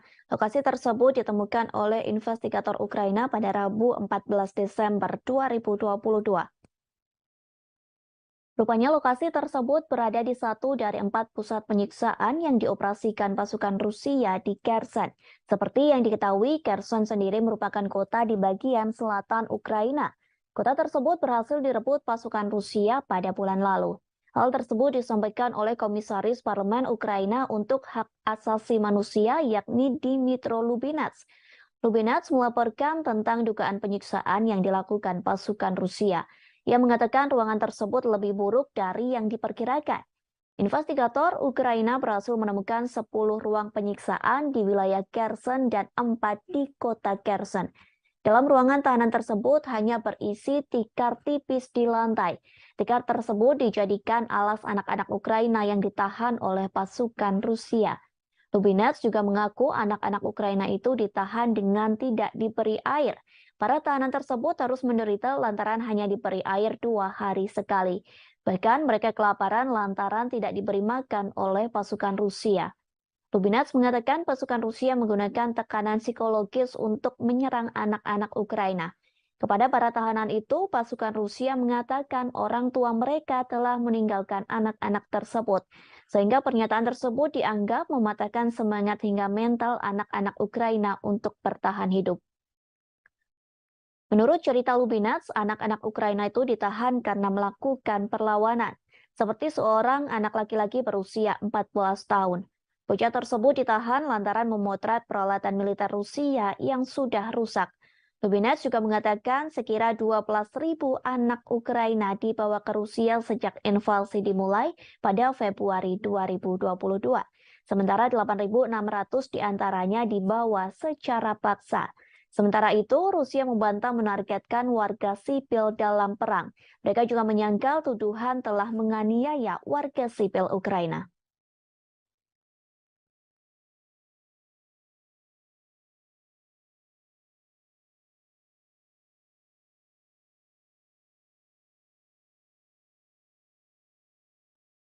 Rudal Patriot sedang menjadi senjata yang disorot berbagai negara. Pasalnya Presiden Ukraina Volodymyr Zelensky meminta rudal Patriot dari Amerika Serikat. Sementara Rusia pun telah memperingatkan agar Amerika Serikat tidak mengirim senjata tersebut. Namun kini dilaporkan Amerika Serikat telah merencanakan akan mengirim rudal Patriot untuk Ukraina pada minggu ini. Sistem rudal Patriot telah lama menjadi senjata pertahanan unggulan Amerika Serikat dan sekutunya. Pasalnya, rudal jenis ini mampu menghalau rudal yang masuk sehingga bisa dijadikan sebagai perisai. Beberapa negara di Eropa, Timur Tengah, dan wilayah Pasifik telah menggunakan rudal Patriot. Senjata tersebut digunakan untuk menjaga adanya kemungkinan serangan dari Iran, Somalia, dan Korea Utara. sehingga Rusia panik saat Amerika Serikat menyetujui pengiriman rudal Patriot ke Ukraina. Patriot merupakan sistem peluru kendali permukaan ke udara yang pertama kali dikerahkan pada tahun 1980-an. Senjata ini mampu menargetkan pesawat terbang, rudal jelajah, dan rudal balistik jarak pendek. Setiap Patriot terdiri dari sistem peluncuran yang dipasang di trek dengan 8 peluncur, di mana masing-masing dapat menampung hingga 4 pencegat rudal, rudal, stasiun kontrol, dan generator. Angkatan Darat mengatakan saat ini memiliki 16 batalion Patriot. Sebuah laporan International Institute for Strategic Studies pada tahun 2018 menemukan bahwa batalion tersebut mengoperasikan 50 amunisi yang memiliki lebih dari 1.200 pencegat rudal. Amunisi Amerika Serikat secara teratur digunakan di seluruh dunia dan dioperasikan atau dibeli oleh banyak negara. Di antaranya ada Belanda, Jerman, Jepang, Israel, dan masih banyak lagi. Seorang pejabat Ukraina mengatakan satu amunisi rudal Patriot memiliki jarak tembak yang panjang. Namun memang senjata ini hanya dapat mencangkup area luas yang terbatas. Sebagai contoh, Patriot dapat secara efektif melindungi pangkalan militer kecil, tetapi tidak dapat sepenuhnya melindungi kota besar seperti Kiev. Sistem hanya bisa memberikan cakupan untuk beberapa bagian dari kota tersebut.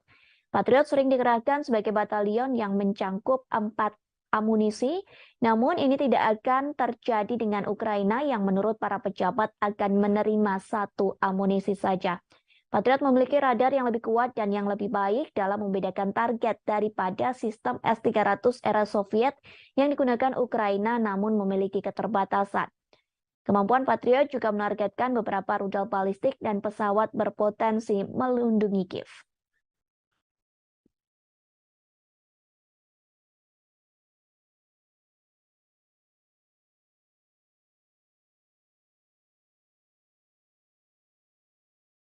Kemudian kita beralih ke berita selanjutnya. Dikabarkan pendapatan minyak di Rusia mengalami penurunan di level paling rendah. Hal tersebut dikarenakan sanksi dari negara barat yang tergabung dalam kelompok G7. Diketahui mereka telah memperlakukan sanksi pembatasan harga minyak ke Rusia. Penurunan penjualan minyak Rusia ini dikonfirmasi oleh Badan Energi Internasional. Tercatat sepanjang November, penjualan minyak Rusia mengalami penurunan drastis bahkan sampai level terendah. Badan Energi Internasional merilis penjualan minyak Rusia turun. Dilaporkan penurunan tersebut mencapai angka 15,8 miliar dolar Amerika Serikat atau setara dengan 246 triliun rupiah. Hal tersebut berbanding terbalik dari bulan-bulan sebelumnya. Diperkirakan penurunan itu akan terus terjadi hingga tahun 2023 mendatang. Dengan demikian, total produksi minyak Rusia diproyeksikan turun 400.000 barel per hari menjadi 15,4 juta di tahun ini. Merosotnya pendapatan minyak Rusia ini dipengaruhi kebijakan Barat dengan memperlakukan sanksi pembatasan harga minyak pada 5 Desember 2022. Negara-negara yang memperlakukan sanksi itu adalah negara G7, yakni Amerika Serikat, Inggris, Italia, Jepang, Jerman, Kanada, dan Prancis.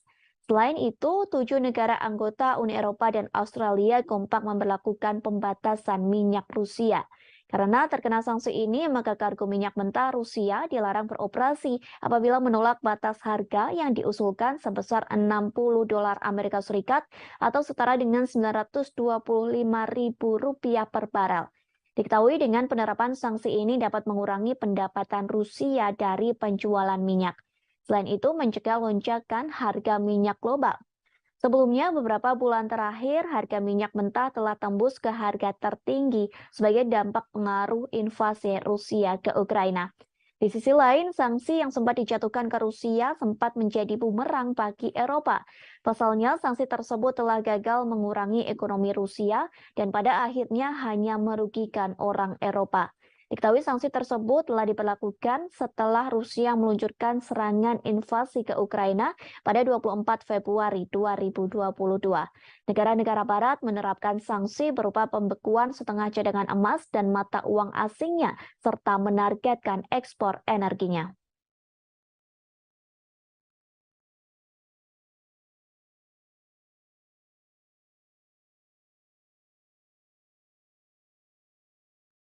Akibat perang dengan Rusia, banyak warga Ukraina yang harus mengungsi di Israel.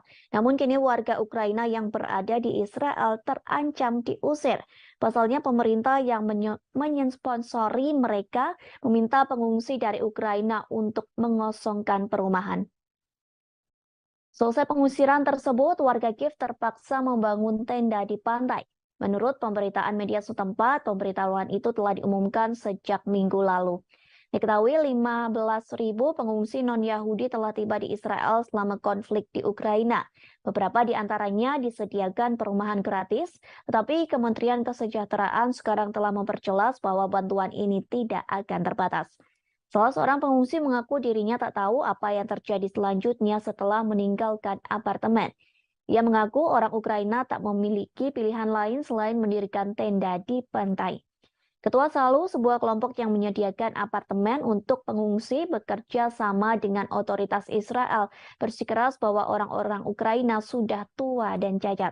Sementara Kementerian Kesejahteraan setempat juga buka suara yang menyebut pengusiran ini dilakukan lantaran kontrak dengan satu operator yang menampung para pengungsi perang telah berakhir.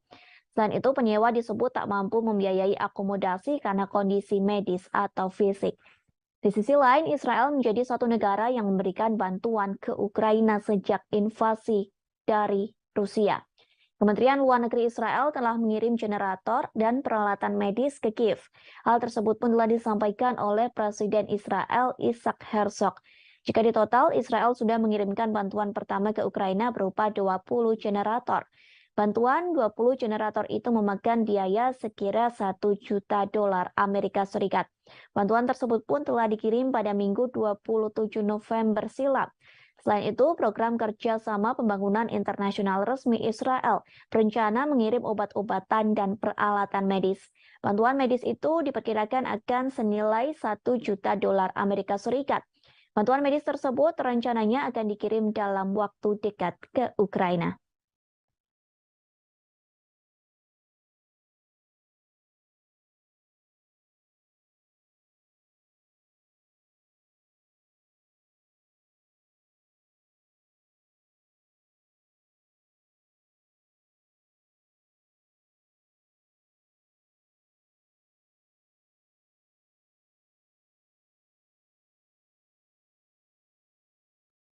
Dilaporkan Jerman telah mengirim bantuan untuk Ukraina.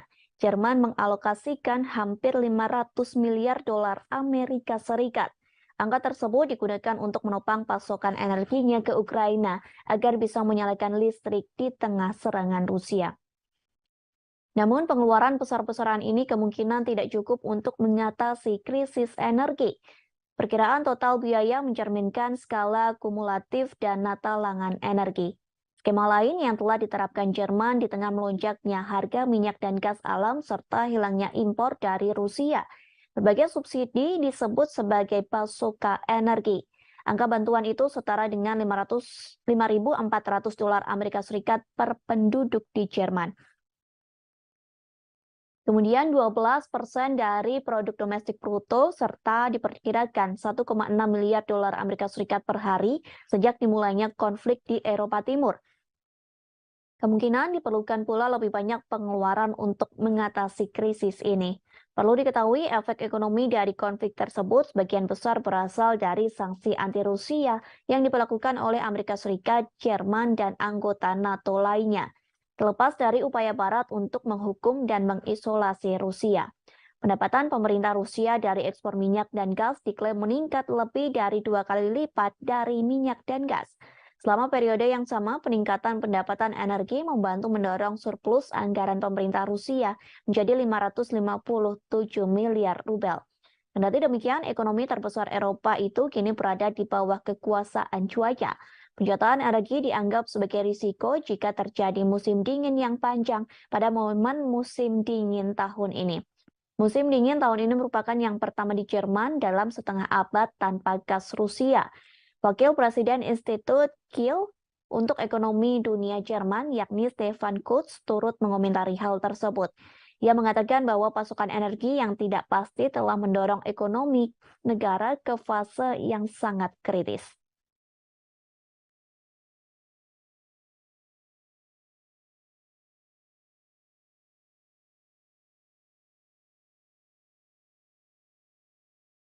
Perhimpunan Bangsa-Bangsa Asia Tenggara atau ASEAN telah terpecah belah karena invasi Rusia ke Ukraina. Negara Asia Tenggara yang telah terbagi dan beberapa sikap menanggapi perang tersebut. Sementara Uni Eropa telah mendorong perlawanan bersama melawan Rusia. Uni Eropa dan ASEAN telah bertemu pada Rabu 14 Desember 2022. Pertemuan tersebut guna membahas kerjasama ekonomi yang lebih mendalam. Namun sayangnya pertemuan tersebut tidak membuahkan kesepakatan bersama untuk mengecam invasi Rusia ke Ukraina. Vietnam dan Laos yang memiliki hubungan militer yang kuat dengan Moskow tetapi tidak memihak, sementara Singapura mematuhi sanksi Barat terhadap Rusia. Dalam pemungutan suara Perserikatan Bangsa-Bangsa pada bulan Oktober yang mengecam upaya aneksasi Rusia atas wilayah Ukraina, baik Vietnam maupun Laos abstain bersama dengan Thailand. Pemimpin 9 dari 10 negara ASEAN dan pemimpin 27 negara Uni Eropa bergabung dalam KTT tersebut yang juga memperingati 45 tahun hubungan diplomatik. Sementara pada November 2022, Ukraina menandatangani perjanjian persahabatan dan kerjasama dengan anggota ASEAN. Perjanjian persahabatan dan kerjasama di Asia Tenggara itu ditandatangani oleh Menteri Luar Negeri Ukraina Dmytro Kuleba.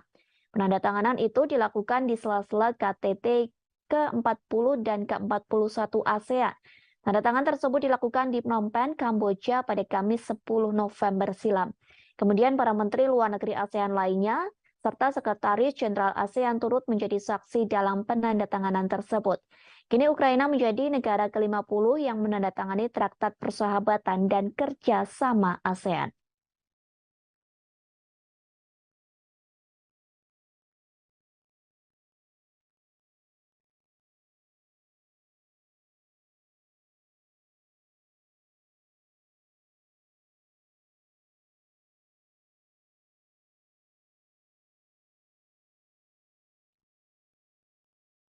Inilah serangkaian peristiwa perang memasuki hari ke-296 pada Jumat 26 Desember 2022.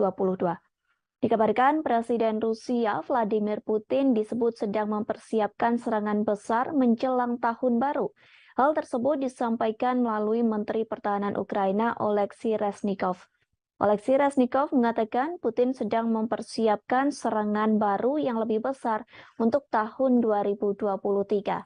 Serangan baru ini dibuktikan dengan Kremlin sedang mempersiapkan operasi baru, meskipun Rusia mengalami serangkaian kemunduran di medan perang. Peristiwa selanjutnya yakni Rusia melakukan segala cara untuk merebut ibu kota Kiev, Ukraina.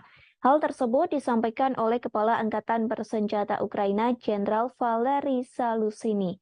Sang jenderal mengatakan Rusia mungkin mencoba mengambil alih kota itu antara Februari atau Maret 2023. Peristiwa selanjutnya terkait aksi penembakan Rusia yang terjadi pada Kamis 15 Desember 2022. Akibat penembakan tersebut dilaporkan menewaskan 2 orang. Kedua korban itu diantaranya termasuk seorang pekerja palang merah di Kherson. Selain memakan korban jiwa, serangan tersebut juga memutus total aliran listrik di kota selatan.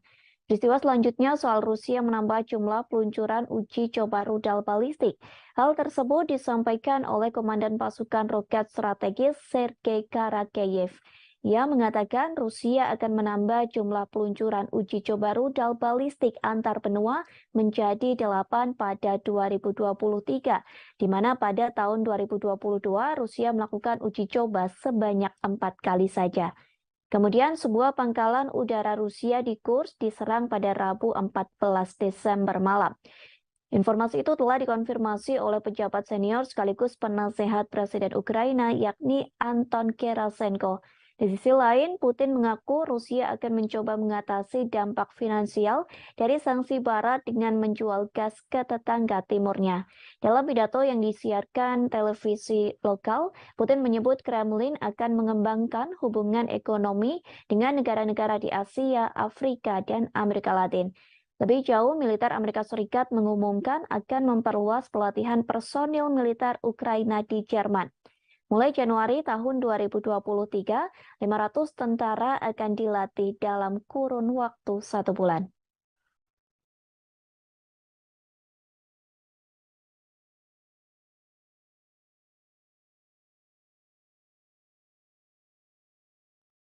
Presiden Rusia Vladimir Putin resmi merilis pemasangan rudal balistik antar benua bertenaga nuklir.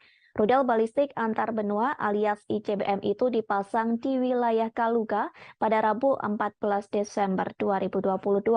Penempatan misil antar benua ini diumumkan Putin seusai pemerintah Amerika Serikat mengumumkan rencananya mengirimkan rudal Patriot ke Ukraina. Meskipun hingga kini pengiriman senjata tersebut masih dalam tahap wacana. Pasalnya, pengiriman senjata itu harus melewati persetujuan dan pengesahan yang panjang.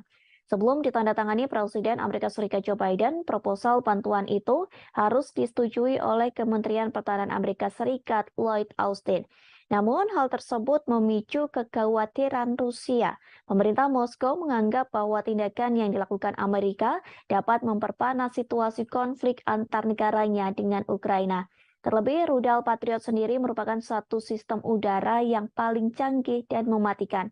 Pasalnya, rudal tersebut mampu mencegat rudal balistik, rudal jelajah, serta beberapa pesawat tempur. Dalam siaran langsung yang diunggah oleh Kementerian Pertahanan Rusia, terlihat pasukan Moskow memasukkan rudal balistik dengan jenis Yars. Rudal Yars dimasukkan ke dalam peluncur yang ada di kompleks militer Kosel, tepatnya di wilayah Kaluga. Wilayah Kaluga sendiri berada di barat daya Moskow. Rudal tersebut dimasukkan ke dalam peluncur dengan menggunakan unit pengangkutan dan pemuatan khusus. Bahkan proses pemasukan rudal Yars ini memakan waktu yang cukup lama hingga beberapa jam. Hal tersebut disebabkan ukuran rudal Yars yang lebih besar dibanding rudal pada umumnya. Rudal Yars merupakan modifikasi dari sistem rudal Topol M. Uniknya, rudal Yars memakai silo atau bangunan bawah tanah sebagai tempat peluncur peluru kendali. Ukurannya yang besar membuat rudal Yars bisa mengangkut hulu ledak nuklir seberat 150 hingga 200 kiloton. Bahkan rudal Yars dapat menjangkau 10.500 km hanya dalam sekali tembak. Dengan angka tersebut, rudal Yars mampu menyerang negara yang berada di Eropa. Bahkan satu peluru yang ditembakkan rudal Yars diklaim mampu menghancurkan musuh. Hal ini dikarenakan rudal Yars diklaim memiliki kekuatan yang dahsyat hingga 12 kali lebih unggul dibanding kekuatan serangan bom atom. Tak hanya memamerkan rudal Yars, Rusia juga memperlihatkan Avangard. Diketahui Avangard merupakan kendaraan luncur hipersonik yang dapat diisi peluru nuklir termasuk RS-28 Sarmat. Menurut Putin, peluncuran senjata-senjata misil antar benua perlu dilakukan. Peluncuran misil tersebut untuk membalas gertakan yang kerap dilontarkan negara-negara barat pada Moskow. Kepala Batalion Donetsk Rusia yakni Alexander Khodakovsky mengatakan sangat penting mengeluarkan seluruh senjata nuklir tercanggih yang dimiliki Moskow. Dengan begitu Rusia dapat memenangkan perang sengit yang saat ini tengah berlangsung di Ukraina.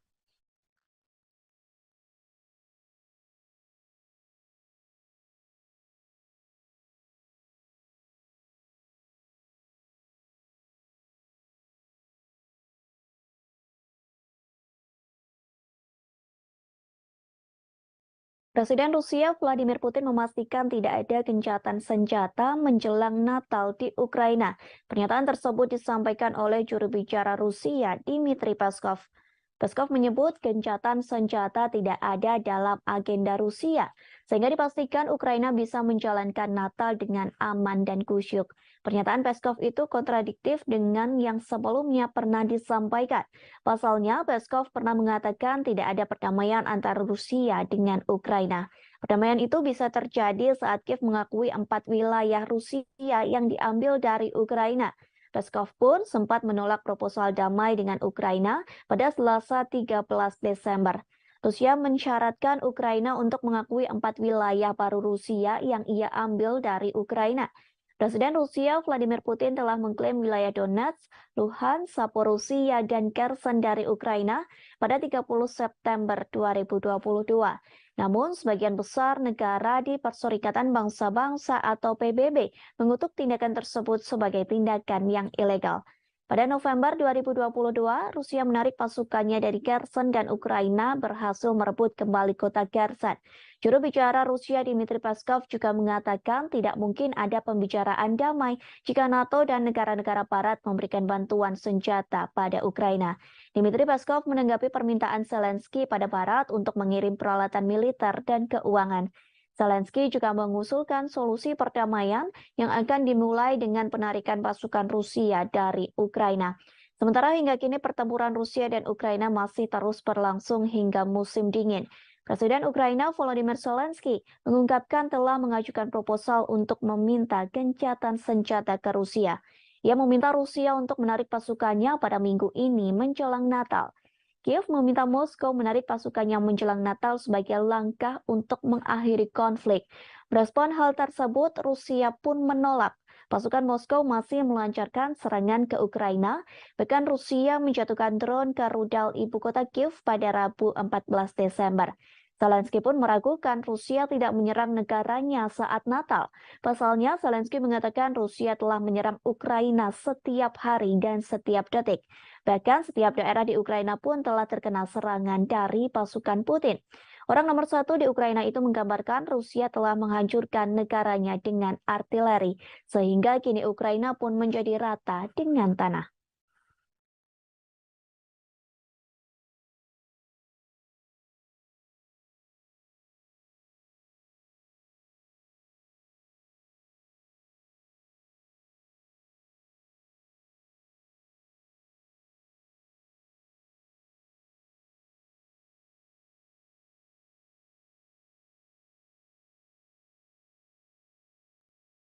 Pasukan Rusia sedang berjuang untuk perang yang panjang. Disebutkan Rusia masih ingin menaklukkan seluruh Ukraina. Hal tersebut disampaikan oleh seorang jenderal Ukraina pada Kamis 15 Desember 2022. Sehingga dilaporkan pasukan Rusia terus menggempur dua kota strategis di Ukraina. Dua kota tersebut yakni Donetsk dan Kiev. Kedua negara telah mengesampingkan gencatan senjata Natal. Sampai saat ini tidak ada pembicaraan yang bertujuan untuk mengakhiri konflik yang telah berlangsung hampir 10 bulan. Presiden Ukraina Volodymyr Zelensky mengungkapkan telah mengajukan proposal untuk meminta gencatan senjata ke Rusia. Ia meminta Rusia untuk menarik pasukannya pada minggu ini menjelang Natal. Kiev meminta Moskow menarik pasukannya menjelang Natal sebagai langkah untuk mengakhiri konflik. Merespon hal tersebut, Rusia pun menolak. Pasukan Moskow masih melancarkan serangan ke Ukraina, bahkan Rusia menjatuhkan drone ke rudal ibu kota Kiev pada Rabu 14 Desember. Presiden Rusia Vladimir Putin memastikan tidak ada gencatan senjata menjelang Natal di Ukraina. Pernyataan tersebut disampaikan oleh juru bicara Rusia Dmitry Peskov. Peskov menyebut gencatan senjata tidak ada dalam agenda Rusia, sehingga dipastikan Ukraina bisa menjalankan Natal dengan aman dan khusyuk.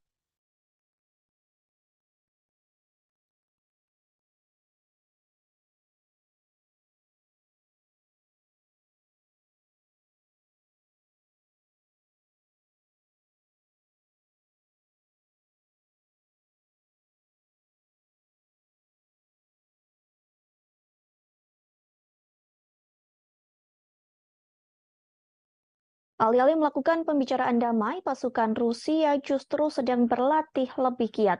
Bahkan pasukan Presiden Rusia Vladimir Putin itu sedang berlatih divisi militer baru di Belarus. Hal tersebut dibeberkan oleh seorang perwira tinggi militer Ukraina, Brigadir Jenderal Oleksiy Gromov pada Kamis 15 Desember.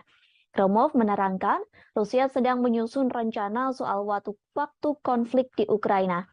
Menurutnya, Rusia berupaya mengubah konflik saat ini menjadi perang jangka panjang. Bahkan ia menyebutkan Rusia juga sedang berlatih divisi militer baru di wilayah teritori Belarus. Kendati begitu, Gromov mengungkapkan operasi militer Rusia dari wilayah Belarus kemungkinan terjadinya kecil. Akan tetapi, Gromov tak mengatakan yang sebenarnya terkait tujuan Rusia membuat perang menjadi konflik bersenjata jangka panjang. Sebagaimana diketahui sebelumnya, Kremlin sangat membutuhkan kemenangan. Hal ini untuk mempertahankan keyakinan publik Rusia. Kabar tersebut pun diungkapkan oleh sejumlah pejabat di Ukraina. Pasalnya, Rusia belakangan ini mengalami serangkaian kekalahan di medan pertempuran, termasuk penarikan pasukan dari Kherson. Padahal wilayah itu sebelumnya telah diduduki selama beberapa bulan. Sebelumnya, Rusia dan Belarus kembali mengadakan latihan militer bersama pada Sabtu 3 Desember silam. Presiden Belarus Alexander Lukashenko mengatakan latihan ini bertujuan untuk mengantisipasi eskalasi perang dengan Eropa. Lukashenko menyebut baik Belarus maupun Rusia sebenarnya tidak menginginkan agresi terjadi. Namun latihan militer dianggap penting untuk menghadapi segala kemungkinan dengan Barat. Menurut Lukashenko, tentara Belarus dan Rusia akan semakin kuat jika disatukan. Sementara itu, Menteri Pertahanan Rusia Sergei Shoigu mengatakan Belarus merupakan mitra yang dapat dipercaya. Shoigu juga sepakat bahwa kekuatan tentara dari kedua negara bisa menghadapi tekanan dari Barat. Ia juga memuji Belarus atas komitmennya melawan arah permusuhan Amerika Serikat dan sekutunya. Belarus mulai mengerahkan pasukan gabungan pada Oktober lalu menyusul eskalasi ketegangan dengan Barat. Jumlah total pasukan Rusia yang ditempatkan di negara itu sekira 9.000 tentara.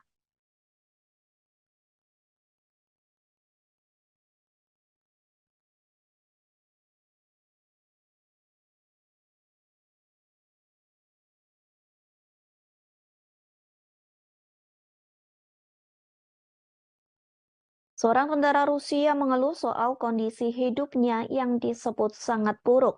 Pasalnya, ia menjalankan pelatihan menjadi tentara Rusia namun tidak diberi fasilitas yang memadai.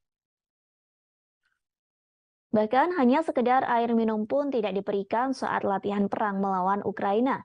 Hal tersebut disampaikan oleh seorang penasehat Kementerian Luar Negeri Ukraina.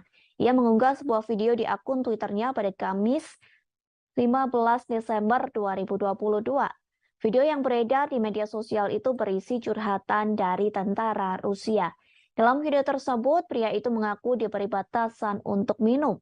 Kondisi ini terjadi saat Rusia melakukan mobilisasi militer untuk mempersiapkan pasukan melawan Ukraina.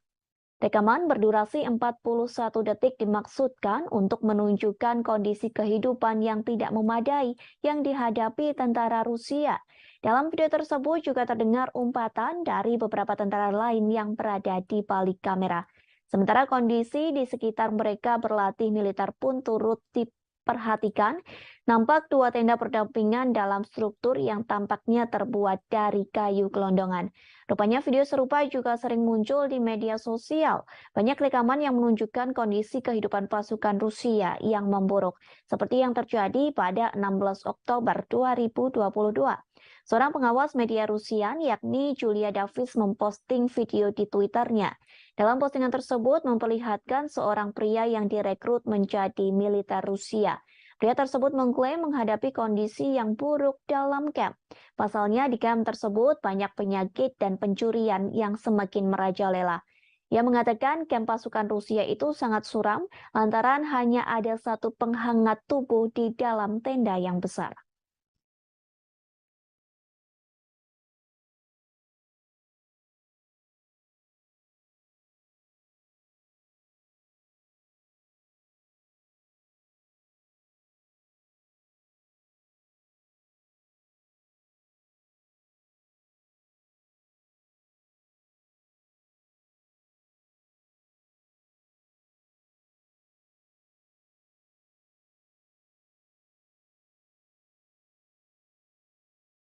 Ditemukan sebuah lokasi yang menjadi tempat penahanan dan penyiksaan anak-anak Ukraina. Lokasi tersebut ditemukan oleh investigator Ukraina pada Rabu 14 Desember 2022.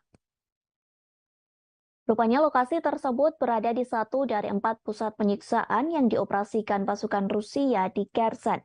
Seperti yang diketahui, Kherson sendiri merupakan kota di bagian selatan Ukraina. Kota tersebut berhasil direbut pasukan Rusia pada bulan lalu.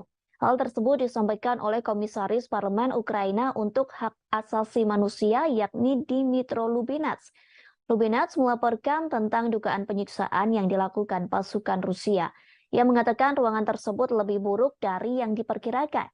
Investigator Ukraina berhasil menemukan 10 ruang penyiksaan di wilayah Kherson dan 4 di kota Kherson. Dalam ruangan tahanan tersebut hanya berisi tikar tipis di lantai.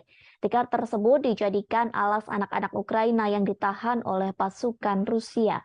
Lubinets juga mengaku anak-anak Ukraina itu ditahan dengan tidak diberi air. Para tahanan tersebut harus menderita lantaran hanya diberi air 2 hari sekali. Bahkan mereka kelaparan lantaran tidak diberi makan oleh pasukan Rusia. Lubinets mengatakan pasukan Rusia menggunakan tekanan psikologis untuk menyerang anak-anak Ukraina. Kepada para tahanan itu, pasukan Rusia mengatakan orang tua mereka telah meninggalkan anak-anak tersebut, sehingga pernyataan tersebut dianggap mematahkan semangat hingga mental anak-anak Ukraina untuk bertahan hidup. Menurut cerita Lubinets, anak-anak Ukraina itu ditahan karena melakukan perlawanan, seperti seorang anak laki-laki berusia 14 tahun. Bocah tersebut ditahan lantaran memotret peralatan militer Rusia yang sudah rusak. Lubinets juga mengatakan sekira 12.000 anak Ukraina dibawa ke Rusia sejak invasi dimulai pada Februari 2022.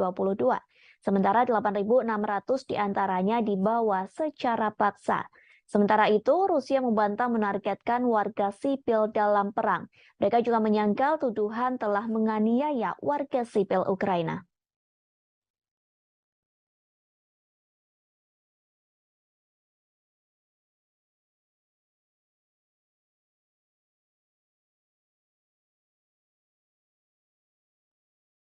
Rudal Patriot sedang menjadi senjata yang disorot berbagai negara. Pasalnya, Presiden Ukraina Volodymyr Zelensky meminta rudal Patriot dari Amerika Serikat. Sementara Rusia pun telah memperingatkan agar Amerika Serikat tidak mengirim senjata tersebut. Namun kini dilaporkan Amerika Serikat telah merencanakan akan mengirim rudal Patriot untuk Ukraina pada minggu ini. Sistem rudal Patriot telah lama menjadi senjata pertahanan unggulan Amerika Serikat dan sekutunya. Pasalnya, rudal jenis ini mampu menghalau rudal yang masuk sehingga bisa dijadikan sebagai perisai. Beberapa negara di Eropa, Timur Tengah, dan wilayah Pasifik telah menggunakan rudal Patriot. Senjata tersebut digunakan untuk menjaga adanya kemungkinan serangan dari Iran, Somalia, dan Korea Utara. Sehingga Rusia panik saat Amerika Serikat menyetujui pengiriman rudal Patriot ke Ukraina. Patriot merupakan sistem peluru kendali permukaan ke udara yang pertama kali dikerahkan pada tahun 1980-an. Senjata ini mampu menargetkan pesawat terbang, rudal jelajah, dan rudal balistik jarak pendek. Setiap Patriot terdiri dari sistem peluncuran yang dipasang di trek dengan 8 peluncur, di mana masing-masing dapat menampung hingga 4 pencegat rudal, rudal, stasiun kontrol, dan generator. Angkatan Darat mengatakan saat ini memiliki 16 batalion Patriot. Sebuah laporan International Institute for Strategic Studies pada tahun 2018 menemukan bahwa batalion tersebut mengoperasikan 50 amunisi yang memiliki lebih dari 1.200 pencegat rudal. Amunisi Amerika Serikat secara teratur digunakan di seluruh dunia dan dioperasikan atau dibeli oleh banyak negara. Di antaranya ada Belanda, Jerman, Jepang, Israel, dan masih banyak lagi. Seorang pejabat Ukraina mengatakan satu amunisi rudal Patriot memiliki jarak tembak yang panjang. Namun memang senjata ini hanya dapat mencangkup area luas yang terbatas. Sebagai contoh, Patriot dapat secara efektif melindungi pangkalan militer kecil, tetapi tidak dapat sepenuhnya melindungi kota besar seperti Kiev. Sistem hanya bisa memberikan cakupan untuk beberapa bagian dari kota tersebut. Patriot sering dikerahkan sebagai batalion yang mencangkup 4 amunisi, namun ini tidak akan terjadi dengan Ukraina yang menurut para pejabat akan menerima 1 amunisi saja. Patriot memiliki radar yang lebih kuat dan yang lebih baik dalam membedakan target daripada sistem S-300 era Soviet yang digunakan Ukraina namun memiliki keterbatasan. Kemampuan Patriot juga menargetkan beberapa rudal balistik dan pesawat berpotensi melindungi Kiev.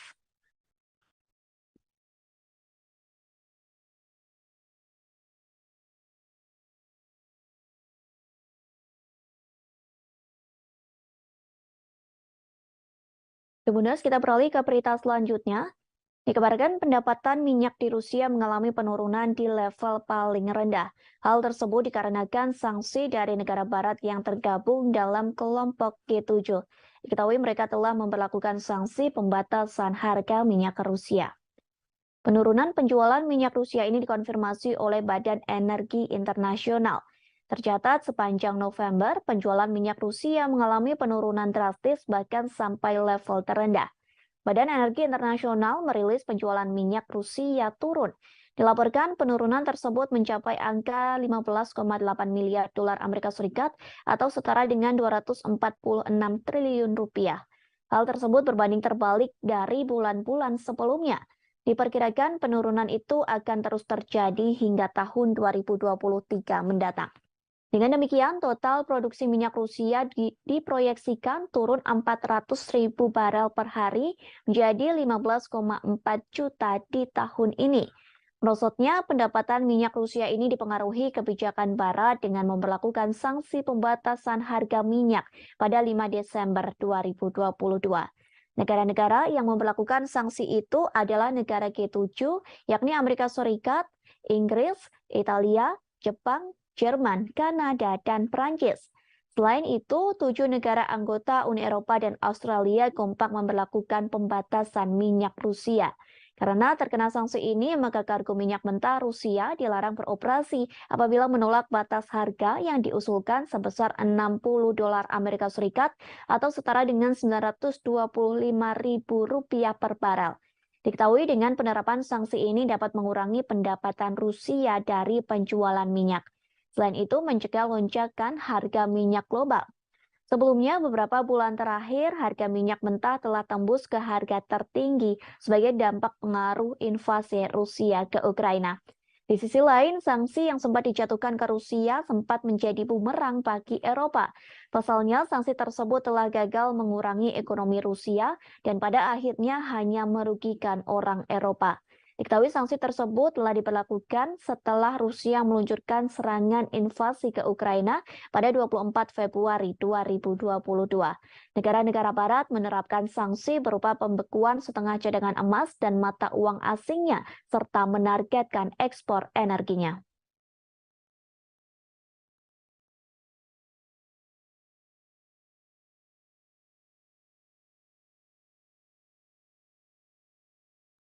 Akibat perang dengan Rusia, banyak warga Ukraina yang harus mengungsi di Israel. Namun kini warga Ukraina yang berada di Israel terancam diusir. Pasalnya pemerintah yang mensponsori mereka meminta pengungsi dari Ukraina untuk mengosongkan perumahan. Selesai pengusiran tersebut, warga Kiev terpaksa membangun tenda di pantai. Menurut pemberitaan media setempat, pemberitahuan itu telah diumumkan sejak minggu lalu. Diketahui 15.000 pengungsi non-Yahudi telah tiba di Israel selama konflik di Ukraina. Beberapa di antaranya disediakan perumahan gratis, tetapi Kementerian Kesejahteraan sekarang telah memperjelas bahwa bantuan ini tidak akan terbatas. Salah seorang pengungsi mengaku dirinya tak tahu apa yang terjadi selanjutnya setelah meninggalkan apartemen. Ia mengaku orang Ukraina tak memiliki pilihan lain selain mendirikan tenda di pantai.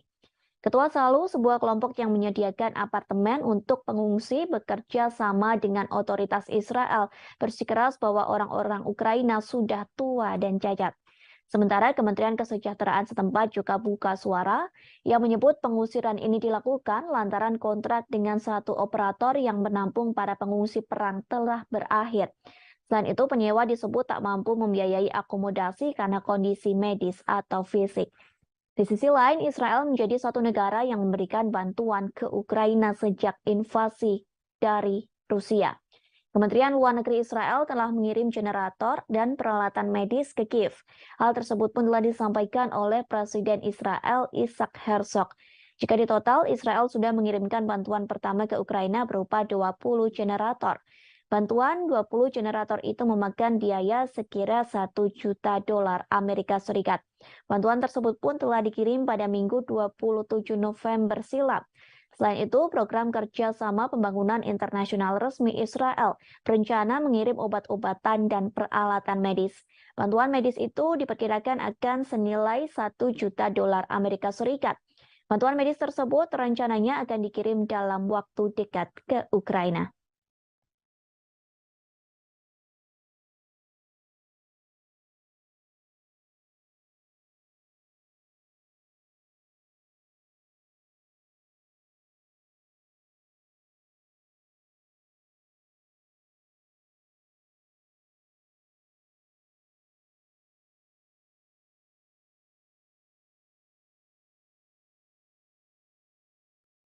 Dilaporkan Jerman telah mengirim bantuan untuk Ukraina. Jerman mengalokasikan hampir 500 miliar dolar Amerika Serikat.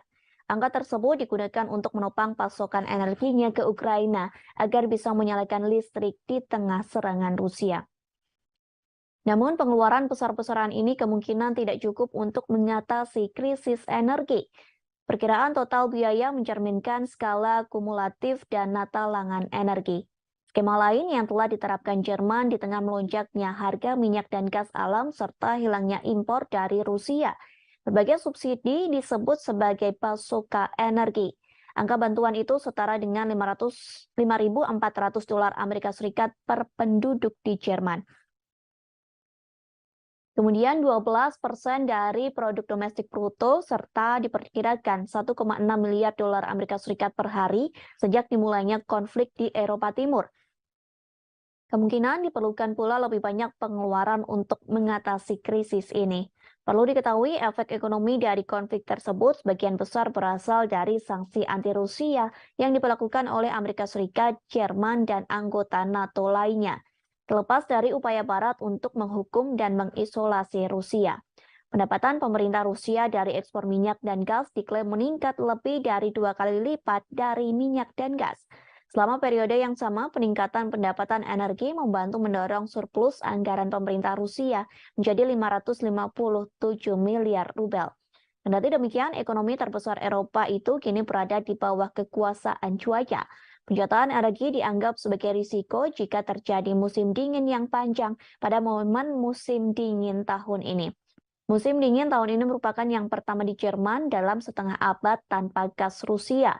Wakil Presiden Institut Kiel untuk Ekonomi Dunia Jerman, yakni Stefan Kurz, turut mengomentari hal tersebut.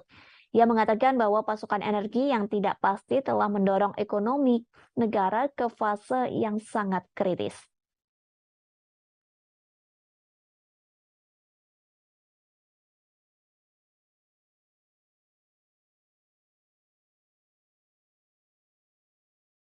Perhimpunan Bangsa-Bangsa Asia Tenggara atau ASEAN telah terpecah belah karena invasi Rusia ke Ukraina. Negara Asia Tenggara yang telah terbagi dan beberapa sikap menanggapi perang tersebut. Sementara Uni Eropa telah mendorong perlawanan bersama melawan Rusia. Uni Eropa dan ASEAN telah bertemu pada Rabu 14 Desember 2022. Pertemuan tersebut guna membahas kerjasama ekonomi yang lebih mendalam. Namun sayangnya pertemuan tersebut tidak membuahkan kesepakatan bersama untuk mengecam invasi Rusia ke Ukraina. Vietnam dan Laos yang memiliki hubungan militer yang kuat dengan Moskow tetapi tidak memihak, sementara Singapura mematuhi sanksi Barat terhadap Rusia. Dalam pemungutan suara Perserikatan Bangsa-Bangsa pada bulan Oktober yang mengecam upaya aneksasi Rusia atas wilayah Ukraina, baik Vietnam maupun Laos abstain bersama dengan Thailand. Pemimpin 9 dari 10 negara ASEAN dan pemimpin 27 negara Uni Eropa bergabung dalam KTT tersebut yang juga memperingati 45 tahun hubungan diplomatik. Sementara pada November 2022, Ukraina menandatangani perjanjian persahabatan dan kerjasama dengan anggota ASEAN. Perjanjian persahabatan dan kerjasama di Asia Tenggara itu ditandatangani oleh Menteri Luar Negeri Ukraina Dmytro Kuleba. Penandatanganan itu dilakukan di sela-sela KTT ke-40 dan ke-41 ASEAN. Tanda tangan tersebut dilakukan di Phnom Penh, Kamboja pada Kamis 10 November silam. Kemudian para menteri luar negeri ASEAN lainnya, serta Sekretaris Jenderal ASEAN turut menjadi saksi dalam penandatanganan tersebut. Kini Ukraina menjadi negara ke-50 yang menandatangani Traktat Persahabatan dan Kerjasama ASEAN.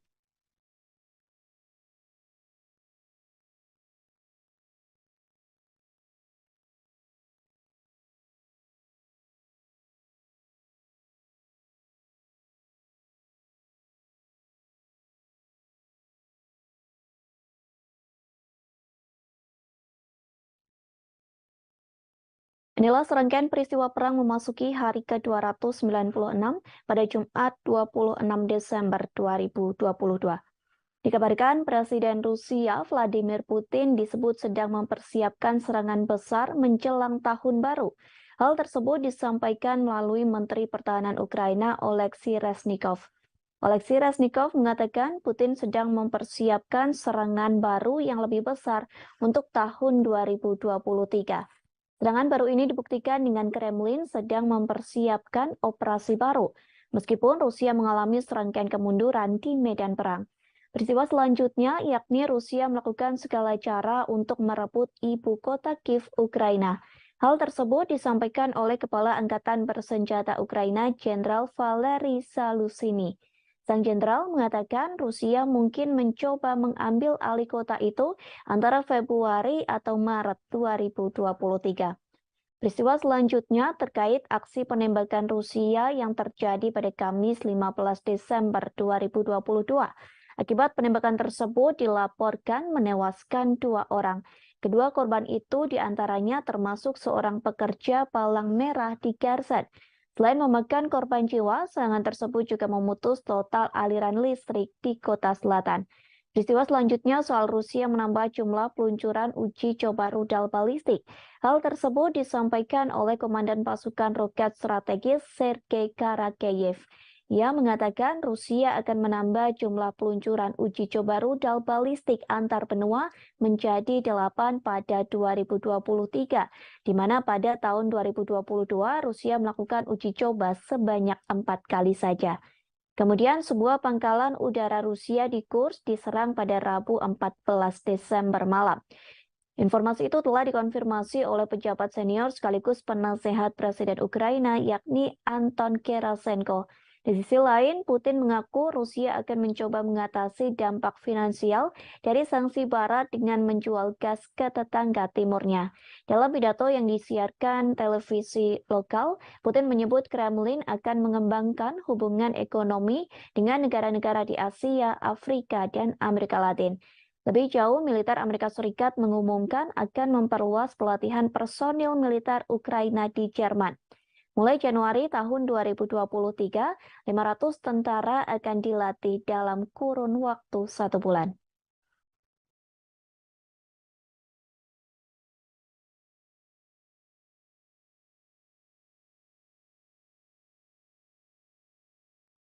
Presiden Rusia Vladimir Putin resmi merilis pemasangan rudal balistik antar benua bertenaga nuklir. Rudal balistik antar benua alias ICBM itu dipasang di wilayah Kaluga pada Rabu 14 Desember 2022. Penempatan misil antar benua ini diumumkan Putin seusai pemerintah Amerika Serikat mengumumkan rencananya mengirimkan rudal Patriot ke Ukraina. Meskipun hingga kini pengiriman senjata tersebut masih dalam tahap wacana. Pasalnya, pengiriman senjata itu harus melewati persetujuan dan pengesahan yang panjang. Sebelum ditandatangani Presiden Amerika Serikat Joe Biden, proposal bantuan itu harus disetujui oleh Kementerian Pertahanan Amerika Serikat Lloyd Austin. Namun, hal tersebut memicu kekhawatiran Rusia. Pemerintah Moskow menganggap bahwa tindakan yang dilakukan Amerika dapat memperpanas situasi konflik antar negaranya dengan Ukraina. Terlebih, rudal Patriot sendiri merupakan satu sistem udara yang paling canggih dan mematikan. Pasalnya, rudal tersebut mampu mencegat rudal balistik, rudal jelajah, serta beberapa pesawat tempur.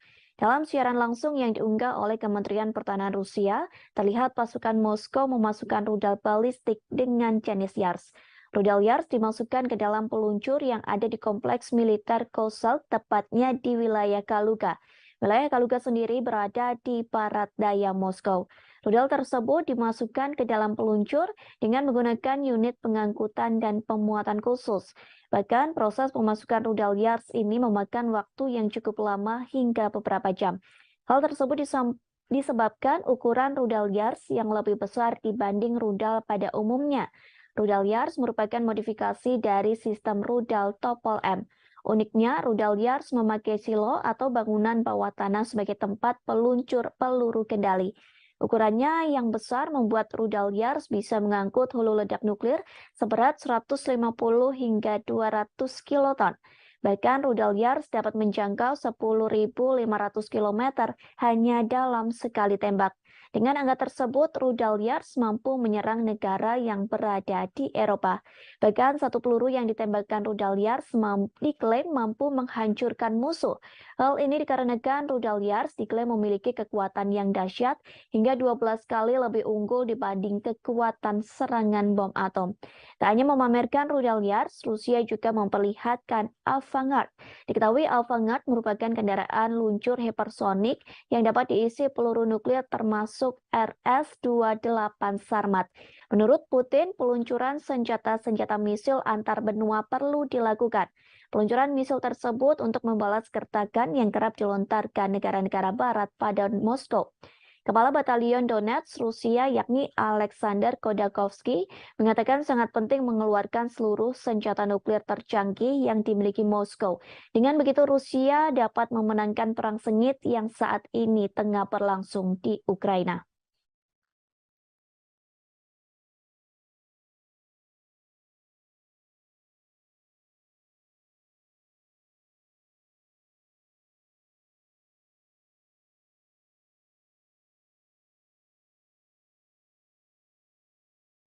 Presiden Rusia Vladimir Putin memastikan tidak ada gencatan senjata menjelang Natal di Ukraina.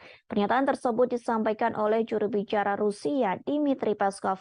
Peskov menyebut gencatan senjata tidak ada dalam agenda Rusia, sehingga dipastikan Ukraina bisa menjalankan Natal dengan aman dan kusyuk. Pernyataan Peskov itu kontradiktif dengan yang sebelumnya pernah disampaikan. Pasalnya, Peskov pernah mengatakan tidak ada perdamaian antara Rusia dengan Ukraina. Perdamaian itu bisa terjadi saat Kiev mengakui 4 wilayah Rusia yang diambil dari Ukraina. Peskov pun sempat menolak proposal damai dengan Ukraina pada Selasa 13 Desember.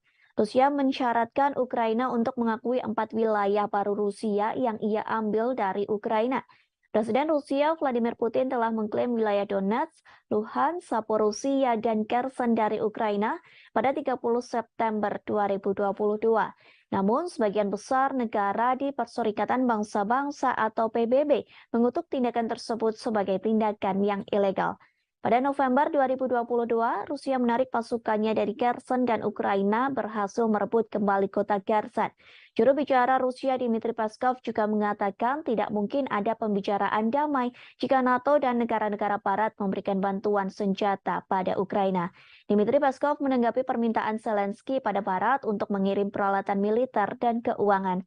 Zelensky juga mengusulkan solusi perdamaian yang akan dimulai dengan penarikan pasukan Rusia dari Ukraina. Sementara hingga kini pertempuran Rusia dan Ukraina masih terus berlangsung hingga musim dingin. Presiden Ukraina Volodymyr Zelensky mengungkapkan telah mengajukan proposal untuk meminta gencatan senjata ke Rusia. Ia meminta Rusia untuk menarik pasukannya pada minggu ini menjelang Natal. Kiev meminta Moskow menarik pasukannya menjelang Natal sebagai langkah untuk mengakhiri konflik. Merespon hal tersebut, Rusia pun menolak. Pasukan Moskow masih melancarkan serangan ke Ukraina, bahkan Rusia menjatuhkan drone ke rudal ibu kota Kiev pada Rabu 14 Desember. Zelensky pun meragukan Rusia tidak menyerang negaranya saat Natal. Pasalnya, Zelensky mengatakan Rusia telah menyerang Ukraina setiap hari dan setiap detik. Bahkan setiap daerah di Ukraina pun telah terkena serangan dari pasukan Putin. Orang nomor satu di Ukraina itu menggambarkan Rusia telah menghancurkan negaranya dengan artileri, sehingga kini Ukraina pun menjadi rata dengan tanah.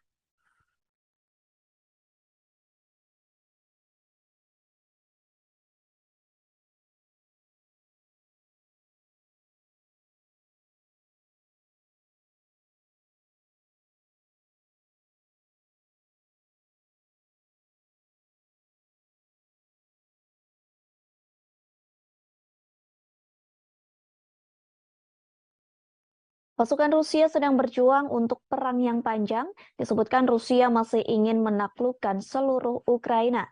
Hal tersebut disampaikan oleh seorang jenderal Ukraina pada Kamis 15 Desember 2022. Sehingga dilaporkan pasukan Rusia terus menggempur dua kota strategis di Ukraina. Dua kota tersebut yakni Donetsk dan Kiev. Kedua negara telah mengesampingkan gencatan senjata Natal. Sampai saat ini tidak ada pembicaraan yang bertujuan untuk mengakhiri konflik yang telah berlangsung hampir 10 bulan. Presiden Ukraina Volodymyr Zelensky mengungkapkan telah mengajukan proposal untuk meminta gencatan senjata ke Rusia. Ia meminta Rusia untuk menarik pasukannya pada minggu ini menjelang Natal. Kiev meminta Moskow menarik pasukannya menjelang Natal sebagai langkah untuk mengakhiri konflik.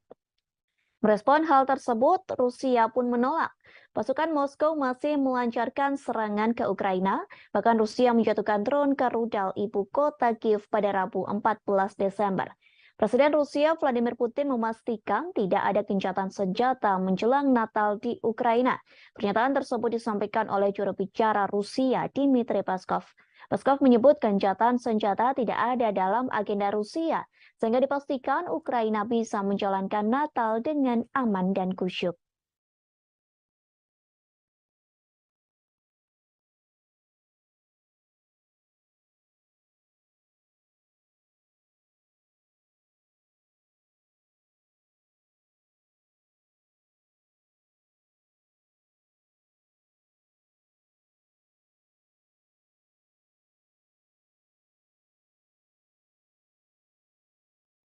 Alih-alih melakukan pembicaraan damai, pasukan Rusia justru sedang berlatih lebih giat. Bahkan pasukan Presiden Rusia Vladimir Putin itu sedang berlatih divisi militer baru di Belarus. Hal tersebut dibeberkan oleh seorang perwira tinggi militer Ukraina, Brigadir Jenderal Oleksiy Gromov pada Kamis 15 Desember. Gromov menerangkan, Rusia sedang menyusun rencana soal waktu konflik di Ukraina. Menurutnya, Rusia berupaya mengubah konflik saat ini menjadi perang jangka panjang. Bahkan ia menyebutkan Rusia juga sedang berlatih divisi militer baru di wilayah teritori Belarus. Kendati begitu, Gromov mengungkapkan operasi militer Rusia dari wilayah Belarus kemungkinan terjadinya kecil. Akan tetapi, Gromov tak mengatakan yang sebenarnya terkait tujuan Rusia membuat perang menjadi konflik bersenjata jangka panjang. Sebagaimana diketahui sebelumnya, Kremlin sangat membutuhkan kemenangan. Hal ini untuk mempertahankan keyakinan publik Rusia. Kabar tersebut pun diungkapkan oleh sejumlah pejabat di Ukraina. Pasalnya, Rusia belakangan ini mengalami serangkaian kekalahan di medan pertempuran, termasuk penarikan pasukan dari Kherson. Padahal wilayah itu sebelumnya telah diduduki selama beberapa bulan. Sebelumnya, Rusia dan Belarus kembali mengadakan latihan militer bersama pada Sabtu 3 Desember silam. Presiden Belarus Alexander Lukashenko mengatakan latihan ini bertujuan untuk mengantisipasi eskalasi perang dengan Eropa. Lukashenko menyebut baik Belarus maupun Rusia sebenarnya tidak menginginkan agresi terjadi. Namun latihan militer dianggap penting untuk menghadapi segala kemungkinan dengan Barat. Menurut Lukashenko, tentara Belarus dan Rusia akan semakin kuat jika disatukan. Sementara itu, Menteri Pertahanan Rusia Sergei Shoigu mengatakan Belarus merupakan mitra yang dapat dipercaya. Shoigu juga sepakat bahwa kekuatan tentara dari kedua negara bisa menghadapi tekanan dari Barat.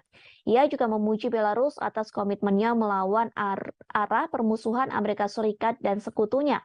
Belarus mulai mengerahkan pasukan gabungan pada Oktober lalu menyusul eskalasi ketegangan dengan Barat. Jumlah total pasukan Rusia yang ditempatkan di negara itu sekira 9.000 tentara.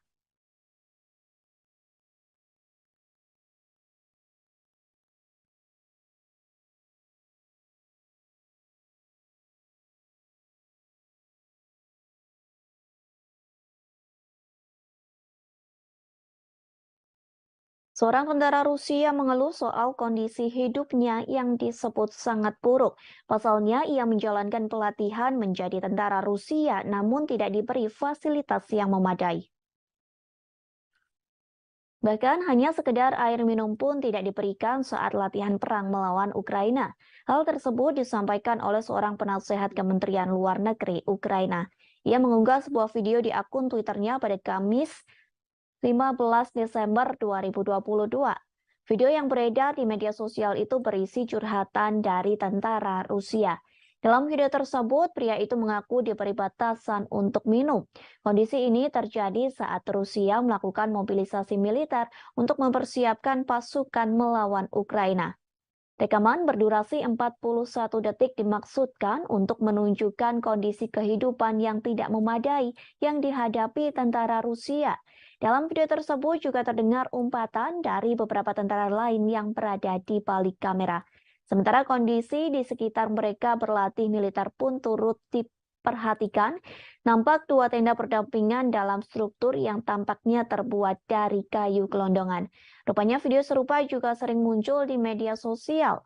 Banyak rekaman yang menunjukkan kondisi kehidupan pasukan Rusia yang memburuk, seperti yang terjadi pada 16 Oktober 2022. Seorang pengawas media Rusia, yakni Julia Davis, memposting video di Twitternya. Dalam postingan tersebut memperlihatkan seorang pria yang direkrut menjadi militer Rusia. Pria tersebut mengklaim menghadapi kondisi yang buruk dalam kamp. Pasalnya di kamp tersebut banyak penyakit dan pencurian yang semakin merajalela. Ia mengatakan kamp pasukan Rusia itu sangat suram lantaran hanya ada satu penghangat tubuh di dalam tenda yang besar.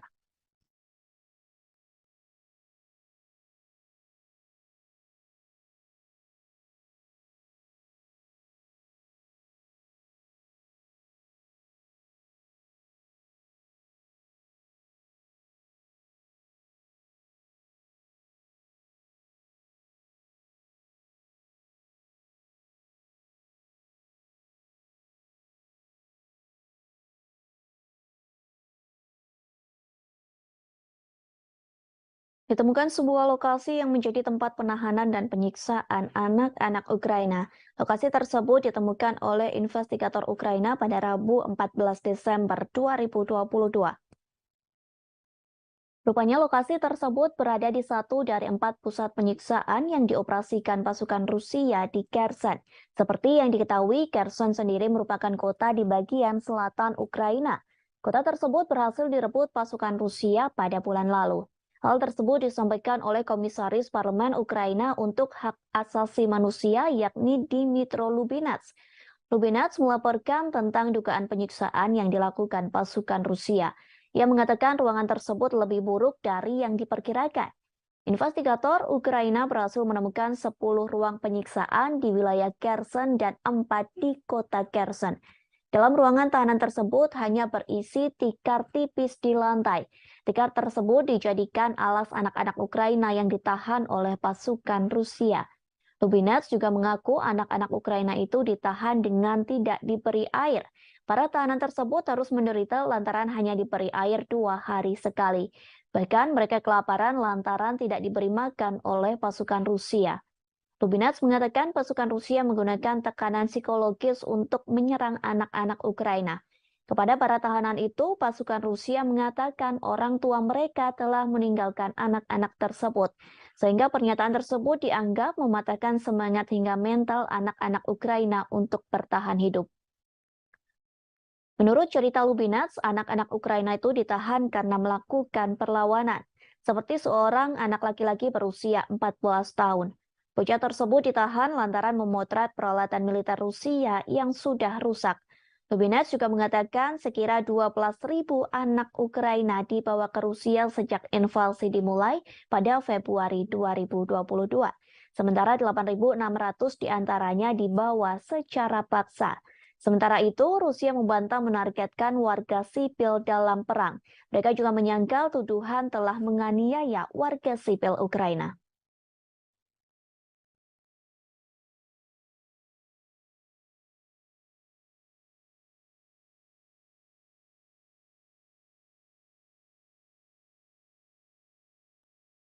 Rudal Patriot sedang menjadi senjata yang disorot berbagai negara. Pasalnya Presiden Ukraina Volodymyr Zelensky meminta rudal Patriot dari Amerika Serikat.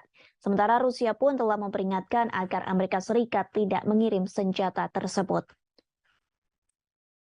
Namun kini dilaporkan Amerika Serikat telah merencanakan akan mengirim rudal Patriot untuk Ukraina pada minggu ini. Sistem rudal Patriot telah lama menjadi senjata pertahanan unggulan Amerika Serikat dan sekutunya. Pasalnya, rudal jenis ini mampu menghalau rudal yang masuk sehingga bisa dijadikan sebagai perisai. Beberapa negara di Eropa, Timur Tengah, dan wilayah Pasifik telah menggunakan rudal Patriot. Senjata tersebut digunakan untuk menjaga adanya kemungkinan serangan dari Iran, Somalia, dan Korea Utara. Sehingga Rusia panik saat Amerika Serikat menyetujui pengiriman rudal Patriot ke Ukraina.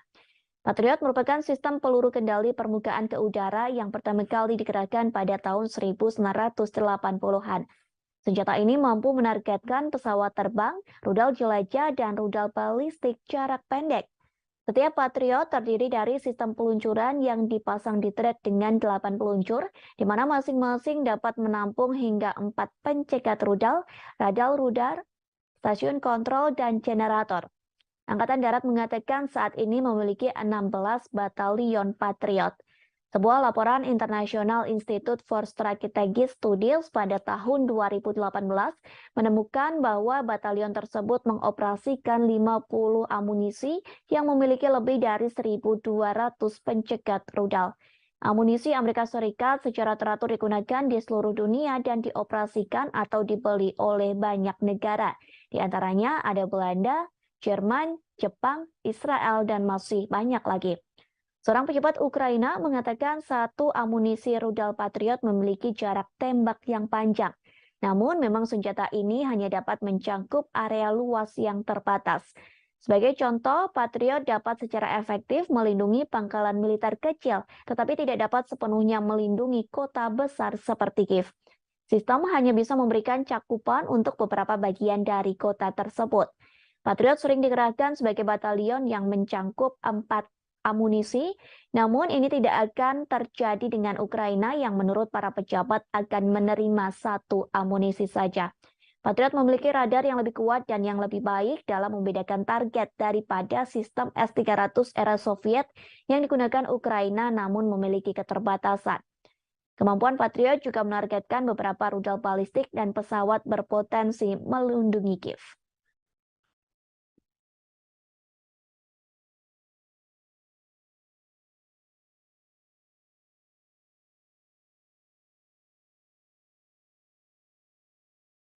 Kemudian kita beralih ke berita selanjutnya.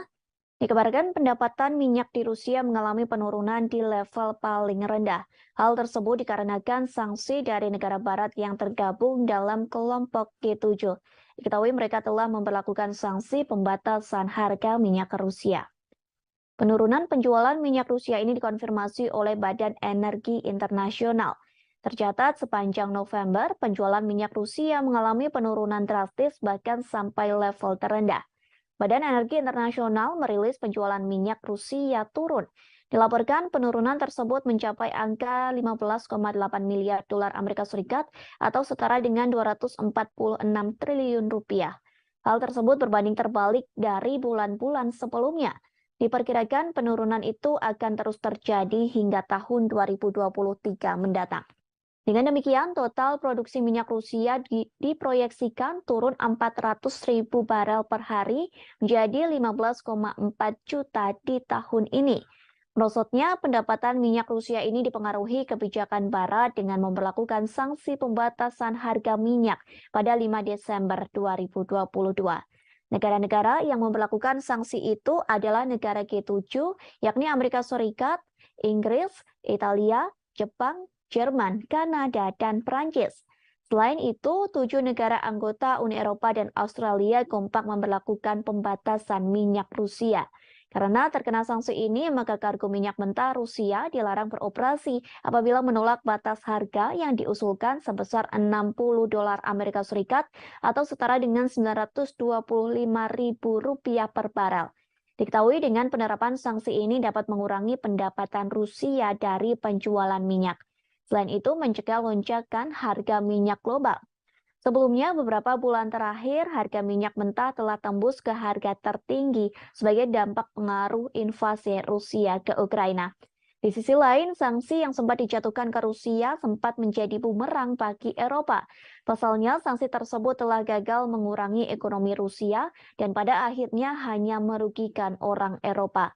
Diketahui sanksi tersebut telah diberlakukan setelah Rusia meluncurkan serangan invasi ke Ukraina pada 24 Februari 2022. Negara-negara Barat menerapkan sanksi berupa pembekuan setengah cadangan emas dan mata uang asingnya, serta menargetkan ekspor energinya.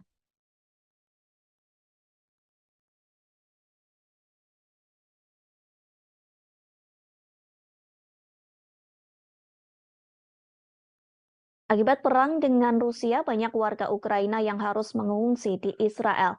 Namun kini warga Ukraina yang berada di Israel terancam diusir. Pasalnya pemerintah yang mensponsori mereka meminta pengungsi dari Ukraina untuk mengosongkan perumahan. Selesai pengusiran tersebut, warga Kiev terpaksa membangun tenda di pantai.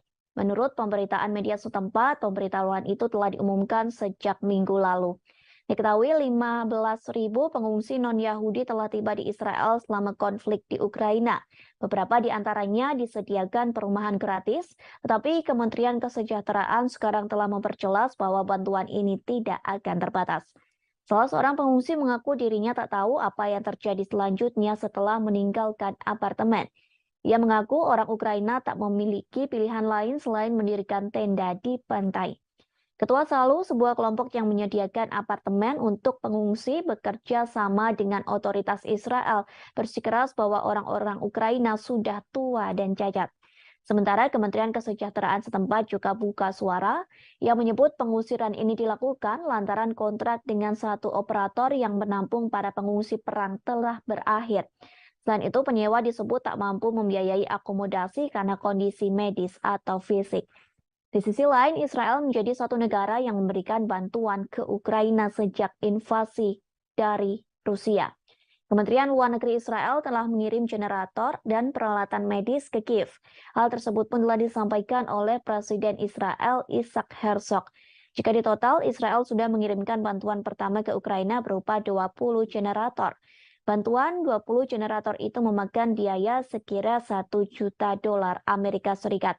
Bantuan tersebut pun telah dikirim pada Minggu 27 November silam. Selain itu, program kerjasama pembangunan internasional resmi Israel berencana mengirim obat-obatan dan peralatan medis. Bantuan medis itu diperkirakan akan senilai $1 juta Amerika Serikat. Bantuan medis tersebut rencananya akan dikirim dalam waktu dekat ke Ukraina.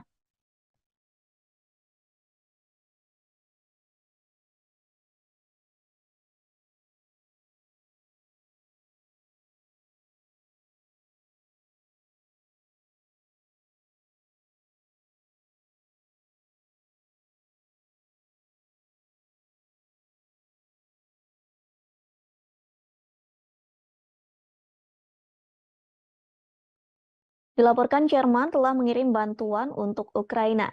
Jerman mengalokasikan hampir 500 miliar dolar Amerika Serikat. Angka tersebut digunakan untuk menopang pasokan energinya ke Ukraina agar bisa menyalakan listrik di tengah serangan Rusia.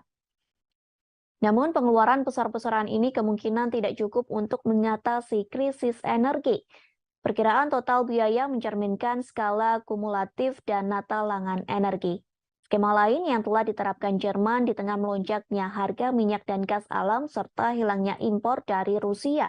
Berbagai subsidi disebut sebagai pasokan energi.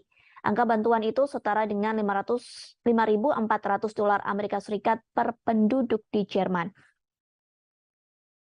Kemudian 12% dari produk domestik bruto serta diperkirakan $1,6 miliar Amerika Serikat per hari sejak dimulainya konflik di Eropa Timur. Kemungkinan diperlukan pula lebih banyak pengeluaran untuk mengatasi krisis ini. Perlu diketahui efek ekonomi dari konflik tersebut sebagian besar berasal dari sanksi anti-Rusia yang diberlakukan oleh Amerika Serikat, Jerman, dan anggota NATO lainnya. Terlepas dari upaya Barat untuk menghukum dan mengisolasi Rusia. Pendapatan pemerintah Rusia dari ekspor minyak dan gas diklaim meningkat lebih dari 2 kali lipat dari minyak dan gas. Selama periode yang sama, peningkatan pendapatan energi membantu mendorong surplus anggaran pemerintah Rusia menjadi 557 miliar rubel. Kendati demikian, ekonomi terbesar Eropa itu kini berada di bawah kekuasaan cuaca. Penjualan energi dianggap sebagai risiko jika terjadi musim dingin yang panjang pada momen musim dingin tahun ini. Musim dingin tahun ini merupakan yang pertama di Jerman dalam setengah abad tanpa gas Rusia. Wakil Presiden Institut Kiel untuk Ekonomi Dunia Jerman, yakni Stefan Kurz, turut mengomentari hal tersebut. Ia mengatakan bahwa pasokan energi yang tidak pasti telah mendorong ekonomi negara ke fase yang sangat kritis.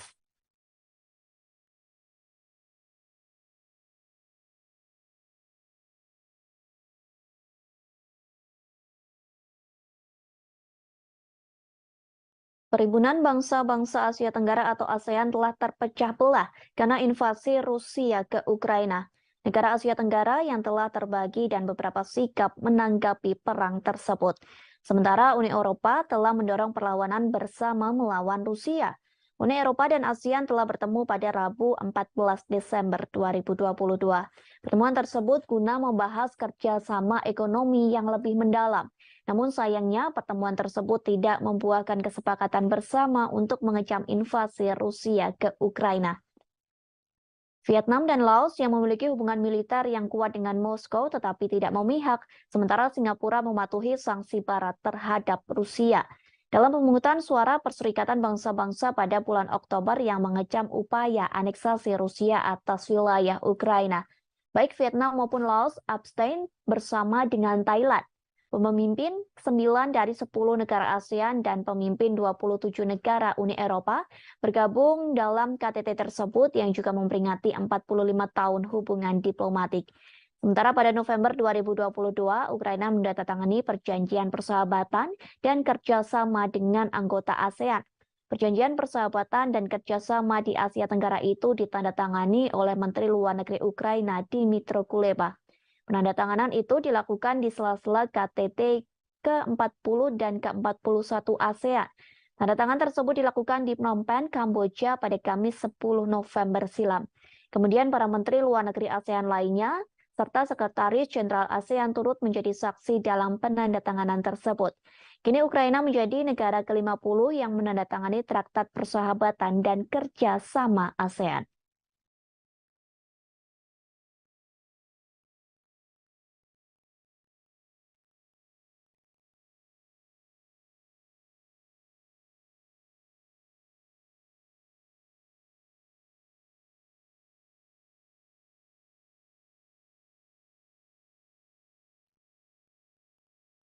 Inilah serangkaian peristiwa perang memasuki hari ke-296 pada Jumat 26 Desember 2022.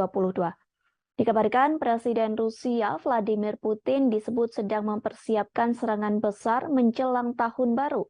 Hal tersebut disampaikan melalui Menteri Pertahanan Ukraina Oleksiy Reznikov. Oleksiy Reznikov mengatakan Putin sedang mempersiapkan serangan baru yang lebih besar untuk tahun 2023. Serangan baru ini dibuktikan dengan Kremlin sedang mempersiapkan operasi baru, meskipun Rusia mengalami serangkaian kemunduran di medan perang. Peristiwa selanjutnya yakni Rusia melakukan segala cara untuk merebut ibu kota Kiev, Ukraina. Hal tersebut disampaikan oleh Kepala Angkatan Bersenjata Ukraina Jenderal Valery Zaluzhny. Sang jenderal mengatakan Rusia mungkin mencoba mengambil alih kota itu antara Februari atau Maret 2023. Peristiwa selanjutnya terkait aksi penembakan Rusia yang terjadi pada Kamis 15 Desember 2022. Akibat penembakan tersebut dilaporkan menewaskan 2 orang. Kedua korban itu diantaranya termasuk seorang pekerja palang merah di Kherson. Selain memakan korban jiwa, serangan tersebut juga memutus total aliran listrik di kota selatan. Peristiwa selanjutnya soal Rusia menambah jumlah peluncuran uji coba rudal balistik. Hal tersebut disampaikan oleh Komandan Pasukan Roket Strategis Sergei Karakeyev. Ia mengatakan Rusia akan menambah jumlah peluncuran uji coba rudal balistik antar benua menjadi 8 pada 2023, di mana pada tahun 2022 Rusia melakukan uji coba sebanyak 4 kali saja. Kemudian sebuah pangkalan udara Rusia di Kursk diserang pada Rabu 14 Desember malam. Informasi itu telah dikonfirmasi oleh pejabat senior sekaligus penasehat Presiden Ukraina yakni Anton Gerasenko. Di sisi lain, Putin mengaku Rusia akan mencoba mengatasi dampak finansial dari sanksi Barat dengan menjual gas ke tetangga timurnya. Dalam pidato yang disiarkan televisi lokal, Putin menyebut Kremlin akan mengembangkan hubungan ekonomi dengan negara-negara di Asia, Afrika, dan Amerika Latin. Lebih jauh, militer Amerika Serikat mengumumkan akan memperluas pelatihan personil militer Ukraina di Jerman. Mulai Januari tahun 2023, 500 tentara akan dilatih dalam kurun waktu 1 bulan.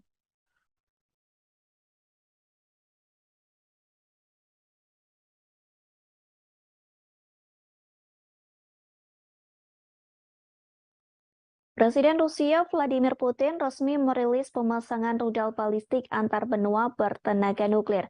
Rudal balistik antar benua alias ICBM itu dipasang di wilayah Kaluga pada Rabu 14 Desember 2022.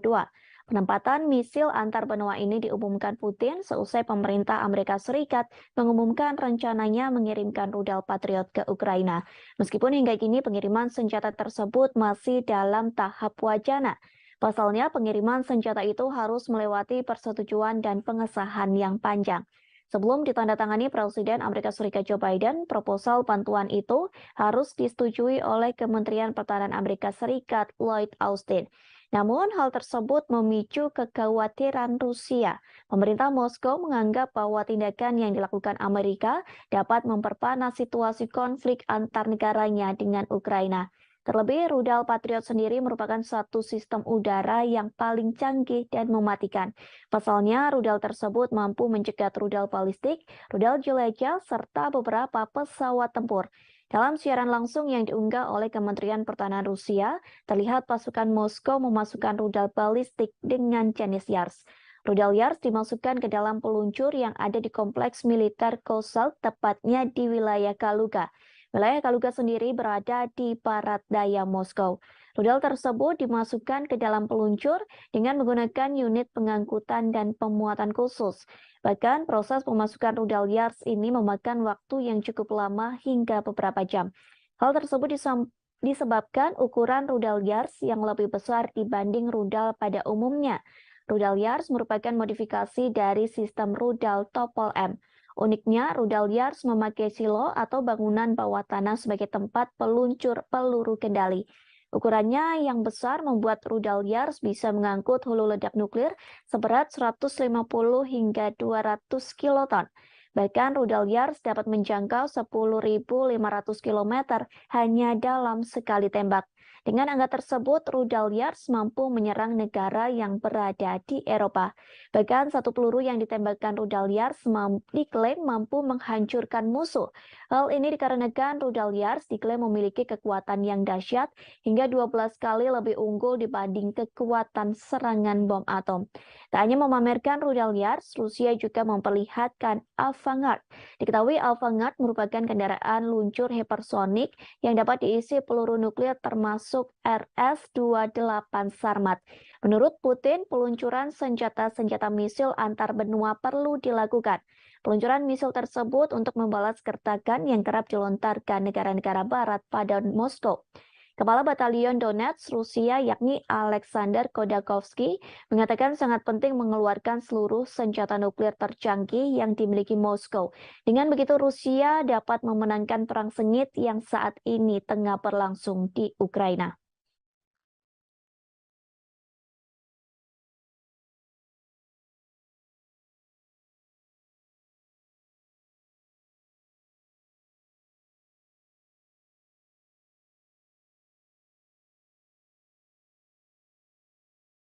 Presiden Rusia Vladimir Putin memastikan tidak ada gencatan senjata menjelang Natal di Ukraina.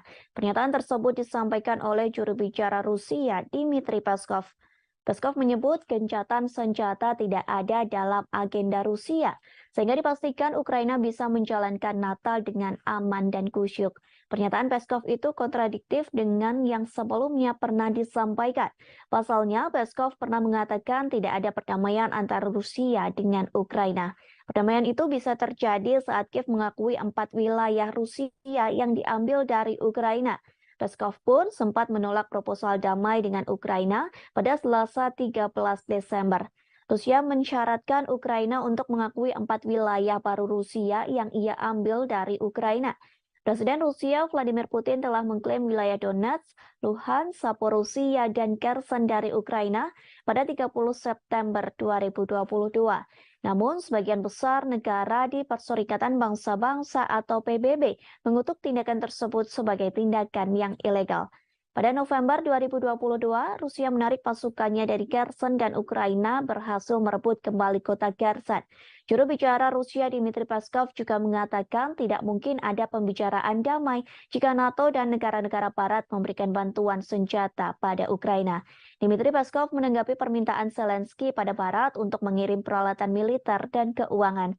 Zelensky juga mengusulkan solusi perdamaian yang akan dimulai dengan penarikan pasukan Rusia dari Ukraina. Sementara hingga kini pertempuran Rusia dan Ukraina masih terus berlangsung hingga musim dingin. Presiden Ukraina Volodymyr Zelensky mengungkapkan telah mengajukan proposal untuk meminta gencatan senjata ke Rusia. Ia meminta Rusia untuk menarik pasukannya pada minggu ini menjelang Natal. Kiev meminta Moskow menarik pasukannya menjelang Natal sebagai langkah untuk mengakhiri konflik. Merespon hal tersebut, Rusia pun menolak. Pasukan Moskow masih melancarkan serangan ke Ukraina, bahkan Rusia menjatuhkan drone ke rudal ibu kota Kiev pada Rabu 14 Desember. Zelensky pun meragukan Rusia tidak menyerang negaranya saat Natal. Pasalnya, Zelensky mengatakan Rusia telah menyerang Ukraina setiap hari dan setiap detik. Bahkan setiap daerah di Ukraina pun telah terkena serangan dari pasukan Putin. Orang nomor satu di Ukraina itu menggambarkan Rusia telah menghancurkan negaranya dengan artileri, sehingga kini Ukraina pun menjadi rata dengan tanah.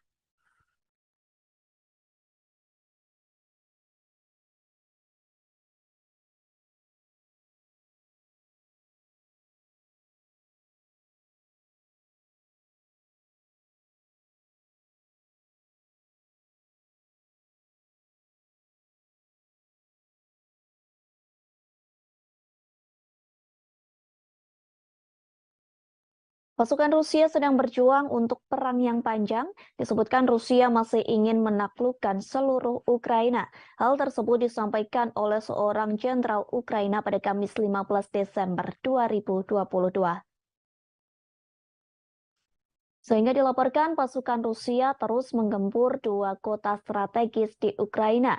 Dua kota tersebut yakni Donetsk dan Kiev. Kedua negara telah mengesampingkan gencatan senjata Natal. Sampai saat ini tidak ada pembicaraan yang bertujuan untuk mengakhiri konflik yang telah berlangsung hampir 10 bulan. Presiden Ukraina Volodymyr Zelensky mengungkapkan telah mengajukan proposal untuk meminta gencatan senjata ke Rusia. Ia meminta Rusia untuk menarik pasukannya pada minggu ini menjelang Natal. Kiev meminta Moskow menarik pasukannya menjelang Natal sebagai langkah untuk mengakhiri konflik. Merespon hal tersebut, Rusia pun menolak. Pasukan Moskow masih melancarkan serangan ke Ukraina, bahkan Rusia menjatuhkan drone ke rudal ibu kota Kiev pada Rabu 14 Desember. Presiden Rusia Vladimir Putin memastikan tidak ada gencatan senjata menjelang Natal di Ukraina. Pernyataan tersebut disampaikan oleh juru bicara Rusia Dmitry Peskov. Peskov menyebut gencatan senjata tidak ada dalam agenda Rusia, sehingga dipastikan Ukraina bisa menjalankan Natal dengan aman dan khusyuk.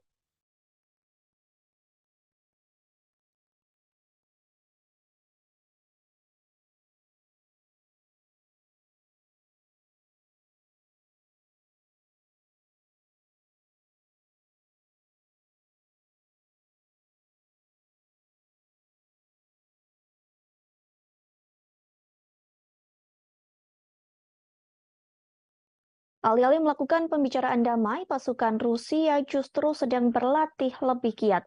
Bahkan pasukan Presiden Rusia Vladimir Putin itu sedang berlatih divisi militer baru di Belarus.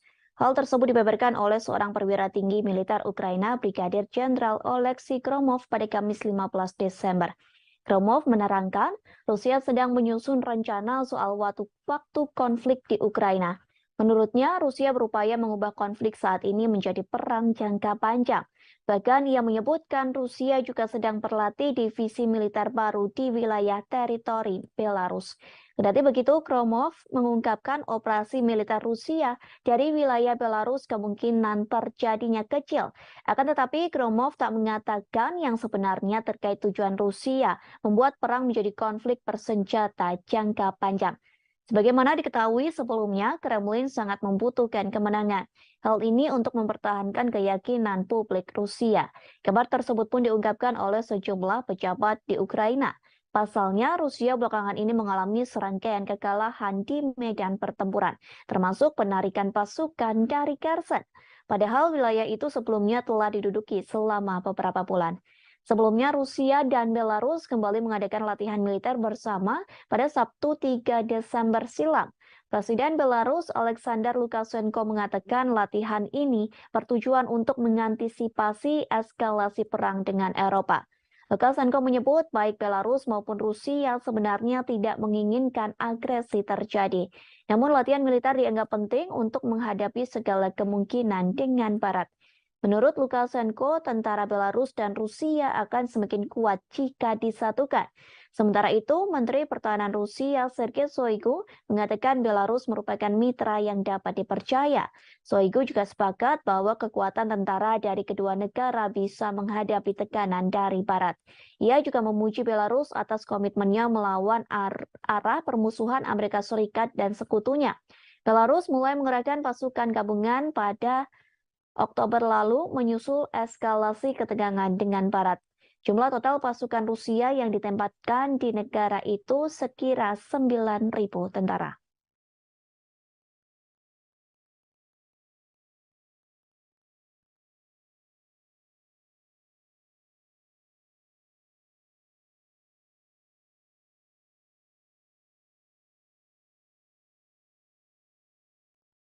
Seorang tentara Rusia mengeluh soal kondisi hidupnya yang disebut sangat buruk.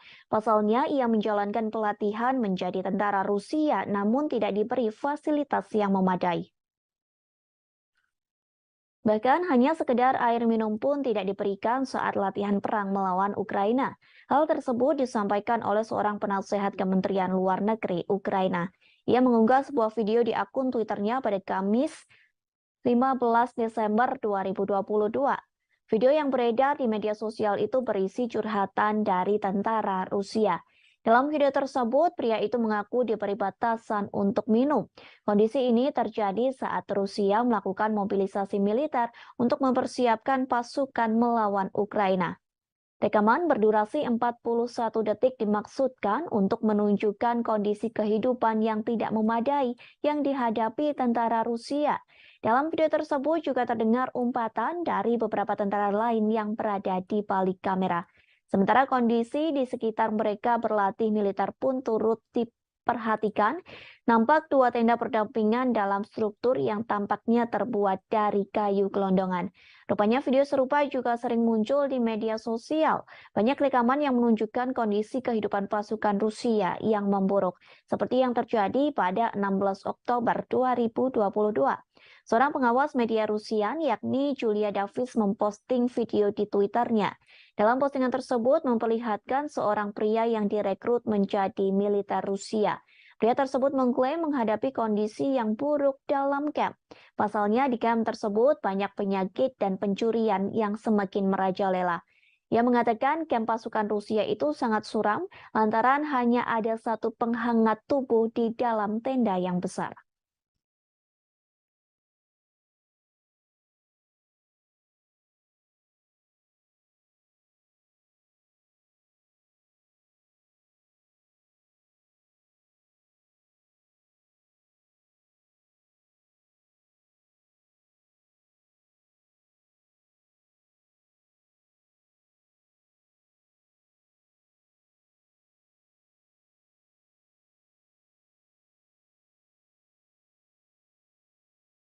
Ditemukan sebuah lokasi yang menjadi tempat penahanan dan penyiksaan anak-anak Ukraina. Lokasi tersebut ditemukan oleh investigator Ukraina pada Rabu 14 Desember 2022. Rupanya lokasi tersebut berada di satu dari 4 pusat penyiksaan yang dioperasikan pasukan Rusia di Kherson. Seperti yang diketahui, Kherson sendiri merupakan kota di bagian selatan Ukraina. Kota tersebut berhasil direbut pasukan Rusia pada bulan lalu. Hal tersebut disampaikan oleh Komisaris Parlemen Ukraina untuk Hak Asasi Manusia, yakni Dmytro Lubinets. Lubinets melaporkan tentang dugaan penyiksaan yang dilakukan pasukan Rusia. Ia mengatakan ruangan tersebut lebih buruk dari yang diperkirakan. Investigator Ukraina berhasil menemukan 10 ruang penyiksaan di wilayah Kherson dan 4 di kota Kherson. Dalam ruangan tahanan tersebut hanya berisi tikar tipis di lantai. Tikar tersebut dijadikan alas anak-anak Ukraina yang ditahan oleh pasukan Rusia. Lubinets juga mengaku anak-anak Ukraina itu ditahan dengan tidak diberi air. Para tahanan tersebut harus menderita lantaran hanya diberi air 2 hari sekali. Bahkan mereka kelaparan lantaran tidak diberi makan oleh pasukan Rusia. Lubinats mengatakan pasukan Rusia menggunakan tekanan psikologis untuk menyerang anak-anak Ukraina. Kepada para tahanan itu, pasukan Rusia mengatakan orang tua mereka telah meninggalkan anak-anak tersebut, sehingga pernyataan tersebut dianggap mematahkan semangat hingga mental anak-anak Ukraina untuk bertahan hidup. Menurut cerita Lubinats, anak-anak Ukraina itu ditahan karena melakukan perlawanan, seperti seorang anak laki-laki berusia 14 tahun. Bocah tersebut ditahan lantaran memotret peralatan militer Rusia yang sudah rusak. Lubinats juga mengatakan sekira 12.000 anak Ukraina dibawa ke Rusia sejak invasi dimulai pada Februari 2022. Sementara 8.600 diantaranya dibawa secara paksa. Sementara itu, Rusia membantah menargetkan warga sipil dalam perang. Mereka juga menyangkal tuduhan telah menganiaya warga sipil Ukraina.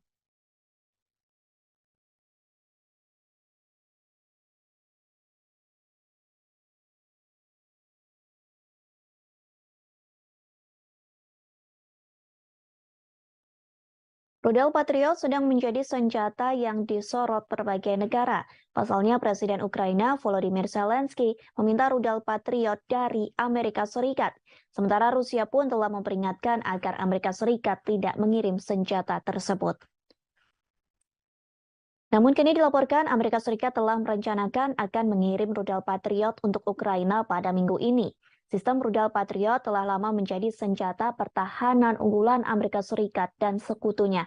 Pasalnya, rudal jenis ini mampu menghalau rudal yang masuk sehingga bisa dijadikan sebagai perisai. Beberapa negara di Eropa, Timur Tengah, dan wilayah Pasifik telah menggunakan rudal Patriot. Senjata tersebut digunakan untuk menjaga adanya kemungkinan serangan dari Iran, Somalia, dan Korea Utara. Sehingga Rusia panik saat Amerika Serikat menyetujui pengiriman rudal Patriot ke Ukraina. Patriot merupakan sistem peluru kendali permukaan ke udara yang pertama kali dikerahkan pada tahun 1980-an. Senjata ini mampu menargetkan pesawat terbang, rudal jelajah, dan rudal balistik jarak pendek. Setiap Patriot terdiri dari sistem peluncuran yang dipasang di trek dengan 8 peluncur, di mana masing-masing dapat menampung hingga 4 pencegat rudal, radar, stasiun kontrol, dan generator. Angkatan Darat mengatakan saat ini memiliki 16 batalion Patriot. Sebuah laporan International Institute for Strategic Studies pada tahun 2018 menemukan bahwa batalion tersebut mengoperasikan 50 amunisi yang memiliki lebih dari 1.200 pencegat rudal. Amunisi Amerika Serikat secara teratur digunakan di seluruh dunia dan dioperasikan atau dibeli oleh banyak negara. Di antaranya ada Belanda, Jerman, Jepang, Israel, dan masih banyak lagi. Seorang pejabat Ukraina mengatakan satu amunisi rudal Patriot memiliki jarak tembak yang panjang.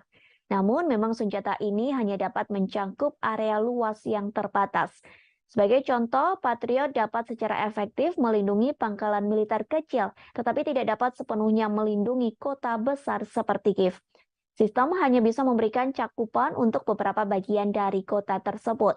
Patriot sering dikerahkan sebagai batalion yang mencangkup 4 amunisi, namun ini tidak akan terjadi dengan Ukraina yang menurut para pejabat akan menerima satu amunisi saja. Patriot memiliki radar yang lebih kuat dan yang lebih baik dalam membedakan target daripada sistem S-300 era Soviet yang digunakan Ukraina namun memiliki keterbatasan. Kemampuan Patriot juga menargetkan beberapa rudal balistik dan pesawat berpotensi melindungi Kiev.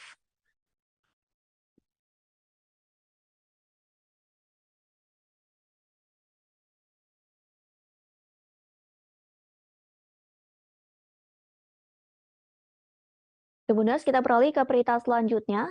Dikabarkan pendapatan minyak di Rusia mengalami penurunan di level paling rendah. Hal tersebut dikarenakan sanksi dari negara barat yang tergabung dalam kelompok G7. Diketahui mereka telah memperlakukan sanksi pembatasan harga minyak ke Rusia. Penurunan penjualan minyak Rusia ini dikonfirmasi oleh Badan Energi Internasional. Tercatat sepanjang November, penjualan minyak Rusia mengalami penurunan drastis bahkan sampai level terendah. Badan Energi Internasional merilis penjualan minyak Rusia turun Dilaporkan penurunan tersebut mencapai angka 15,8 miliar dolar Amerika Serikat atau setara dengan 246 triliun rupiah. Hal tersebut berbanding terbalik dari bulan-bulan sebelumnya. Diperkirakan penurunan itu akan terus terjadi hingga tahun 2023 mendatang. Dengan demikian, total produksi minyak Rusia diproyeksikan turun 400.000 barel per hari menjadi 15,4 juta di tahun ini. Merosotnya pendapatan minyak Rusia ini dipengaruhi kebijakan Barat dengan memperlakukan sanksi pembatasan harga minyak pada 5 Desember 2022. Negara-negara yang memperlakukan sanksi itu adalah negara G7, yakni Amerika Serikat, Inggris, Italia, Jepang, Jerman, Kanada, dan Prancis. Selain itu, 7 negara anggota Uni Eropa dan Australia kompak memperlakukan pembatasan minyak Rusia. Karena terkena sanksi ini, maka kargo minyak mentah Rusia dilarang beroperasi apabila menolak batas harga yang diusulkan sebesar 60 dolar Amerika Serikat atau setara dengan 925 ribu rupiah per barel. Diketahui dengan penerapan sanksi ini dapat mengurangi pendapatan Rusia dari penjualan minyak. Selain itu, mencegah lonjakan harga minyak global. Sebelumnya, beberapa bulan terakhir, harga minyak mentah telah tembus ke harga tertinggi sebagai dampak pengaruh invasi Rusia ke Ukraina. Di sisi lain, sanksi yang sempat dijatuhkan ke Rusia sempat menjadi bumerang bagi Eropa. Pasalnya, sanksi tersebut telah gagal mengurangi ekonomi Rusia dan pada akhirnya hanya merugikan orang Eropa. Diketahui sanksi tersebut telah diberlakukan setelah Rusia meluncurkan serangan invasi ke Ukraina pada 24 Februari 2022. Negara-negara Barat menerapkan sanksi berupa pembekuan setengah cadangan emas dan mata uang asingnya, serta menargetkan ekspor energinya.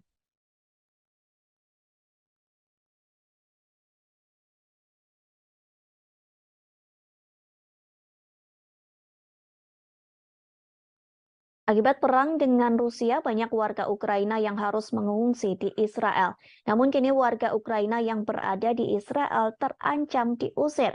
Pasalnya pemerintah yang mensponsori mereka meminta pengungsi dari Ukraina untuk mengosongkan perumahan. Selesai pengusiran tersebut, warga Kiev terpaksa membangun tenda di pantai. Menurut pemberitaan media setempat, pemberitahuan itu telah diumumkan sejak minggu lalu. Diketahui 15.000 pengungsi non-Yahudi telah tiba di Israel selama konflik di Ukraina. Beberapa di antaranya disediakan perumahan gratis, tetapi Kementerian Kesejahteraan sekarang telah memperjelas bahwa bantuan ini tidak akan terbatas. Salah seorang pengungsi mengaku dirinya tak tahu apa yang terjadi selanjutnya setelah meninggalkan apartemen. Ia mengaku orang Ukraina tak memiliki pilihan lain selain mendirikan tenda di pantai. Ketua Salu, sebuah kelompok yang menyediakan apartemen untuk pengungsi, bekerja sama dengan otoritas Israel, bersikeras bahwa orang-orang Ukraina sudah tua dan cacat. Sementara Kementerian Kesejahteraan setempat juga buka suara, yang menyebut pengusiran ini dilakukan lantaran kontrak dengan satu operator yang menampung para pengungsi perang telah berakhir. Selain itu, penyewa disebut tak mampu membiayai akomodasi karena kondisi medis atau fisik. Di sisi lain, Israel menjadi satu negara yang memberikan bantuan ke Ukraina sejak invasi dari Rusia. Kementerian Luar Negeri Israel telah mengirim generator dan peralatan medis ke Kiev. Hal tersebut pun telah disampaikan oleh Presiden Israel Isaac Herzog. Jika di total, Israel sudah mengirimkan bantuan pertama ke Ukraina berupa 20 generator. Bantuan 20 generator itu memakan biaya sekira 1 juta dolar Amerika Serikat. Bantuan tersebut pun telah dikirim pada Minggu 27 November silam. Selain itu, program kerjasama pembangunan internasional resmi Israel berencana mengirim obat-obatan dan peralatan medis. Bantuan medis itu diperkirakan akan senilai 1 juta dolar Amerika Serikat. Bantuan medis tersebut rencananya akan dikirim dalam waktu dekat ke Ukraina.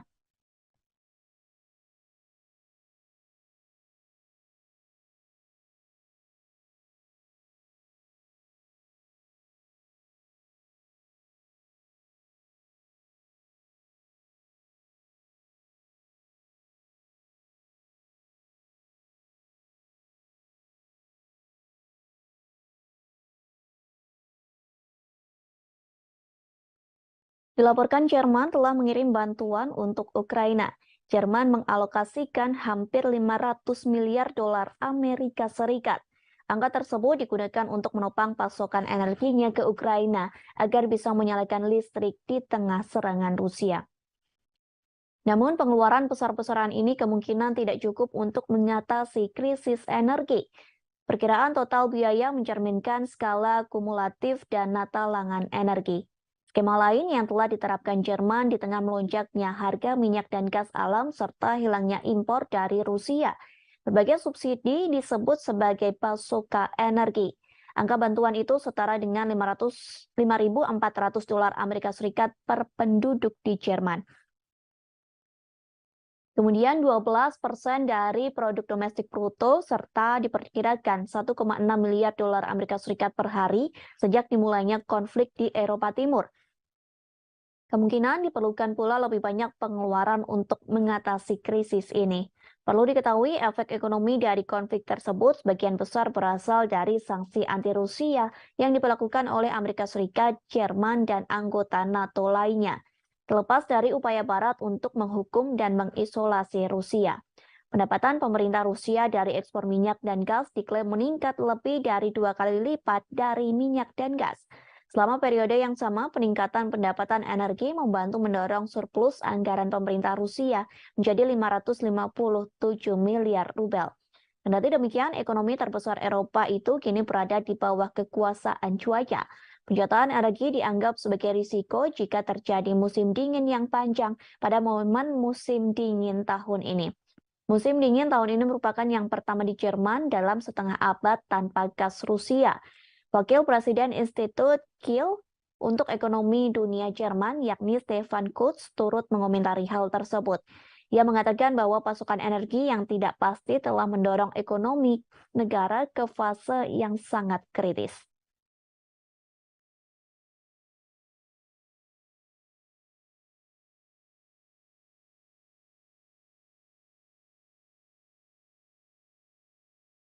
Perhimpunan Bangsa-Bangsa Asia Tenggara atau ASEAN telah terpecah belah karena invasi Rusia ke Ukraina. Negara Asia Tenggara yang telah terbagi dan beberapa sikap menanggapi perang tersebut. Sementara Uni Eropa telah mendorong perlawanan bersama melawan Rusia. Uni Eropa dan ASEAN telah bertemu pada Rabu 14 Desember 2022. Pertemuan tersebut guna membahas kerjasama ekonomi yang lebih mendalam. Namun sayangnya pertemuan tersebut tidak membuahkan kesepakatan bersama untuk mengecam invasi Rusia ke Ukraina. Vietnam dan Laos yang memiliki hubungan militer yang kuat dengan Moskow tetapi tidak memihak, sementara Singapura mematuhi sanksi Barat terhadap Rusia. Dalam pemungutan suara Perserikatan Bangsa-Bangsa pada bulan Oktober yang mengecam upaya aneksasi Rusia atas wilayah Ukraina, baik Vietnam maupun Laos abstain bersama dengan Thailand. Pemimpin 9 dari 10 negara ASEAN dan pemimpin 27 negara Uni Eropa bergabung dalam KTT tersebut yang juga memperingati 45 tahun hubungan diplomatik. Sementara pada November 2022, Ukraina menandatangani perjanjian persahabatan dan kerjasama dengan anggota ASEAN. Perjanjian persahabatan dan kerjasama di Asia Tenggara itu ditandatangani oleh Menteri Luar Negeri Ukraina Dmytro Kuleba. Penandatanganan itu dilakukan di sela-sela KTT ke-40 dan ke-41 ASEAN. Tanda tangan tersebut dilakukan di Phnom Penh, Kamboja pada Kamis 10 November silam. Kemudian para menteri luar negeri ASEAN lainnya, serta Sekretaris Jenderal ASEAN turut menjadi saksi dalam penandatanganan tersebut. Kini Ukraina menjadi negara ke-50 yang menandatangani Traktat Persahabatan dan Kerjasama ASEAN.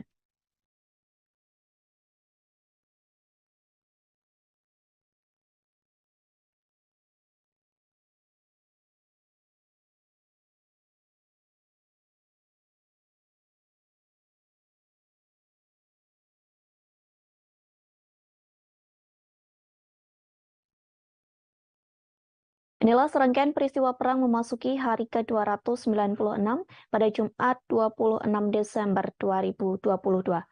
Dikabarkan Presiden Rusia Vladimir Putin disebut sedang mempersiapkan serangan besar menjelang tahun baru.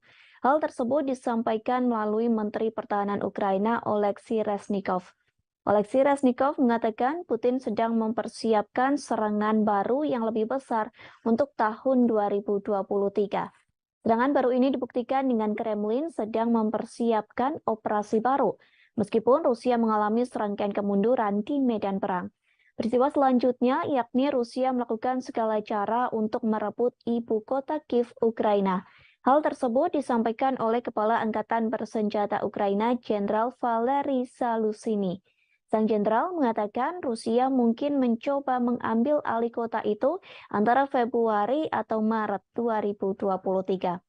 Peristiwa selanjutnya terkait aksi penembakan Rusia yang terjadi pada Kamis 15 Desember 2022. Akibat penembakan tersebut dilaporkan menewaskan 2 orang. Kedua korban itu diantaranya termasuk seorang pekerja palang merah di Kherson. Selain memakan korban jiwa, serangan tersebut juga memutus total aliran listrik di kota selatan. Peristiwa selanjutnya soal Rusia menambah jumlah peluncuran uji coba rudal balistik. Hal tersebut disampaikan oleh Komandan Pasukan Roket Strategis Sergei Karakeyev. Ia mengatakan Rusia akan menambah jumlah peluncuran uji coba rudal balistik antar benua menjadi 8 pada 2023, di mana pada tahun 2022 Rusia melakukan uji coba sebanyak 4 kali saja. Kemudian sebuah pangkalan udara Rusia di Kursk diserang pada Rabu 14 Desember malam. Informasi itu telah dikonfirmasi oleh pejabat senior sekaligus penasehat Presiden Ukraina yakni Anton Gerasenko. Di sisi lain, Putin mengaku Rusia akan mencoba mengatasi dampak finansial dari sanksi barat dengan menjual gas ke tetangga timurnya. Dalam pidato yang disiarkan televisi lokal, Putin menyebut Kremlin akan mengembangkan hubungan ekonomi dengan negara-negara di Asia, Afrika, dan Amerika Latin. Lebih jauh, militer Amerika Serikat mengumumkan akan memperluas pelatihan personil militer Ukraina di Jerman. Mulai Januari tahun 2023, 500 tentara akan dilatih dalam kurun waktu 1 bulan.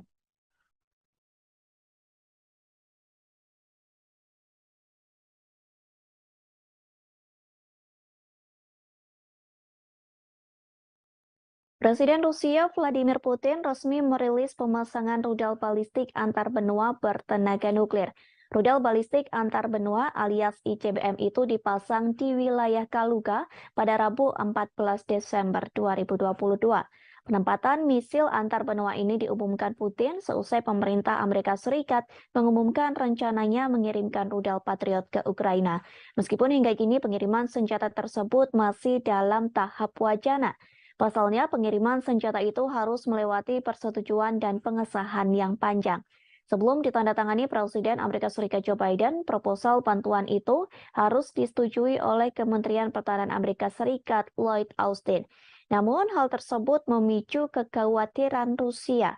Pemerintah Moskow menganggap bahwa tindakan yang dilakukan Amerika dapat memperpanas situasi konflik antar negaranya dengan Ukraina. Terlebih, rudal Patriot sendiri merupakan satu sistem udara yang paling canggih dan mematikan. Pasalnya, rudal tersebut mampu mencegat rudal balistik, rudal jelajah, serta beberapa pesawat tempur. Dalam siaran langsung yang diunggah oleh Kementerian Pertahanan Rusia, terlihat pasukan Moskow memasukkan rudal balistik dengan jenis Yars. Rudal Yars dimasukkan ke dalam peluncur yang ada di kompleks militer Kosal, tepatnya di wilayah Kaluga. Wilayah Kaluga sendiri berada di barat daya Moskow. Rudal tersebut dimasukkan ke dalam peluncur dengan menggunakan unit pengangkutan dan pemuatan khusus. Bahkan proses pemasukan rudal Yars ini memakan waktu yang cukup lama hingga beberapa jam. Hal tersebut disebabkan ukuran rudal Yars yang lebih besar dibanding rudal pada umumnya. Rudal Yars merupakan modifikasi dari sistem rudal Topol M. Uniknya, rudal Yars memakai silo atau bangunan bawah tanah sebagai tempat peluncur peluru kendali. Ukurannya yang besar membuat rudal Yars bisa mengangkut hulu ledak nuklir seberat 150 hingga 200 kiloton. Bahkan rudal Yars dapat menjangkau 10.500 km hanya dalam sekali tembak. Dengan angka tersebut, rudal Yars mampu menyerang negara yang berada di Eropa. Bahkan satu peluru yang ditembakkan rudal Yars diklaim mampu menghancurkan musuh. Hal ini dikarenakan rudal Yars diklaim memiliki kekuatan yang dahsyat hingga 12 kali lebih unggul dibanding kekuatan serangan bom atom. Tak hanya memamerkan rudal Yars, Rusia juga memperlihatkan Avangard. Diketahui Avangard merupakan kendaraan luncur hipersonik yang dapat diisi peluru nuklir termasuk RS-28 Sarmat. Menurut Putin, peluncuran senjata-senjata misil antar benua perlu dilakukan. Peluncuran misil tersebut untuk membalas gertakan yang kerap dilontarkan negara-negara barat pada Moskow. Kepala Batalion Donetsk, Rusia, yakni Alexander Khodakovsky, mengatakan sangat penting mengeluarkan seluruh senjata nuklir tercanggih yang dimiliki Moskow. Dengan begitu, Rusia dapat memenangkan perang sengit yang saat ini tengah berlangsung di Ukraina.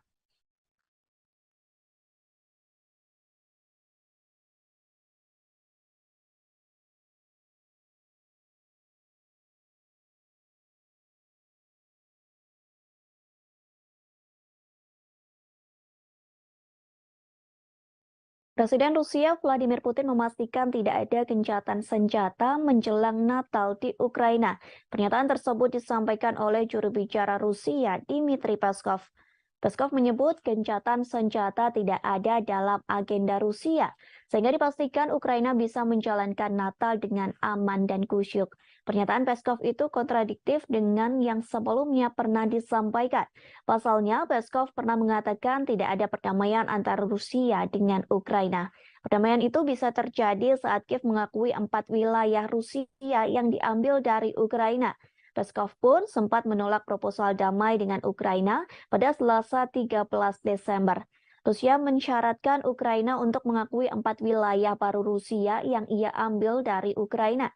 Presiden Rusia Vladimir Putin telah mengklaim wilayah Donetsk, Luhansk, Zaporizhia, dan Kherson dari Ukraina pada 30 September 2022. Namun, sebagian besar negara di Perserikatan Bangsa-Bangsa atau PBB mengutuk tindakan tersebut sebagai tindakan yang ilegal. Pada November 2022, Rusia menarik pasukannya dari Kherson dan Ukraina berhasil merebut kembali kota Kherson. Juru bicara Rusia Dmitry Peskov juga mengatakan tidak mungkin ada pembicaraan damai jika NATO dan negara-negara barat memberikan bantuan senjata pada Ukraina. Dmitry Peskov menanggapi permintaan Zelensky pada barat untuk mengirim peralatan militer dan keuangan.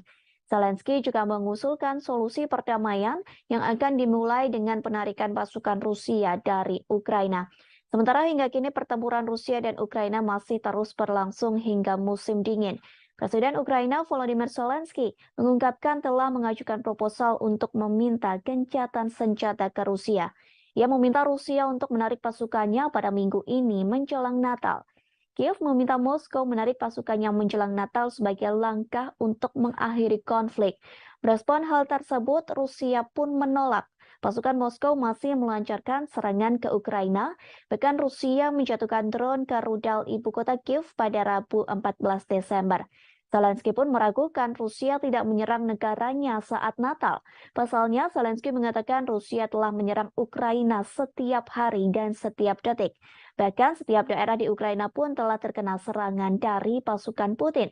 Orang nomor satu di Ukraina itu menggambarkan Rusia telah menghancurkan negaranya dengan artileri, sehingga kini Ukraina pun menjadi rata dengan tanah.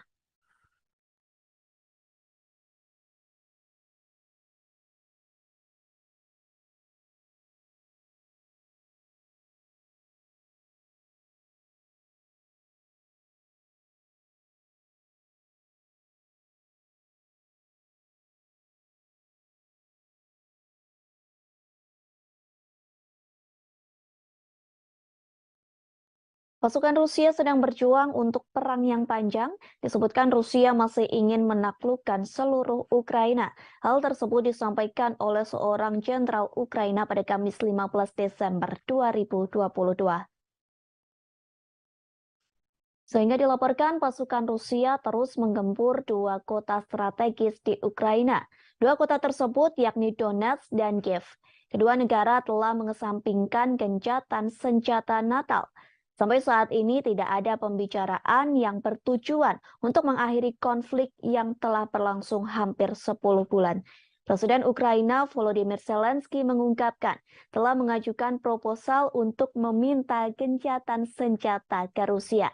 Ia meminta Rusia untuk menarik pasukannya pada minggu ini menjelang Natal. Kiev meminta Moskow menarik pasukannya menjelang Natal sebagai langkah untuk mengakhiri konflik. Merespon hal tersebut, Rusia pun menolak. Pasukan Moskow masih melancarkan serangan ke Ukraina, bahkan Rusia menjatuhkan drone ke rudal ibu kota Kiev pada Rabu 14 Desember. Presiden Rusia Vladimir Putin memastikan tidak ada gencatan senjata menjelang Natal di Ukraina. Pernyataan tersebut disampaikan oleh juru bicara Rusia, Dmitry Peskov. Peskov menyebut gencatan senjata tidak ada dalam agenda Rusia, sehingga dipastikan Ukraina bisa menjalankan Natal dengan aman dan khusyuk.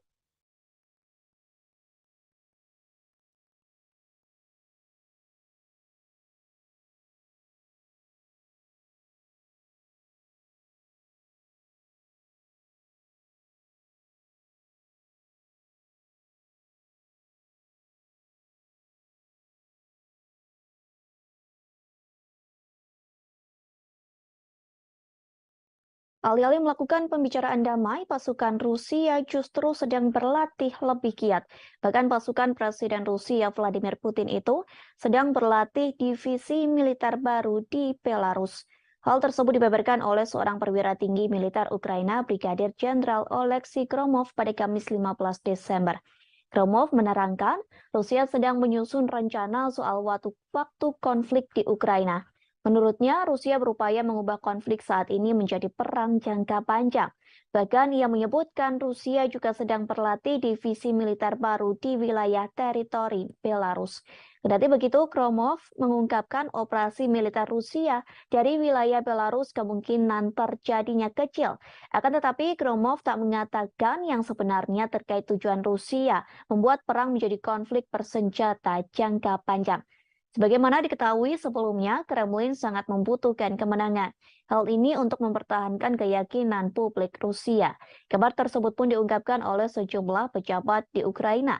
Pasalnya, Rusia belakangan ini mengalami serangkaian kekalahan di medan pertempuran, termasuk penarikan pasukan dari Kherson. Padahal wilayah itu sebelumnya telah diduduki selama beberapa bulan. Sebelumnya, Rusia dan Belarus kembali mengadakan latihan militer bersama pada Sabtu 3 Desember silam. Presiden Belarus Alexander Lukashenko mengatakan latihan ini bertujuan untuk mengantisipasi eskalasi perang dengan Eropa. Lukashenko menyebut baik Belarus maupun Rusia sebenarnya tidak menginginkan agresi terjadi. Namun latihan militer dianggap penting untuk menghadapi segala kemungkinan dengan Barat. Menurut Lukashenko, tentara Belarus dan Rusia akan semakin kuat jika disatukan. Sementara itu, Menteri Pertahanan Rusia Sergei Shoigu mengatakan Belarus merupakan mitra yang dapat dipercaya. Shoigu juga sepakat bahwa kekuatan tentara dari kedua negara bisa menghadapi tekanan dari Barat. Ia juga memuji Belarus atas komitmennya melawan arah permusuhan Amerika Serikat dan sekutunya. Belarus mulai mengerahkan pasukan gabungan pada Oktober lalu menyusul eskalasi ketegangan dengan Barat. Jumlah total pasukan Rusia yang ditempatkan di negara itu sekira 9.000 tentara.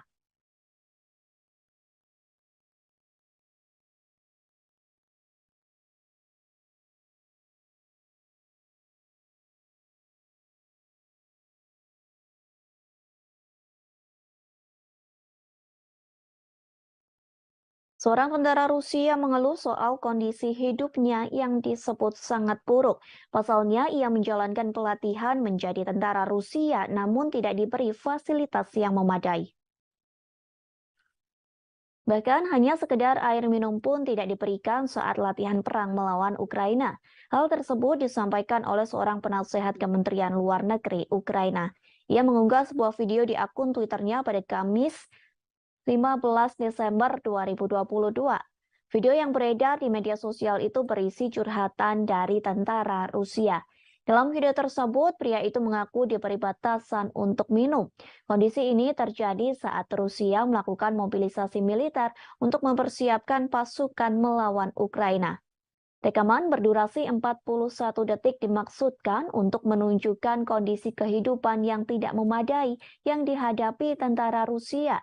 Dalam video tersebut juga terdengar umpatan dari beberapa tentara lain yang berada di balik kamera. Sementara kondisi di sekitar mereka berlatih militer pun turut diperhatikan, nampak dua tenda berdampingan dalam struktur yang tampaknya terbuat dari kayu gelondongan. Rupanya video serupa juga sering muncul di media sosial. Banyak rekaman yang menunjukkan kondisi kehidupan pasukan Rusia yang memburuk, seperti yang terjadi pada 16 Oktober 2022. Seorang pengawas media Rusia, yakni Julia Davis, memposting video di Twitternya. Dalam postingan tersebut memperlihatkan seorang pria yang direkrut menjadi militer Rusia. Pria tersebut mengklaim menghadapi kondisi yang buruk dalam kamp. Pasalnya di kamp tersebut banyak penyakit dan pencurian yang semakin merajalela. Ia mengatakan kamp pasukan Rusia itu sangat suram lantaran hanya ada satu penghangat tubuh di dalam tenda yang besar.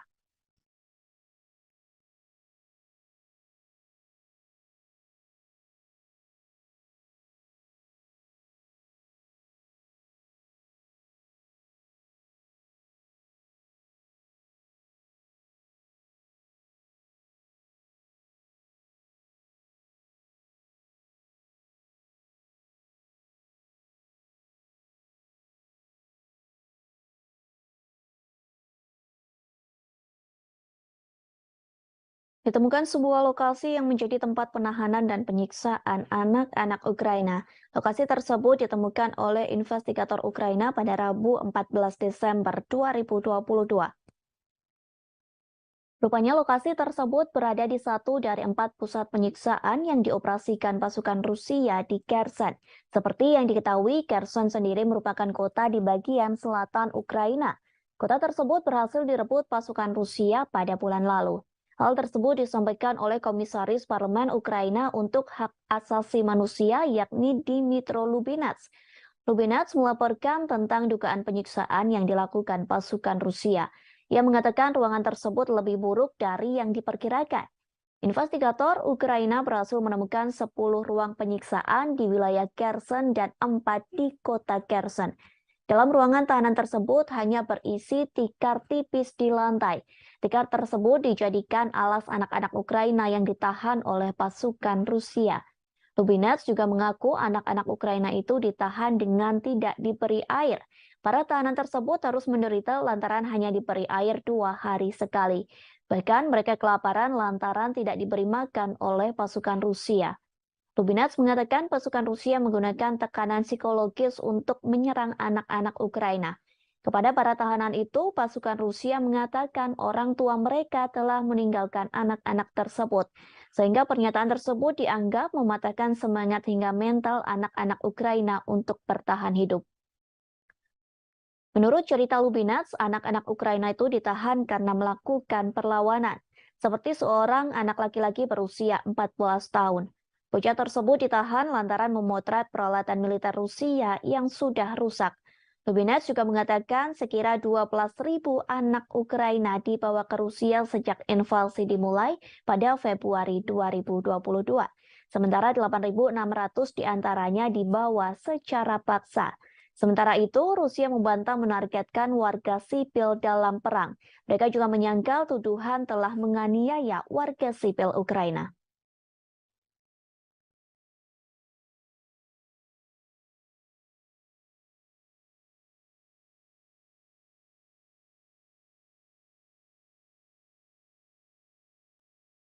Rudal Patriot sedang menjadi senjata yang disorot berbagai negara.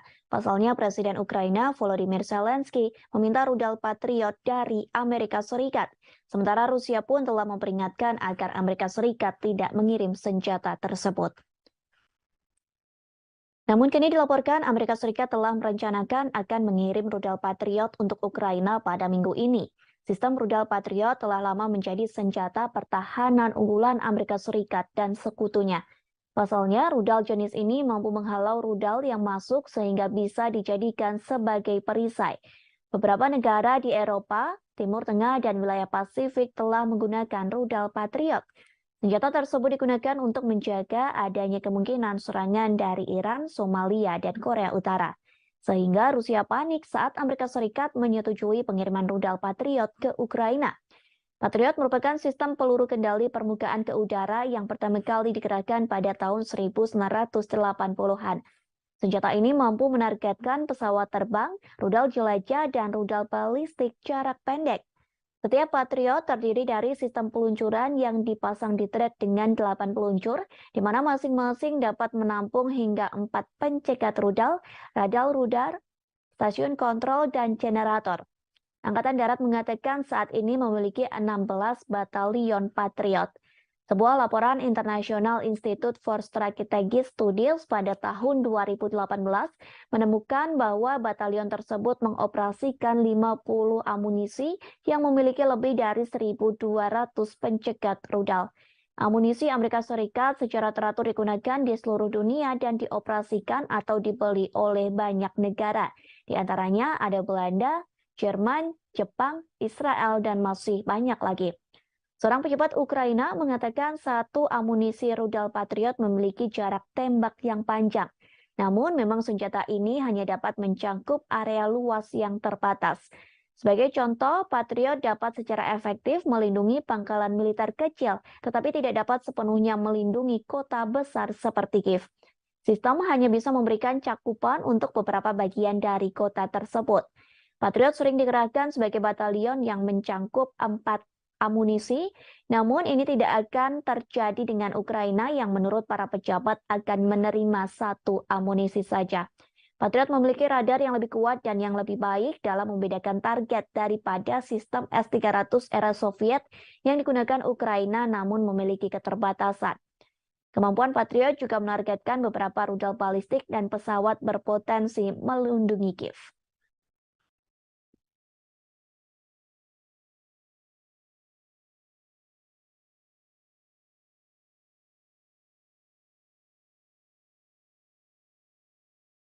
Kemudian kita beralih ke berita selanjutnya.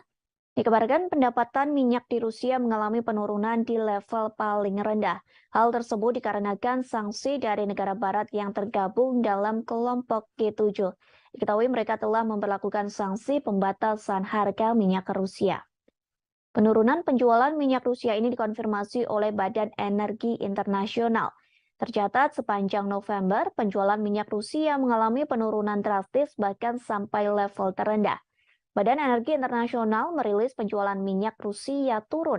Dilaporkan penurunan tersebut mencapai angka 15,8 miliar dolar Amerika Serikat atau setara dengan 246 triliun rupiah. Hal tersebut berbanding terbalik dari bulan-bulan sebelumnya. Diperkirakan penurunan itu akan terus terjadi hingga tahun 2023 mendatang. Dengan demikian, total produksi minyak Rusia diproyeksikan turun 400.000 barel per hari menjadi 15,4 juta di tahun ini. Merosotnya pendapatan minyak Rusia ini dipengaruhi kebijakan Barat dengan memperlakukan sanksi pembatasan harga minyak pada 5 Desember 2022. Negara-negara yang memperlakukan sanksi itu adalah negara G7, yakni Amerika Serikat, Inggris, Italia, Jepang, Jerman, Kanada, dan Prancis. Selain itu, 7 negara anggota Uni Eropa dan Australia kompak memperlakukan pembatasan minyak Rusia. Karena terkena sanksi ini, maka kargo minyak mentah Rusia dilarang beroperasi apabila menolak batas harga yang diusulkan sebesar 60 dolar Amerika Serikat atau setara dengan 925.000 rupiah per barel. Diketahui dengan penerapan sanksi ini dapat mengurangi pendapatan Rusia dari penjualan minyak. Selain itu, mencegah lonjakan harga minyak global. Sebelumnya, beberapa bulan terakhir, harga minyak mentah telah tembus ke harga tertinggi sebagai dampak pengaruh invasi Rusia ke Ukraina. Di sisi lain, sanksi yang sempat dijatuhkan ke Rusia sempat menjadi bumerang bagi Eropa. Pasalnya, sanksi tersebut telah gagal mengurangi ekonomi Rusia dan pada akhirnya hanya merugikan orang Eropa. Diketahui sanksi tersebut telah diberlakukan setelah Rusia meluncurkan serangan invasi ke Ukraina pada 24 Februari 2022. Negara-negara Barat menerapkan sanksi berupa pembekuan setengah cadangan emas dan mata uang asingnya, serta menargetkan ekspor energinya.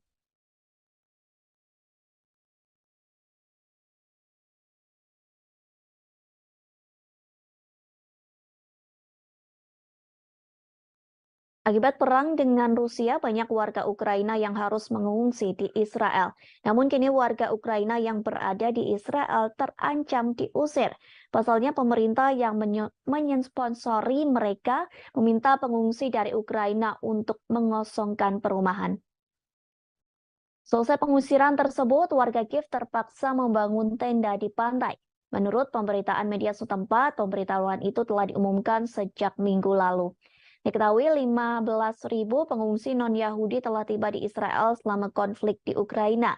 Beberapa di antaranya disediakan perumahan gratis, tetapi Kementerian Kesejahteraan sekarang telah memperjelas bahwa bantuan ini tidak akan terbatas.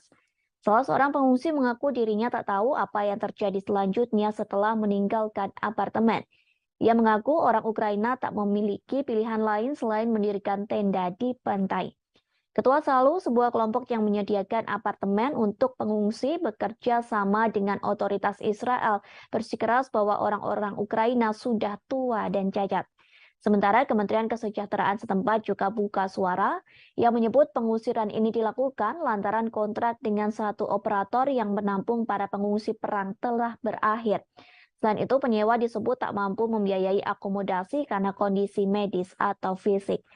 Di sisi lain, Israel menjadi satu negara yang memberikan bantuan ke Ukraina sejak invasi dari Rusia. Kementerian Luar Negeri Israel telah mengirim generator dan peralatan medis ke Kiev. Hal tersebut pun telah disampaikan oleh Presiden Israel Isaac Herzog. Jika ditotal, Israel sudah mengirimkan bantuan pertama ke Ukraina berupa 20 generator. Bantuan 20 generator itu memakan biaya sekira $1 juta Amerika Serikat. Bantuan tersebut pun telah dikirim pada Minggu 27 November silam. Selain itu, program kerjasama pembangunan internasional resmi Israel berencana mengirim obat-obatan dan peralatan medis. Bantuan medis itu diperkirakan akan senilai $1 juta Amerika Serikat. Bantuan medis tersebut rencananya akan dikirim dalam waktu dekat ke Ukraina.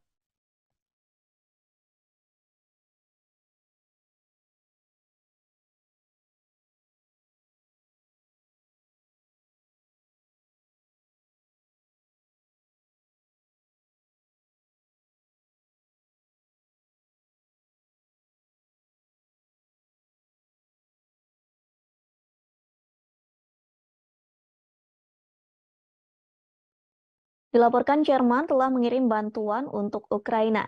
Jerman mengalokasikan hampir $500 miliar Amerika Serikat. Angka tersebut digunakan untuk menopang pasokan energinya ke Ukraina agar bisa menyalakan listrik di tengah serangan Rusia. Namun pengeluaran besar-besaran ini kemungkinan tidak cukup untuk mengatasi krisis energi. Perkiraan total biaya mencerminkan skala kumulatif dana talangan energi. Skema lain yang telah diterapkan Jerman di tengah melonjaknya harga minyak dan gas alam serta hilangnya impor dari Rusia. Berbagai subsidi disebut sebagai pasoka energi. Angka bantuan itu setara dengan $5.400 Amerika Serikat per penduduk di Jerman. Kemudian 12% dari produk domestik bruto serta diperkirakan $1,6 miliar Amerika Serikat per hari sejak dimulainya konflik di Eropa Timur. Kemungkinan diperlukan pula lebih banyak pengeluaran untuk mengatasi krisis ini. Perlu diketahui efek ekonomi dari konflik tersebut sebagian besar berasal dari sanksi anti-Rusia yang diberlakukan oleh Amerika Serikat, Jerman, dan anggota NATO lainnya. Terlepas dari upaya Barat untuk menghukum dan mengisolasi Rusia. Pendapatan pemerintah Rusia dari ekspor minyak dan gas diklaim meningkat lebih dari 2 kali lipat dari minyak dan gas. Selama periode yang sama, peningkatan pendapatan energi membantu mendorong surplus anggaran pemerintah Rusia menjadi 557 miliar rubel. Kendati demikian, ekonomi terbesar Eropa itu kini berada di bawah kekuasaan cuaca. Penjualan energi dianggap sebagai risiko jika terjadi musim dingin yang panjang pada momen musim dingin tahun ini. Musim dingin tahun ini merupakan yang pertama di Jerman dalam setengah abad tanpa gas Rusia. Wakil Presiden Institut Kiel untuk Ekonomi Dunia Jerman, yakni Stefan Kutz, turut mengomentari hal tersebut. Ia mengatakan bahwa pasokan energi yang tidak pasti telah mendorong ekonomi negara ke fase yang sangat kritis.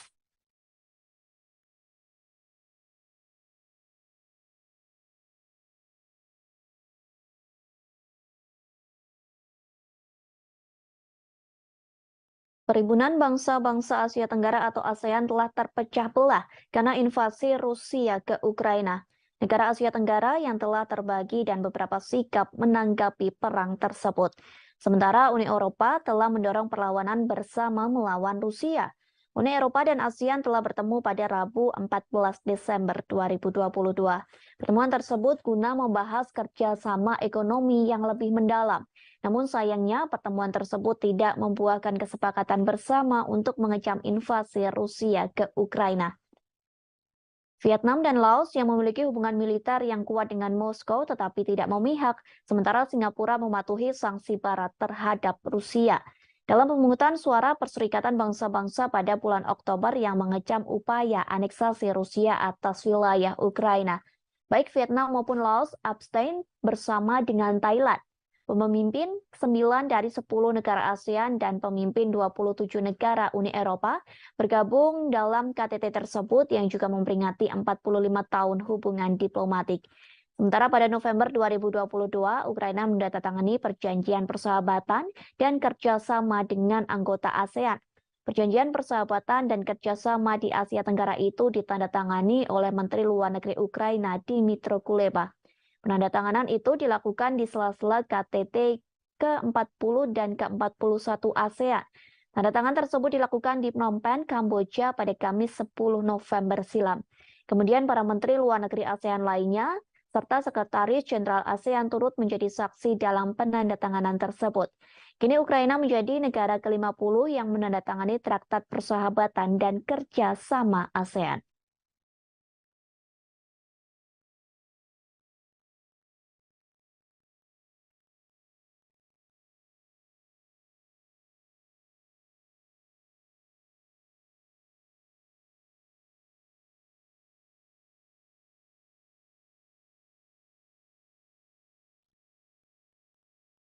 Inilah serangkaian peristiwa perang memasuki hari ke-296 pada Jumat 26 Desember 2022. Dikabarkan Presiden Rusia Vladimir Putin disebut sedang mempersiapkan serangan besar menjelang tahun baru. Hal tersebut disampaikan melalui Menteri Pertahanan Ukraina Oleksiy Reznikov. Oleksiy Reznikov mengatakan Putin sedang mempersiapkan serangan baru yang lebih besar untuk tahun 2023. Serangan baru ini dibuktikan dengan Kremlin sedang mempersiapkan operasi baru, meskipun Rusia mengalami serangkaian kemunduran di medan perang. Peristiwa selanjutnya yakni Rusia melakukan segala cara untuk merebut ibu kota Kiev, Ukraina. Hal tersebut disampaikan oleh Kepala Angkatan Bersenjata Ukraina Jenderal Valery Zaluzhny. Sang jenderal mengatakan Rusia mungkin mencoba mengambil alih kota itu antara Februari atau Maret 2023. Peristiwa selanjutnya terkait aksi penembakan Rusia yang terjadi pada Kamis 15 Desember 2022. Akibat penembakan tersebut dilaporkan menewaskan 2 orang. Kedua korban itu diantaranya termasuk seorang pekerja palang merah di Kherson. Selain memakan korban jiwa, serangan tersebut juga memutus total aliran listrik di kota selatan.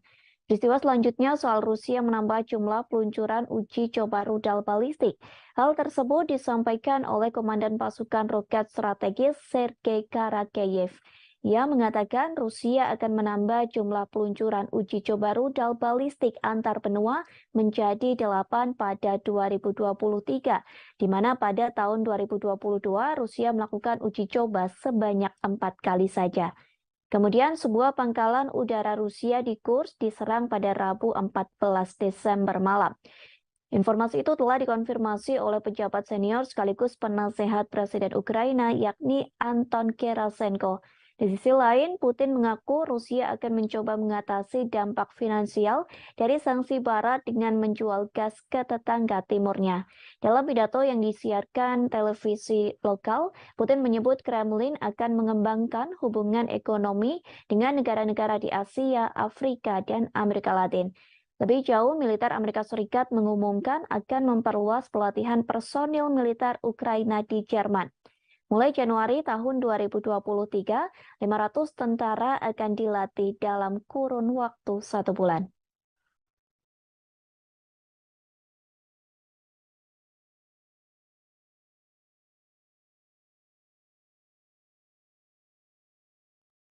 Presiden Rusia Vladimir Putin resmi merilis pemasangan rudal balistik antar benua bertenaga nuklir.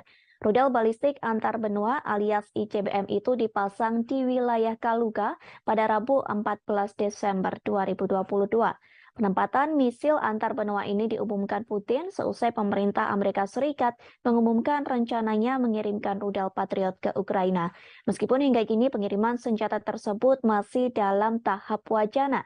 Pasalnya, pengiriman senjata itu harus melewati persetujuan dan pengesahan yang panjang. Sebelum ditandatangani Presiden Amerika Serikat Joe Biden, proposal bantuan itu harus disetujui oleh Kementerian Pertahanan Amerika Serikat Lloyd Austin. Namun, hal tersebut memicu kekhawatiran Rusia.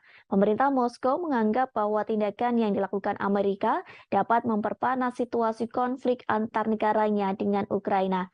Terlebih, rudal Patriot sendiri merupakan satu sistem udara yang paling canggih dan mematikan. Pasalnya, rudal tersebut mampu mencegat rudal balistik, rudal jelajah, serta beberapa pesawat tempur.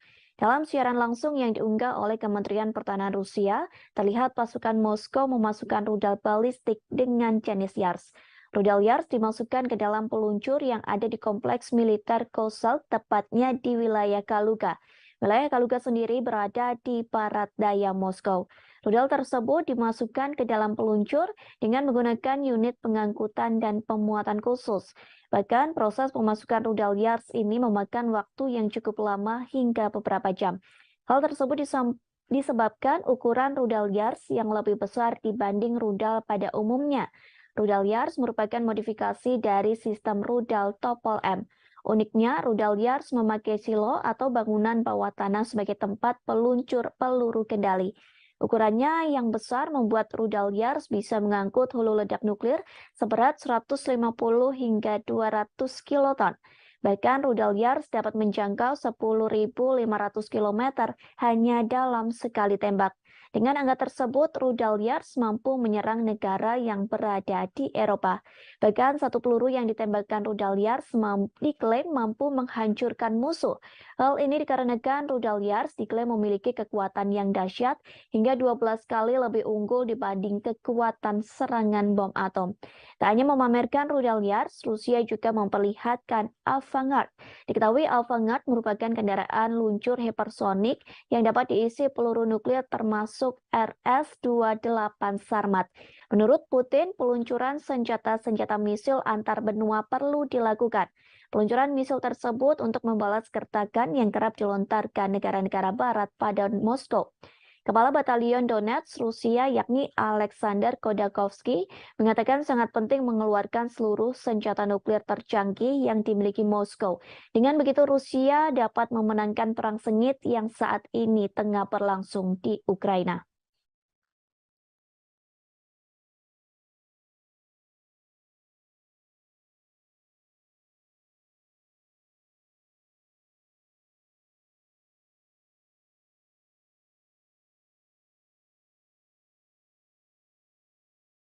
Presiden Rusia Vladimir Putin memastikan tidak ada gencatan senjata menjelang Natal di Ukraina. Pernyataan tersebut disampaikan oleh juru bicara Rusia, Dmitry Peskov. Peskov menyebut gencatan senjata tidak ada dalam agenda Rusia, sehingga dipastikan Ukraina bisa menjalankan Natal dengan aman dan kusyuk. Pernyataan Peskov itu kontradiktif dengan yang sebelumnya pernah disampaikan. Pasalnya, Peskov pernah mengatakan tidak ada perdamaian antara Rusia dengan Ukraina. Perdamaian itu bisa terjadi saat Kiev mengakui 4 wilayah Rusia yang diambil dari Ukraina. Peskov pun sempat menolak proposal damai dengan Ukraina pada Selasa 13 Desember. Rusia mensyaratkan Ukraina untuk mengakui 4 wilayah baru Rusia yang ia ambil dari Ukraina. Presiden Rusia Vladimir Putin telah mengklaim wilayah Donetsk, Luhansk, Zaporizhia, dan Kherson dari Ukraina pada 30 September 2022. Namun, sebagian besar negara di Perserikatan Bangsa-Bangsa atau PBB mengutuk tindakan tersebut sebagai tindakan yang ilegal. Pada November 2022, Rusia menarik pasukannya dari Kherson dan Ukraina berhasil merebut kembali kota Kherson. Juru bicara Rusia Dmitry Peskov juga mengatakan tidak mungkin ada pembicaraan damai jika NATO dan negara-negara barat memberikan bantuan senjata pada Ukraina. Dmitry Peskov menanggapi permintaan Zelensky pada barat untuk mengirim peralatan militer dan keuangan. Zelensky juga mengusulkan solusi perdamaian yang akan dimulai dengan penarikan pasukan Rusia dari Ukraina. Sementara hingga kini pertempuran Rusia dan Ukraina masih terus berlangsung hingga musim dingin. Presiden Ukraina Volodymyr Zelensky mengungkapkan telah mengajukan proposal untuk meminta gencatan senjata ke Rusia. Ia meminta Rusia untuk menarik pasukannya pada minggu ini menjelang Natal. Kiev meminta Moskow menarik pasukannya menjelang Natal sebagai langkah untuk mengakhiri konflik. Merespon hal tersebut, Rusia pun menolak. Pasukan Moskow masih melancarkan serangan ke Ukraina, bahkan Rusia menjatuhkan drone ke rudal ibu kota Kiev pada Rabu 14 Desember. Zelensky pun meragukan Rusia tidak menyerang negaranya saat Natal. Pasalnya, Zelensky mengatakan Rusia telah menyerang Ukraina setiap hari dan setiap detik. Bahkan setiap daerah di Ukraina pun telah terkena serangan dari pasukan Putin. Orang nomor satu di Ukraina itu menggambarkan Rusia telah menghancurkan negaranya dengan artileri, sehingga kini Ukraina pun menjadi rata dengan tanah.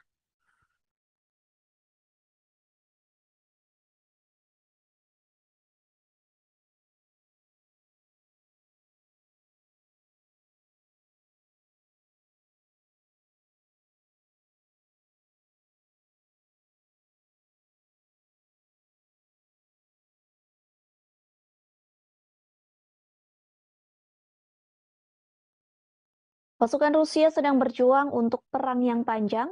Disebutkan Rusia masih ingin menaklukkan seluruh Ukraina. Hal tersebut disampaikan oleh seorang jenderal Ukraina pada Kamis 15 Desember 2022. Sehingga dilaporkan pasukan Rusia terus menggempur dua kota strategis di Ukraina. Dua kota tersebut yakni Donetsk dan Kiev. Kedua negara telah mengesampingkan gencatan senjata Natal. Sampai saat ini tidak ada pembicaraan yang bertujuan untuk mengakhiri konflik yang telah berlangsung hampir 10 bulan. Presiden Ukraina Volodymyr Zelensky mengungkapkan telah mengajukan proposal untuk meminta gencatan senjata ke Rusia.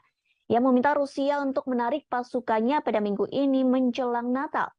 Kiev meminta Moskow menarik pasukannya menjelang Natal sebagai langkah untuk mengakhiri konflik. Merespon hal tersebut, Rusia pun menolak. Pasukan Moskow masih melancarkan serangan ke Ukraina, bahkan Rusia menjatuhkan drone ke rudal ibu kota Kiev pada Rabu 14 Desember. Presiden Rusia Vladimir Putin memastikan tidak ada gencatan senjata menjelang Natal di Ukraina. Pernyataan tersebut disampaikan oleh juru bicara Rusia, Dmitry Peskov. Peskov menyebut gencatan senjata tidak ada dalam agenda Rusia, sehingga dipastikan Ukraina bisa menjalankan Natal dengan aman dan khusyuk.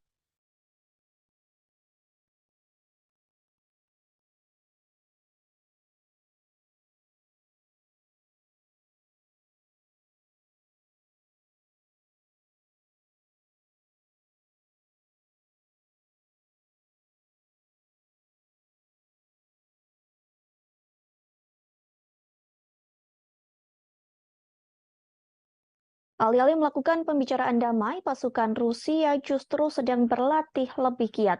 Bahkan pasukan Presiden Rusia Vladimir Putin itu sedang berlatih divisi militer baru di Belarus. Hal tersebut dibeberkan oleh seorang perwira tinggi militer Ukraina, Brigadir Jenderal Oleksiy Gromov pada Kamis 15 Desember. Gromov menerangkan, Rusia sedang menyusun rencana soal waktu konflik di Ukraina. Menurutnya, Rusia berupaya mengubah konflik saat ini menjadi perang jangka panjang.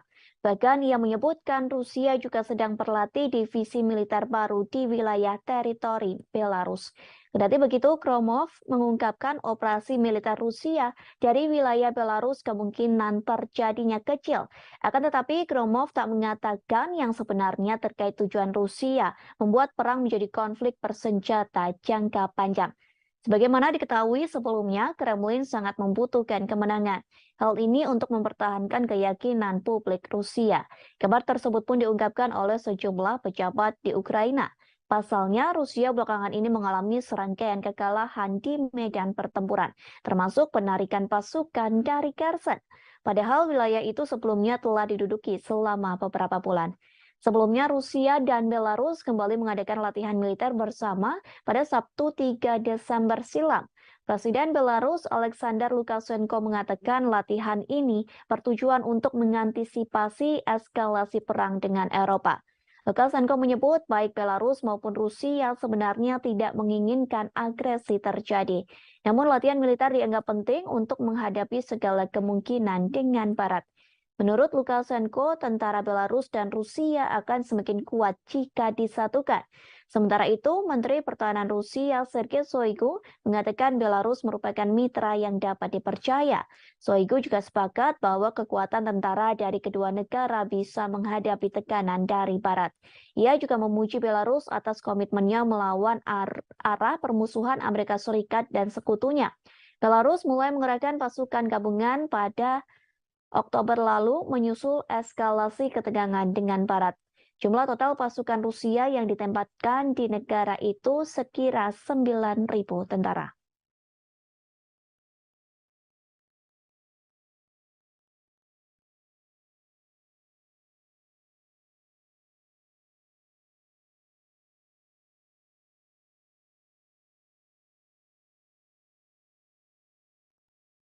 Seorang tentara Rusia mengeluh soal kondisi hidupnya yang disebut sangat buruk.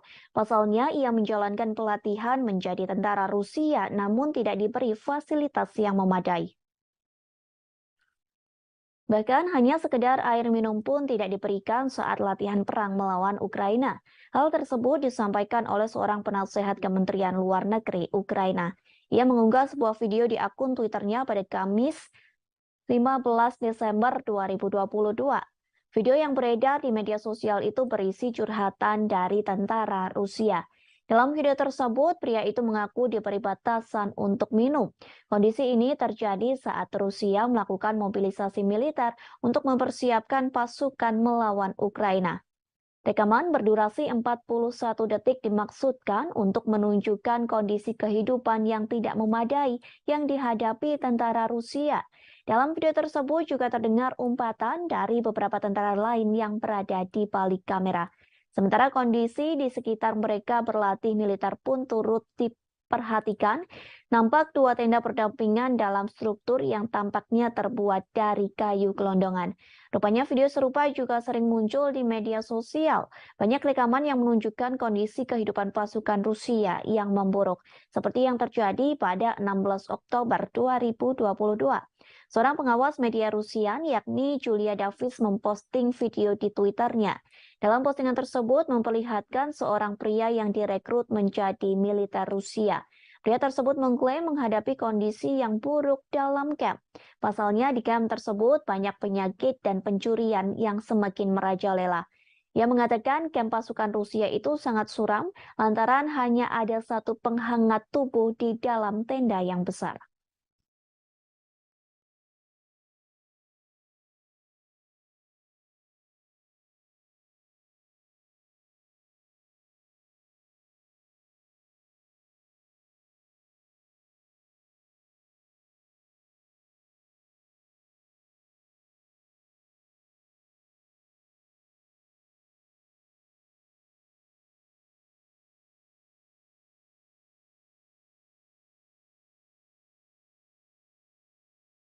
Ditemukan sebuah lokasi yang menjadi tempat penahanan dan penyiksaan anak-anak Ukraina. Lokasi tersebut ditemukan oleh investigator Ukraina pada Rabu 14 Desember 2022. Rupanya lokasi tersebut berada di satu dari 4 pusat penyiksaan yang dioperasikan pasukan Rusia di Kherson. Seperti yang diketahui, Kherson sendiri merupakan kota di bagian selatan Ukraina. Kota tersebut berhasil direbut pasukan Rusia pada bulan lalu. Hal tersebut disampaikan oleh Komisaris Parlemen Ukraina untuk Hak Asasi Manusia, yakni Dmytro Lubinets. Lubinets melaporkan tentang dugaan penyiksaan yang dilakukan pasukan Rusia. Ia mengatakan ruangan tersebut lebih buruk dari yang diperkirakan. Investigator Ukraina berhasil menemukan 10 ruang penyiksaan di wilayah Kherson dan 4 di kota Kherson. Dalam ruangan tahanan tersebut hanya berisi tikar tipis di lantai. Tikar tersebut dijadikan alas anak-anak Ukraina yang ditahan oleh pasukan Rusia. Lubinets juga mengaku anak-anak Ukraina itu ditahan dengan tidak diberi air. Para tahanan tersebut harus menderita lantaran hanya diberi air 2 hari sekali. Bahkan mereka kelaparan lantaran tidak diberi makan oleh pasukan Rusia. Lubinets mengatakan pasukan Rusia menggunakan tekanan psikologis untuk menyerang anak-anak Ukraina. Kepada para tahanan itu, pasukan Rusia mengatakan orang tua mereka telah meninggalkan anak-anak tersebut, sehingga pernyataan tersebut dianggap mematahkan semangat hingga mental anak-anak Ukraina untuk bertahan hidup. Menurut cerita Lubinets, anak-anak Ukraina itu ditahan karena melakukan perlawanan, seperti seorang anak laki-laki berusia 14 tahun. Bocah tersebut ditahan lantaran memotret peralatan militer Rusia yang sudah rusak. Lubinets juga mengatakan sekira 12.000 anak Ukraina dibawa ke Rusia sejak invasi dimulai pada Februari 2022. Sementara 8.600 diantaranya dibawa secara paksa. Sementara itu, Rusia membantah menargetkan warga sipil dalam perang. Mereka juga menyangkal tuduhan telah menganiaya warga sipil Ukraina.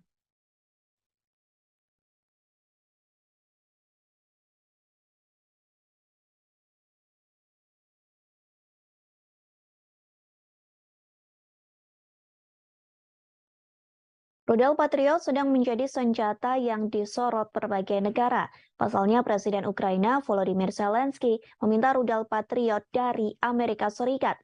Sementara Rusia pun telah memperingatkan agar Amerika Serikat tidak mengirim senjata tersebut. Namun kini dilaporkan Amerika Serikat telah merencanakan akan mengirim rudal Patriot untuk Ukraina pada minggu ini.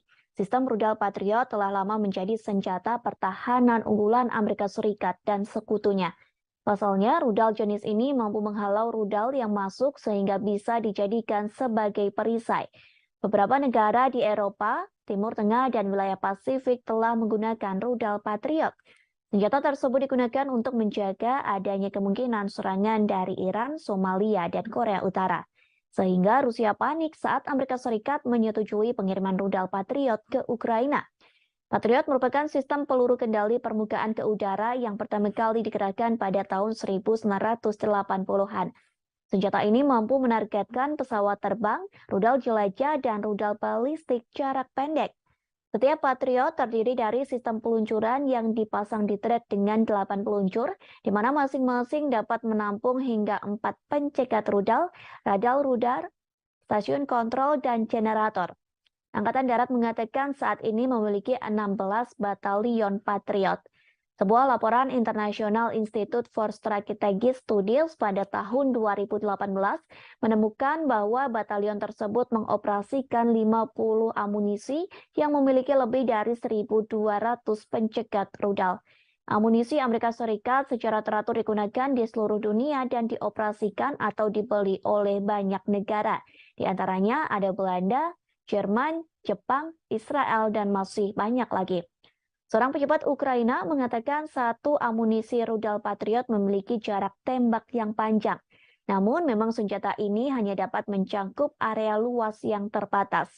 Sebagai contoh, Patriot dapat secara efektif melindungi pangkalan militer kecil, tetapi tidak dapat sepenuhnya melindungi kota besar seperti Kiev.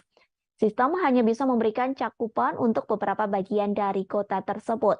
Patriot sering dikerahkan sebagai batalion yang mencangkup 4 amunisi, namun ini tidak akan terjadi dengan Ukraina yang menurut para pejabat akan menerima 1 amunisi saja.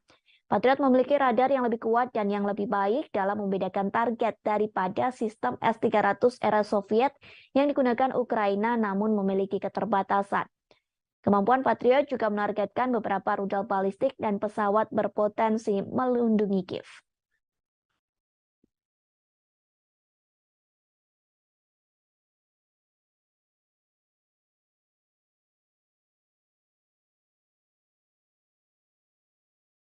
Kemudian kita beralih ke berita selanjutnya. Dikabarkan pendapatan minyak di Rusia mengalami penurunan di level paling rendah. Hal tersebut dikarenakan sanksi dari negara barat yang tergabung dalam kelompok G7. Diketahui mereka telah memperlakukan sanksi pembatasan harga minyak ke Rusia. Penurunan penjualan minyak Rusia ini dikonfirmasi oleh Badan Energi Internasional. Tercatat sepanjang November, penjualan minyak Rusia mengalami penurunan drastis bahkan sampai level terendah. Badan Energi Internasional merilis penjualan minyak Rusia turun Dilaporkan penurunan tersebut mencapai angka 15,8 miliar dolar Amerika Serikat atau setara dengan 246 triliun rupiah. Hal tersebut berbanding terbalik dari bulan-bulan sebelumnya. Diperkirakan penurunan itu akan terus terjadi hingga tahun 2023 mendatang. Dengan demikian, total produksi minyak Rusia diproyeksikan turun 400.000 barel per hari menjadi 15,4 juta di tahun ini. Merosotnya pendapatan minyak Rusia ini dipengaruhi kebijakan Barat dengan memperlakukan sanksi pembatasan harga minyak pada 5 Desember 2022. Negara-negara yang memperlakukan sanksi itu adalah negara G7, yakni Amerika Serikat, Inggris, Italia, Jepang, Jerman, Kanada, dan Prancis. Selain itu, 7 negara anggota Uni Eropa dan Australia kompak memperlakukan pembatasan minyak Rusia. Karena terkena sanksi ini, maka kargo minyak mentah Rusia dilarang beroperasi apabila menolak batas harga yang diusulkan sebesar 60 dolar Amerika Serikat atau setara dengan 925.000 rupiah per barel. Diketahui dengan penerapan sanksi ini dapat mengurangi pendapatan Rusia dari penjualan minyak. Selain itu, mencegah lonjakan harga minyak global. Sebelumnya, beberapa bulan terakhir, harga minyak mentah telah tembus ke harga tertinggi sebagai dampak pengaruh invasi Rusia ke Ukraina. Di sisi lain, sanksi yang sempat dijatuhkan ke Rusia sempat menjadi bumerang bagi Eropa. Pasalnya, sanksi tersebut telah gagal mengurangi ekonomi Rusia dan pada akhirnya hanya merugikan orang Eropa. Diketahui sanksi tersebut telah diberlakukan setelah Rusia meluncurkan serangan invasi ke Ukraina pada 24 Februari 2022. Negara-negara Barat menerapkan sanksi berupa pembekuan setengah cadangan emas dan mata uang asingnya, serta menargetkan ekspor energinya.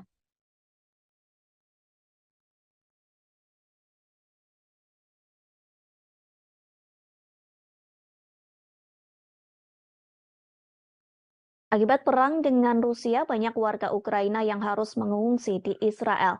Namun kini warga Ukraina yang berada di Israel terancam diusir.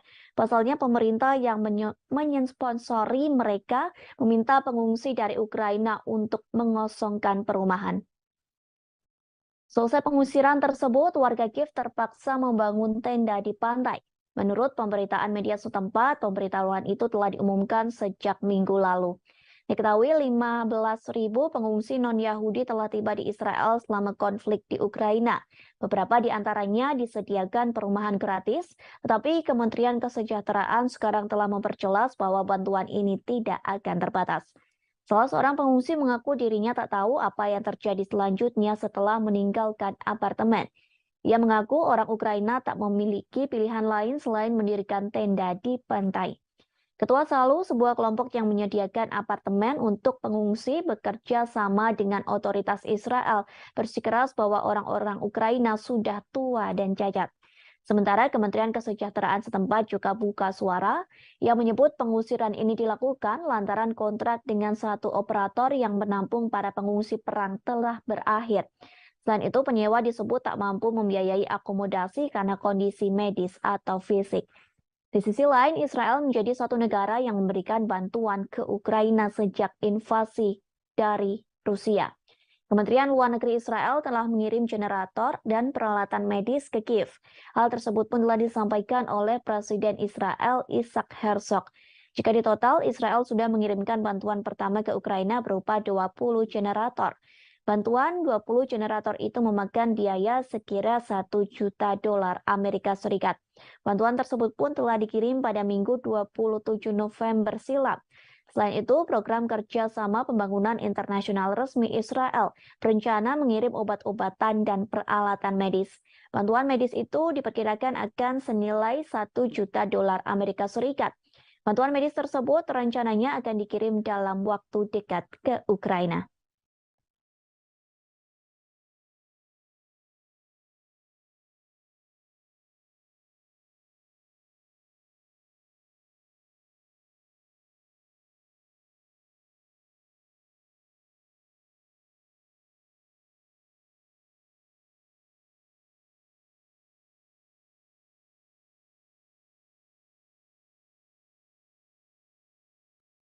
Dilaporkan Jerman telah mengirim bantuan untuk Ukraina.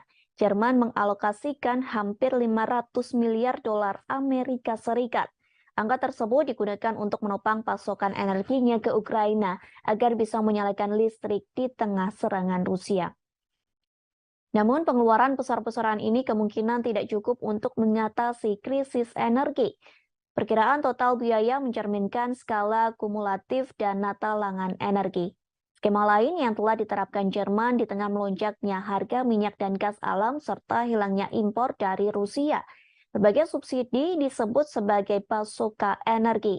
Angka bantuan itu setara dengan 5.400 dolar Amerika Serikat per penduduk di Jerman. Kemudian 12% dari produk domestik bruto serta diperkirakan 1,6 miliar dolar Amerika Serikat per hari sejak dimulainya konflik di Eropa Timur. Kemungkinan diperlukan pula lebih banyak pengeluaran untuk mengatasi krisis ini. Perlu diketahui efek ekonomi dari konflik tersebut sebagian besar berasal dari sanksi anti-Rusia yang diberlakukan oleh Amerika Serikat, Jerman, dan anggota NATO lainnya. Terlepas dari upaya Barat untuk menghukum dan mengisolasi Rusia. Pendapatan pemerintah Rusia dari ekspor minyak dan gas diklaim meningkat lebih dari 2 kali lipat dari minyak dan gas. Selama periode yang sama, peningkatan pendapatan energi membantu mendorong surplus anggaran pemerintah Rusia menjadi 557 miliar rubel. Kendati demikian, ekonomi terbesar Eropa itu kini berada di bawah kekuasaan cuaca. Penjataan energi dianggap sebagai risiko jika terjadi musim dingin yang panjang pada momen musim dingin tahun ini. Musim dingin tahun ini merupakan yang pertama di Jerman dalam setengah abad tanpa gas Rusia. Wakil Presiden Institut Kiel untuk Ekonomi Dunia Jerman, yakni Stefan Kurz, turut mengomentari hal tersebut. Ia mengatakan bahwa pasokan energi yang tidak pasti telah mendorong ekonomi negara ke fase yang sangat kritis.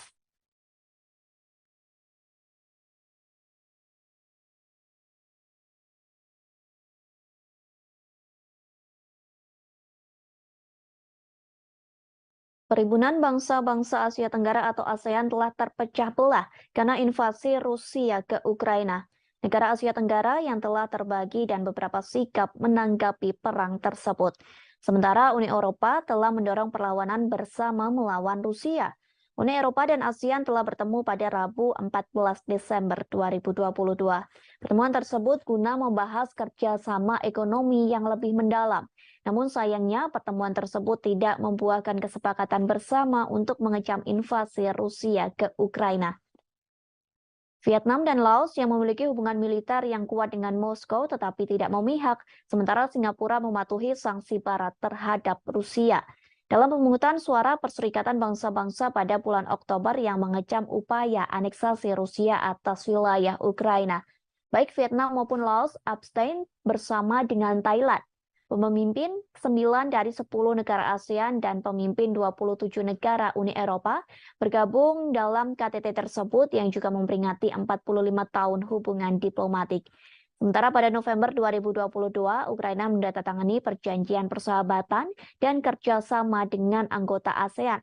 Perjanjian persahabatan dan kerjasama di Asia Tenggara itu ditandatangani oleh Menteri Luar Negeri Ukraina Dmytro Kuleba. Penandatanganan itu dilakukan di sela-sela KTT ke-40 dan ke-41 ASEAN. Tanda tangan tersebut dilakukan di Phnom Penh, Kamboja pada Kamis 10 November silam. Kemudian para menteri luar negeri ASEAN lainnya, serta Sekretaris Jenderal ASEAN turut menjadi saksi dalam penandatanganan tersebut. Kini Ukraina menjadi negara ke-50 yang menandatangani Traktat Persahabatan dan Kerjasama ASEAN.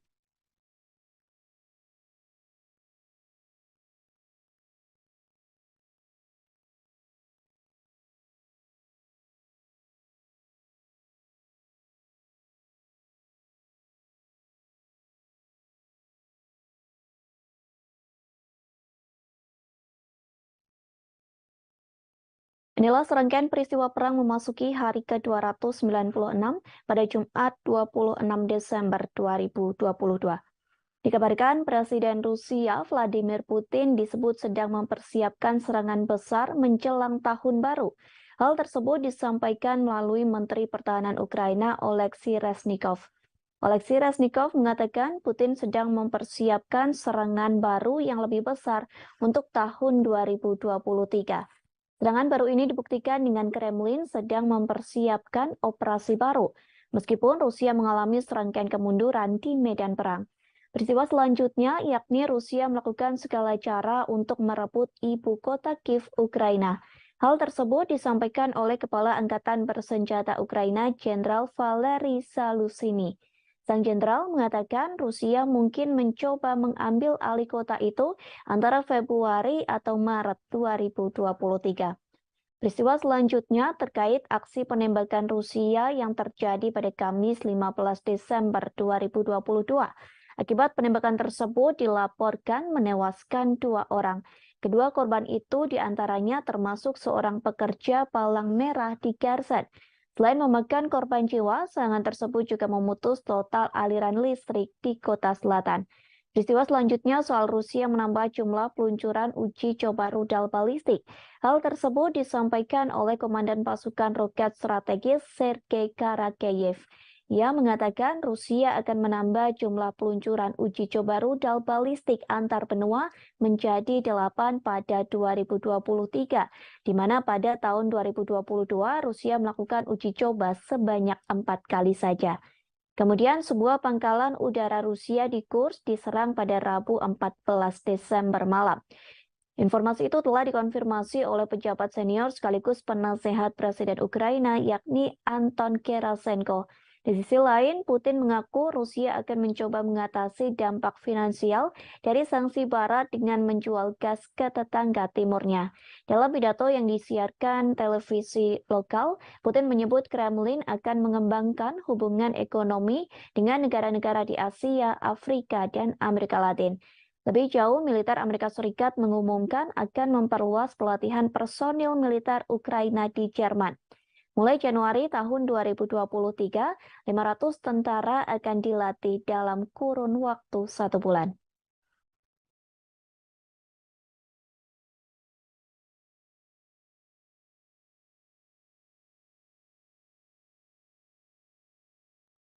Presiden Rusia Vladimir Putin resmi merilis pemasangan rudal balistik antar benua bertenaga nuklir. Rudal balistik antar benua alias ICBM itu dipasang di wilayah Kaluga pada Rabu 14 Desember 2022. Penempatan misil antar benua ini diumumkan Putin seusai pemerintah Amerika Serikat mengumumkan rencananya mengirimkan rudal Patriot ke Ukraina. Meskipun hingga kini pengiriman senjata tersebut masih dalam tahap wacana. Pasalnya, pengiriman senjata itu harus melewati persetujuan dan pengesahan yang panjang. Sebelum ditandatangani Presiden Amerika Serikat Joe Biden, proposal bantuan itu harus disetujui oleh Kementerian Pertahanan Amerika Serikat Lloyd Austin. Namun, hal tersebut memicu kekhawatiran Rusia. Pemerintah Moskow menganggap bahwa tindakan yang dilakukan Amerika dapat memperpanas situasi konflik antar negaranya dengan Ukraina. Terlebih, rudal Patriot sendiri merupakan satu sistem udara yang paling canggih dan mematikan. Pasalnya, rudal tersebut mampu mencegat rudal balistik, rudal jelajah, serta beberapa pesawat tempur. Dalam siaran langsung yang diunggah oleh Kementerian Pertahanan Rusia, terlihat pasukan Moskow memasukkan rudal balistik dengan jenis Yars. Rudal Yars dimasukkan ke dalam peluncur yang ada di kompleks militer Kosal, tepatnya di wilayah Kaluga. Wilayah Kaluga sendiri berada di barat daya Moskow. Rudal tersebut dimasukkan ke dalam peluncur dengan menggunakan unit pengangkutan dan pemuatan khusus. Bahkan proses pemasukan rudal Yars ini memakan waktu yang cukup lama hingga beberapa jam. Hal tersebut disebabkan ukuran rudal Yars yang lebih besar dibanding rudal pada umumnya. Rudal Yars merupakan modifikasi dari sistem rudal Topol M. Uniknya, rudal Yars memakai silo atau bangunan bawah tanah sebagai tempat peluncur peluru kendali. Ukurannya yang besar membuat rudal Yars bisa mengangkut hulu ledak nuklir seberat 150 hingga 200 kiloton. Bahkan rudal Yars dapat menjangkau 10.500 km hanya dalam sekali tembak. Dengan angka tersebut, rudal Yars mampu menyerang negara yang berada di Eropa. Bahkan satu peluru yang ditembakkan rudal Yars diklaim mampu menghancurkan musuh. Hal ini dikarenakan rudal Yars diklaim memiliki kekuatan yang dahsyat hingga 12 kali lebih unggul dibanding kekuatan serangan bom atom. Tak hanya memamerkan rudal Yars, Rusia juga memperlihatkan Avangard. Diketahui Avangard merupakan kendaraan luncur hipersonik yang dapat diisi peluru nuklir termasuk RS-28 Sarmat. Menurut Putin, peluncuran senjata-senjata misil antar benua perlu dilakukan. Peluncuran misil tersebut untuk membalas gertakan yang kerap dilontarkan negara-negara barat pada Moskow. Kepala Batalion Donetsk Rusia yakni Alexander Khodakovsky mengatakan sangat penting mengeluarkan seluruh senjata nuklir tercanggih yang dimiliki Moskow. Dengan begitu Rusia dapat memenangkan perang sengit yang saat ini tengah berlangsung di Ukraina.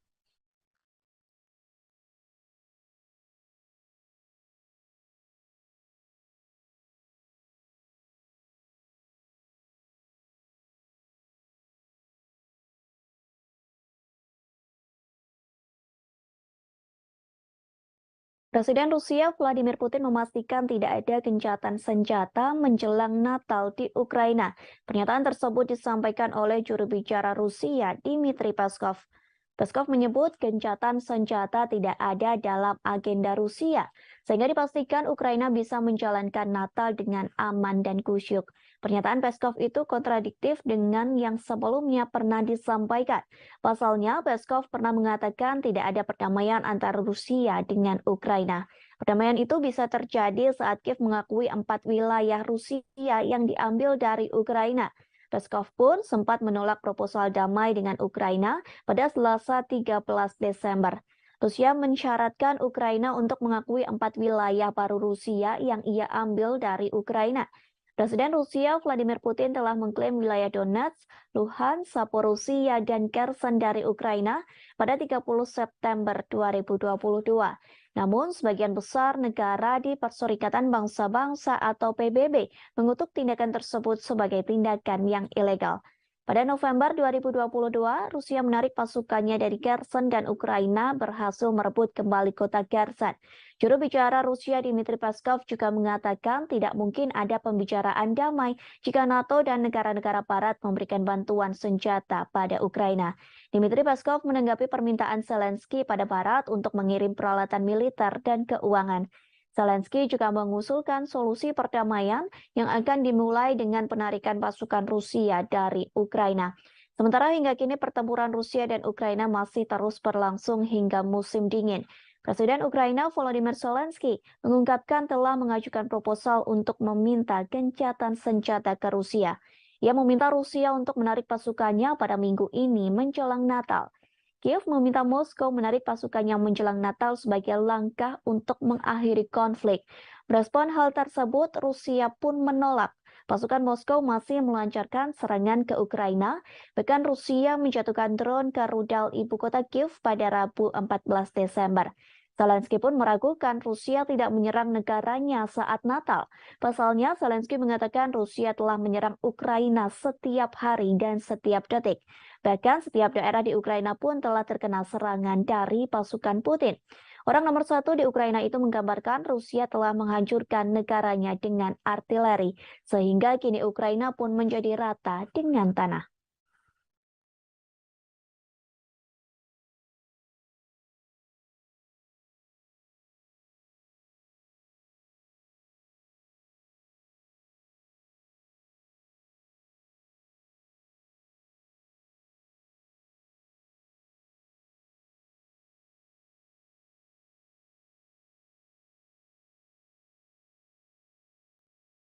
Pasukan Rusia sedang berjuang untuk perang yang panjang. Disebutkan Rusia masih ingin menaklukkan seluruh Ukraina.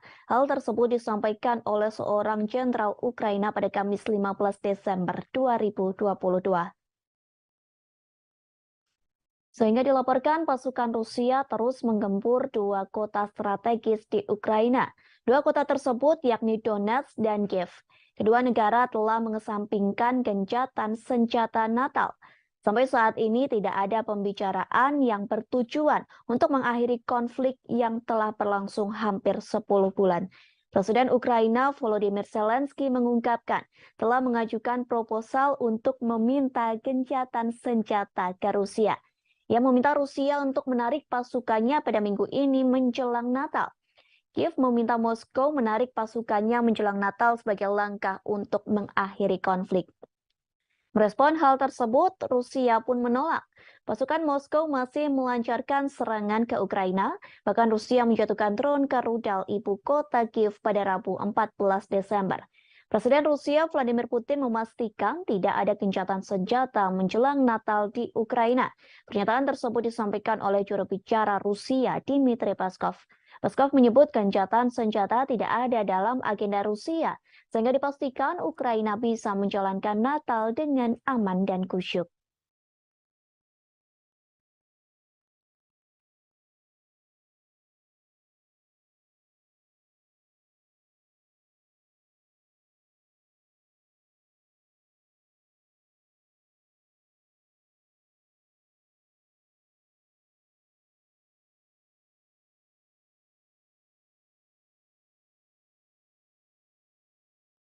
Alih-alih melakukan pembicaraan damai, pasukan Rusia justru sedang berlatih lebih giat.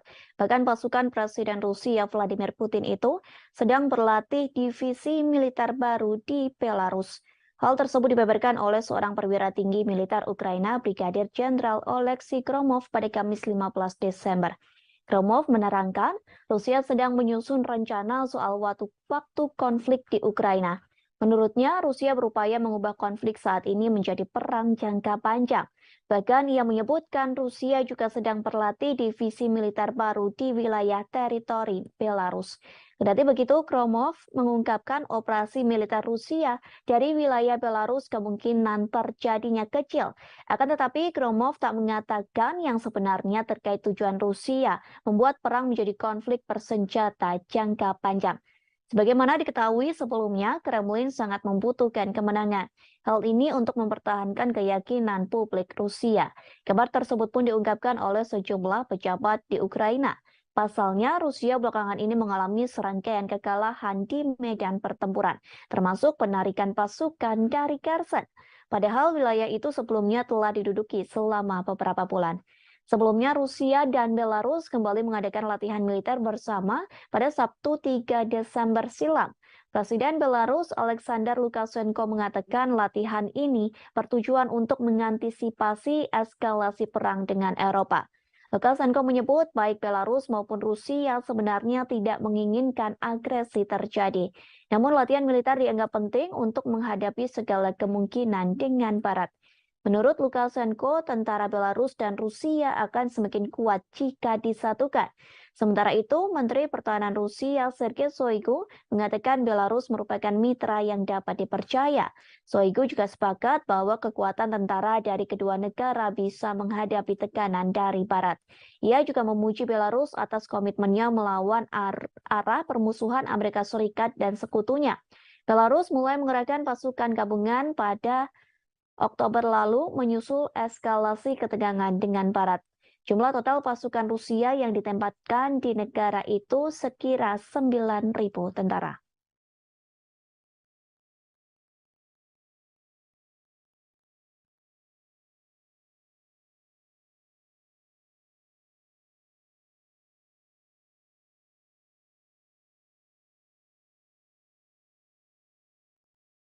Seorang tentara Rusia mengeluh soal kondisi hidupnya yang disebut sangat buruk. Pasalnya, ia menjalankan pelatihan menjadi tentara Rusia namun tidak diberi fasilitas yang memadai. Bahkan hanya sekedar air minum pun tidak diberikan saat latihan perang melawan Ukraina. Hal tersebut disampaikan oleh seorang penasehat Kementerian Luar Negeri Ukraina. Ia mengunggah sebuah video di akun Twitternya pada Kamis 15 Desember 2022. Video yang beredar di media sosial itu berisi curhatan dari tentara Rusia. Dalam video tersebut, pria itu mengaku diberi batasan untuk minum. Kondisi ini terjadi saat Rusia melakukan mobilisasi militer untuk mempersiapkan pasukan melawan Ukraina. Rekaman berdurasi 41 detik dimaksudkan untuk menunjukkan kondisi kehidupan yang tidak memadai yang dihadapi tentara Rusia. Dalam video tersebut juga terdengar umpatan dari beberapa tentara lain yang berada di balik kamera. Sementara kondisi di sekitar mereka berlatih militer pun turut diperhatikan. Nampak dua tenda berdampingan dalam struktur yang tampaknya terbuat dari kayu gelondongan. Rupanya video serupa juga sering muncul di media sosial. Banyak rekaman yang menunjukkan kondisi kehidupan pasukan Rusia yang memburuk, seperti yang terjadi pada 16 Oktober 2022. Seorang pengawas media Rusia, yakni Julia Davis, memposting video di Twitternya.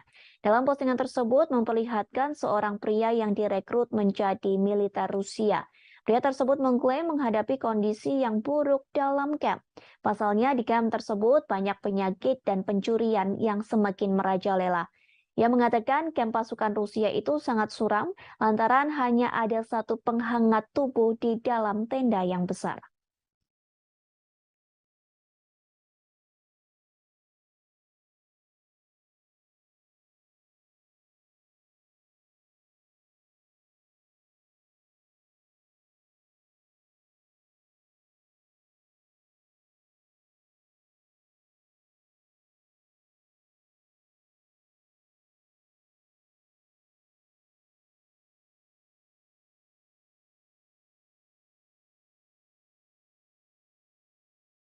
Ditemukan sebuah lokasi yang menjadi tempat penahanan dan penyiksaan anak-anak Ukraina. Lokasi tersebut ditemukan oleh investigator Ukraina pada Rabu 14 Desember 2022. Rupanya lokasi tersebut berada di satu dari 4 pusat penyiksaan yang dioperasikan pasukan Rusia di Kherson. Seperti yang diketahui, Kherson sendiri merupakan kota di bagian selatan Ukraina. Kota tersebut berhasil direbut pasukan Rusia pada bulan lalu. Hal tersebut disampaikan oleh Komisaris Parlemen Ukraina untuk Hak Asasi Manusia, yakni Dmytro Lubinets. Lubinets melaporkan tentang dugaan penyiksaan yang dilakukan pasukan Rusia. Ia mengatakan ruangan tersebut lebih buruk dari yang diperkirakan. Investigator Ukraina berhasil menemukan 10 ruang penyiksaan di wilayah Kherson dan 4 di kota Kherson. Dalam ruangan tahanan tersebut hanya berisi tikar tipis di lantai. Tikar tersebut dijadikan alas anak-anak Ukraina yang ditahan oleh pasukan Rusia. Lubinets juga mengaku anak-anak Ukraina itu ditahan dengan tidak diberi air. Para tahanan tersebut harus menderita lantaran hanya diberi air 2 hari sekali. Bahkan mereka kelaparan lantaran tidak diberi makan oleh pasukan Rusia. Lubinets mengatakan pasukan Rusia menggunakan tekanan psikologis untuk menyerang anak-anak Ukraina. Kepada para tahanan itu, pasukan Rusia mengatakan orang tua mereka telah meninggalkan anak-anak tersebut, sehingga pernyataan tersebut dianggap mematahkan semangat hingga mental anak-anak Ukraina untuk bertahan hidup. Menurut cerita Lubinets, anak-anak Ukraina itu ditahan karena melakukan perlawanan, seperti seorang anak laki-laki berusia 14 tahun. Bocah tersebut ditahan lantaran memotret peralatan militer Rusia yang sudah rusak. Lubinets juga mengatakan sekira 12.000 anak Ukraina dibawa ke Rusia sejak invasi dimulai pada Februari 2022. Sementara 8.600 diantaranya dibawa secara paksa. Sementara itu, Rusia membantah menargetkan warga sipil dalam perang. Mereka juga menyangkal tuduhan telah menganiaya warga sipil Ukraina.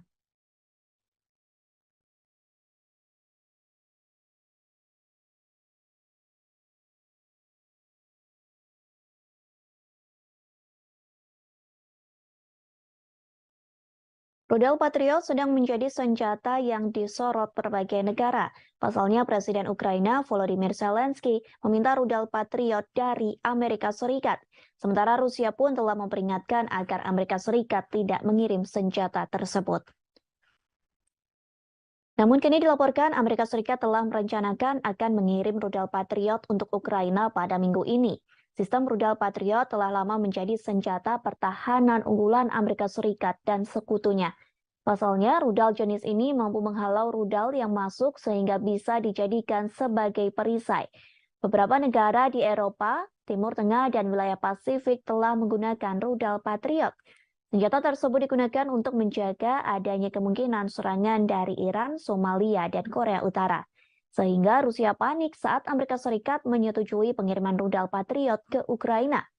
Patriot merupakan sistem peluru kendali permukaan ke udara yang pertama kali dikerahkan pada tahun 1980-an. Senjata ini mampu menargetkan pesawat terbang, rudal jelajah, dan rudal balistik jarak pendek. Setiap Patriot terdiri dari sistem peluncuran yang dipasang di trek dengan 8 peluncur, di mana masing-masing dapat menampung hingga 4 pencegat rudal, rudal, stasiun kontrol, dan generator. Angkatan Darat mengatakan saat ini memiliki 16 batalion Patriot.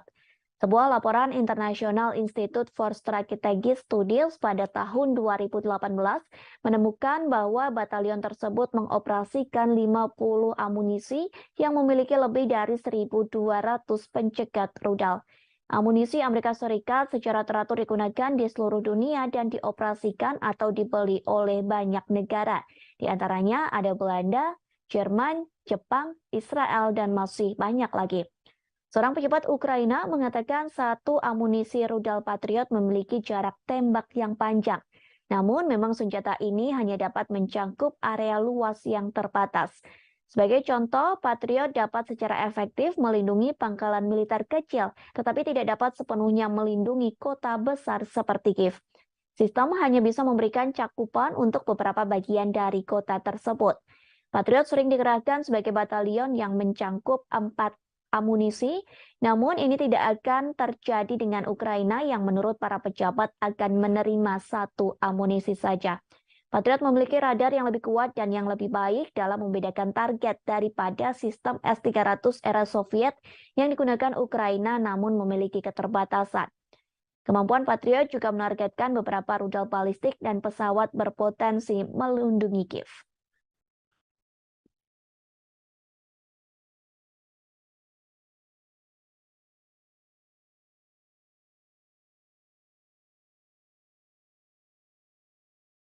Kemudian kita beralih ke berita selanjutnya.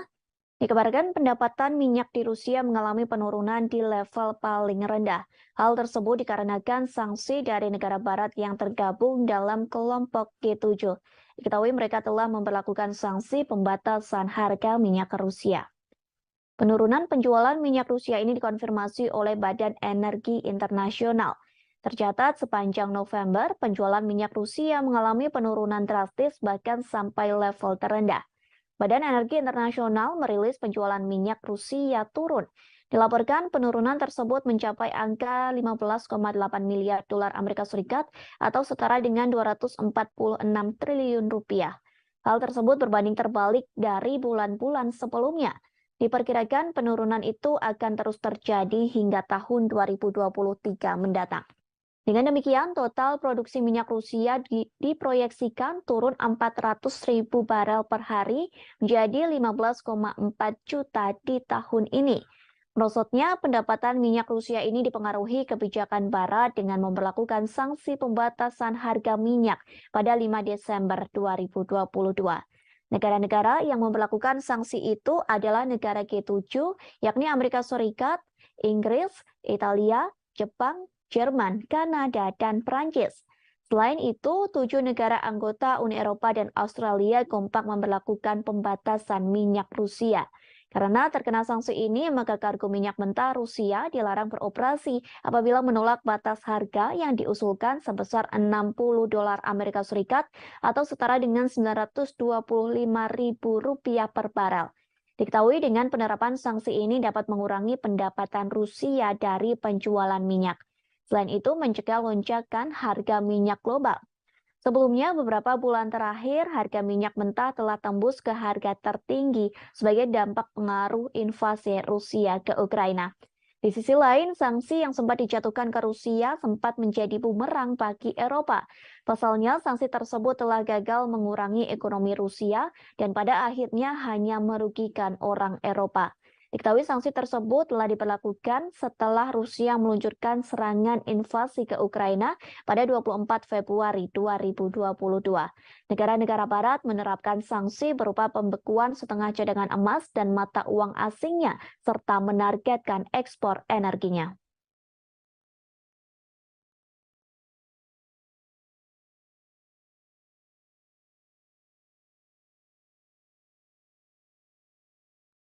Akibat perang dengan Rusia, banyak warga Ukraina yang harus mengungsi di Israel. Namun kini warga Ukraina yang berada di Israel terancam diusir. Pasalnya pemerintah yang mensponsori mereka meminta pengungsi dari Ukraina untuk mengosongkan perumahan. Selesai pengusiran tersebut, warga Kiev terpaksa membangun tenda di pantai. Menurut pemberitaan media setempat, pemberitahuan itu telah diumumkan sejak minggu lalu. Diketahui 15.000 pengungsi non-Yahudi telah tiba di Israel selama konflik di Ukraina. Beberapa di antaranya disediakan perumahan gratis, tetapi Kementerian Kesejahteraan sekarang telah memperjelas bahwa bantuan ini tidak akan terbatas. Salah seorang pengungsi mengaku dirinya tak tahu apa yang terjadi selanjutnya setelah meninggalkan apartemen. Ia mengaku orang Ukraina tak memiliki pilihan lain selain mendirikan tenda di pantai. Ketua Salu, sebuah kelompok yang menyediakan apartemen untuk pengungsi, bekerja sama dengan otoritas Israel, bersikeras bahwa orang-orang Ukraina sudah tua dan cacat. Sementara Kementerian Kesejahteraan setempat juga buka suara yang menyebut pengusiran ini dilakukan lantaran kontrak dengan satu operator yang menampung para pengungsi perang telah berakhir. Selain itu, penyewa disebut tak mampu membiayai akomodasi karena kondisi medis atau fisik. Di sisi lain, Israel menjadi satu negara yang memberikan bantuan ke Ukraina sejak invasi dari Rusia. Kementerian Luar Negeri Israel telah mengirim generator dan peralatan medis ke Kiev. Hal tersebut pun telah disampaikan oleh Presiden Israel Isaac Herzog.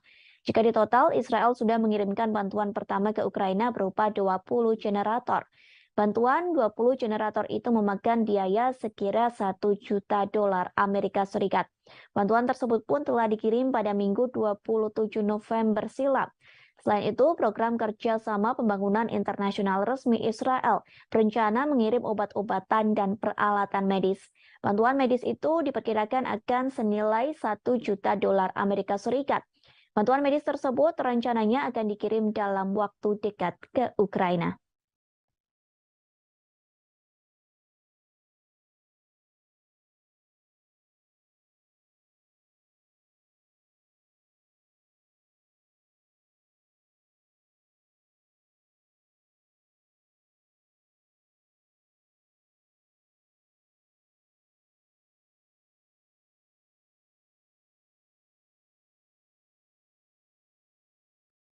Dilaporkan Jerman telah mengirim bantuan untuk Ukraina.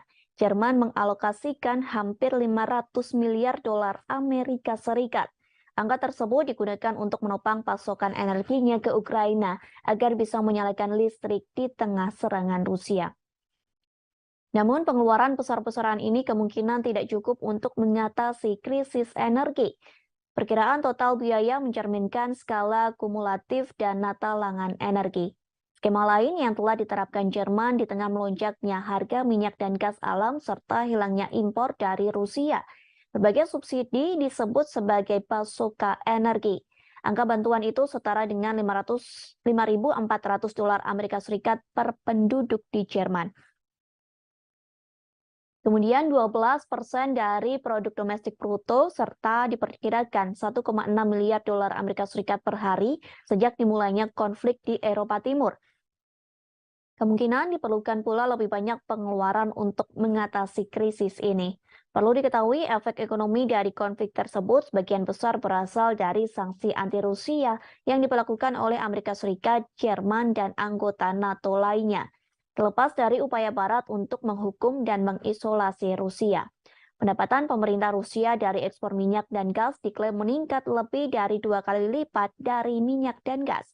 Selama periode yang sama, peningkatan pendapatan energi membantu mendorong surplus anggaran pemerintah Rusia menjadi 557 miliar rubel. Kendati demikian, ekonomi terbesar Eropa itu kini berada di bawah kekuasaan cuaca. Penjualan energi dianggap sebagai risiko jika terjadi musim dingin yang panjang pada momen musim dingin tahun ini.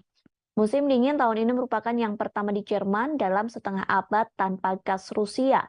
Wakil Presiden Institut Kiel untuk Ekonomi Dunia Jerman, yakni Stefan Kurz, turut mengomentari hal tersebut. Ia mengatakan bahwa pasokan energi yang tidak pasti telah mendorong ekonomi negara ke fase yang sangat kritis.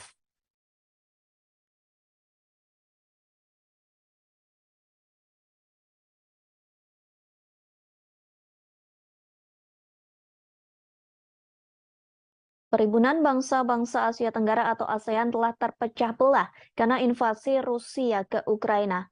Negara Asia Tenggara yang telah terbagi dan beberapa sikap menanggapi perang tersebut. Sementara Uni Eropa telah mendorong perlawanan bersama melawan Rusia. Uni Eropa dan ASEAN telah bertemu pada Rabu 14 Desember 2022. Pertemuan tersebut guna membahas kerjasama ekonomi yang lebih mendalam. Namun sayangnya pertemuan tersebut tidak membuahkan kesepakatan bersama untuk mengecam invasi Rusia ke Ukraina. Vietnam dan Laos yang memiliki hubungan militer yang kuat dengan Moskow tetapi tidak memihak, sementara Singapura mematuhi sanksi Barat terhadap Rusia. Dalam pemungutan suara Perserikatan Bangsa-Bangsa pada bulan Oktober yang mengecam upaya aneksasi Rusia atas wilayah Ukraina, baik Vietnam maupun Laos abstain bersama dengan Thailand. Pemimpin 9 dari 10 negara ASEAN dan pemimpin 27 negara Uni Eropa bergabung dalam KTT tersebut yang juga memperingati 45 tahun hubungan diplomatik. Sementara pada November 2022, Ukraina menandatangani perjanjian persahabatan dan kerjasama dengan anggota ASEAN. Perjanjian persahabatan dan kerjasama di Asia Tenggara itu ditandatangani oleh Menteri Luar Negeri Ukraina Dmytro Kuleba. Penandatanganan itu dilakukan di sela-sela KTT ke-40 dan ke-41 ASEAN. Tanda tangan tersebut dilakukan di Phnom Penh, Kamboja pada Kamis 10 November silam. Kemudian para menteri luar negeri ASEAN lainnya serta Sekretaris Jenderal ASEAN turut menjadi saksi dalam penandatanganan tersebut. Kini Ukraina menjadi negara ke-50 yang menandatangani Traktat Persahabatan dan Kerjasama ASEAN.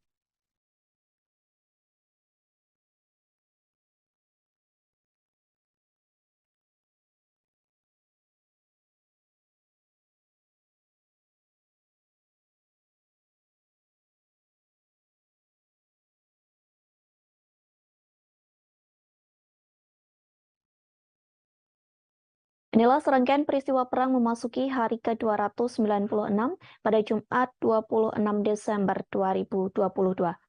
Dikabarkan Presiden Rusia Vladimir Putin disebut sedang mempersiapkan serangan besar menjelang tahun baru. Hal tersebut disampaikan melalui Menteri Pertahanan Ukraina Oleksiy Reznikov. Oleksiy Reznikov mengatakan Putin sedang mempersiapkan serangan baru yang lebih besar untuk tahun 2023. Serangan baru ini dibuktikan dengan Kremlin sedang mempersiapkan operasi baru, meskipun Rusia mengalami serangkaian kemunduran di medan perang.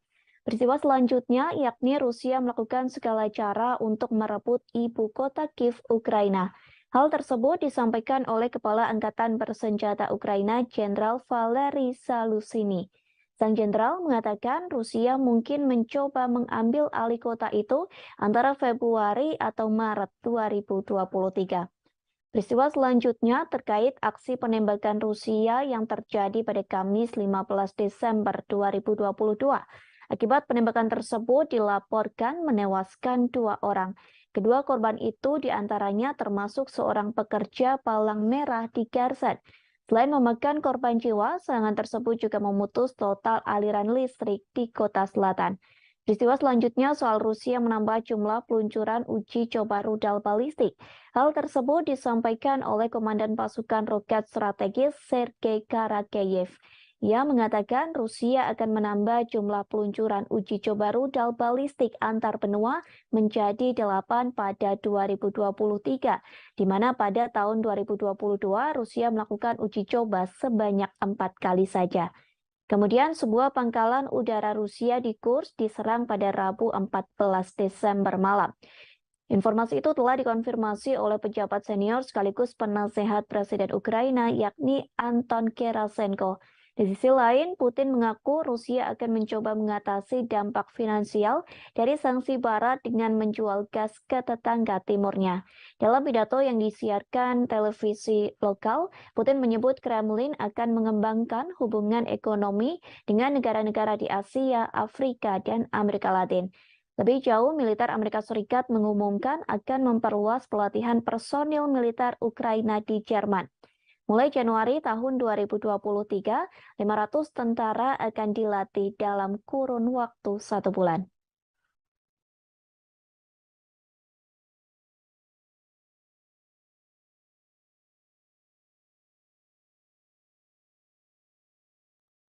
Presiden Rusia Vladimir Putin resmi merilis pemasangan rudal balistik antar benua bertenaga nuklir. Rudal balistik antar benua alias ICBM itu dipasang di wilayah Kaluga pada Rabu 14 Desember 2022. Penempatan misil antar benua ini diumumkan Putin seusai pemerintah Amerika Serikat mengumumkan rencananya mengirimkan rudal Patriot ke Ukraina. Meskipun hingga kini pengiriman senjata tersebut masih dalam tahap wacana.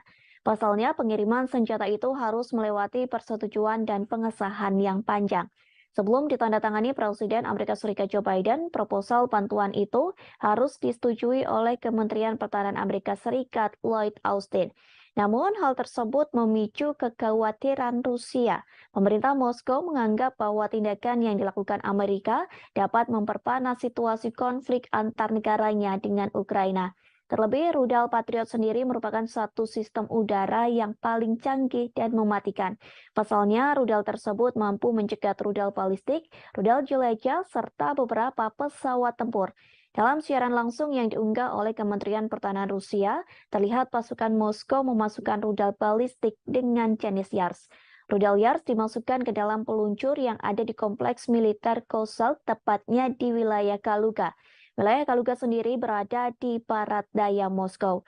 Rudal tersebut dimasukkan ke dalam peluncur dengan menggunakan unit pengangkutan dan pemuatan khusus. Bahkan proses pemasukan rudal Yars ini memakan waktu yang cukup lama hingga beberapa jam. Hal tersebut disebabkan ukuran rudal Yars yang lebih besar dibanding rudal pada umumnya. Rudal Yars merupakan modifikasi dari sistem rudal Topol M. Uniknya, rudal Yars memakai silo atau bangunan bawah tanah sebagai tempat peluncur peluru kendali.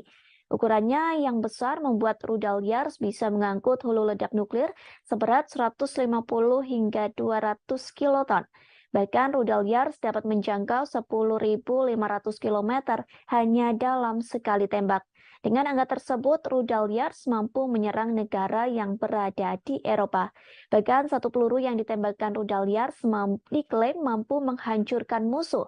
Hal ini dikarenakan rudal Yars diklaim memiliki kekuatan yang dahsyat hingga 12 kali lebih unggul dibanding kekuatan serangan bom atom. Tak hanya memamerkan rudal Yars, Rusia juga memperlihatkan Avangard. Diketahui Avangard merupakan kendaraan luncur hipersonik yang dapat diisi peluru nuklir termasuk RS-28 Sarmat. Menurut Putin, peluncuran senjata-senjata misil antar benua perlu dilakukan.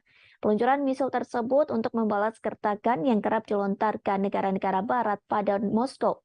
Kepala Batalion Donetsk Rusia yakni Alexander Khodakovsky mengatakan sangat penting mengeluarkan seluruh senjata nuklir tercanggih yang dimiliki Moskow.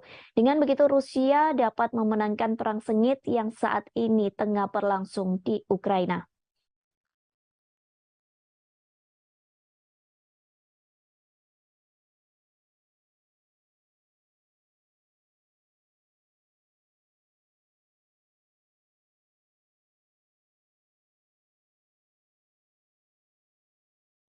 Presiden Rusia Vladimir Putin memastikan tidak ada gencatan senjata menjelang Natal di Ukraina. Pernyataan tersebut disampaikan oleh juru bicara Rusia, Dmitry Peskov. Peskov menyebut gencatan senjata tidak ada dalam agenda Rusia, sehingga dipastikan Ukraina bisa menjalankan Natal dengan aman dan kusyuk. Pernyataan Peskov itu kontradiktif dengan yang sebelumnya pernah disampaikan. Pasalnya, Peskov pernah mengatakan tidak ada perdamaian antara Rusia dengan Ukraina. Perdamaian itu bisa terjadi saat Kiev mengakui 4 wilayah Rusia yang diambil dari Ukraina. Peskov pun sempat menolak proposal damai dengan Ukraina pada Selasa 13 Desember. Rusia mensyaratkan Ukraina untuk mengakui 4 wilayah baru Rusia yang ia ambil dari Ukraina. Presiden Rusia Vladimir Putin telah mengklaim wilayah Donetsk, Luhansk, Zaporizhia, dan Kherson dari Ukraina pada 30 September 2022. Namun, sebagian besar negara di Perserikatan Bangsa-Bangsa atau PBB mengutuk tindakan tersebut sebagai tindakan yang ilegal. Pada November 2022, Rusia menarik pasukannya dari Kherson dan Ukraina berhasil merebut kembali kota Kherson. Juru bicara Rusia Dmitry Peskov juga mengatakan tidak mungkin ada pembicaraan damai jika NATO dan negara-negara barat memberikan bantuan senjata pada Ukraina. Dmitry Peskov menanggapi permintaan Zelensky pada barat untuk mengirim peralatan militer dan keuangan. Zelensky juga mengusulkan solusi perdamaian yang akan dimulai dengan penarikan pasukan Rusia dari Ukraina. Sementara hingga kini pertempuran Rusia dan Ukraina masih terus berlangsung hingga musim dingin. Presiden Ukraina Volodymyr Zelensky mengungkapkan telah mengajukan proposal untuk meminta gencatan senjata ke Rusia.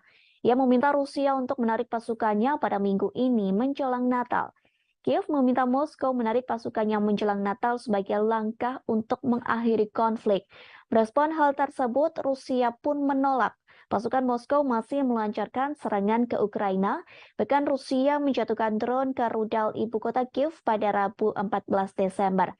Zelensky pun meragukan Rusia tidak menyerang negaranya saat Natal. Pasalnya, Zelensky mengatakan Rusia telah menyerang Ukraina setiap hari dan setiap detik. Bahkan setiap daerah di Ukraina pun telah terkena serangan dari pasukan Putin.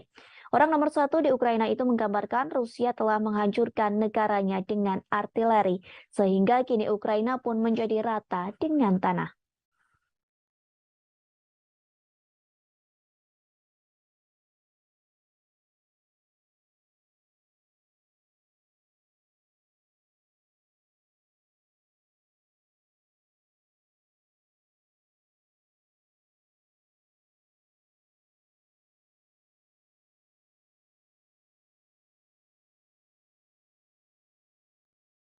Pasukan Rusia sedang berjuang untuk perang yang panjang.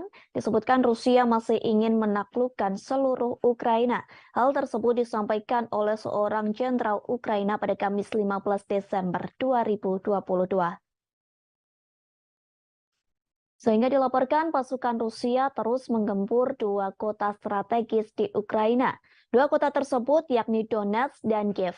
Kedua negara telah mengesampingkan gencatan senjata Natal.